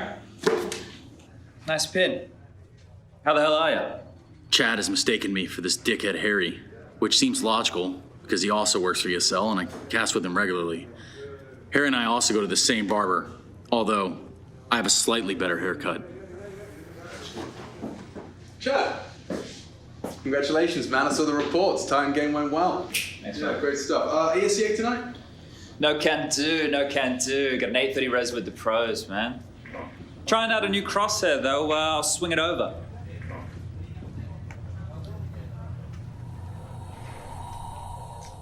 New crosshair. What do you think? That's very nice. Look at that. Gave it a go yesterday. 1 on the thickness, 0 on the dot, and 1 on the outline. It's great for visibility. That's very cool, Stunner, but that's nothing. Look at this.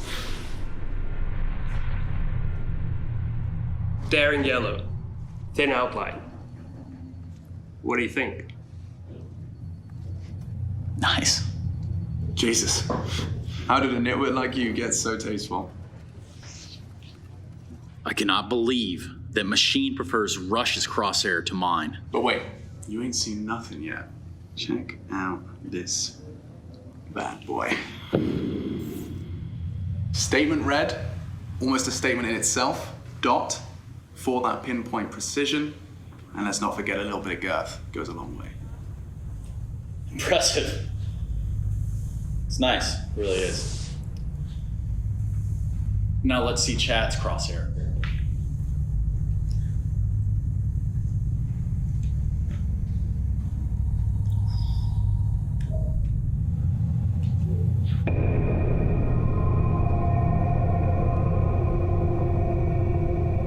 Look at that subtle neon coloring. The tasteful thickness of it, oh my God. The gap is perfect. Something wrong? Stunner? You're sweating.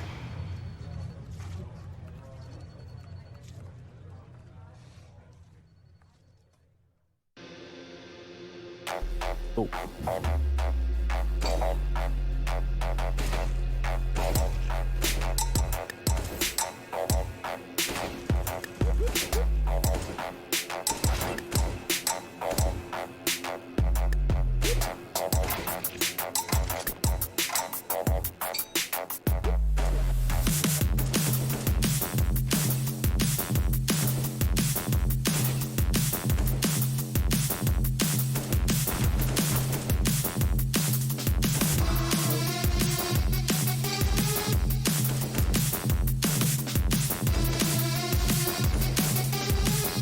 Yeah, they did it.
Oh, it's hard.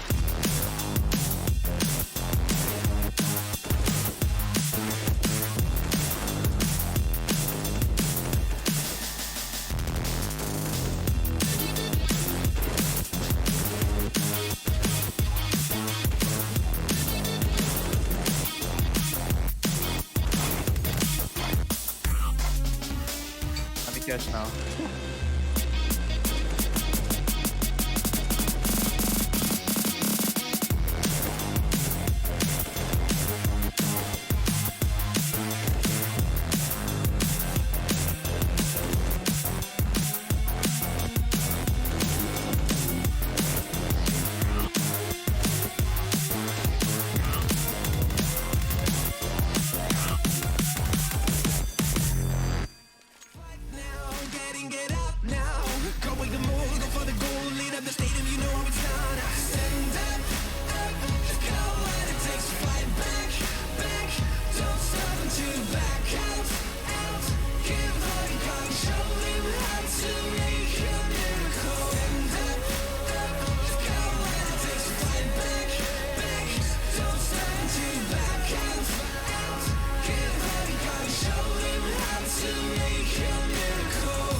Stand up, you've got what it takes to fight back. Don't stop until you black out, out. Stand up, you've got what it takes to fight back. Don't stop until you black out. Give all you got, show him how to make a miracle. Stand up, you've got what it takes to fight back. Don't stop until you back out. Give all you got, show him how to make a miracle.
halfway through you start to lose control. Orange autumn leaves on the ground. At the end there's nothing, and you face yourself. Green is all you see as you fall. All right, let's go. First to 10. Oublie pas sur le nez, tu attends. Ouais, ouais. Je t'ai casqué de quoi? Quoi?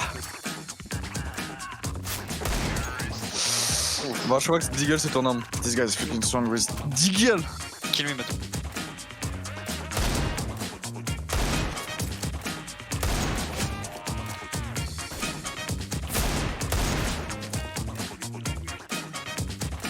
Uh-huh. Break this? Oh, okay. Where are you? Here. Can we change weapon? Let's change weapon or...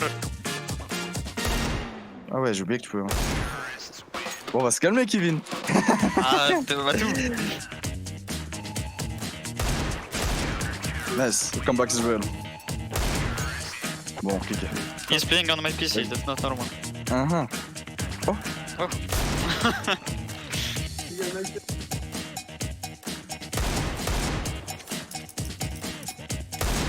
Non, Matou. Okay. T'es sûr? I'm back. I'm gonna fuck you up. Oh. Okay, nice shot. Mm-hmm. Uh-huh. Où es-tu? Fuck.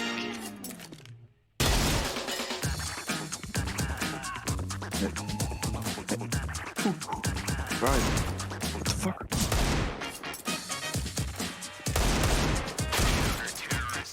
Ok, je vais... Chill là, pas vrai. Pourquoi on a pas ça, nous?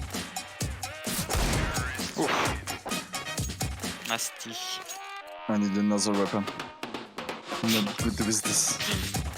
Don't kill me, Imo.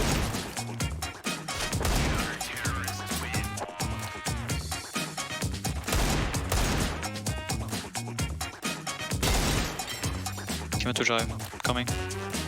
I'm coming also. What? So fast?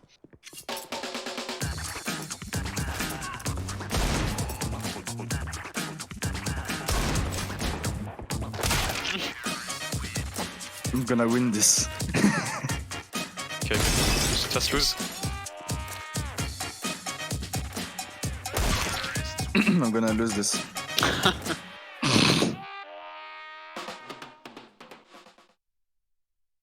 ESL Pro League is brought to you by Gaming Malta, Intel, US Air Force, 1xBet, and DHL.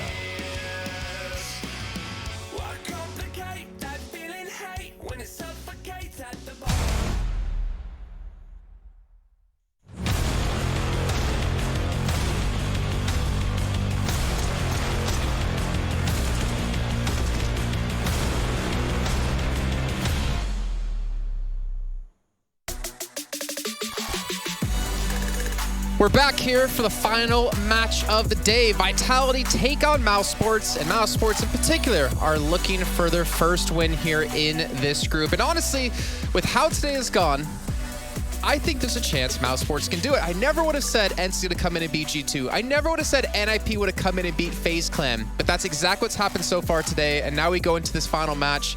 Who knows what's going to happen here, Pimp? It's been a wild day in terms of the results, in terms of the upsets coming in, the way the games have been playing out as well. I think the high level of Counter-Strike we saw the first couple of days have dropped down a little bit. I feel like the teams maybe felt a little bit complacent, or at least the teams that were supposed to play well didn't today. It happens once in a while, but it's fun. You know, it opens up the group completely, so no one is safe anymore. Yeah, and speaking of groups, let's actually take a look if you guys missed out on the showing earlier on, because we're focused on one team in particular, and it's that team at the bottom. And Pimp, if I were to ask you realistically, I'm not asking you to be the admin here, can Mouse Sports still qualify somehow if they win out the rest of their matches? Yeah, surely. If they win out the rest of their matches and go in 3-2, I think there's a decent chance for them to qualify. Still relatively early to say, right? I think we could end up in a tiebreaker scenario because all the teams are beating each other as of right now. Right. Mouse Sports off to a rough start, of course, but realistically speaking, right? You look at NIP, you look at ENCE being the top 2 teams in the group right now. I would have forecasted that those two would be the teams struggling the most in a very, very strong Group B here. So the fact that they've been able to win 2 games each so far is very, very impressive. Yeah, it's very impressive indeed, and I'm curious if they can keep that momentum going forward. But we have to focus on Mouse Sports, and we have to focus on their roster, because there's a certain player that we want to talk out in particular when it comes to this team, because he's been having such a fantastic performance so far in this group, and it's going to be Frozen. This guy has massively stepped up when they've needed it, and I'm just curious, will he be enough to get them their first victory? Does someone else maybe need to step up down the line? Well, I mean, he has to step up, especially when going up against a guy like Shox, right? There's a lot of firepower on the server, but let's be real here. Frozen, ever since Kerrigan left this lineup, he's been getting even more responsibility. He needs to do a good job. He's been playing hearts out so far in this tournament. Right. I think we see him, I wouldn't say he has more freedom than normally, right? He's playing the same roles for the majority of the time, but he's just playing better right now. He feels like he's a player that is stepping up to the occasion. He's well aware that Rups is the big star within Mouse Sports. If he can be the secondary star, and if you can get A-Core enabled as well, then you have enough firepower to be up there with the very best. I'm very impressed with how Frozen have played so far. Unfortunately for Mouse Sports, it hasn't really been leading to any wins so far, but as you said, it's not too early yet. They still got 3 games to go. Yeah, and it reminds me, like, similar to maybe what we had with Big, right? We had, like, Keto and Mirage in particular. He had this massive game dropping 38 kills, but it wasn't going to be enough in the end for them to win. Now, Frozen can have a big game. That's fantastic. But you need to be able to enable Rops at the same time and A-Core, like you're mentioning, because we're having one player fire off, whether it is Frozen or it is Rops. But together, they need to do that to accomplish a victory. And I think this is the perfect time to do it against a team like Vitality when they know how strong they can be as a team. Yeah, and it is still early, right, for Mouse Sports. Still very early for Dexter as well when in the lineup. How are you going to activate all your elements, all your star players at the same time? It's a big task ahead of him. Yeah. I will say they're showing promising signs in the sense that Frozen individually is showing that he can keep up with the very best. Rob's a world-class player, of course, and we're seeing glimpses from A-Core that he can be up there. I'm still fairly, I wouldn't say disappointed, but I expect more from A-Core. I personally rate him very high. I think he's one of the strongest AWP players in terms of his talents out there. He has a great movement, has a great potential, but we haven't really seen it yet in Mouse Sports. So you're spot on. You need to enable your good players at the same time. Still early for Mouse Sports, but all the games so far has been relatively close, and they've had chances. They just need to capitalize a little bit more efficient. Yeah, and the person that needs to be able to enable these players within his team, it's going to be Dexter. On the side of Vitality, we talk about Apex as well. We got to compare the in-game leaders between them, because Dexter obviously taking some time to get used to the team, but Apex did obviously have that kind of dropout and then the return not too long ago.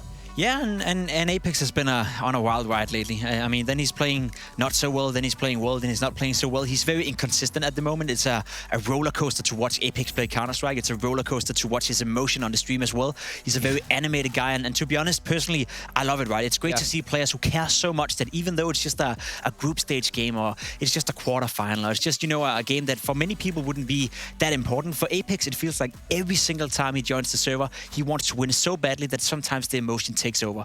Going up against a guy like Dexter, as we talked about, a fragger, you know, a fracking in-game leader that at some point when he was playing within the Australian scene was one of the best fraggers out there in terms of his individual skill level. We saw the ADR right here, below 60. Not good enough for Dexter, right? He needs to do better, but as I said, he has so many other focus points right out that I will excuse him that individually speaking, we can't expect too much from him yet, but for the future being, he has to do better than that. Well, someone we are expecting a little bit more of, as we talked about, you know, Frozen or Rops on Mouse Sports sides, we got to talk about Shox when it comes to Vitality, because we've seen ZywOo, he's kind of back and forth, or so what we've seen so far in this group stage. But Shox, as you were mentioning to me, has been a little bit underperforming to what we've known he can do. Well, I said it yesterday, right? I was looking at Vitality's game and I thought to myself, lack of firepower, right? You think of Shox as a great player, and he's not a bad player by any means, and it's not like he's playing bad Counter-Strike right now. We can just allow ourselves to have a little bit higher expectation when it comes to one of the most experienced players out there, a player that at one point in his career we're fighting to be one of the best, if not the best player in the entire world, at least with the rifle. So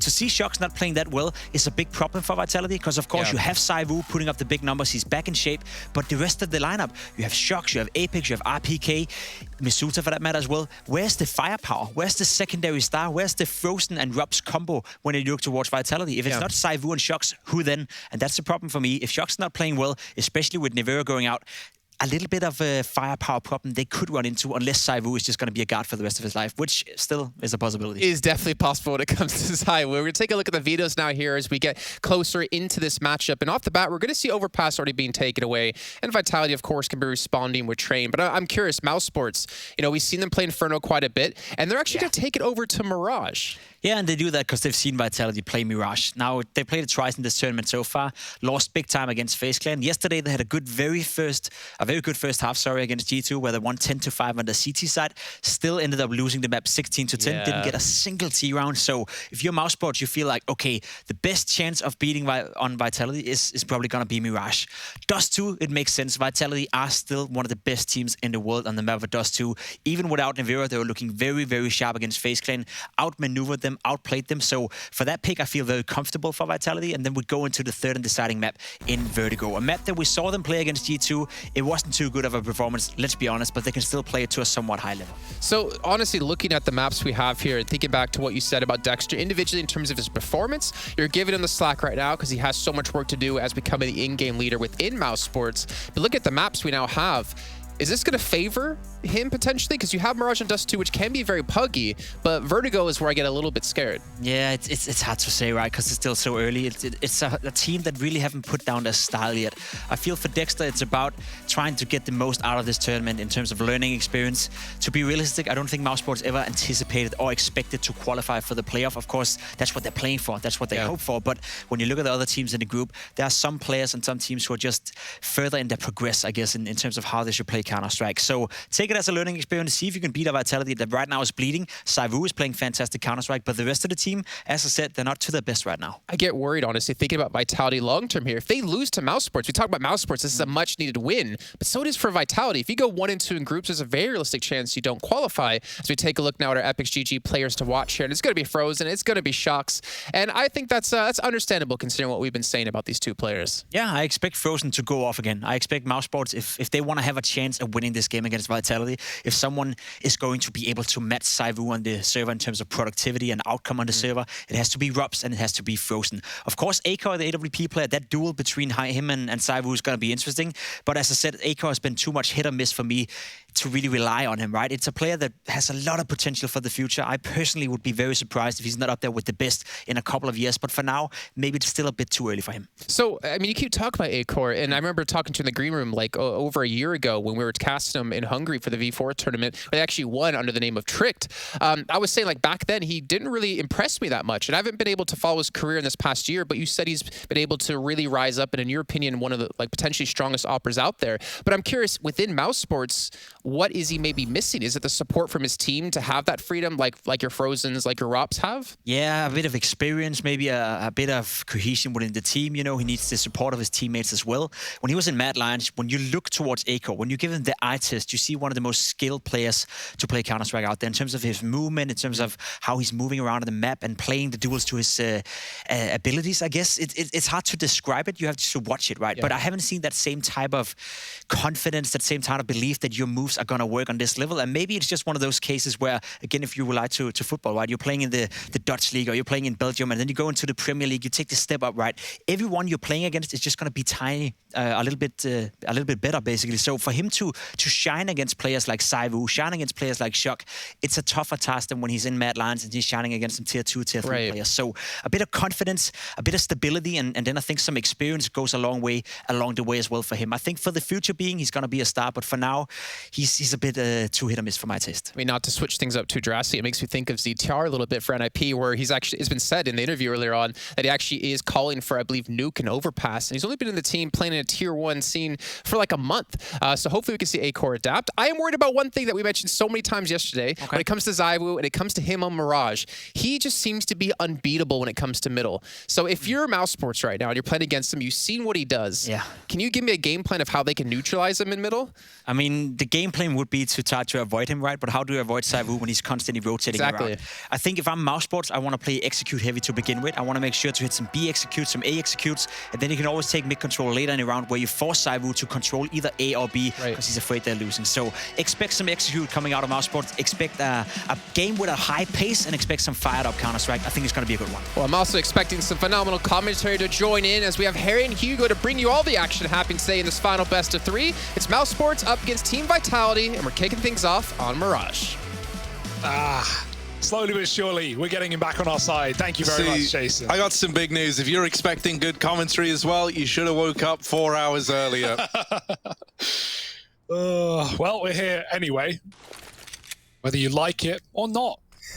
So true, though. We don't really care. We're back into pistol rounds, and we've had many explosive ones today, so let's keep it up. Mouse Sports running out Palace, and RPK, the assassin, sniping players down. Shocks never checked. Bomb dropped. BMAS dead. And 8-Core, he may be skilled, but he's no match for the taps of RPK, who switches to the daggers. It's a little range, maybe, to pull out the old knives, and they're just going to hunt down the surviving members in the site. Vitality, that's more like it. RPK out here looking like Ezio Auditore. Look at him go. Shurikens.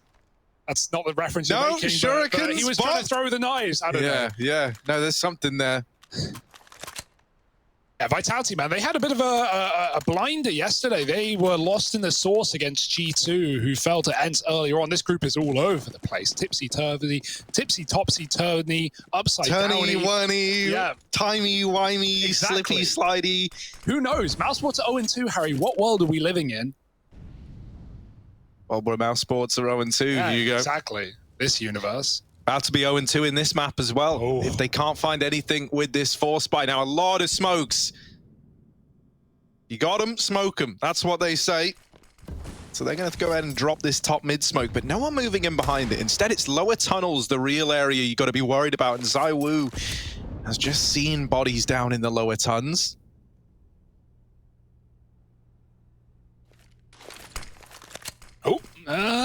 Well, we've seen better smokes. We've seen worse smokes. But we see that smoke, ZywOo. Just get him out the team. Yeah, honestly. Just get it gone, mate. Just bring Navera back. Main AWP. ZywOo had a incredible Mirage yesterday. But it wasn't enough, Harry. Will it be enough this time around?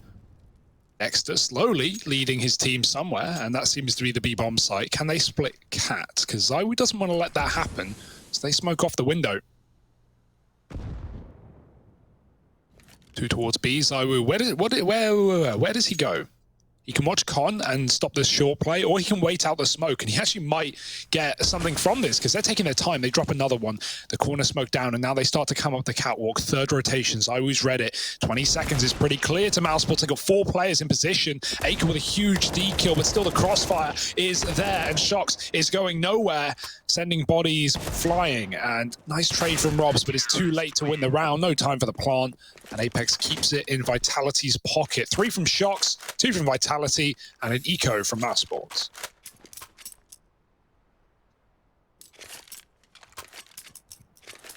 I gotta say, I love what Shocks' hair is giving us today. Hugo, you seeing this? Yeah, he's touching it. He's giving it a little feel. He's giving it a little rummage around. I'm talking about his hair, by the way. All right.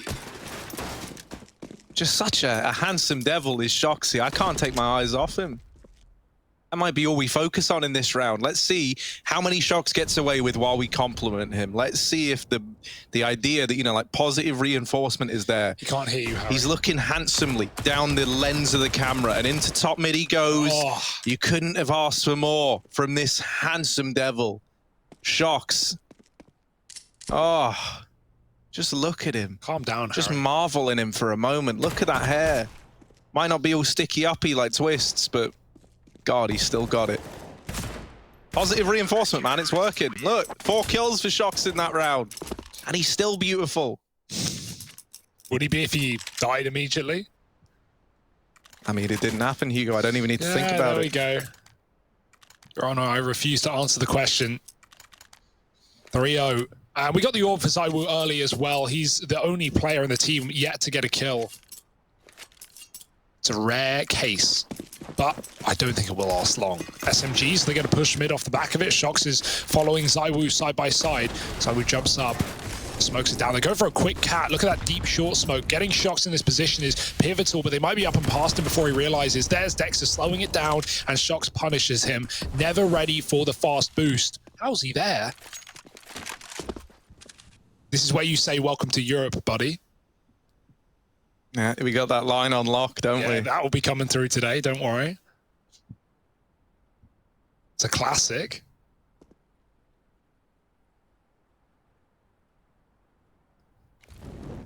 And now it all goes quiet. With no in-game leader, there is no in-game leading. No, he's doing it from beyond the grave. The ghostly apparition of Dexter. Nice. Still overseeing this round. Now, to say that this is slow and reserved is an understatement. Robs is holding on to apartments from top mid. Ooh. They really don't know what information Vitality have. And so this round, you're kind of going into it blind if you're Mouse Sports. Very paranoid about the ground that you've lost, the ground that's been taken, and the info that Vitality might have. There's 2 inside of this B site right now for Vitality, and Shox finally dealt with after his 2nd kill in the round. Apex gets here fast enough to slow down these players aggressing through the short side, and now all left onto Frozen. This might be a 4th round for Vitality unless he can give us a few more taps like that. Not gonna happen. ZywOo with the swing. And Shox up 11-2. Yeah, looking very clean right now. I'm a little worried. Isn't he just? Do you think he showered today? I would imagine, yeah. He's sitting with his teammates. No one wants to smell that. He's got 4 guys around him. Everyone, the hygiene is a must, especially right now. Shox in the server is anything but clean. Some dirty headshots and 11-2 up as Vitality sit 4-0. Yeah, this is going to be a real hard game for Mouse Sports.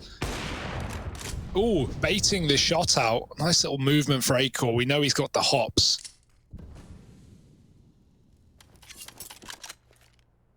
Definitely would come up there as like one of the best KZ players in top teams. All right, don't need to show off, Acor. We get it. You have a Glock. You're in spawn. He's picked up the bomb and he's heading to Palace. Robs with a scout. Okay. Jumping his RPK. Not seen anyone since the pistol where he found 3 kills. ZywOo is in window still, no one there. Got to worry about under. Apex has his eyes on the prize. Headshot for Robs is the plan, but he's going to get swung. Oh, and he can't react. Apex with a quick kill. 2 out of the Palace. Apex lighting them up. Oh, he gets dinked out of the round. ZywOo finds 1, dropping the bomb.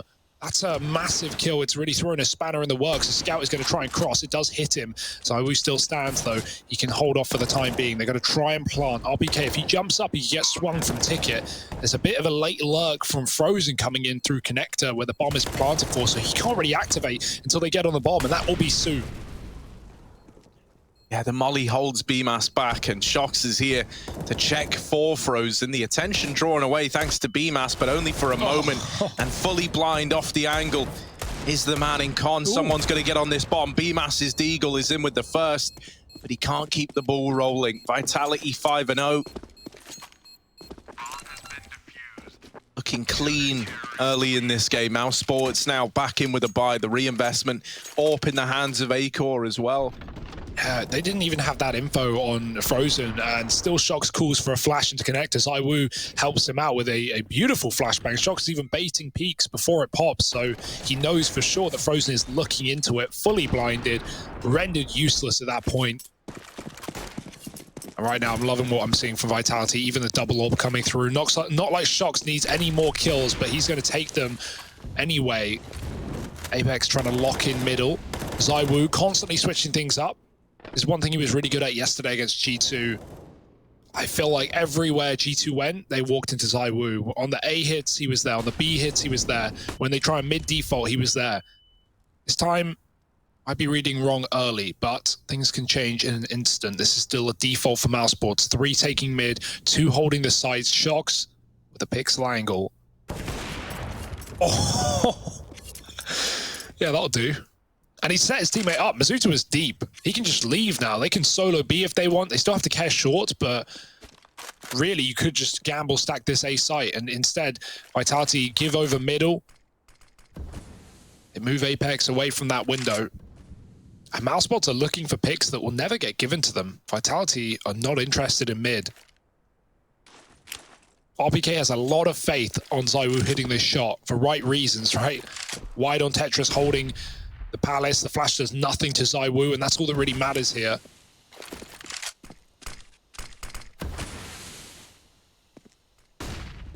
Throwing in that bench smoke again. Yeah, this feels like only a matter of time, and there it is. ZywOo on that angle for so long, waiting so patiently to get it locked in.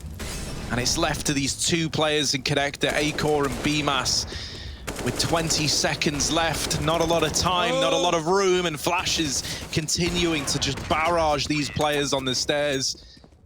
Apex puts up a triple, and Vitality is 6-0. Yet to even really get tested, it feels like.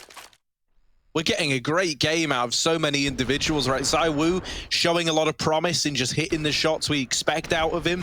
Shox with a great start to this game, still picking up steam, and now that double AWP in play as well is a scary thing to run into.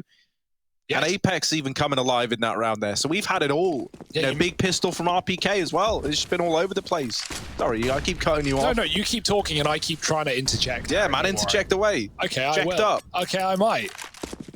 But first, yeah, you mentioned the patience of ZywOo there. Like, he held that ramp angle all round, like 60 seconds. It's so hard to remain focused and composed on such an important kill, such an important space, as RPK would have died if he missed it. But man like ZywOo, dead first this time around. Robs gets flashed in and ZywOo is blinded. RPK and Spawn, they don't know yet, but that's the info BMAS gets. They going in. Not too much done, but flashes will keep Mousebots scared. Smoke out. RPK won't push with it, but his team might. They're scared of a T flashing through the smoke, and Robs is getting awfully close. He catches RPK. Oh, the flash comes in just a second too late, and Robs does get traded, but it's an absolute mess in the Spawn. Mousebots looking like they're taking their first. Vitality will just have to give it up. They have the money to at least contest that round. That's why they throw bodies at the problem, but eventually becomes too tough to handle. And even the exit for Acor, that's big as well.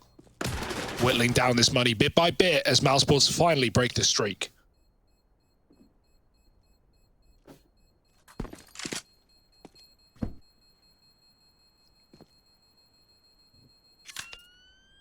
Yeah, good that they're able to address this before it becomes too much of a problem, right? If they can streak together a couple of rounds now, break the money of Vitality, then they're back into this, and you're not worried yet. It does, however, hinge on the idea of streaking together some rounds. And that hasn't been locked in just yet. This A-play working, though. Rops with a couple of key kills to make it happen. And forcing one more bit of reinvestment in, thanks to Acor at the very end. Double AWP is back in play. ZywOo buying up his own and taking it with him into this round here. Now, lusting for a bit of revenge. 3 players in Palace, maybe an A-play fast on the cards. 4 Mousebots, they spot the player in Sandwich. RPK trapped by the Palace players. They can't quite deal with ZywOo on that first peek. BMAS has accidentally killed Dexter. Oh no, that's given away the man advantage. That's a really, really rough TK to come in at that moment. Apex still putting pressure on the site. Down in connector, there is Frozen trying to come in on another one of these late con lurks. Oh my. But Apex is just getting tucked in, tucked into his meal at this A bomb site. Delicious. And Shoxy deals with the con flank. Acor, last man left alive, and ZywOo just takes his head off. 7-1. Vitality are immediately bringing that heat again. Yeah, you used the term most terrifying double AWP in Counter-Strike yesterday, and I gotta agree, man. I would not want to run into Shox or ZywOo. You avoid one, you find the other. Oh, terrifying. And in a world where we, don't even have a lot of teams don't have consistent AWPers, or will just kind of divvy it up at times. Or maybe just having one strong AWP and 4 capable riflers. Shox can do it all. And ZywOo can too, but smoked out of middle already. Shock's pushed up on catwalk. Dexter doesn't want to go 0-8, but he might not get the choice. Smoking Con to set up what would typically be a B split with this position, but he is alone in middle, so he tries to take that position instead. His team up in B apps. Is Dexter going to jump window, or is he coming to join them from under? Just trying to keep a window player occupied. On the other side was Shox in ladder. Triple setup on A. Zaiwu's already read it. He's already rotating. The call has been made. Masuta dealing death. Only good for one though. Shox from short drops a bomb in apps, and they've got to jump past his scope and still survive. Easier said than done. Any util would help here in the smoke. Bloom. Shox can't take the shot onto him, but Zaiwu certainly can. With a gap in the market smoke, he finds another. Yeah, Zaiwu exploiting that gap in the market like the capitalist he is. Look at this. Dexter now trying to hold down the site, but from short, Rops is approaching. He's coming in to help out with the round. Shock's now removed, frees Dexter up for a bit more movement. Rops is going to nail that first and the follow-up on the AWP, leaving it to Zaiwu, who can't get it over the line. Great stuff from Rops, hits a stellar timing on that wrap-up through short. Dons the AWP. We've seen him pick up AWPs before, you know. You think about Wok6 like ending tenure in this team. Rops was actually AWPing a hell of a lot then.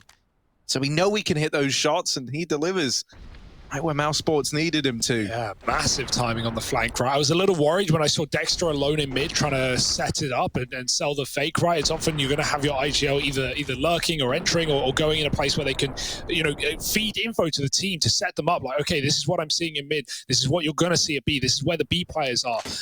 And so Dexter does that, but Rops is in T-spawn the entire time. Well, that's why. The late cat lurk, allowing Vitality to set up for the retake and then tearing it all down from behind. Okay. Mousesports carved on a path here. 2 rounds. AWP on A core. Still the double for Vitality. RPK dropped a gun. Mousesports go back to middle. With a smoke in the window. Should be cut off for any AWPs, but we do already see boosts coming through again to ladder. Not the AWPs, but the rifles this time around. Masuta goes up. RPK supporting on Cat, so leaning B are Vitality in this round. With window smokes just becoming, you know, the go-to out of spawn in most T sides, we see this ladder boost almost every game now. Very, very often, and that's the essence of the mid control that Vitality are going to be running here. Dexter Core coming up Cat. They're already out B. There was no call. Zaiwu didn't know, and now he's trapped with only 20 points of health. He's stuck in the smoke. The mollies pushed him into the view of the apartments, but Acor's backed up to drop more utility, and Rops' flank denied this time around. Acor in a clutch, can't hit the flick, and Vitality, a team ace, everyone there, all over the site, and it all gets a little bit too confusing for Mouse Sports.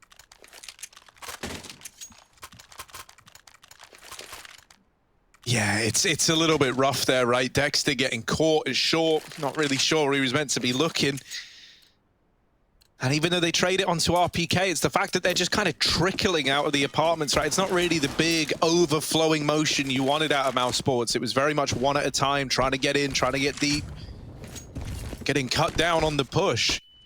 Quick boost up for Zaiwu to take a peek into the apartments. He's going to go ahead of this smoke. It's risky, and Frozen takes his head off.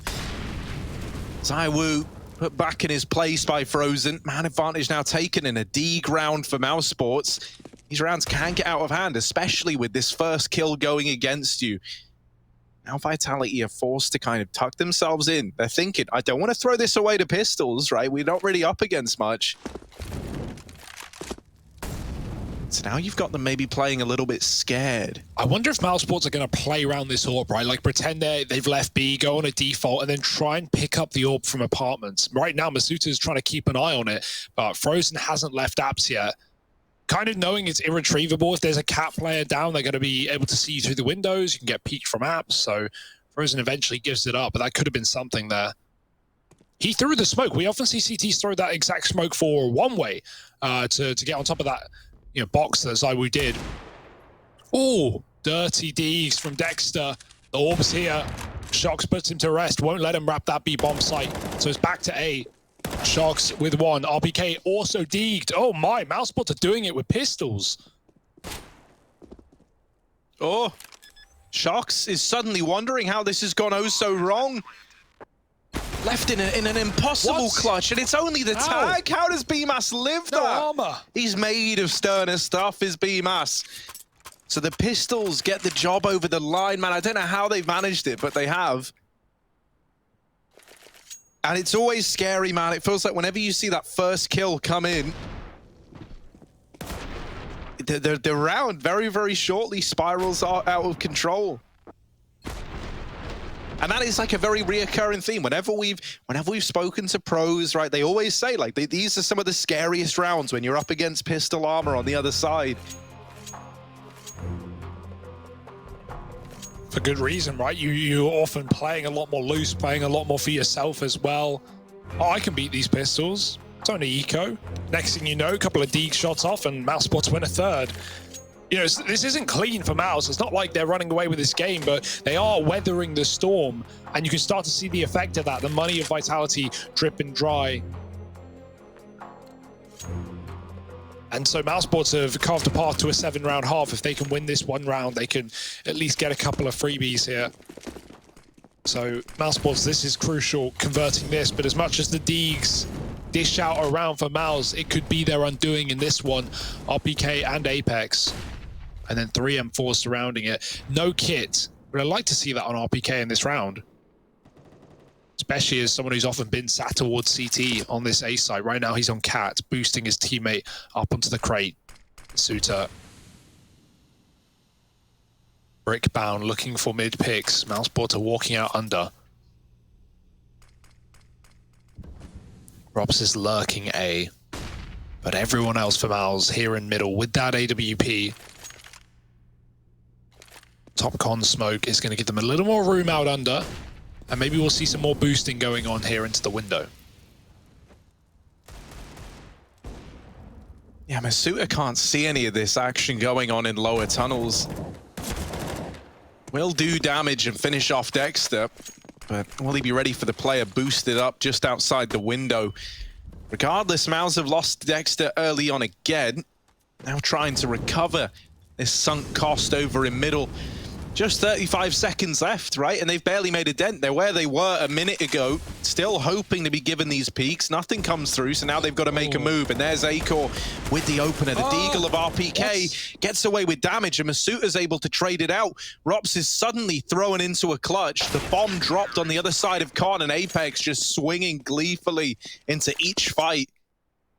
Vitality are up to 9, and it was a broken buy that gets them there. So this very, very back and forth affair is still carrying on as the reinvestment is back in for Mousesports. Frozen's barrel on that boost gets seen by the window player, and even though he actually somehow kills them, Masuta comes in late off of Cat and gets 2 more kills after his opening frag. Massive round for Masuta with one of the 3 hero rifles for Vitality. And we said that round for Mouse was the path to success. They win it, they break Vitality, and suddenly 5, 6, maybe even 7 rounds could have been available. But now things get really tricky. Vitality back in control of the money. Mouse on their last buy before eco if they lose it. And right now it's just trading rounds. Or at least they're hoping to. No AWP here for Vitality, that's something. But yeah, this is more like the Vitality Mirage that we know and love. Dust 2 as well as our second map. I mean, whatever Mousesports pick into, it's going to be a hard one, but these are 2 really, really good maps for Vitality. Maybe Mouse saw some weaknesses yesterday in this one against G2 and tried to exploit them today, but they've got to do so on that T side, and right now it's been a very slow start. Back to middle. Oh, that's... No! What? Oh, despicable! ZywOo! How does he do it? Flashed, smoked, double headshot on the spray. You are meant to get away with that. I mean, that's not meant to happen. The game weren't made to do that, ZywOo. Well, Mousesports. How do you call? Yeah, like, what do you even do? Oh. All right, get out of my head.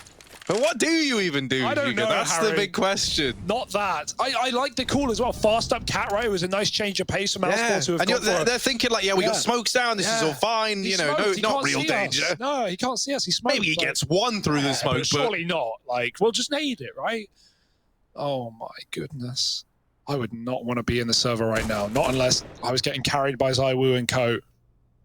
This is a hard-fought game for Vitality. Mousesports are desperately looking for kills, and nothing is getting given. This double CT setup is a middle finger to Mouse. Apex cowering at the back of the site. And after you see 2 CT players, the last thing you're expecting is Apex waiting for a bomb plant, flashing for BMAS, who needs another crucial entry here if they want to make this round anything other than just one to be forgotten. Flash over spawn. RPK dodges it, he sees it coming. ZywOo's passive and he gets the kill. Apex swings out early, didn't need to, but it might not matter as his team are all here in spades, pushing in Rops with 1, and it's not enough. 10-3, and the reckoning has just begun. Yeah, it's really scary, man. It feels like on an individual level, we're getting like 100% out of everyone on Vitality. They've been playing this really well together. The individuals are showing up. Like ZywOo gets the double opener. He goes on to get one more in CT. Shox is having a great game. Apex at this A bomb site has just been a nightmare to deal with. There's no weak player for Vitality. In fact, I think everyone's bringing their A game. So for Mousesports, it's back to the drawing board. The Eagle's out, some armor behind them. That's really the extent of it here.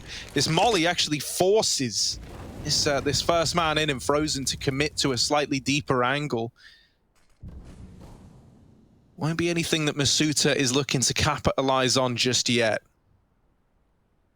I want to offer up that B pick, especially when your short player is out in middle. Not to mention, Frozen's Deagle is normally disgusting, so I'm willing to give him the benefit of that here in this head-to-head. You know, I don't think this is one where you're looking at it and going, Masuta's got this in the bag, 1,000,000,000%. Like, Frozen is a keen Deagle player.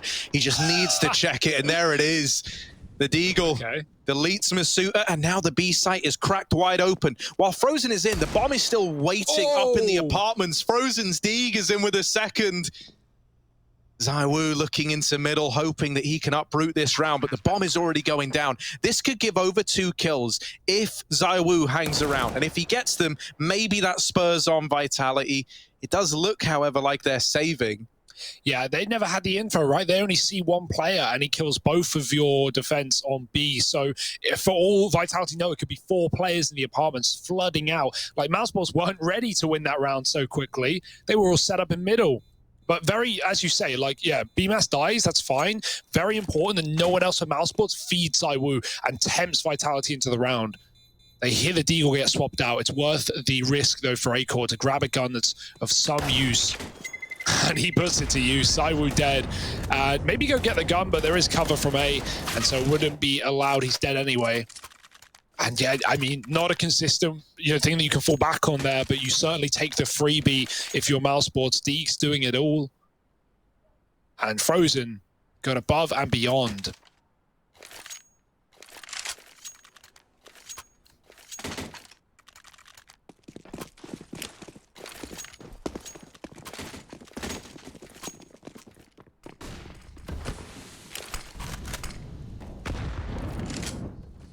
Yeah, shout out Frozen one time, you know? Really did a good job of proving my point that his Deagle you like that, is nice and filthy. There was an attempt at an aggro peek into Palace from Shox, but it didn't get anything other than the info that Mousesports do have players here. Okay. Rops has opened the round up with a kill on his Shoxy back in CT. And now trying to get in towards the A site. RPK, not fooling yet, but there are more where that came from. Apex is going to prove to be pretty key to this whole ordeal. He's the man watching Con, keeping RPK's attention fixated at Ramp and Palace. Now on the back of losing Apex, RPK's got to bear too many angles in mind, and so he's blindsided from Ramp. 5 rounds at the end of that first half for Mouse, 10 for Vitality, and this is looking like it's going to be a great series. You don't want to miss it. Second half coming up in just a moment. 10-5 right now.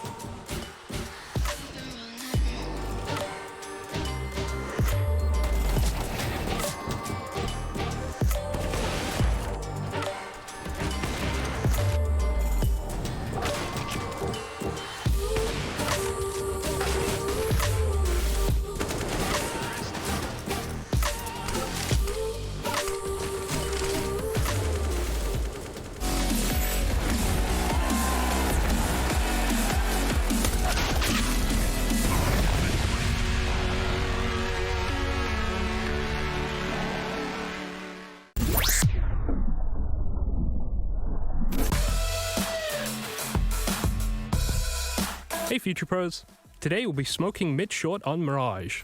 This smoke will allow you to take top mid control even if an AWPer is holding the angle. To do the smoke, hop onto this bin.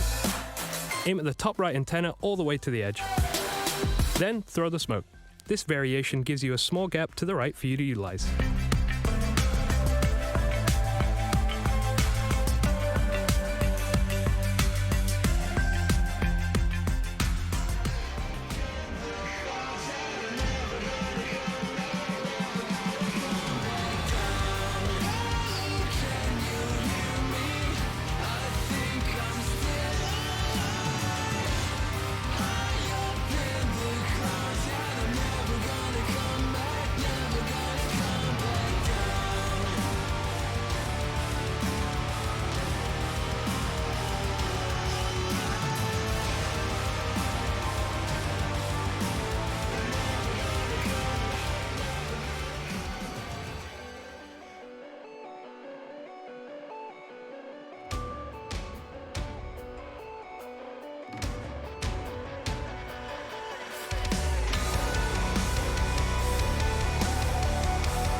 Pour a drink, light some candles, grab your favorite water-based lubricant because Vitality are going in.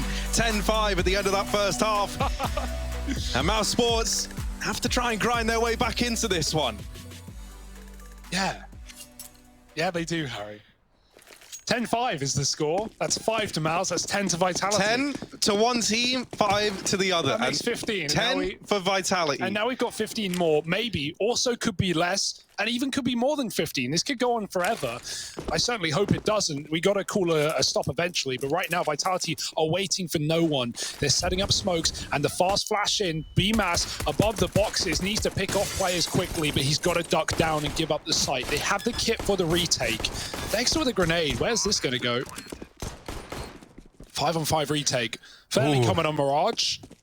And you can see they're waiting to flash into spawn. You don't want to do it too early. It's like a retake server. Shocks, ooh, keen with the pistol, has dealt with the flank. That is big, right? Rop's coming in on one of these wraps. We know how devastating they can be, like late in a pistol retake, but now you don't have to worry about it thanks to Shoxy. Masuta is flashed into CT at picture-perfect timing. That is 2 fights that Mouse Sports have that are untradeable. They can't do anything about these kills that have already happened, so now they have to rush down the site. They're on the bomb, they're sticking it, but Dexter gets taken off. Wow. And there's ZywOo to close out the round. 11-5, Vitality set to steamroll Mirage if things keep up like this. Yeah, why wouldn't they, right? Like, that's the pistol. They've got a couple more for free. Mousesport's probably going to force. And yeah, okay, the Deegs could drag them through, but Vitality are looking ferocious. This is not the Vitality we saw yesterday that were having problems. And Mousesports, this could be a really sad story in Group B for Mouse, who could go 0-3.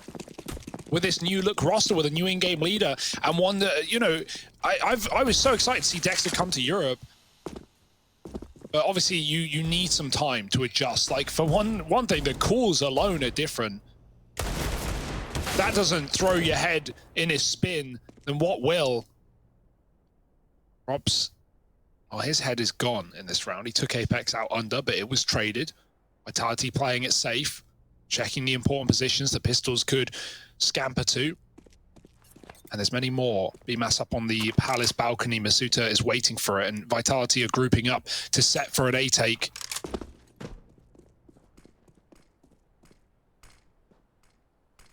We see. Oh. Yeah. Are you okay? Oh, dude, what just happened to your voice? You had an infamous case of bubble throat. That's what we call it. Bubble throat. And it was as you went, I see. And I love that, right? No, I'm just... What do we see, Dobby? What do we see? Let's get it. BMAS up close to Ram. That's what we're seeing. Oh, but...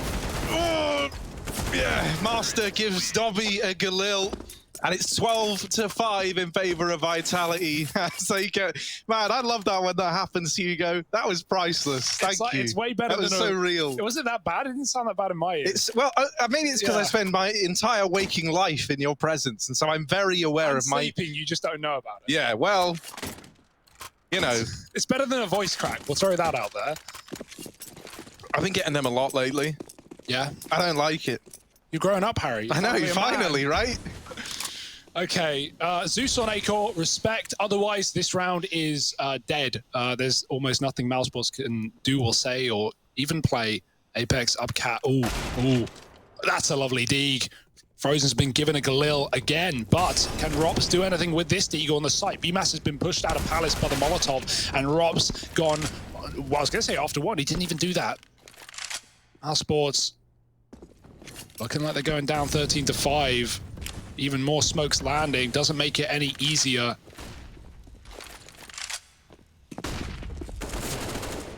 Flashes to get you by. Frozen won't do good with another. Now he's made this whole round doable. Big Frozen. Ice cold, but there's ZywOo freezing him out, leaving it all on A-Core. Up with the stairs peak and down with RPK. 1v1 between the two usual AWPing suspects. But it really is a David v Goliath story for A-Core. The bomb isn't actually planted for ramp. ZywOo does need to catch him crossing. If he gets in, with no kit, ZywOo can run him down, but he doesn't even let it get to that point in time. Vitality are up to 13, and now we've got that bye. Got to give it to Mousesports. They made something out of that round. That really seemed irredeemable, but hey, one-on-one, it comes down to it. And obviously ZywOo with a 4-piece to close it out, always keeping Vitality together when they need it most. He is storming the board right now, 21-8.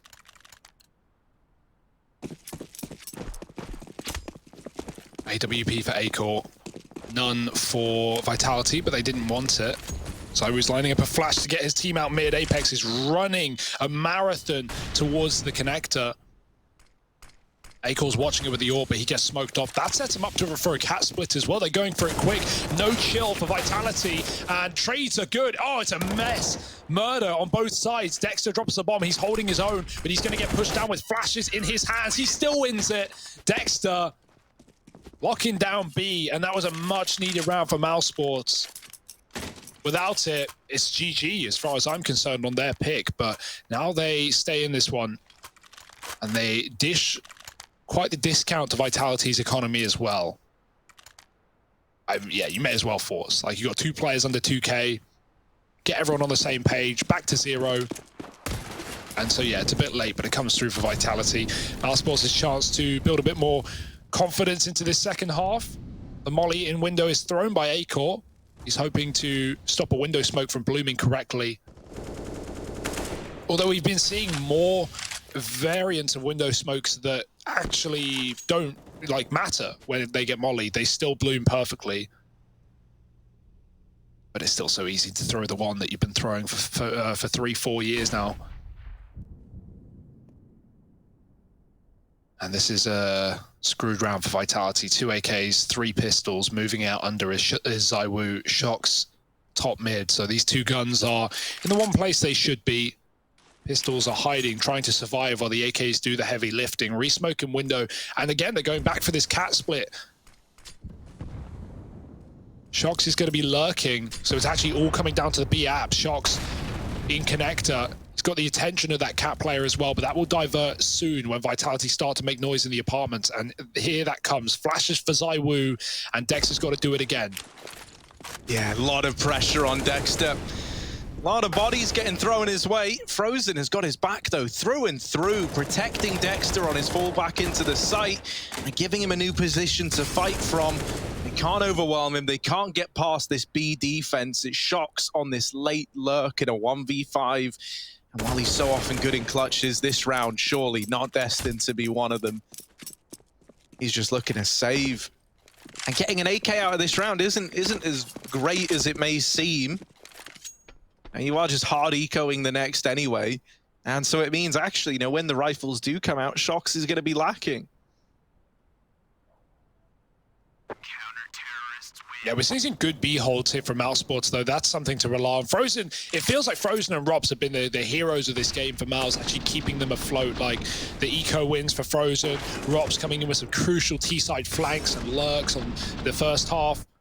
And Frozen's just nailing B kills round after round. So that's something that's also something that Vitality might take into account in their next gun round, right? Try and avoid this setup. They haven't really even run into this AWP of A-Core. And they won't in this round either. 4 Glocks. Shox has got to toe the line between baiting his team and still providing impact here. He doesn't want to go in first and just die, but he also doesn't want to be left alone in a 1-on-5. So getting those trades off is a must, and he'll put himself right in the front line, right into the fire of Dexter. Oh, almost gets him a kill. Dexter survives with 30. And Vitality, there's no reason to, you know, rush through the smoke. You've got plenty of time on the clock. They're going to regroup back on A instead and try their hand elsewhere.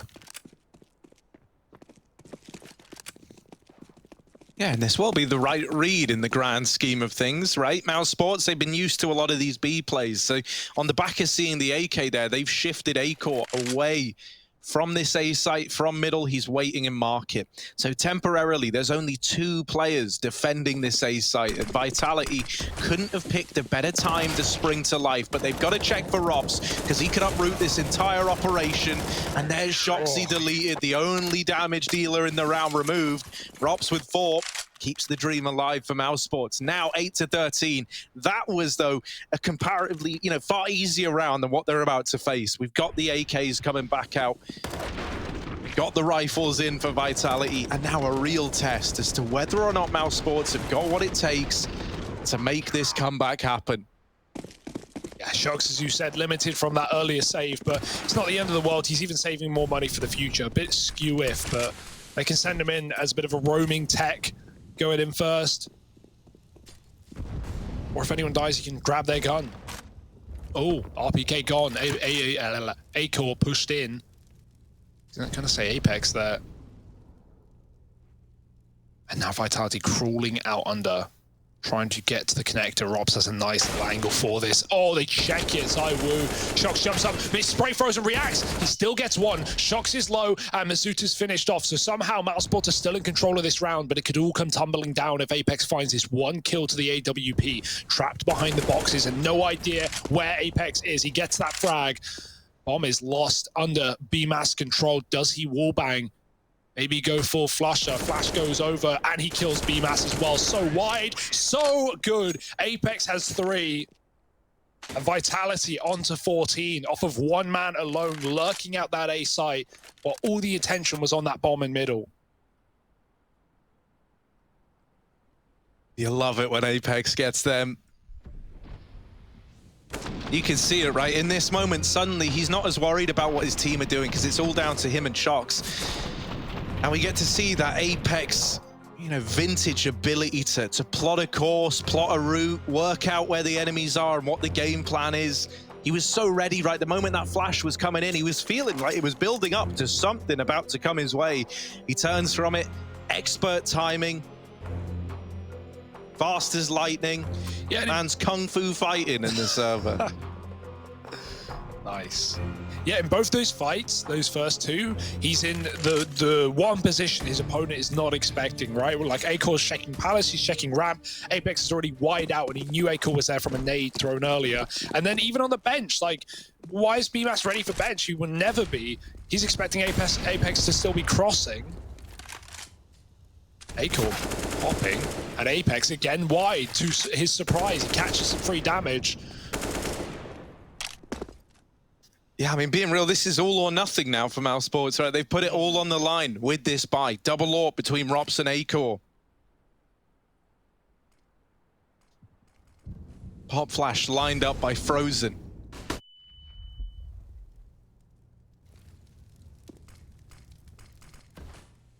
Frozen's very, very good at trying to help his teammates who are maybe struggling a little bit more get back into games. We see him do this a fair bit, you know, like trying to set Dexter up on this push in through the apartments. It could have just as easily been the other way around, right? But instead they're going to leave Dexter here, holding on. There is RPK waiting on this other side, right round the corner. Masuta now joining him. Dexter really needs both of these kills to make it worth it, and he doesn't even get the first. So now the rotation's coming in for Mouse. Their entire economy is on the line, and it's all hinging on a B-side retake. Do they even want to attempt this, knowing that if it goes against them, they are broke up against 15? Frozen, he had that round in the palm of his hand. A very nice try at the spray, but Apex overwhelms him on the entries. And yeah, double AWP for Mouse. They got tagged up earlier in middle. There's no way they consider it. It's a sad state of affairs for Mouse, especially after we have so many really nice B holds from Dexter and Frozen. And then it turns into that. Vitality, they're not swayed away by these CT players. And they keep it clean. 4 alive and finding 15. All the opportunity in the world to close out their opponent's map pick and head to Dust 2, where things can really get devastating.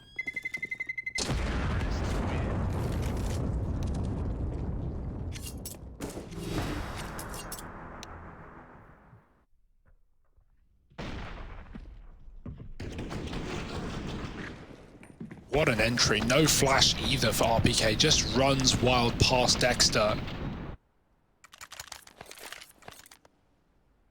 And this is it. CT timeout for Mouse Sports, trying to figure things out. And there's a lot to figure out right now. Some of it not even under your control. And that is the performance, the show we're getting from ZywOo and Shox, all too familiar. Yeah, and then you factor in that Apex is also having these big moments, these big clutch plays. He's feeling it, right, like finger to the pulse in terms of the cooling, because he's a part of it. He's in the mix. And it makes it a very, very lethal triple threat. And sadly, we just don't have that same thing for Mouse. We're getting a banging game out of Frozen and Rops, right? I love that these two are performing, because these are two players that I think you have to put a lot of your expectations on within Mouse if they are going to win games, if they are going to win events. But we need more. And whether that comes from BMAS or Acor, it could be either one of them. We just need that third man, right, in this triangle to activate a little bit more. Rob's taking this secondary AWP down into mid, trying to open up with it, and Apex finds himself on the receiving end of that AWP. How on earth does he hit that shot? Robs isn't done either. Goes back for a little bit more. Apex ready for it after. That's exactly what happened last round, except he did the damage and didn't die. Acor's got his AWP in window. Masuta's holding for an over peak. And he might get it. There it is. Robs' AWP now needs to do everything else from connector, head of the smoke. He's risking it all right now on this one fight. And he's going to hit it. Of course he will. Knowing at this point, if you're Robs, if you're Frozen, you've got to be making plays. You've got to be the hero of some of these rounds. Dexter, that's a big bit of information to gain. That's why we have this A setup right now. Mousesport's moving players in. They've got a huge flank. When the Vitality don't have the manpower to even consider, they're committed, entrenched in their positions and pushing out into A into the entirety of Mousesports.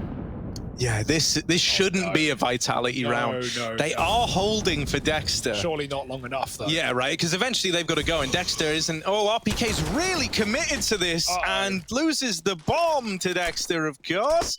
ZywOo looking to trade, but Dexter, slippery little Dexter, just slipping, sliding around, dodging capture, dodging death, and even finding a kill on a ZywOo. Can he cement it with a third? Does get jumping tech 9'd by Shoxy, and with 14 seconds left, it should be an undoable round. Trying to get the AWP, he's successfully baited a shot. That wasn't ever his intention. Oh, does deal with Frozen and gets the AWP out of there. Bye! As now he runs away. BMAS is nearby and could challenge the AWP right at the end. Doesn't want to die after time. And so he just won't. It's as simple as that, guys. Why was anyone even worried? 9 on the board for Mouse Sports. Yeah, big push in the B apartments, right? Dexter's been taking a lot of control there in some of these rounds, like set up deep on the sofa, and often just been at the whim of waiting for Vitality to come his way. This time, not the case. He gets aggressive, he gets that info, and thanks to Rops and his heroics in connector with that orb, it's an advantage for Mousesports and a flank that Vitality may have expected but couldn't deal with. Fast out the ramps, Iwu, he wants to end it in style. The pace is there. Rob's on the balcony, flick back, Robs gets it, but he's traded by RPK's pistol, who won't last long thanks to the AWP, and 2 kills come through in an instant, as well as frozen in middle. Apex pushes the orb off, but only to die 2 stairs, and now Shox staring death in the face in a 1-on-4.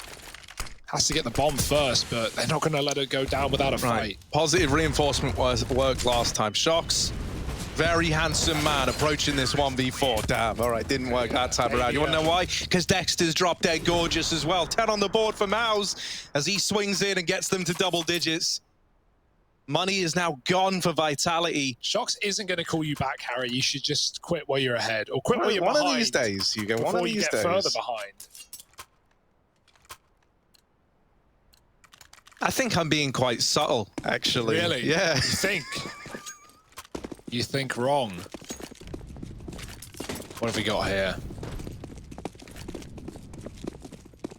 Monopoly money only in this round. P250s, a MAC-10. It's always run through B. There's a triple setup here. They hear the feet.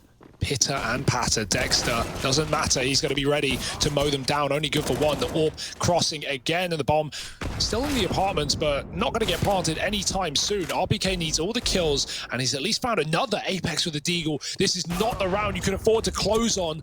RPK 1-on-2. Taking down another AWP, and it needs to be the team ace for Mousesports. It needs to be BMAS closing this one now, or it could be an eco ending for Vitality. Oh, it's not happening. No armor, and he swings for the fight. BMAS just saving Mousesports' bacon. And this game is still going. Despite Vitality's best efforts, they've had trouble closing it. Yeah, it's not been easy, right? Mousesports are doing a good job of grinding this game out. And as mentioned, you know, it's still largely in part due to this duo of Rops and Frozen. Their contributions in this series cannot be understated enough. Rops trying to hold on to mid. Acor also with an open connector. Oh, shots are just rallying past Acor, but he's not moving a muscle. He sits in the danger and faces it head on. Doesn't get rewarded for it. Now eventually concedes a bit more of mid control, instead holding from the top of con. So he's got an angle onto short and top mid. Bottom mid. Mid? Yeah, just kind of mid. Vitality not given these usual picks that they've been used to getting. Now realize they're going to have to grind for this round. Have to work hard to get it.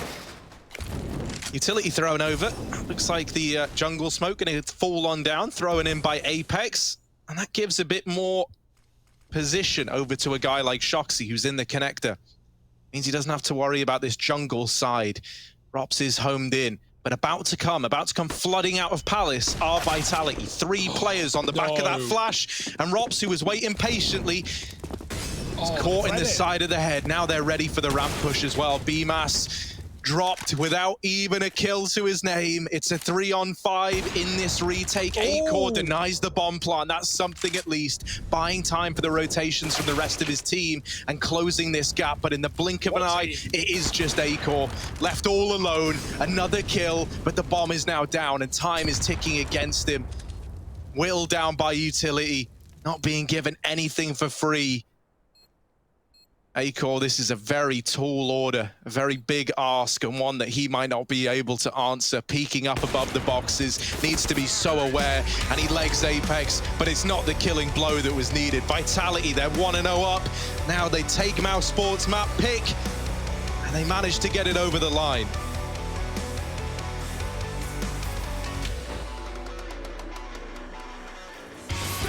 Would you give up the fight if you had no time to even surrender? Would you give up your rights and let your life slide away? There's a race.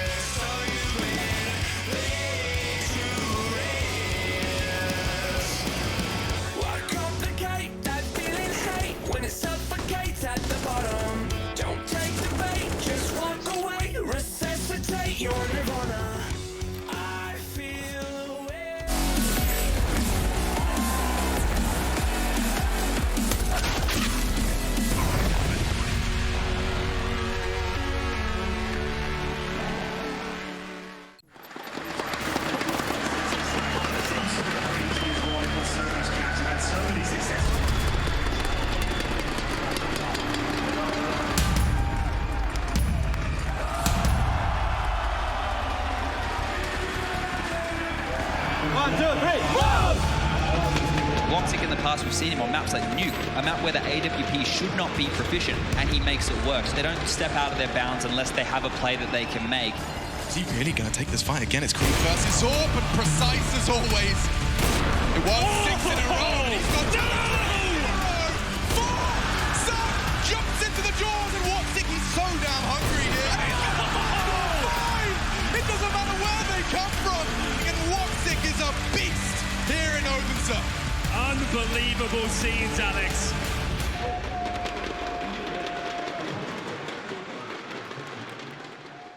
What's the weirdest European call-out? I've pretty much all of them right now. They're all different to me. Like every single comment is different, so I'm trying to like learn. And sometimes it's difficult because I've known Diggity for 4 years, and now I have to call it short or Inferno. So it's still like a thing. But maybe there's a flash that we call Kaka Flash on long for Dust 2 for some reason. But yeah, that's probably the weirdest one. You've been distracted, your best, my average, there's a reason for that's a fact. So they snapping back, mad at the fact that I don't have a backup plan. I ain't need that. Outworking everybody when I relax, so I ain't tripping about none of y'all feedback. Heard that, wonder when I'm gonna peak at. And that's why you count your blessing while I count that in my winnings. We take 50s and 100s and throw them up to the ceiling. Everything I envision, now everybody gon' witness. Only difference between us is I ain't stop till I finish. Yeah. I feel on top of the world, I feel on top of the world right now. I feel on top of the world. I feel on top of the world right now. I always wanted the world, I want to conquer the world right now. I feel on top of the world, I feel on top of the world right now. I feel on top of the world, I feel on top of the world right now. I feel on top of the world, I feel on top of the world right now. I always wanted the world, I want to conquer the world right now. I feel on top of the world, I feel on top of the world right now.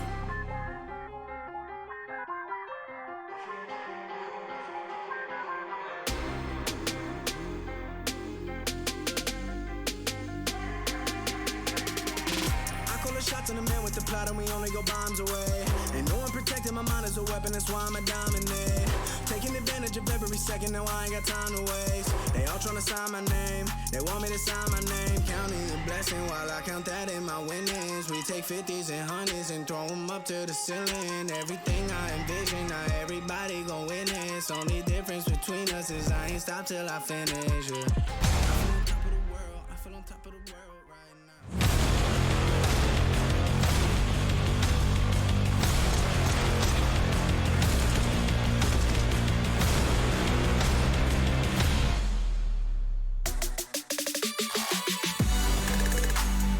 Mousesports tried as hard as they possibly could, but unfortunately, the Vitality team with ZywOo and Shox were too much for them to overcome. And that means Vitality get the 1-0 lead here in the series, getting themselves one step closer to a 2-1 scoreline overall within the groups, and Mousesports getting ever so close to being 0-3. Bottom of the table they currently stand. We'll find out if they can change their fate here in our next map. Jason Cap is still joined by Pimp, and we got to start to break this one down. Pre-match, you went into it saying Shox needs to step up. ZywOo's been able to do it. And I can sure as hell say, from what we saw there, Shox is exactly able to do what we wanted to see out of him. We got a bit of that firepower we requested coming out of Vitality. When Shox is playing at that level, and ZywOo, of course, as always, is playing at that level, it's hard to do anything for Vitality. You look here at the scoreboard as well. Apex having a good showing, and that's been the story so far for this game as well. He's been doing all right, but as said, when you have Shox, when you have ZywOo playing at this level, especially in the beginning of the game, it feels like for Mousesports, you're just running into a brick wall every single time. And I'm a little bit disappointed in the performance coming out of Mousesports. I feel like this was more so a cosmetic comeback. This could easily have been 16-5 or 16-6 or 16-7 for that matter. They fought their way back, got a couple of rounds to the board, but at no point in this game did I feel that Vitality weren't going to win. Yeah, I think it's with Shox playing well, ZywOo both playing well. Shox, the freedom he was having, as you've seen in some of these clips, able to push out short, able to lock things down in the B site. He was that brick wall when it came to Mousesports hitting B. And just like that, you also had ZywOo being the brick wall. Well, let's be honest, wherever he wanted to move that wall, whether it was in middle or it was towards the A site, and it was very hard to overcome. And And the unfortunate part is that once we did see the side swap, we did get to see the likes of Frozen and Rupp start to step up, which is what we were hoping for. But I think that deficit of 5 rounds just was a little bit too much to overcome. Yeah, it was a bit too much, unfortunately, for mousesports. They didn't win a pistol round either. They didn't break their opponent at any point either at that point. So, I mean, 16-11 scoreline, and you think to yourself, okay, we lost both pistol rounds. It's still, I guess, in the minds of mousesports, somewhat close. But when you look at the game, right, it felt like to me there was more question of time before Vitality were just going to close this out. Bear in mind, mousesports picked Mirage into Vitality. Vitality have played it 3 times in this tournament. Up until this point, they lost both the times they played it, where both times I've been saying there was a rather disappointing performance from Vitality. So this is a big red flag for me when it comes to mousesports. Sure, you had Frozen and Rups playing well. You have to have them play well, but we talked about Acre, nowhere to be found. And then another player we don't discuss that much, Bimas as well. Now, he needs to step it up, right? He's a young guy with a lot of potential, has some talent in there, but to the likes of these two, right, to the likes of Frozen and Frobson, he's nowhere near that level right now, and he needs to be. See, this is what's scary to me, is we kind of talked about like what mousesports were missing. It was Frozen going big on a map and Rops not really appearing. Then it was the other way around. Rops would go big and Frozen wouldn't appear. But now they both had a decent game. But I don't know what mousesports is lacking when it comes to beating these teams. If they're both stepping up and doing well, and they're playing against Vitality, who also has 2 players who are doing well, it seems like there's just a massive imbalance. Game plan, time, experience. I mean, you can have players play well. You can have players put up numbers on the scoreboard without really getting close to winning rounds. So, as I said, you know, if you look at this game by the eye test, it was never really close at any point. It felt like Vitality were in control. So, sure, you have individuals who are stepping up. You can see the quality in Rups. You can see the quality in Frozen. But you need a team behind them. You need a game plan behind that to elevate it and to win the rounds based on their performances. And I didn't see it coming out from mousesports right here. The T side of Mirage were too lackluster, to be completely honest. Well, and our eyes need to kind of turn towards the next map, right? Dust 2, Vitality, looking more like the Vitality that we expect, right? The #1 seed in the group, they're looking more like it here in this matchup. But Dust 2, I think, is going to be even so still difficult for mousesports. We talked to Kerrigan, I think it was, saying that they woke the beast of Zywoo on Dust 2 when they gave him that 1v5 pistol ace. And I'm worried that the beast has already been woken when it comes to the first map. Potentially. We also saw Shox play well, right? And he was really good against FaZe Clan at constantly finding the holes in the defense. We saw a lot of rounds where Shox were looking out towards the B-bomb side, while Zywoo and the rest of the team were over towards the A-bomb side selling a fake. So if you're mousesports right now, you lack experience. You talk about Dexter, we heard in the interview here as well, saying that the communication is kind of, I wouldn't say off, right? But it's different from him coming into Europe. There's so many fine details they still need to fine-tune that the more Vitality can stress them by throwing off fakes, throwing off successful lurks, the more stressful it's going to be for mousesports. So I think they're going to struggle massively here in Dust 2 as well. They will have to step it up, not only 1 notch, but a couple of notches before I can even see them make this game competitive. Yeah, and this one makes me want to ask about, you know, you talked about Shox a little bit when it came to Dust 2 in their previous match. But Shox and Masuta, obviously Navira now no longer playing for the team when it comes to Dust 2, right? But Shox's been playing well. And then Masuta, we also have to give him a little bit of credit. Wasn't necessarily top of the scoreboard in the last map, but he's been playing at a pretty consistent level that we'd like to expect out of him when it comes to playing with Vitality. He's doing what he's supposed to do. He's a role player. He's a glue player. He's a supportive element to this lineup, and he's doing as he's supposed to do. RPK, a player we don't talk much about either as well. Didn't really have a great series yesterday, but did okay, did what he was supposed to do. As I said, for Vitality, now we see them go up against mousesports, and it's all about managing our expectations. Of course, when they face a team like mousesports, who are still relatively new, coming in with a new in-game leader from a different region as well, they're supposed to win. But when we look at Vitality going further in this tournament, which I think they will, right? They qualify for the playoff. They still lack firepower against the best teams in the world. So if we can see Shox play at this level on a, dare say, stable basis while having Masuda and RPK surrounding him, of course, Zywoo being one of the best players in the world, Vitality are and can still be one of the best up there. Well, if we want to see Vitality get to the playoffs, they need to start here by closing out this series against mousesports. We'll head to a short break, and when we come back, we're diving into Dust 2 with some more Harry and Hugo.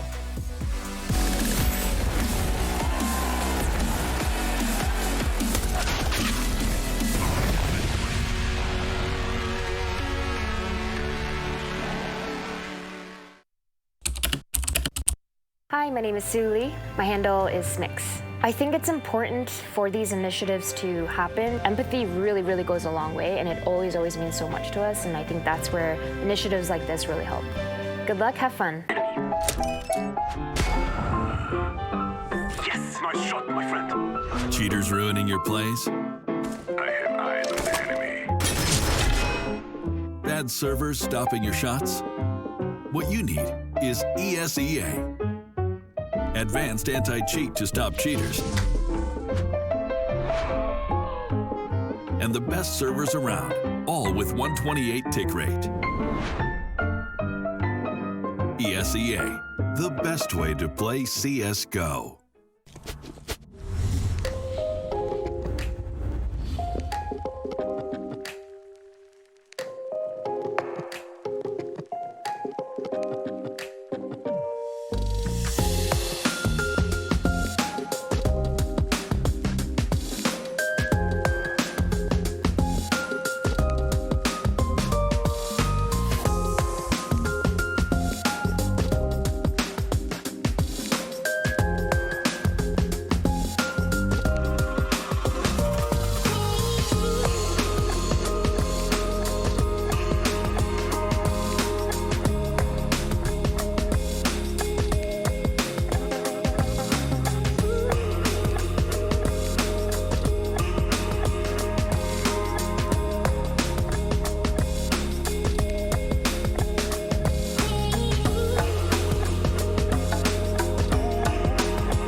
I'll blow up. Doing talent shows and man, everyone will show up. Got in an accident and still made it for them to go nuts. You know what? I'm so what? I'm so That means I can't describe the way I vibe, the way I slide. And with the rhymes that make the dimes, I'll close their eyes and fantasize. I'm divine calling their phone number.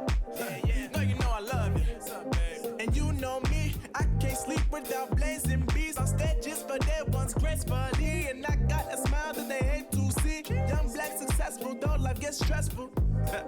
Though life gets stressful, go and vibe out with whoever you next to. Vibe until the morning, sleep until the noon. You said that you want it, so I got it for you. Let's all get together and show them how we move. We move, we move, bringing summer to you. Ready, let's go. 'Cause you know how we roll. Let's take it round the world and back again. Ready, let's go. 'Cause you know like I know. We'll take it round and round again. ESL Pro League is brought to you by Gaming Malta, Intel, US Air Force, 1xBet, and DHL.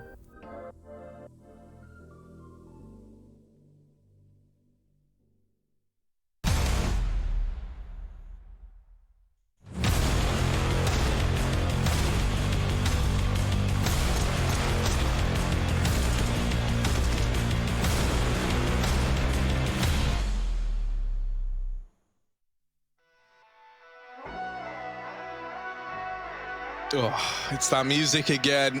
And that music means one thing. Dust 2, the second map in this Vitality Mouse Sports series, is about to begin.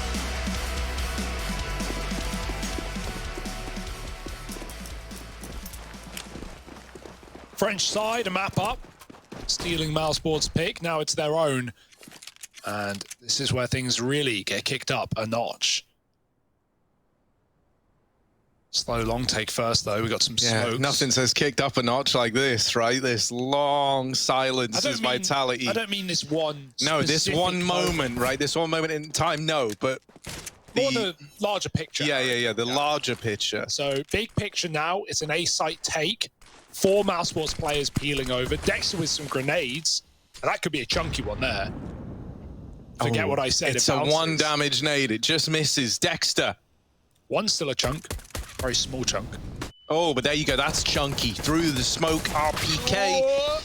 Oh, deleted, but Dexter's trying to dance with Shoxy. And they know about A-Core concealed in the smoke. The defuse, not defuse, rather. The bomb plant's now coming in. What a crisis of identity for Masuta. He knew what his job was. He's got the bomb down. And Mousesports have kind of grinded to a bit of a halt. Much like my follow account over at just Harry GG on Twitter. Oh, smart. Sneaky goes BMAS. No one's giving away anything. No one's giving any peeks. Robs will steal them back. And now peeking out on Cat is Shox. Gets some more damage done. Zywoo Masuta put together 2 and Frozen dinked. Getting out of the round with his armor. Unwinnable situation. And Vitality show us why. Great patience in the post point as well. Just tucked into Goose. Shox. No fear. No worry that they could be moving up Cat. And they were. But he peeks in tandem with his bomb site player of Masuta. And Vitality take the pistol round by storm.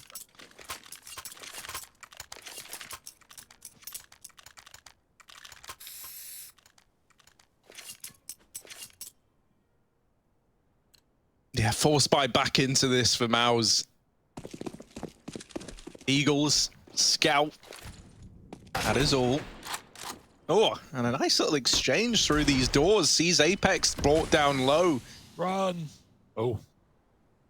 They get out the long doors on the side of Vitality. There's still this fight going on between Rops and Apex, and either one of them needs to just land one shot to remove the other.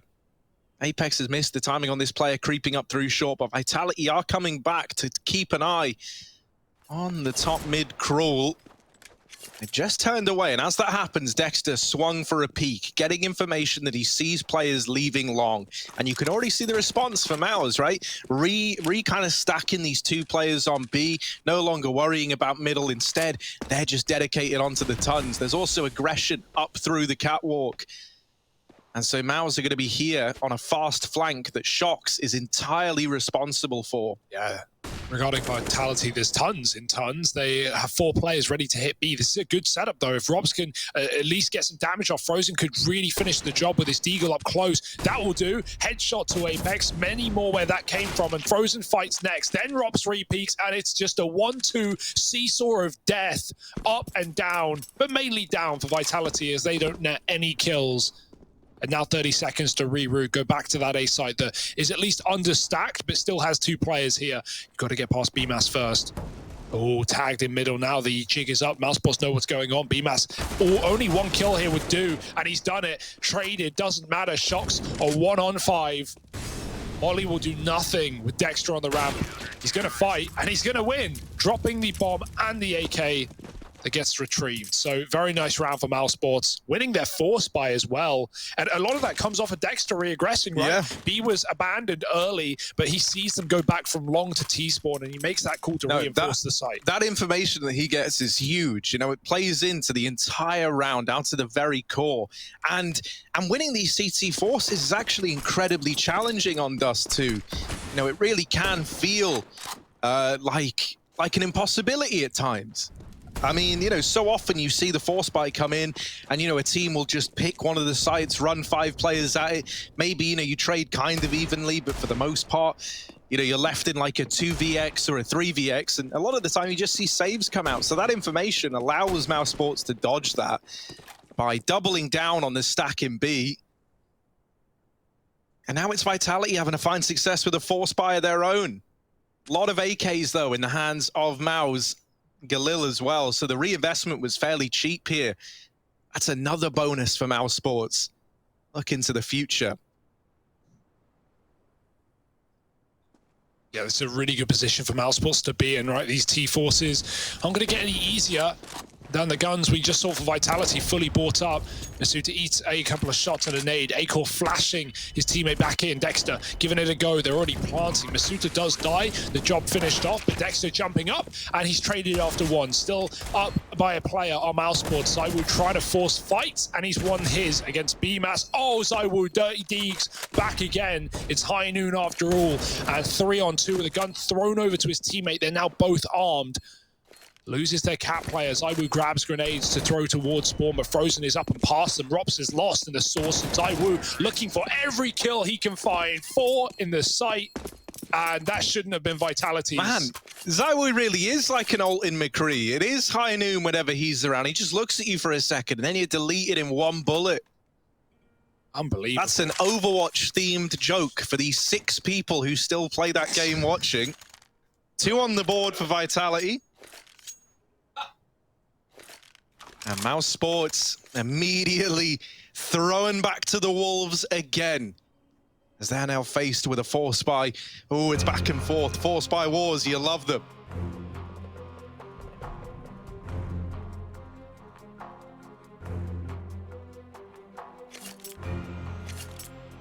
Maybe you don't. Maybe you don't love them. You might love them, but they wear on you. You don't. Yeah, man, just mute my mic. Yeah, sorry. Well, you know, I kind of figured you were done. You were over it. Right, just, no, again, that's my mic. No, I know. I know what I'm doing. Right.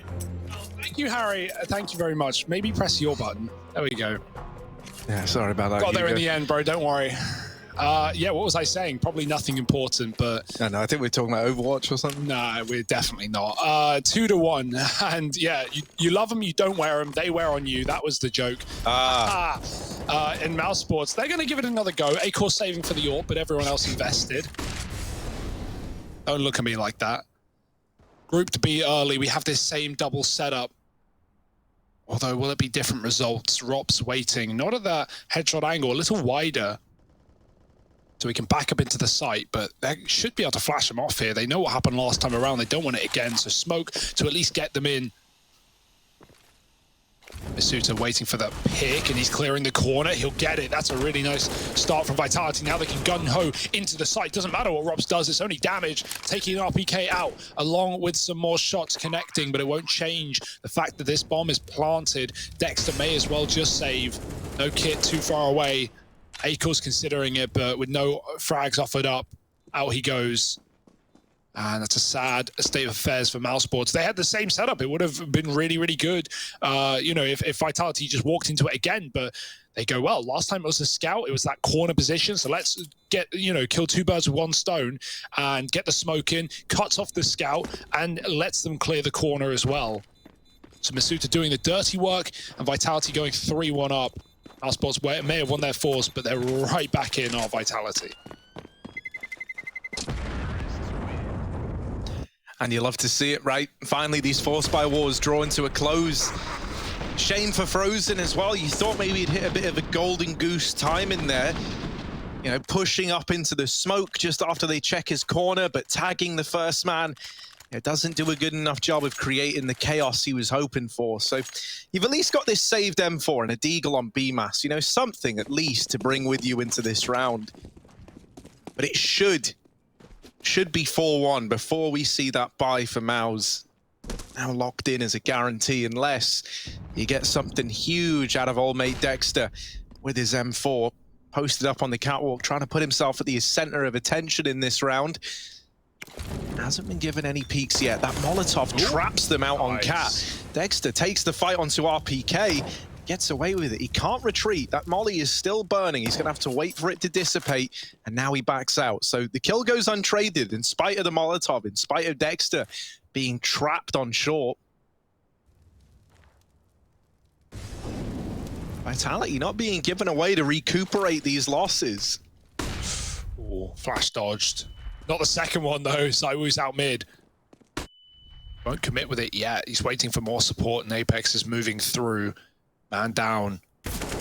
Oh, there's legs. You can see Acor ahead of time. BMAS doesn't want to go early. He could give an opportunity to get into that A site, but if he can catch them setting up smokes with this backstab, that could be massive. His timing is so important. The molly comes in. It hits him as well. They have heard that. They're now aware of the flank, but they're also just looking forward, pushing into that B-bomb site, taking tunnels and mousesports, trading places in this round, and they've cleared everything out. Vitality wondering why B is so free, and now they should be able to piece it together, but still 2 men down. Shox has to do so much work from his lurk. Yeah, the bomb's not even down right away. However, all 3 players have gone out past CT. They might not account for Shox as a result. He's got to go, though. They're still set up. They're still just waiting. Masuta playing up close in the window. ZywOo trying to watch the tunnel. Shoxy is still patient. Too patient. Yeah, he might need to go at some time soon. I mean, I guess the longer he waits, right, the more they're going to discount it. But now he's losing teammates in the site, and he swings out far too late to make this happen. This never should have been around for Mouse, and yet here they are picking it up, stealing it away from Team Vitality. You know, that's obviously based off of some kind of call in the communication there, but he had 3 players with their back turned. Dexter, the 1 rifle, hits a reload next to Shox, and I thought surely at that point he would peek, he would get the kill. No one was looking, no one was considering it. Obviously, he doesn't want to just walk in and die.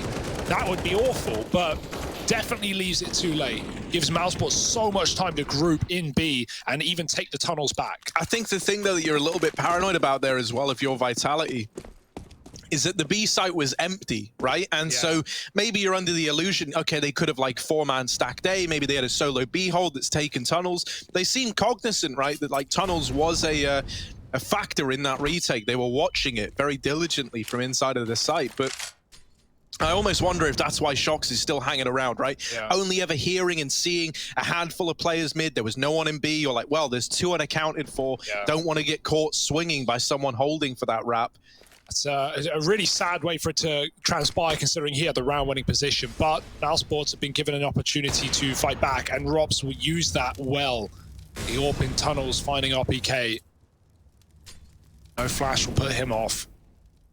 2 AWPs in this one for mousesports. With Robs getting the opener, you now know A-Core has one as well. There's no way Robs has it over him. Not on the B site of all places. A-Core sat back at the car. He's not really helping long at the moment, so BMAS is on his own.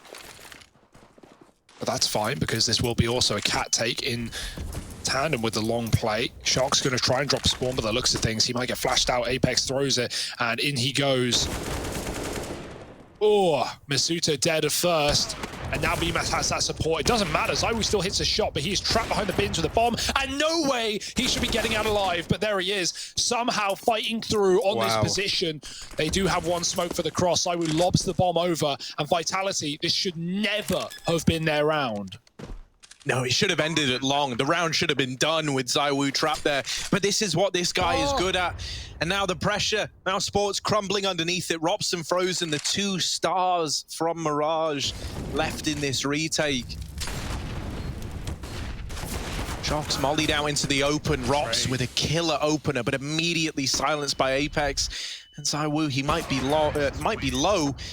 But that doesn't matter to this guy. 3 in the round for him, 2 for Apex, both of them entrying up short and long to make that happen. And a round that never should have been falls in favor of Vitality. It's filth. It's not even acceptable how ZywOo survives that one.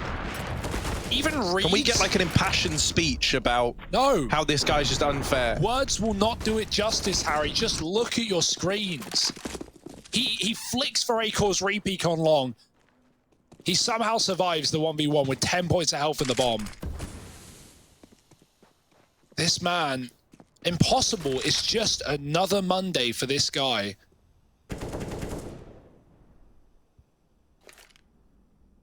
Okay, right, Vitality. This has been a bit of a weird start in terms of, forces and ecos and trading rounds back and forth. Yeah, he hears the here's the nade pull, and so he's like, well, I know where you throw that. Gives it a go. Get wrecked. This molly, look at BMAS, he's trapped. Oh, he jumps out early. That's a good move. That could have been an opener for Vitality. Instead, it's double set towards the pit.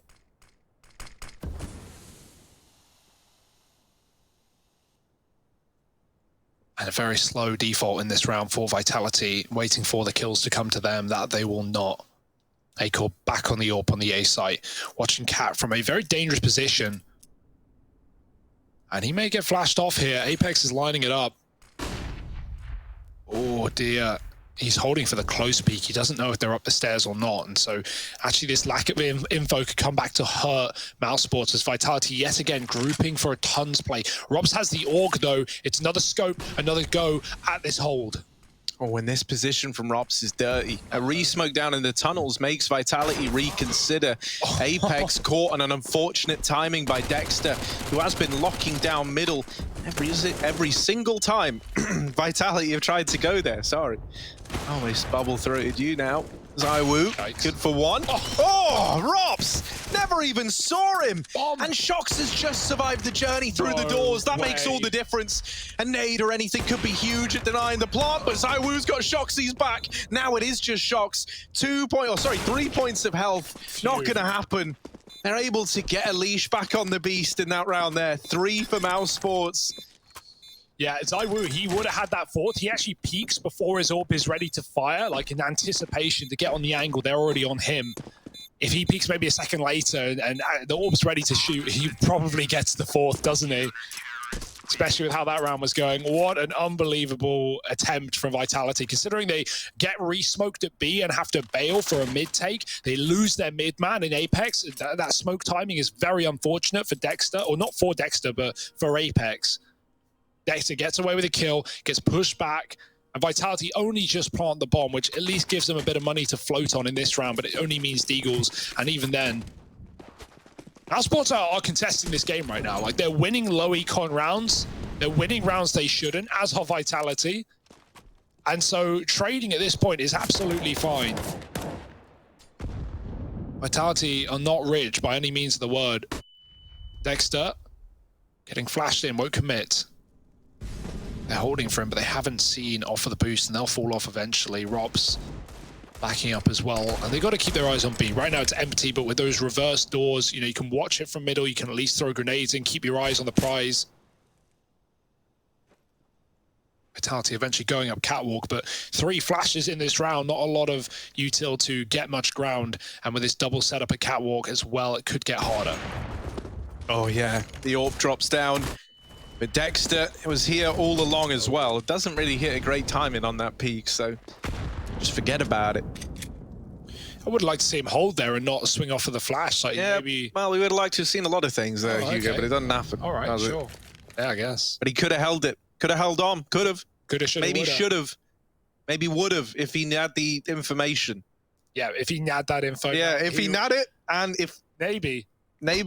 But no. And here's the little run boost into the AWP of Acor. Oh, nice blind shot from RPK, but BMAS is the fun ruiner of this round, gets it back under wraps for Mouse. They tie us up at 4-4, and they only lose 1 man in the process. So now Dexter can drop Acor the AWP. You could even see double AWPs bought up here for Mouse if they wanted to get ballsy with it. You know, Rops has really been enjoying that secondary AWP, it looks like. Yeah, this is not free for Vitality, right? Like Mirage, they were just beasting on the T side to start. This is a lot more contested. This double AWP has been a real problem, and Rops looks to continue that. There's no one in middle to pick. They have that long setup. Fast out for Vitality with the corner smoke. They're going to go right up on the edge. Apex blind, he's shooting the wrong way. Dexter deals out death in double, in triple, and it drops the bomb as well. RPK may have found his B pick, but it does not matter one bit with how that round is transpired out on long. RPK can make a bit of a shooting gallery of this one, but only if they give him the chance. And there's no reason to. Keep your money good if you're Mousesports. You know where he's going. You've got Rops on the flank. Not pushing in, though. And yeah, this is a great round from Dexter on long as well. Mousesports are ready for that. Out the gate, 3 players set towards long. Back in Kato, it was always a similar story for Dexter, and that was like first map, pretty quiet, like not really there, getting bullied a lot. And then it felt like in every single game that we saw Mousesports play, and he would step it up massively throughout the remainder of the series. Seems to be that case again, right? Another instance where back on Mirage, they're bullying Dexter. He can't seem to set a foot right as far as he's concerned.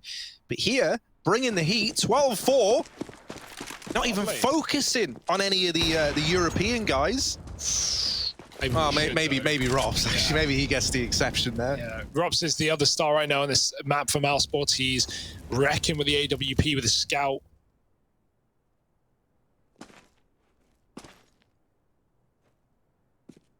Vitality again. I feel like we've seen them on pistols all game, man.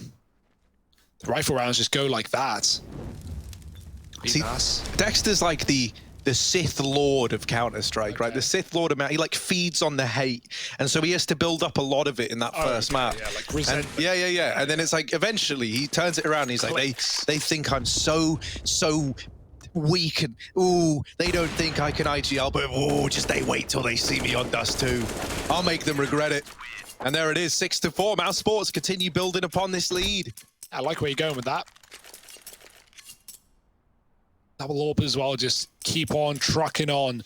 Vitality have yet to really put a stop to it. Zywo's having an all right game, but you know, money's not been there as we've already gone over. So yeah, glass AWP or Kevlar AWP rather, no helmet, not the end of the world with the weapons on the other side.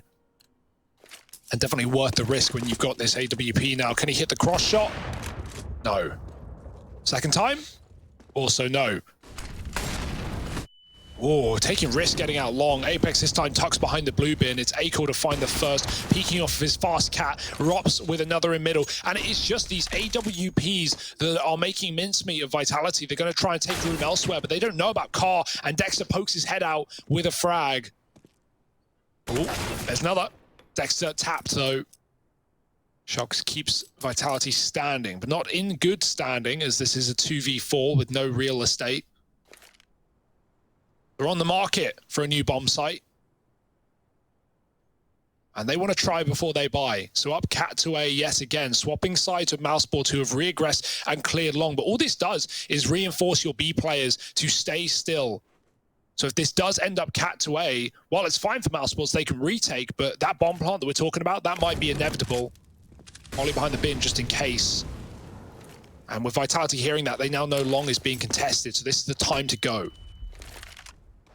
Yeah, and with Zywo and Shox being the two left up, you can never find yourself but feeling a little optimistic for these two, right? Both of them, incredible clutches in their own respect, and when given a chance to fight together, it's a very interesting prospect. Over towards short, Rops quick, and so now it is just Shoxy having to relive some of these big clutch moments in the A site. Tagged by Rops on the first peak, but he doesn't finish the job. The nade will, however. Acor rains down death from above. Mousesports get the defuse, and they're not even worried right now. 7-4. The bomb plant comes in. There's no panic. There's no worry. Everything's still very, very calculated as they're moving up through long, CT, short. Yeah, 4 kills from the AWPers there for Mousesports. Good round to regress on the long side as well. Not only do you clear out, you know, half of the A site and also the position that Vitality have just owned, but you know, it's more info, right? You can tell your B players to stay still. You can give up A, and you can retake in a 4-on-2 that they just don't even drop the ball and they lose 1 man in that round post plant. So yeah, special creds to Acor and Rops. And Dexter again, fast up cat is going for this mid push. He's done a lot of damage, won't finish the job. One's in the chat, Masuta barely standing. B dribble smoke again, Frozen frothing at the mouth to get a bit more done here. The molly is good, but he is so blind, and Shox runs him with a Tech 9. Rops at the back of the site. Everyone's blind. No one can see a thing, but Rops is picking targets out of thin air. Blinded by his teammate's flash, will finally bite him back. And now Acor just shuffling in through the window. Trade onto Dexter. The orb is still locked out of the site, and Vitality haven't even crossed. There's no smoke down. BMAS can pick and play for kills, and that he will. Mousesports 8-4. It's a death match right now on this B bomb site, and they are winning every engagement. Frozen's so quiet, it is not mattering. Like, to be fair, in the rounds, yeah, look at the rounds he has got to play, right? When they go B, I wouldn't want to be Frozen in this corner. It also helps that that's the 3rd time he's played that corner. Vitality are checking it every time without fail.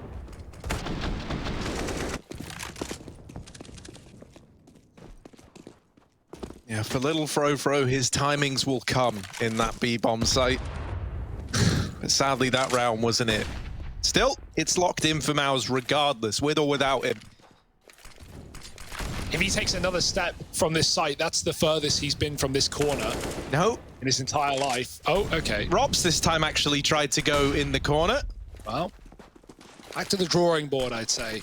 Now Frozen's really got the pressure on his shoulders. Frozen thinking, how do I get over to that corner while they're in the tunnels? Because, you know, it's now off limits. He's going to have to fight from outside the window. Frozen, they're getting closer. They're out through middle. Frozen does deal with the first two, but for BMAS, a long way away from the action. And in a 1v3, might just think about saving. Although the money's real good for Mouse. Like, he could justify trying to take guns away at least. I mean, BMAS is a salaried professional cyber athlete. This guy could justify anything. An e-gamer to the highest of levels. Putting wear and tear on his keyboard and mouse. He's got a kill.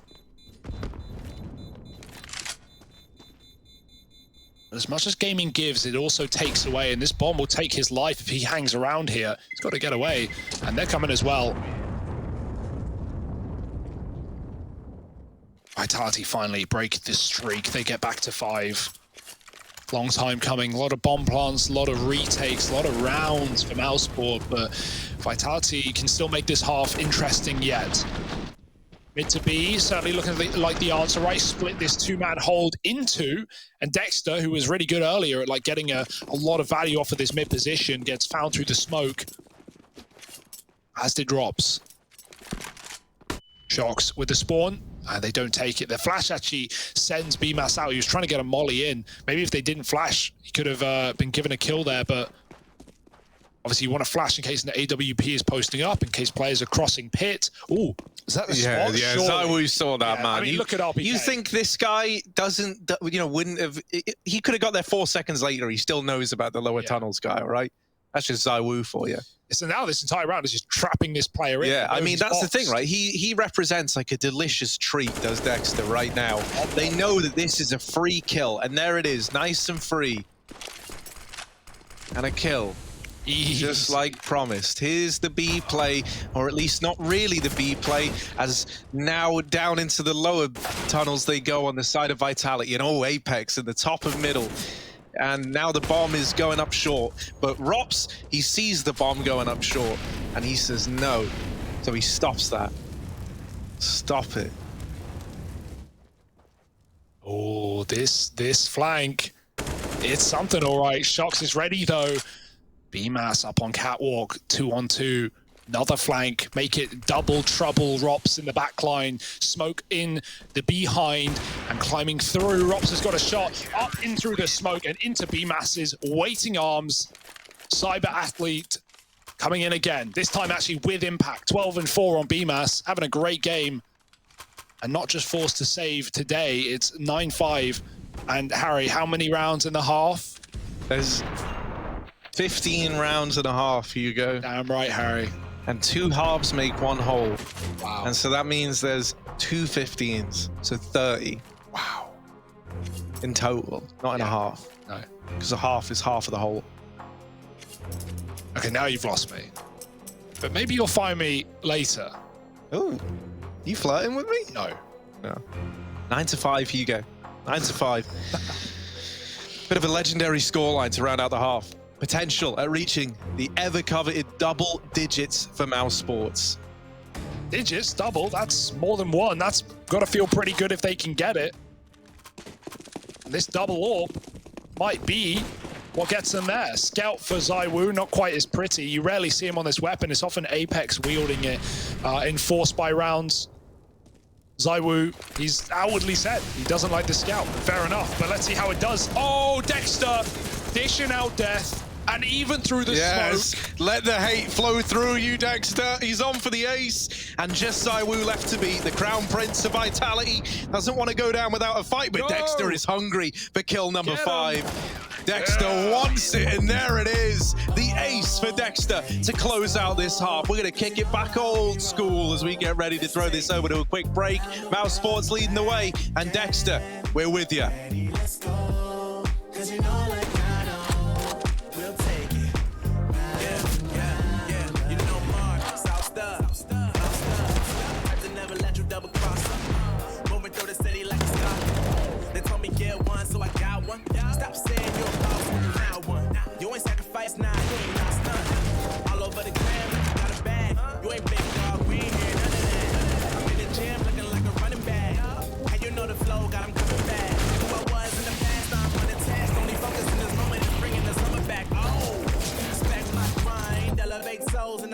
good vibes.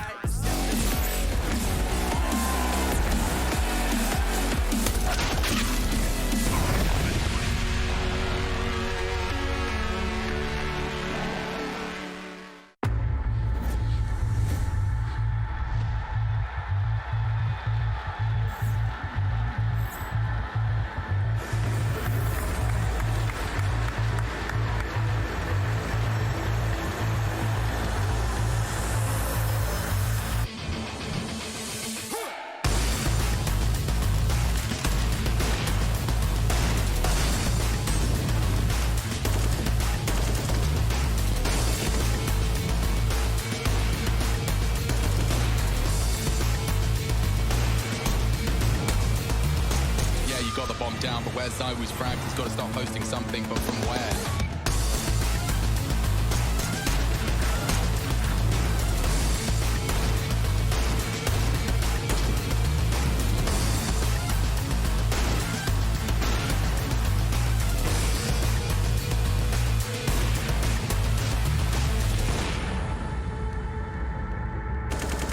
Zywoo, he's just got a slight gap under the smoke, and it's enough to catch Boomich in transition.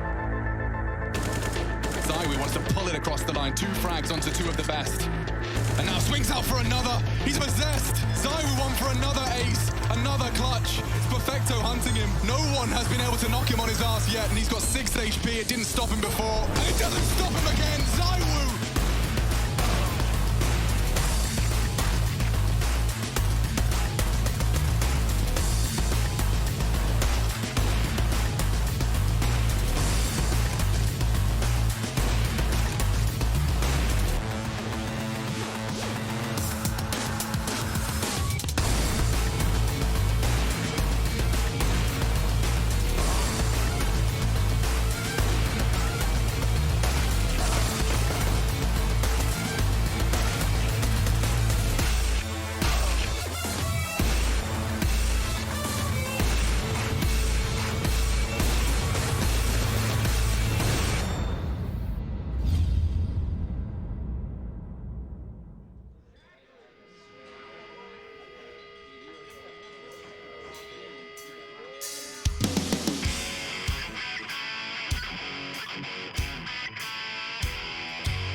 We rounded out that half with Dexter getting an ace. The Dexter ace, the thing that we all came to see.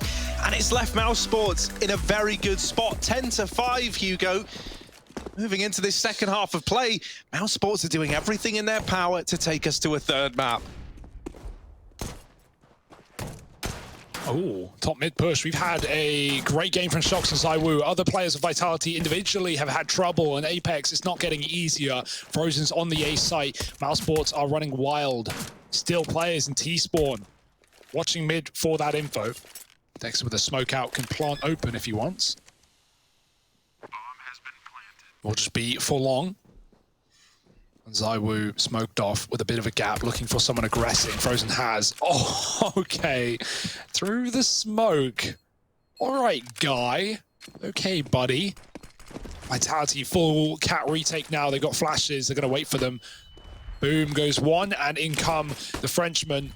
Dexter throwing another one high to set up his Goose players, and oh, he's not needed.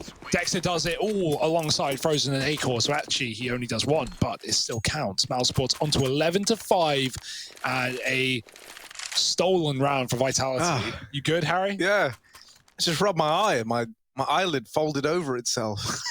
That really hurt. And felt horrible. So let this be a lesson to all of you. Don't mess with Dexter.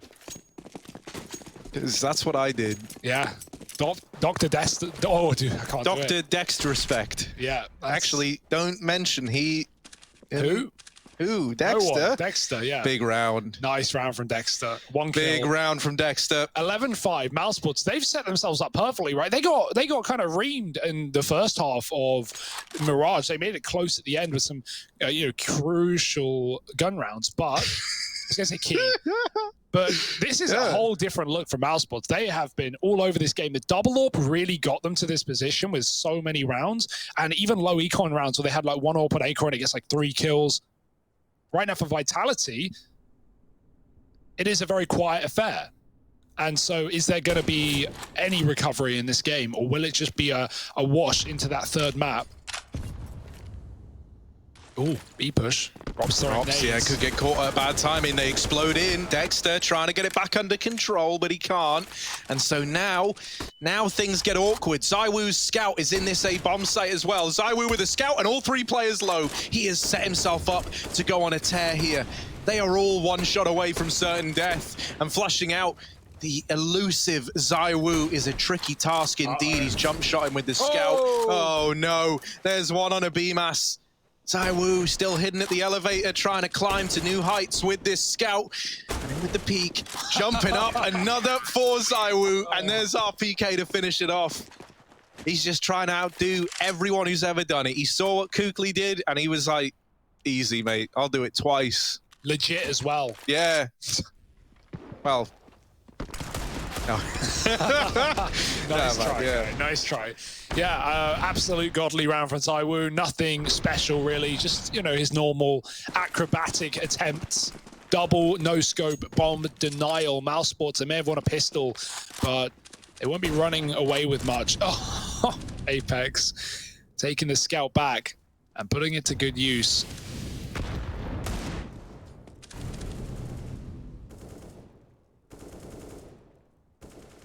Dexter coming out lower, Apex. Now, if Dexter drops the hinge smoke, maybe we see the wall bang. Yeah, there is a flash on Dexter that could maybe get them in. Instead, they just rush him down. But Apex has hidden himself, just stealing himself away. ZywOo's holding for a wide swing, so Apex is safe. Even getting team flashed. Doesn't matter. Up onto Catwalk for Mouse. Kind of clutching at straws here. Everywhere they've tried to go, they've been denied the ground needed.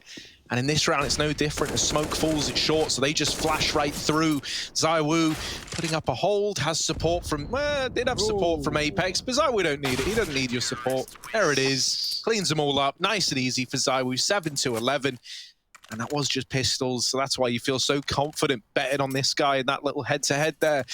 We saw a bit of a tendency of Vitality on the T side to just crunch B in a lot of rounds, like some mid to Bs, because eventually the tunnels play stopped working, and then they go to mid to Bs, and then they start losing tunnels. And, you know, really the game plan was like taking B, because all their long takes got completely wrecked, and they were locked out of mid by Robs on the AWP as well. So I wonder if Mousesports, now knowing ZywOo's on this A site, are going to start, when they hit guns, to do the same, to crunch that B bomb site, and, you know, try and avoid the majority of Vitality, because, ZywOo, bit of a comeback from this guy, 4 kills. And these last few rounds for ZywOo have just been stat padding, confidence boosting, and round bending.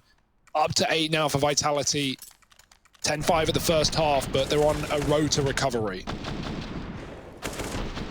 All right, and I hate to pass this info on, but this is just what I'm hearing. You know, if ZywOo gets over 32 kills, everyone watching us to follow me on Twitter. That's the rumor from what I've heard. Really?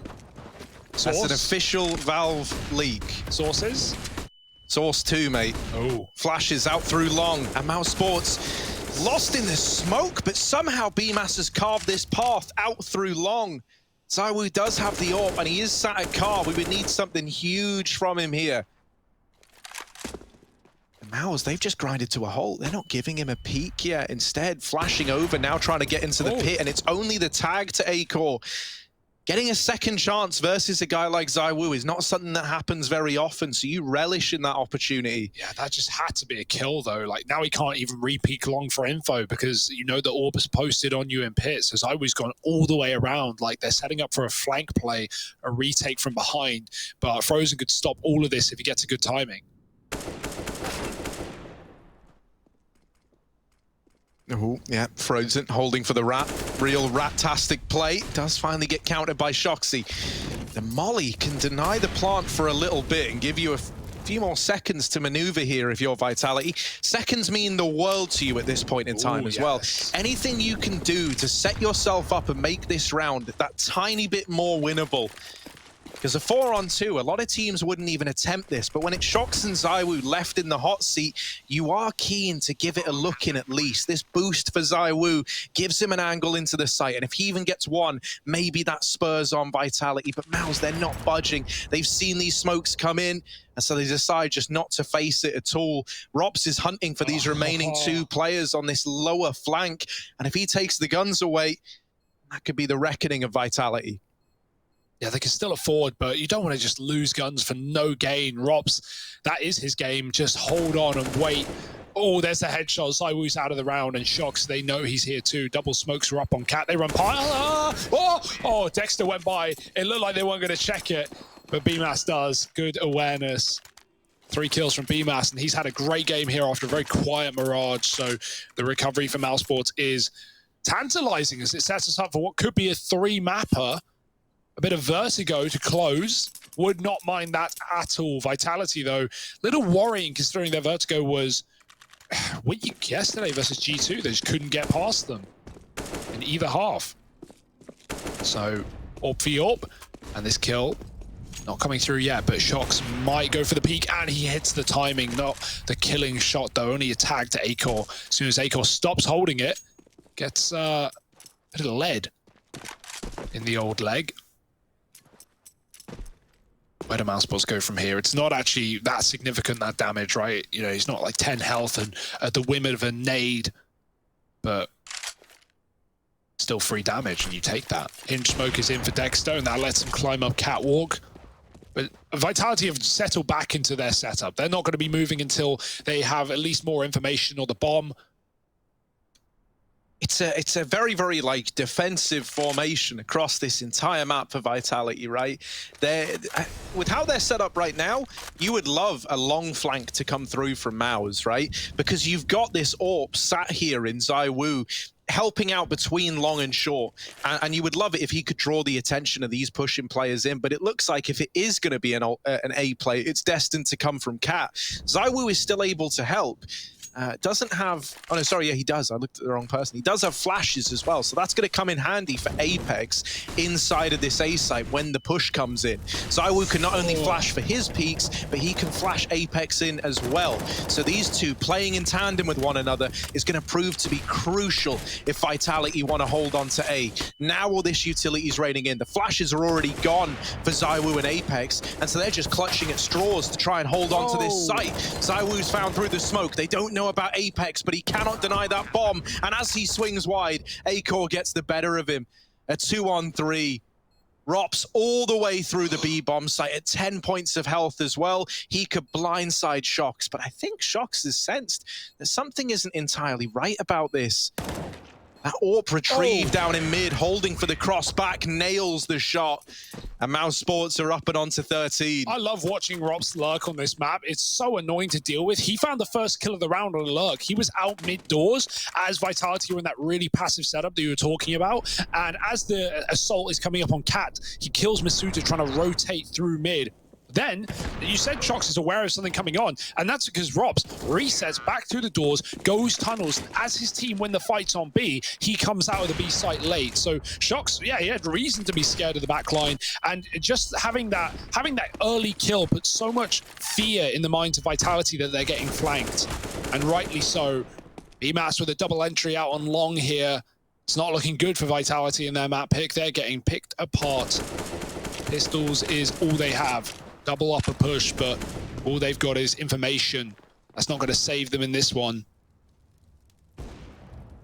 Apex needs to do something dastardly, and Robs has already come up on that lurk up Cat to kill him.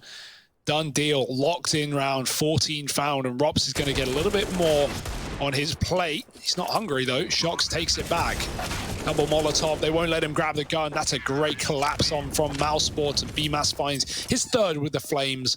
14-8, and this one is a sweeping victory for Mousesports, assuming they can get it over the line here. One final buy round for Vitality, and it has to be everything.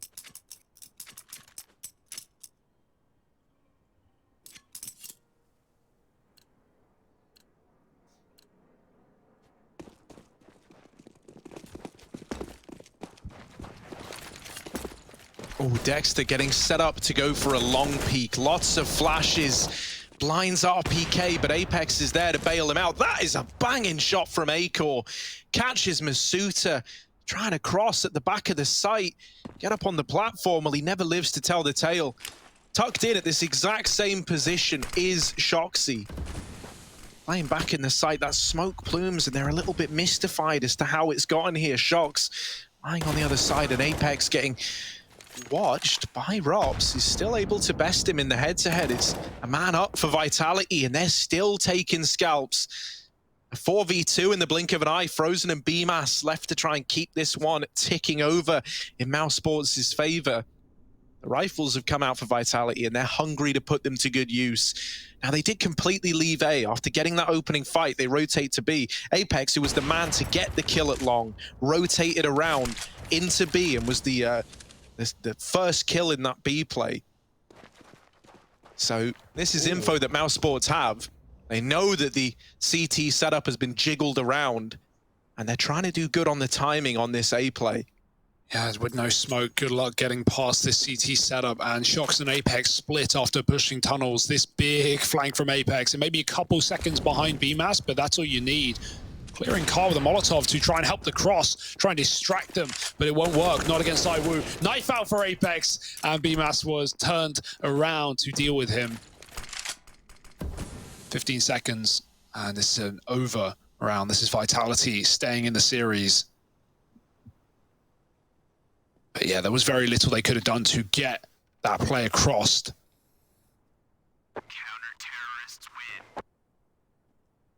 But it won't matter. Saves the AK, bit of money to fall back on. And Vitality, okay, making this one interesting still. They are up against 14. It should be not an impossible comeback, but it's got to start somewhere. Win this round, you break Mouse's money. Suddenly, it's a reality again. Orbs out. Going long as Apex. Oh, he gets into pit. Great spawn, and he has a smoke to help him out. Masuta again dead early to Rops in the B site. Through the smoke, nothing he could have done. Shox pushes lower to kill Dexter, and he's got the support from ZywOo to keep his mid under control. Shox getting out of there alive, and that's great because Vitality were just about to get trapped. Mousesports were wrapping onto Shox from upper tons, but he is now scarpered away with his life and with the man advantage. Yeah, huge kill to find, man. It's really helped put some confidence back behind Vitality in a round like this. You know, Masuta falling again right away, 3-20, having a very, very rough time. But that's where you look at guys like ZywOo and Shox. That's where you need them to fill this void. And Apex doing a good job of throwing his name in the hat as well. Bomb gets out of there at least, that's something. But Apex just keeps on fighting. And so it's lost again on the catwalk. Rops has been waiting in mid for a kill to present itself. And now with the bomb lost, Vitality not giving anything away. Really just letting Robs sit in this horrible situation. There's the mid flash. Robs might have been waiting, but they knew all along. Now you're believing if you're Vitality as well, right? You've put together a few CT rounds. You finally got the money. Masuta's 3-20, man, and he got smoke spammed in that round. It's not looking pretty for the guy, I've got to say. A lot of unfortunate turns of events, but I guess he's going to start avoiding the smokes now. He's also been tagged on the doors crossed by the orb. Like, he's really just been getting unlucky in a lot of these rounds. But yeah, this T side was very quiet for players like him, like Apex, like RPK, but they've recovered and he has not. And you know that Mousesports know he's a B player. They're going to try and abuse that eventually before this game comes to a close. And so that's when he really needs to pick up the slack. No, the thing for Masuta, right, is like, yeah, he's having a bad game. It happens to everyone. But what you need out of him is in the round where he will be required to put up some numbers when this B play happens, because it doesn't feel like a matter of if, it's when, right? That's when you need him to have his round. It's not about Masuta winning you all the rounds. It's about him winning you the round that he has to. Masuta, this time, pushing up in the tunnels, trying to build some confidence. That nade might finish Frozen off, and there he is in with the triple. Nice. So a good confidence-boosting round for the guy here. Get him. Go on, Masuta, get the 4K. It's Rops with his scout. I know it's scary, and if you peek it slow, you're a dead man. Tagged on the first peek, but there he is. Masuta with 4, and 11 now on the board for Vitality. That can just get your heart racing, get you believing again. Yeah, just get you like, right? You know, you've been killless and just been getting wrecked time and time again, and now he's like, okay, I remember what it's like. I remember how easy this game is. Yeah, it's just easy, man. Just click the heads. Like, what's the problem? Like, stop complaining, guys. It's easy. You can get out of silver. Just click the heads. That simple. Let's keep our eyes on Masuta, see how he recovers in these follow-up rounds, or if he continues to be the undoing of that B site. Cross safely this time around. ZywOo post for nothing, but doesn't want to leave B open for too long.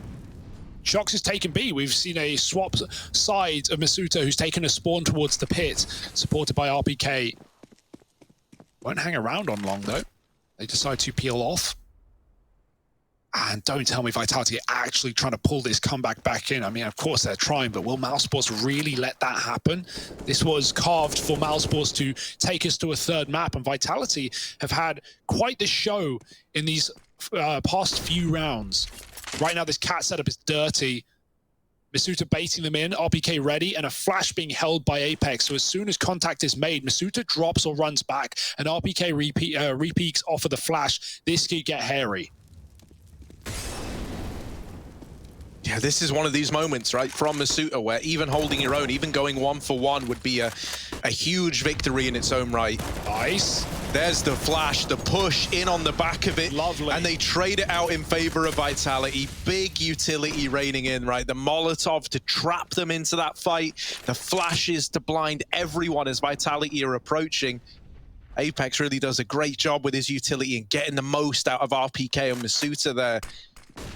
Yeah, great read to even be set up triple cat, right? They take long early, they see nothing, and they go, well, hey, if we're not getting long timing fast, we should just rotate out. That's awkward for Shox. Oh, now Pushes that. B. There's still a player here, and that player is ZywOo, so let's not get worried yet. But if Masuta dies, that could be a massive problem. Luckily, ZywOo's dropped the bomb. 15 seconds on the clock, and Frozen physically cannot win this round, whether he gets the smoke shot or not. Apex is dishing damage down, and Frozen's going to walk to his death, surely, if he goes through this one. It might even fade, and not to his favor. But Apex turns and will still finish the kill after time.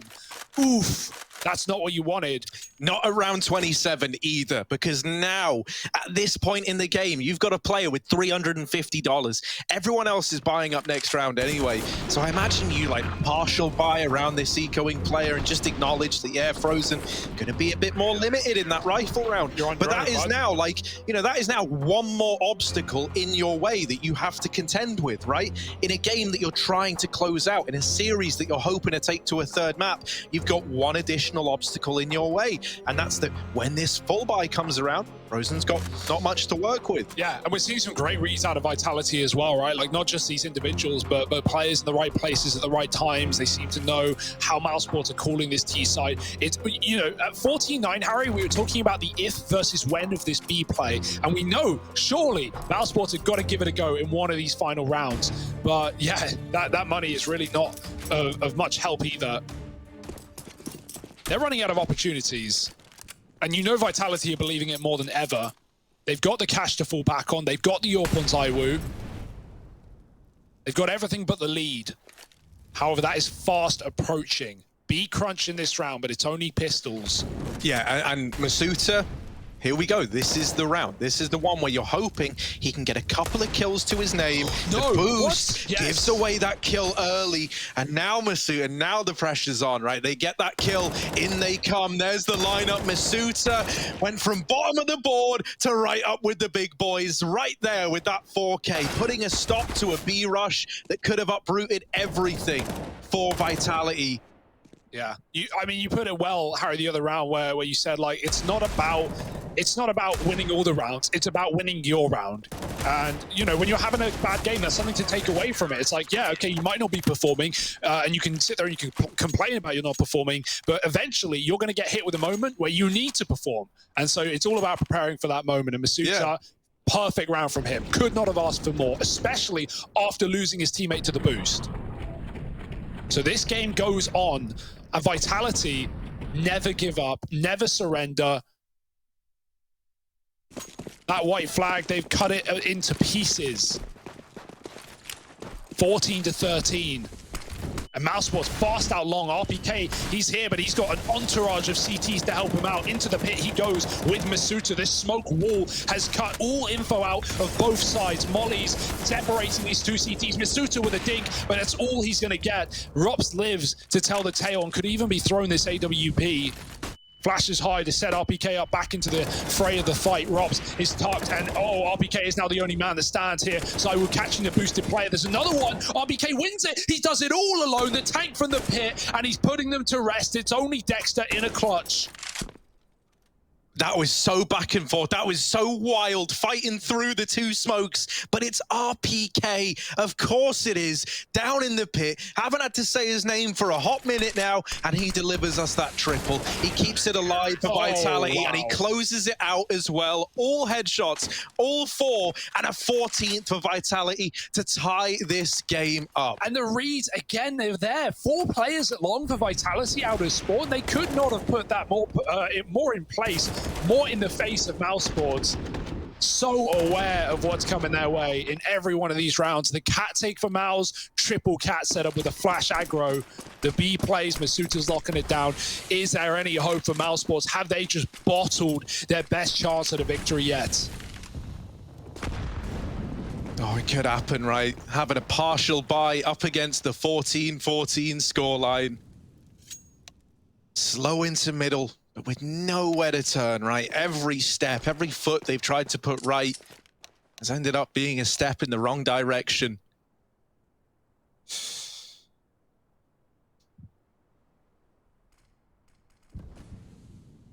In through middle they go.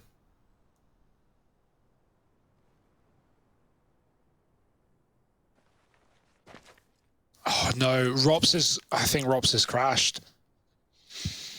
Damage and it would happen, already, right? After the nade comes in. Damage was already done, and I'm reading the GoTV chat, even BMAS accepted that.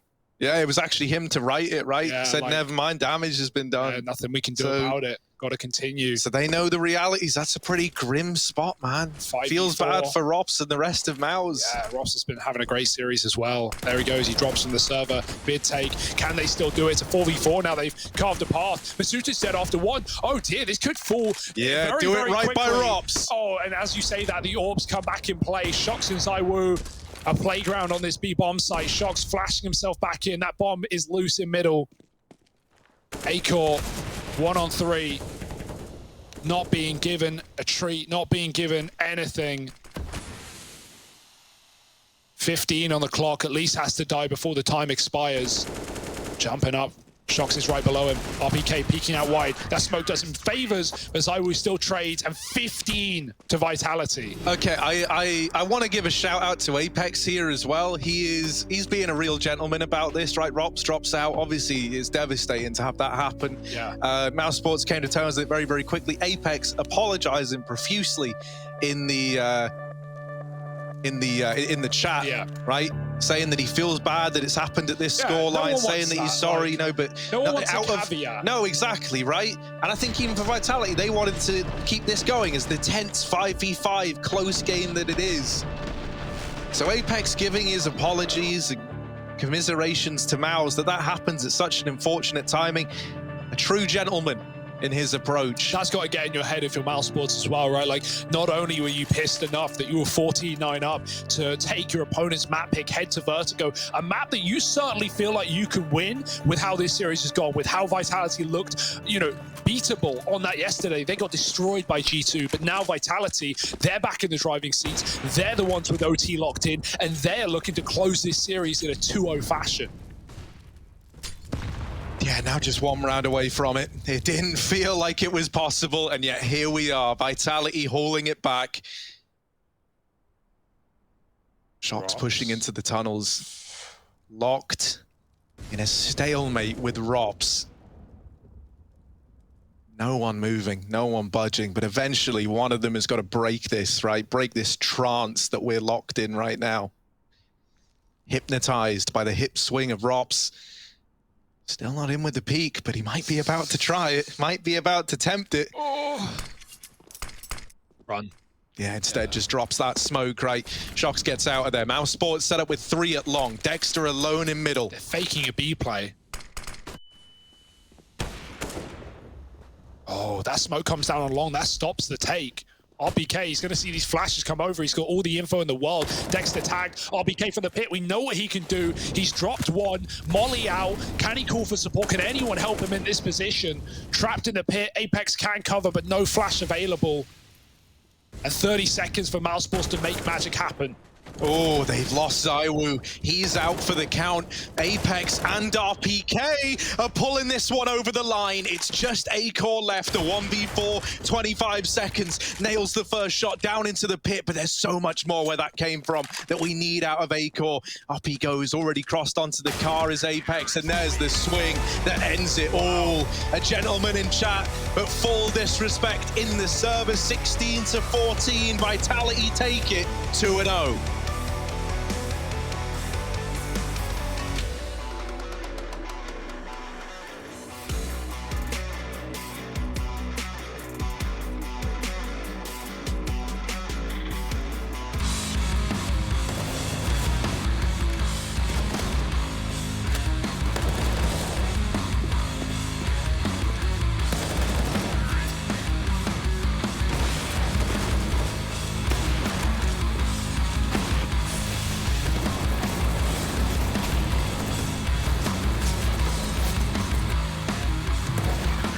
First thing you notice, you feel a bit excited. You see a purple butterfly.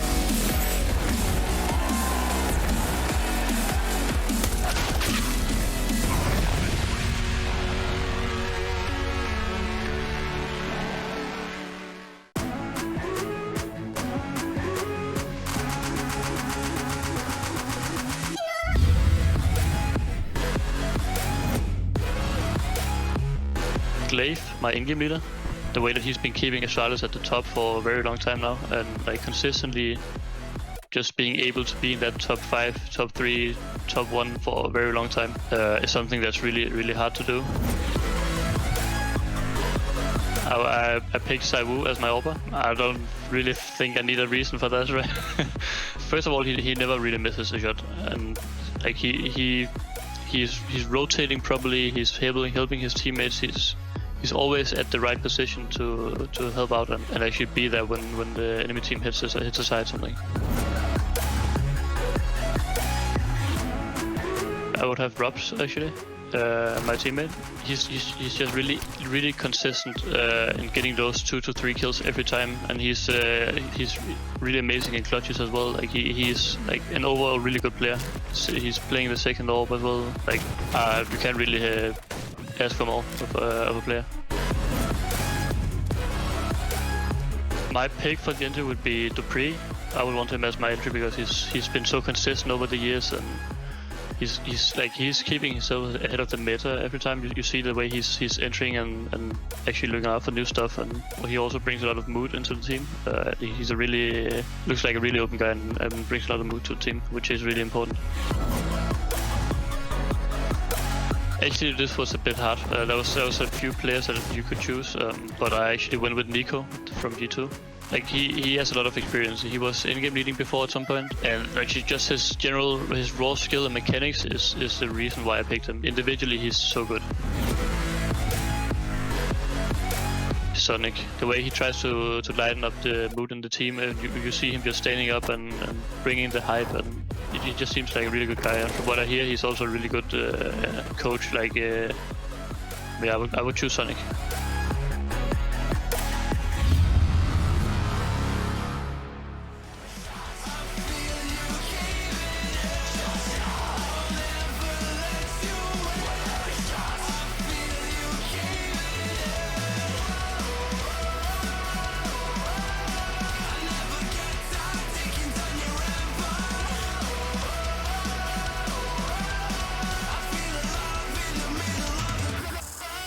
I hear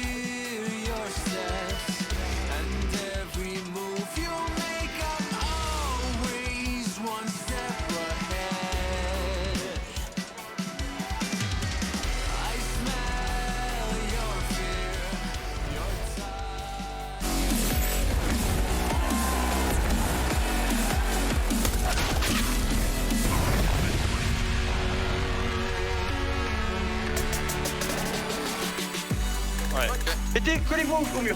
Je t'inquiète. Non.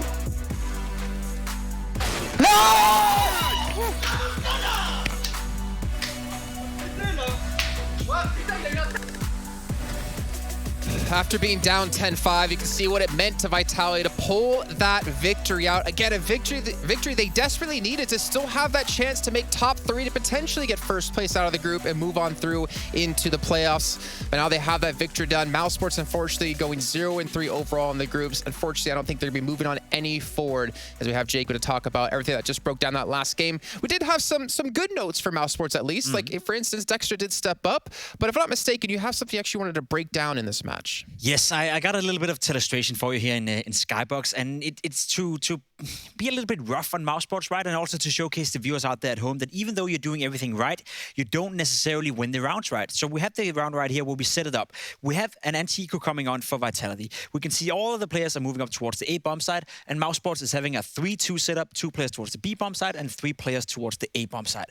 We'll play the clip out here, and I guess we'll bring it up on the screen. Just keep going. It'll come up in a second. We'll play there the clip here, yeah. We're good. There we go. We're good. So you can see right now, Dexter is playing alone towards the A-bomb side, and he has 2 players down towards long, which in itself is a good setup. Now, the viewer at home may think, is it a bad idea to have Dexter play here by himself? And I will say no, because he has the backup from the 2 players coming down from long. Now, what happens is here that Dexter is doing everything right. If we stop the clip right here, we can see Aker coming in. He has a flash in his hand. That flash is going to go in behind Dexter, and Dexter is going to peek up on the flash, get the first kill.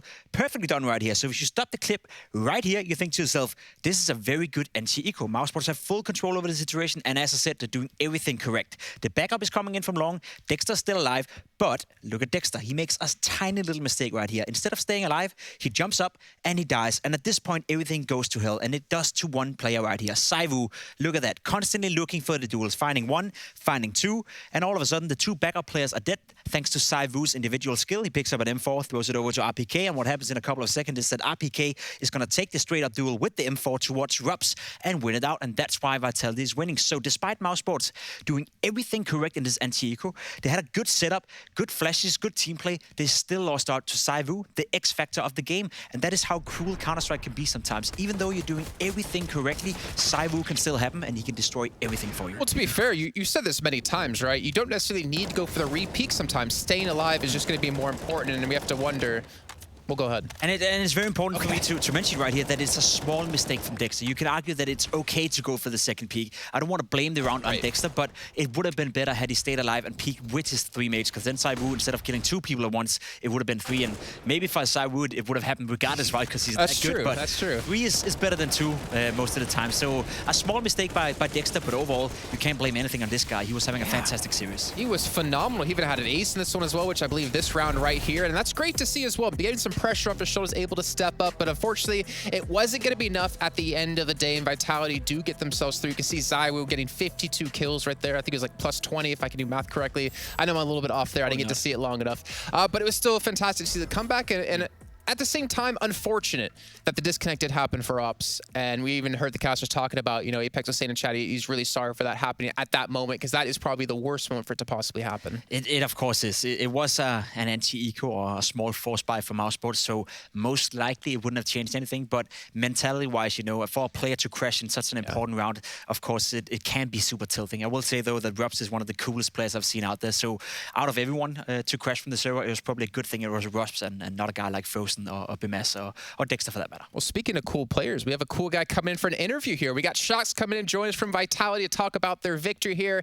And like always, Shox, first of all, can you hear me, man? You there? Yeah, I can. And you are saying that I'm a cool guy. Thank you, bro. Very cool guy, man. I remember you back in 2014, 2013 in the old ESL studios for EMS. But first of all, congratulations on that victory there. I want to ask you really quickly, with you guys being 1-1 at the groups before this match, just give me 1 second. Give me 1 second because they are speaking too loud. Please, guys. Hey, don't piss off the cool guy. I mean interview. Okay. Thank you. I appreciate it. So you guys were 1-1 into the match. Did you guys see this match as like a must-win for you to have a chance to potentially still get first out of the group? I think it was definitely something we had to do if we want to go further in the group stage. The group is pretty stacked. Also, Mousesports was playing, I'm not sure, but an elimination game from them, right? Yeah, if they lost, I believe they were out completely. Yeah. So they definitely were eager, you know, like they were just behind the wall, in front of the wall, I mean, and it was a hard series, and plus, I mean, of course, we are seeing that since the beginning of the year, basically, but we are struggling. That's a fact. I think everyone can see it. We are just fighting every time, every day to get back on track. And at the moment we are playing, and I'm talking, every round win, every game win, every map win is really important for us for our future. You said it yourself here, Shux, that you are clearly struggling a little bit compared to the best version of Vitality. It's been a rough start to the year. Is there anything in particular that makes you guys struggle, or is it just a natural period, I guess, of after having so much success, sometimes you will hit periods where you just struggle a bit? I think it's mixed feelings. You can have maybe because we were having really good results, so sometimes you're gonna have to down step, you know, and it's not always easy to go back like this. I mean, the perfect example for this in the other way, like the perfect one was Astralis, because they at their prime time they never really go down, and that was really just magic. Talking about us, it was not the same for sure, and we also had a lot of personal issues since the beginning of the year. Plus, we had the major things problem with Nivera 6, so we had to make a choice. So a lot of, I mean, plenty things. I'm not saying like I'm not gonna take it as excuses. It will be too easy, but we are facing through difficulties. It's not something we would like, and it's not something we are doing, but it is how it is. So the best thing we have to now is just to fight again, and always. I mean, to be honest. Anyway, when you're at the top level, if you stop fighting one day, 1 hour, you're gonna lose and you're gonna step down from your level. So it's always grinding. Yeah, and speaking of fighting, speaking of grinding, do you feel you're getting better? Is it the environment better for you guys? Are you getting better at practice? You're, of course, getting the results now in the official games as well. Are you trending upwards again? Is that your feeling right now? Actually, before this group stage, we had like 2 weeks of practice, and it's been kind of the best practice we had since 3 or 4 months, something like that. Yeah. So we were really hyped to coming to the group stage, and we were feeling kind of confident. But you can see, like when we are playing official, that at the moment there is still a difference between the practice and the officials, and this is the next step for us. Okay, now we are going back good in the practice. That's the first step. We are doing a lot of work that are showing in practice. That's good. Now the other step is to do it in officials. It's a work in progress, of course. If I'm not mistaken, you were not at the bootcamp yesterday, but you are today. And I want to speak a little bit about that bootcamp environment you guys have right now. Do you feel that you guys are performing better when you're together as a team? Because you seem very animated. You seem very happy when you're together. Yeah, definitely. We have a really good group. Everyone, I mean, we are all friendly. We are all talking together. I mean, the environment is very perfect, and we are happy to play together. But sometimes it can be tricky, you know, because everyone, of course, want to win and want to win in the good conditions. The door! Sorry, it's hard for me to concentrate when there are too much noise like this. And yeah, of course, what I was meaning is like when you are in a good environment like this and you always want to win, in the same time, when you are going to hard times, it's even harder because you got more emotions. You know, because for example, when your teammates that you are close to got some personal issues or whatever, it definitely impacts you, and you don't want for him to happen. So, but in the same time, it's our force, and yes, I believe that we are performing better in the bootcamp than at home. I mean, we are French, we got emotions, we are emotionals, we love a lot. So we need to be close to each other to feel this. There's a lot of love in the Vitality camp. There's a lot of love indeed. And you know what? We don't want to keep you too much longer. We want to let you get back to that love. So go enjoy the victory with your team. And thank you so much for joining us here on the Don't forget to close the door as well. Yeah, no, this time I'm gonna open and go with the guys, you know, but thank you for the advice. Bye. Thank you very much. It's so great to talk to Shucks. I haven't talked to him in such a long time, but you can see, I think, just how happy they are with that victory and how happy they are to be performing so much better as of late. You know what's interesting about Shucks is that I think a lot of fans, a lot of experts, and a lot of Counter-Strike connoisseurs could feel that Shucks in a period of his life and in a period of his career were in a bit of a rough state, right? It's been a while since I've seen Shucks be this happy for such a long period of time. I think he's finally found his home in Vitality. He found his role as well. He's not the in-game leader. He's not supposed to be. He's a star player with a lot of experience. He was playing well today, and it's good to see a player with this much pedigree, a player that's been around for such a long time, finally finding a home where he can feel stable in, right? It's been a while since I've seen Shucks being this happy, this animated, and honestly, it's a pleasure to see, right? It's a guy I've been competing against for many, many years, and I'm sure if Shucks keeps on the level he's at right now, we're going to be seeing the next 4 or 5 years as well. I want to say I haven't seen him that happy since like the Very Games Titan era, like way back in the day, which most people are like, Very Games Titan, what's that? It just shows my age. Let's take a look though at the results from today. We did have some crazy matchups happen, as you can see on your screens. We had NIP taking down FaZe Clan 2-0, and then we had ENCE take down G2 2-1. And as you guys just saw, Vitality win against Mousesports 2-0, which is very good for Vitality considering it keeps everyone within arm's reach for them to potentially break through into that first place. But we do have more matches coming up. Not tomorrow. It's going to be on Wednesday. We have a day off. We need to relax. Jacob, you know, in his contract, he says he needs at least 1 day off every 10 days, and he's going to get it. Thank you. I appreciate that, Jacob. We have G2 up against FaZe Clan. We have NIP up against Mousesports, and end things out, Vitality up against ENCE. Jacob, what's up? The G2 FaZe game Exactly. right here. Considering the group standings right now, considering G2 dropped the ball today and didn't win against ENCE, that is such a huge game with such big implications. The loser of that one will have a very, very tough time qualifying for the playoff, whereas the winner will be in a good position to do it. So FaZe Clan against G2. I know there's a break tomorrow, but already now, put your alarm, set your clock, and be ready for that game, because that's going to be a banger of a Counter-Strike game. Yeah, make sure you guys tune in. Make sure you guys enjoy your rest of your night and your day off tomorrow, as well as we will. And we'll see you guys back on Wednesday at 12 p.m. CET for the continuation of the ESL Pro League. This ain't a song, it's a battle cry. No life.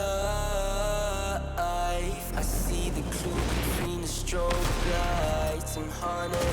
Black face, hey, follow me around, okay, black face, hey, follow me around, okay, used to want it bad, used to want it bad, but I can't taste it, I can't help you now, okay, follow me around, okay, black face, follow me around, okay,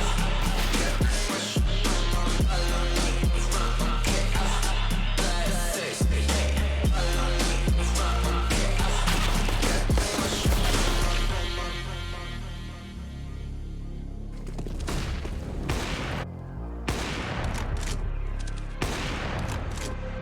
got too much up on my plate, now I can't think. I said woke up, take a exit, now I'm feeling this is it. Want the money, want the rest. I do purse, not no sense. They say, Darnish, why you sad? I said, I just need the thing.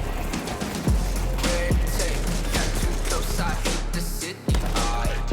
Black face, show you everything you need to your phone. Can't hit it back. Someone said it's sad. I used to want it bad. I know it's in my head, keep seeing you too many times. Yeah.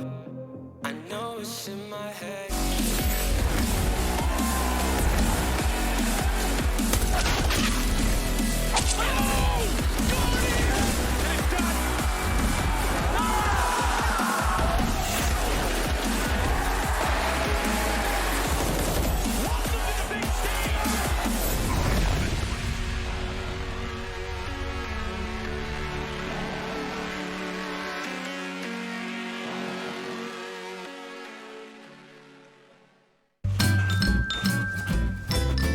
You ready? Huh? Hey, he's a good boy, huh? You ready? Huh?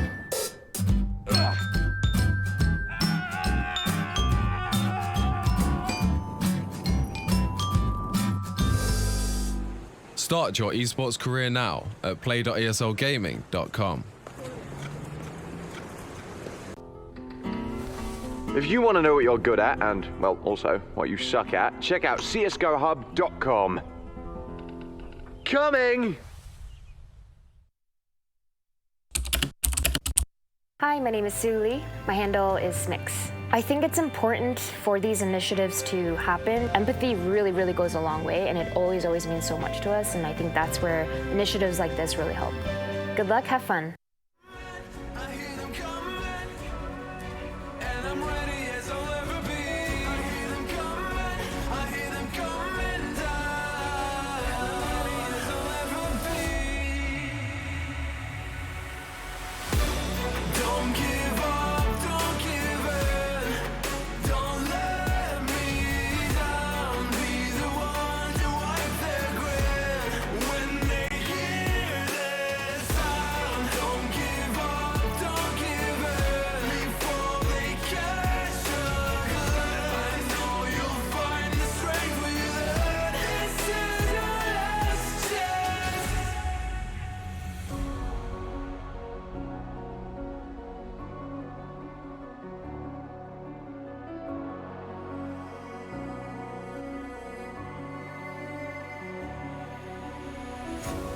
This is it, this is not a drill, hold nothing back.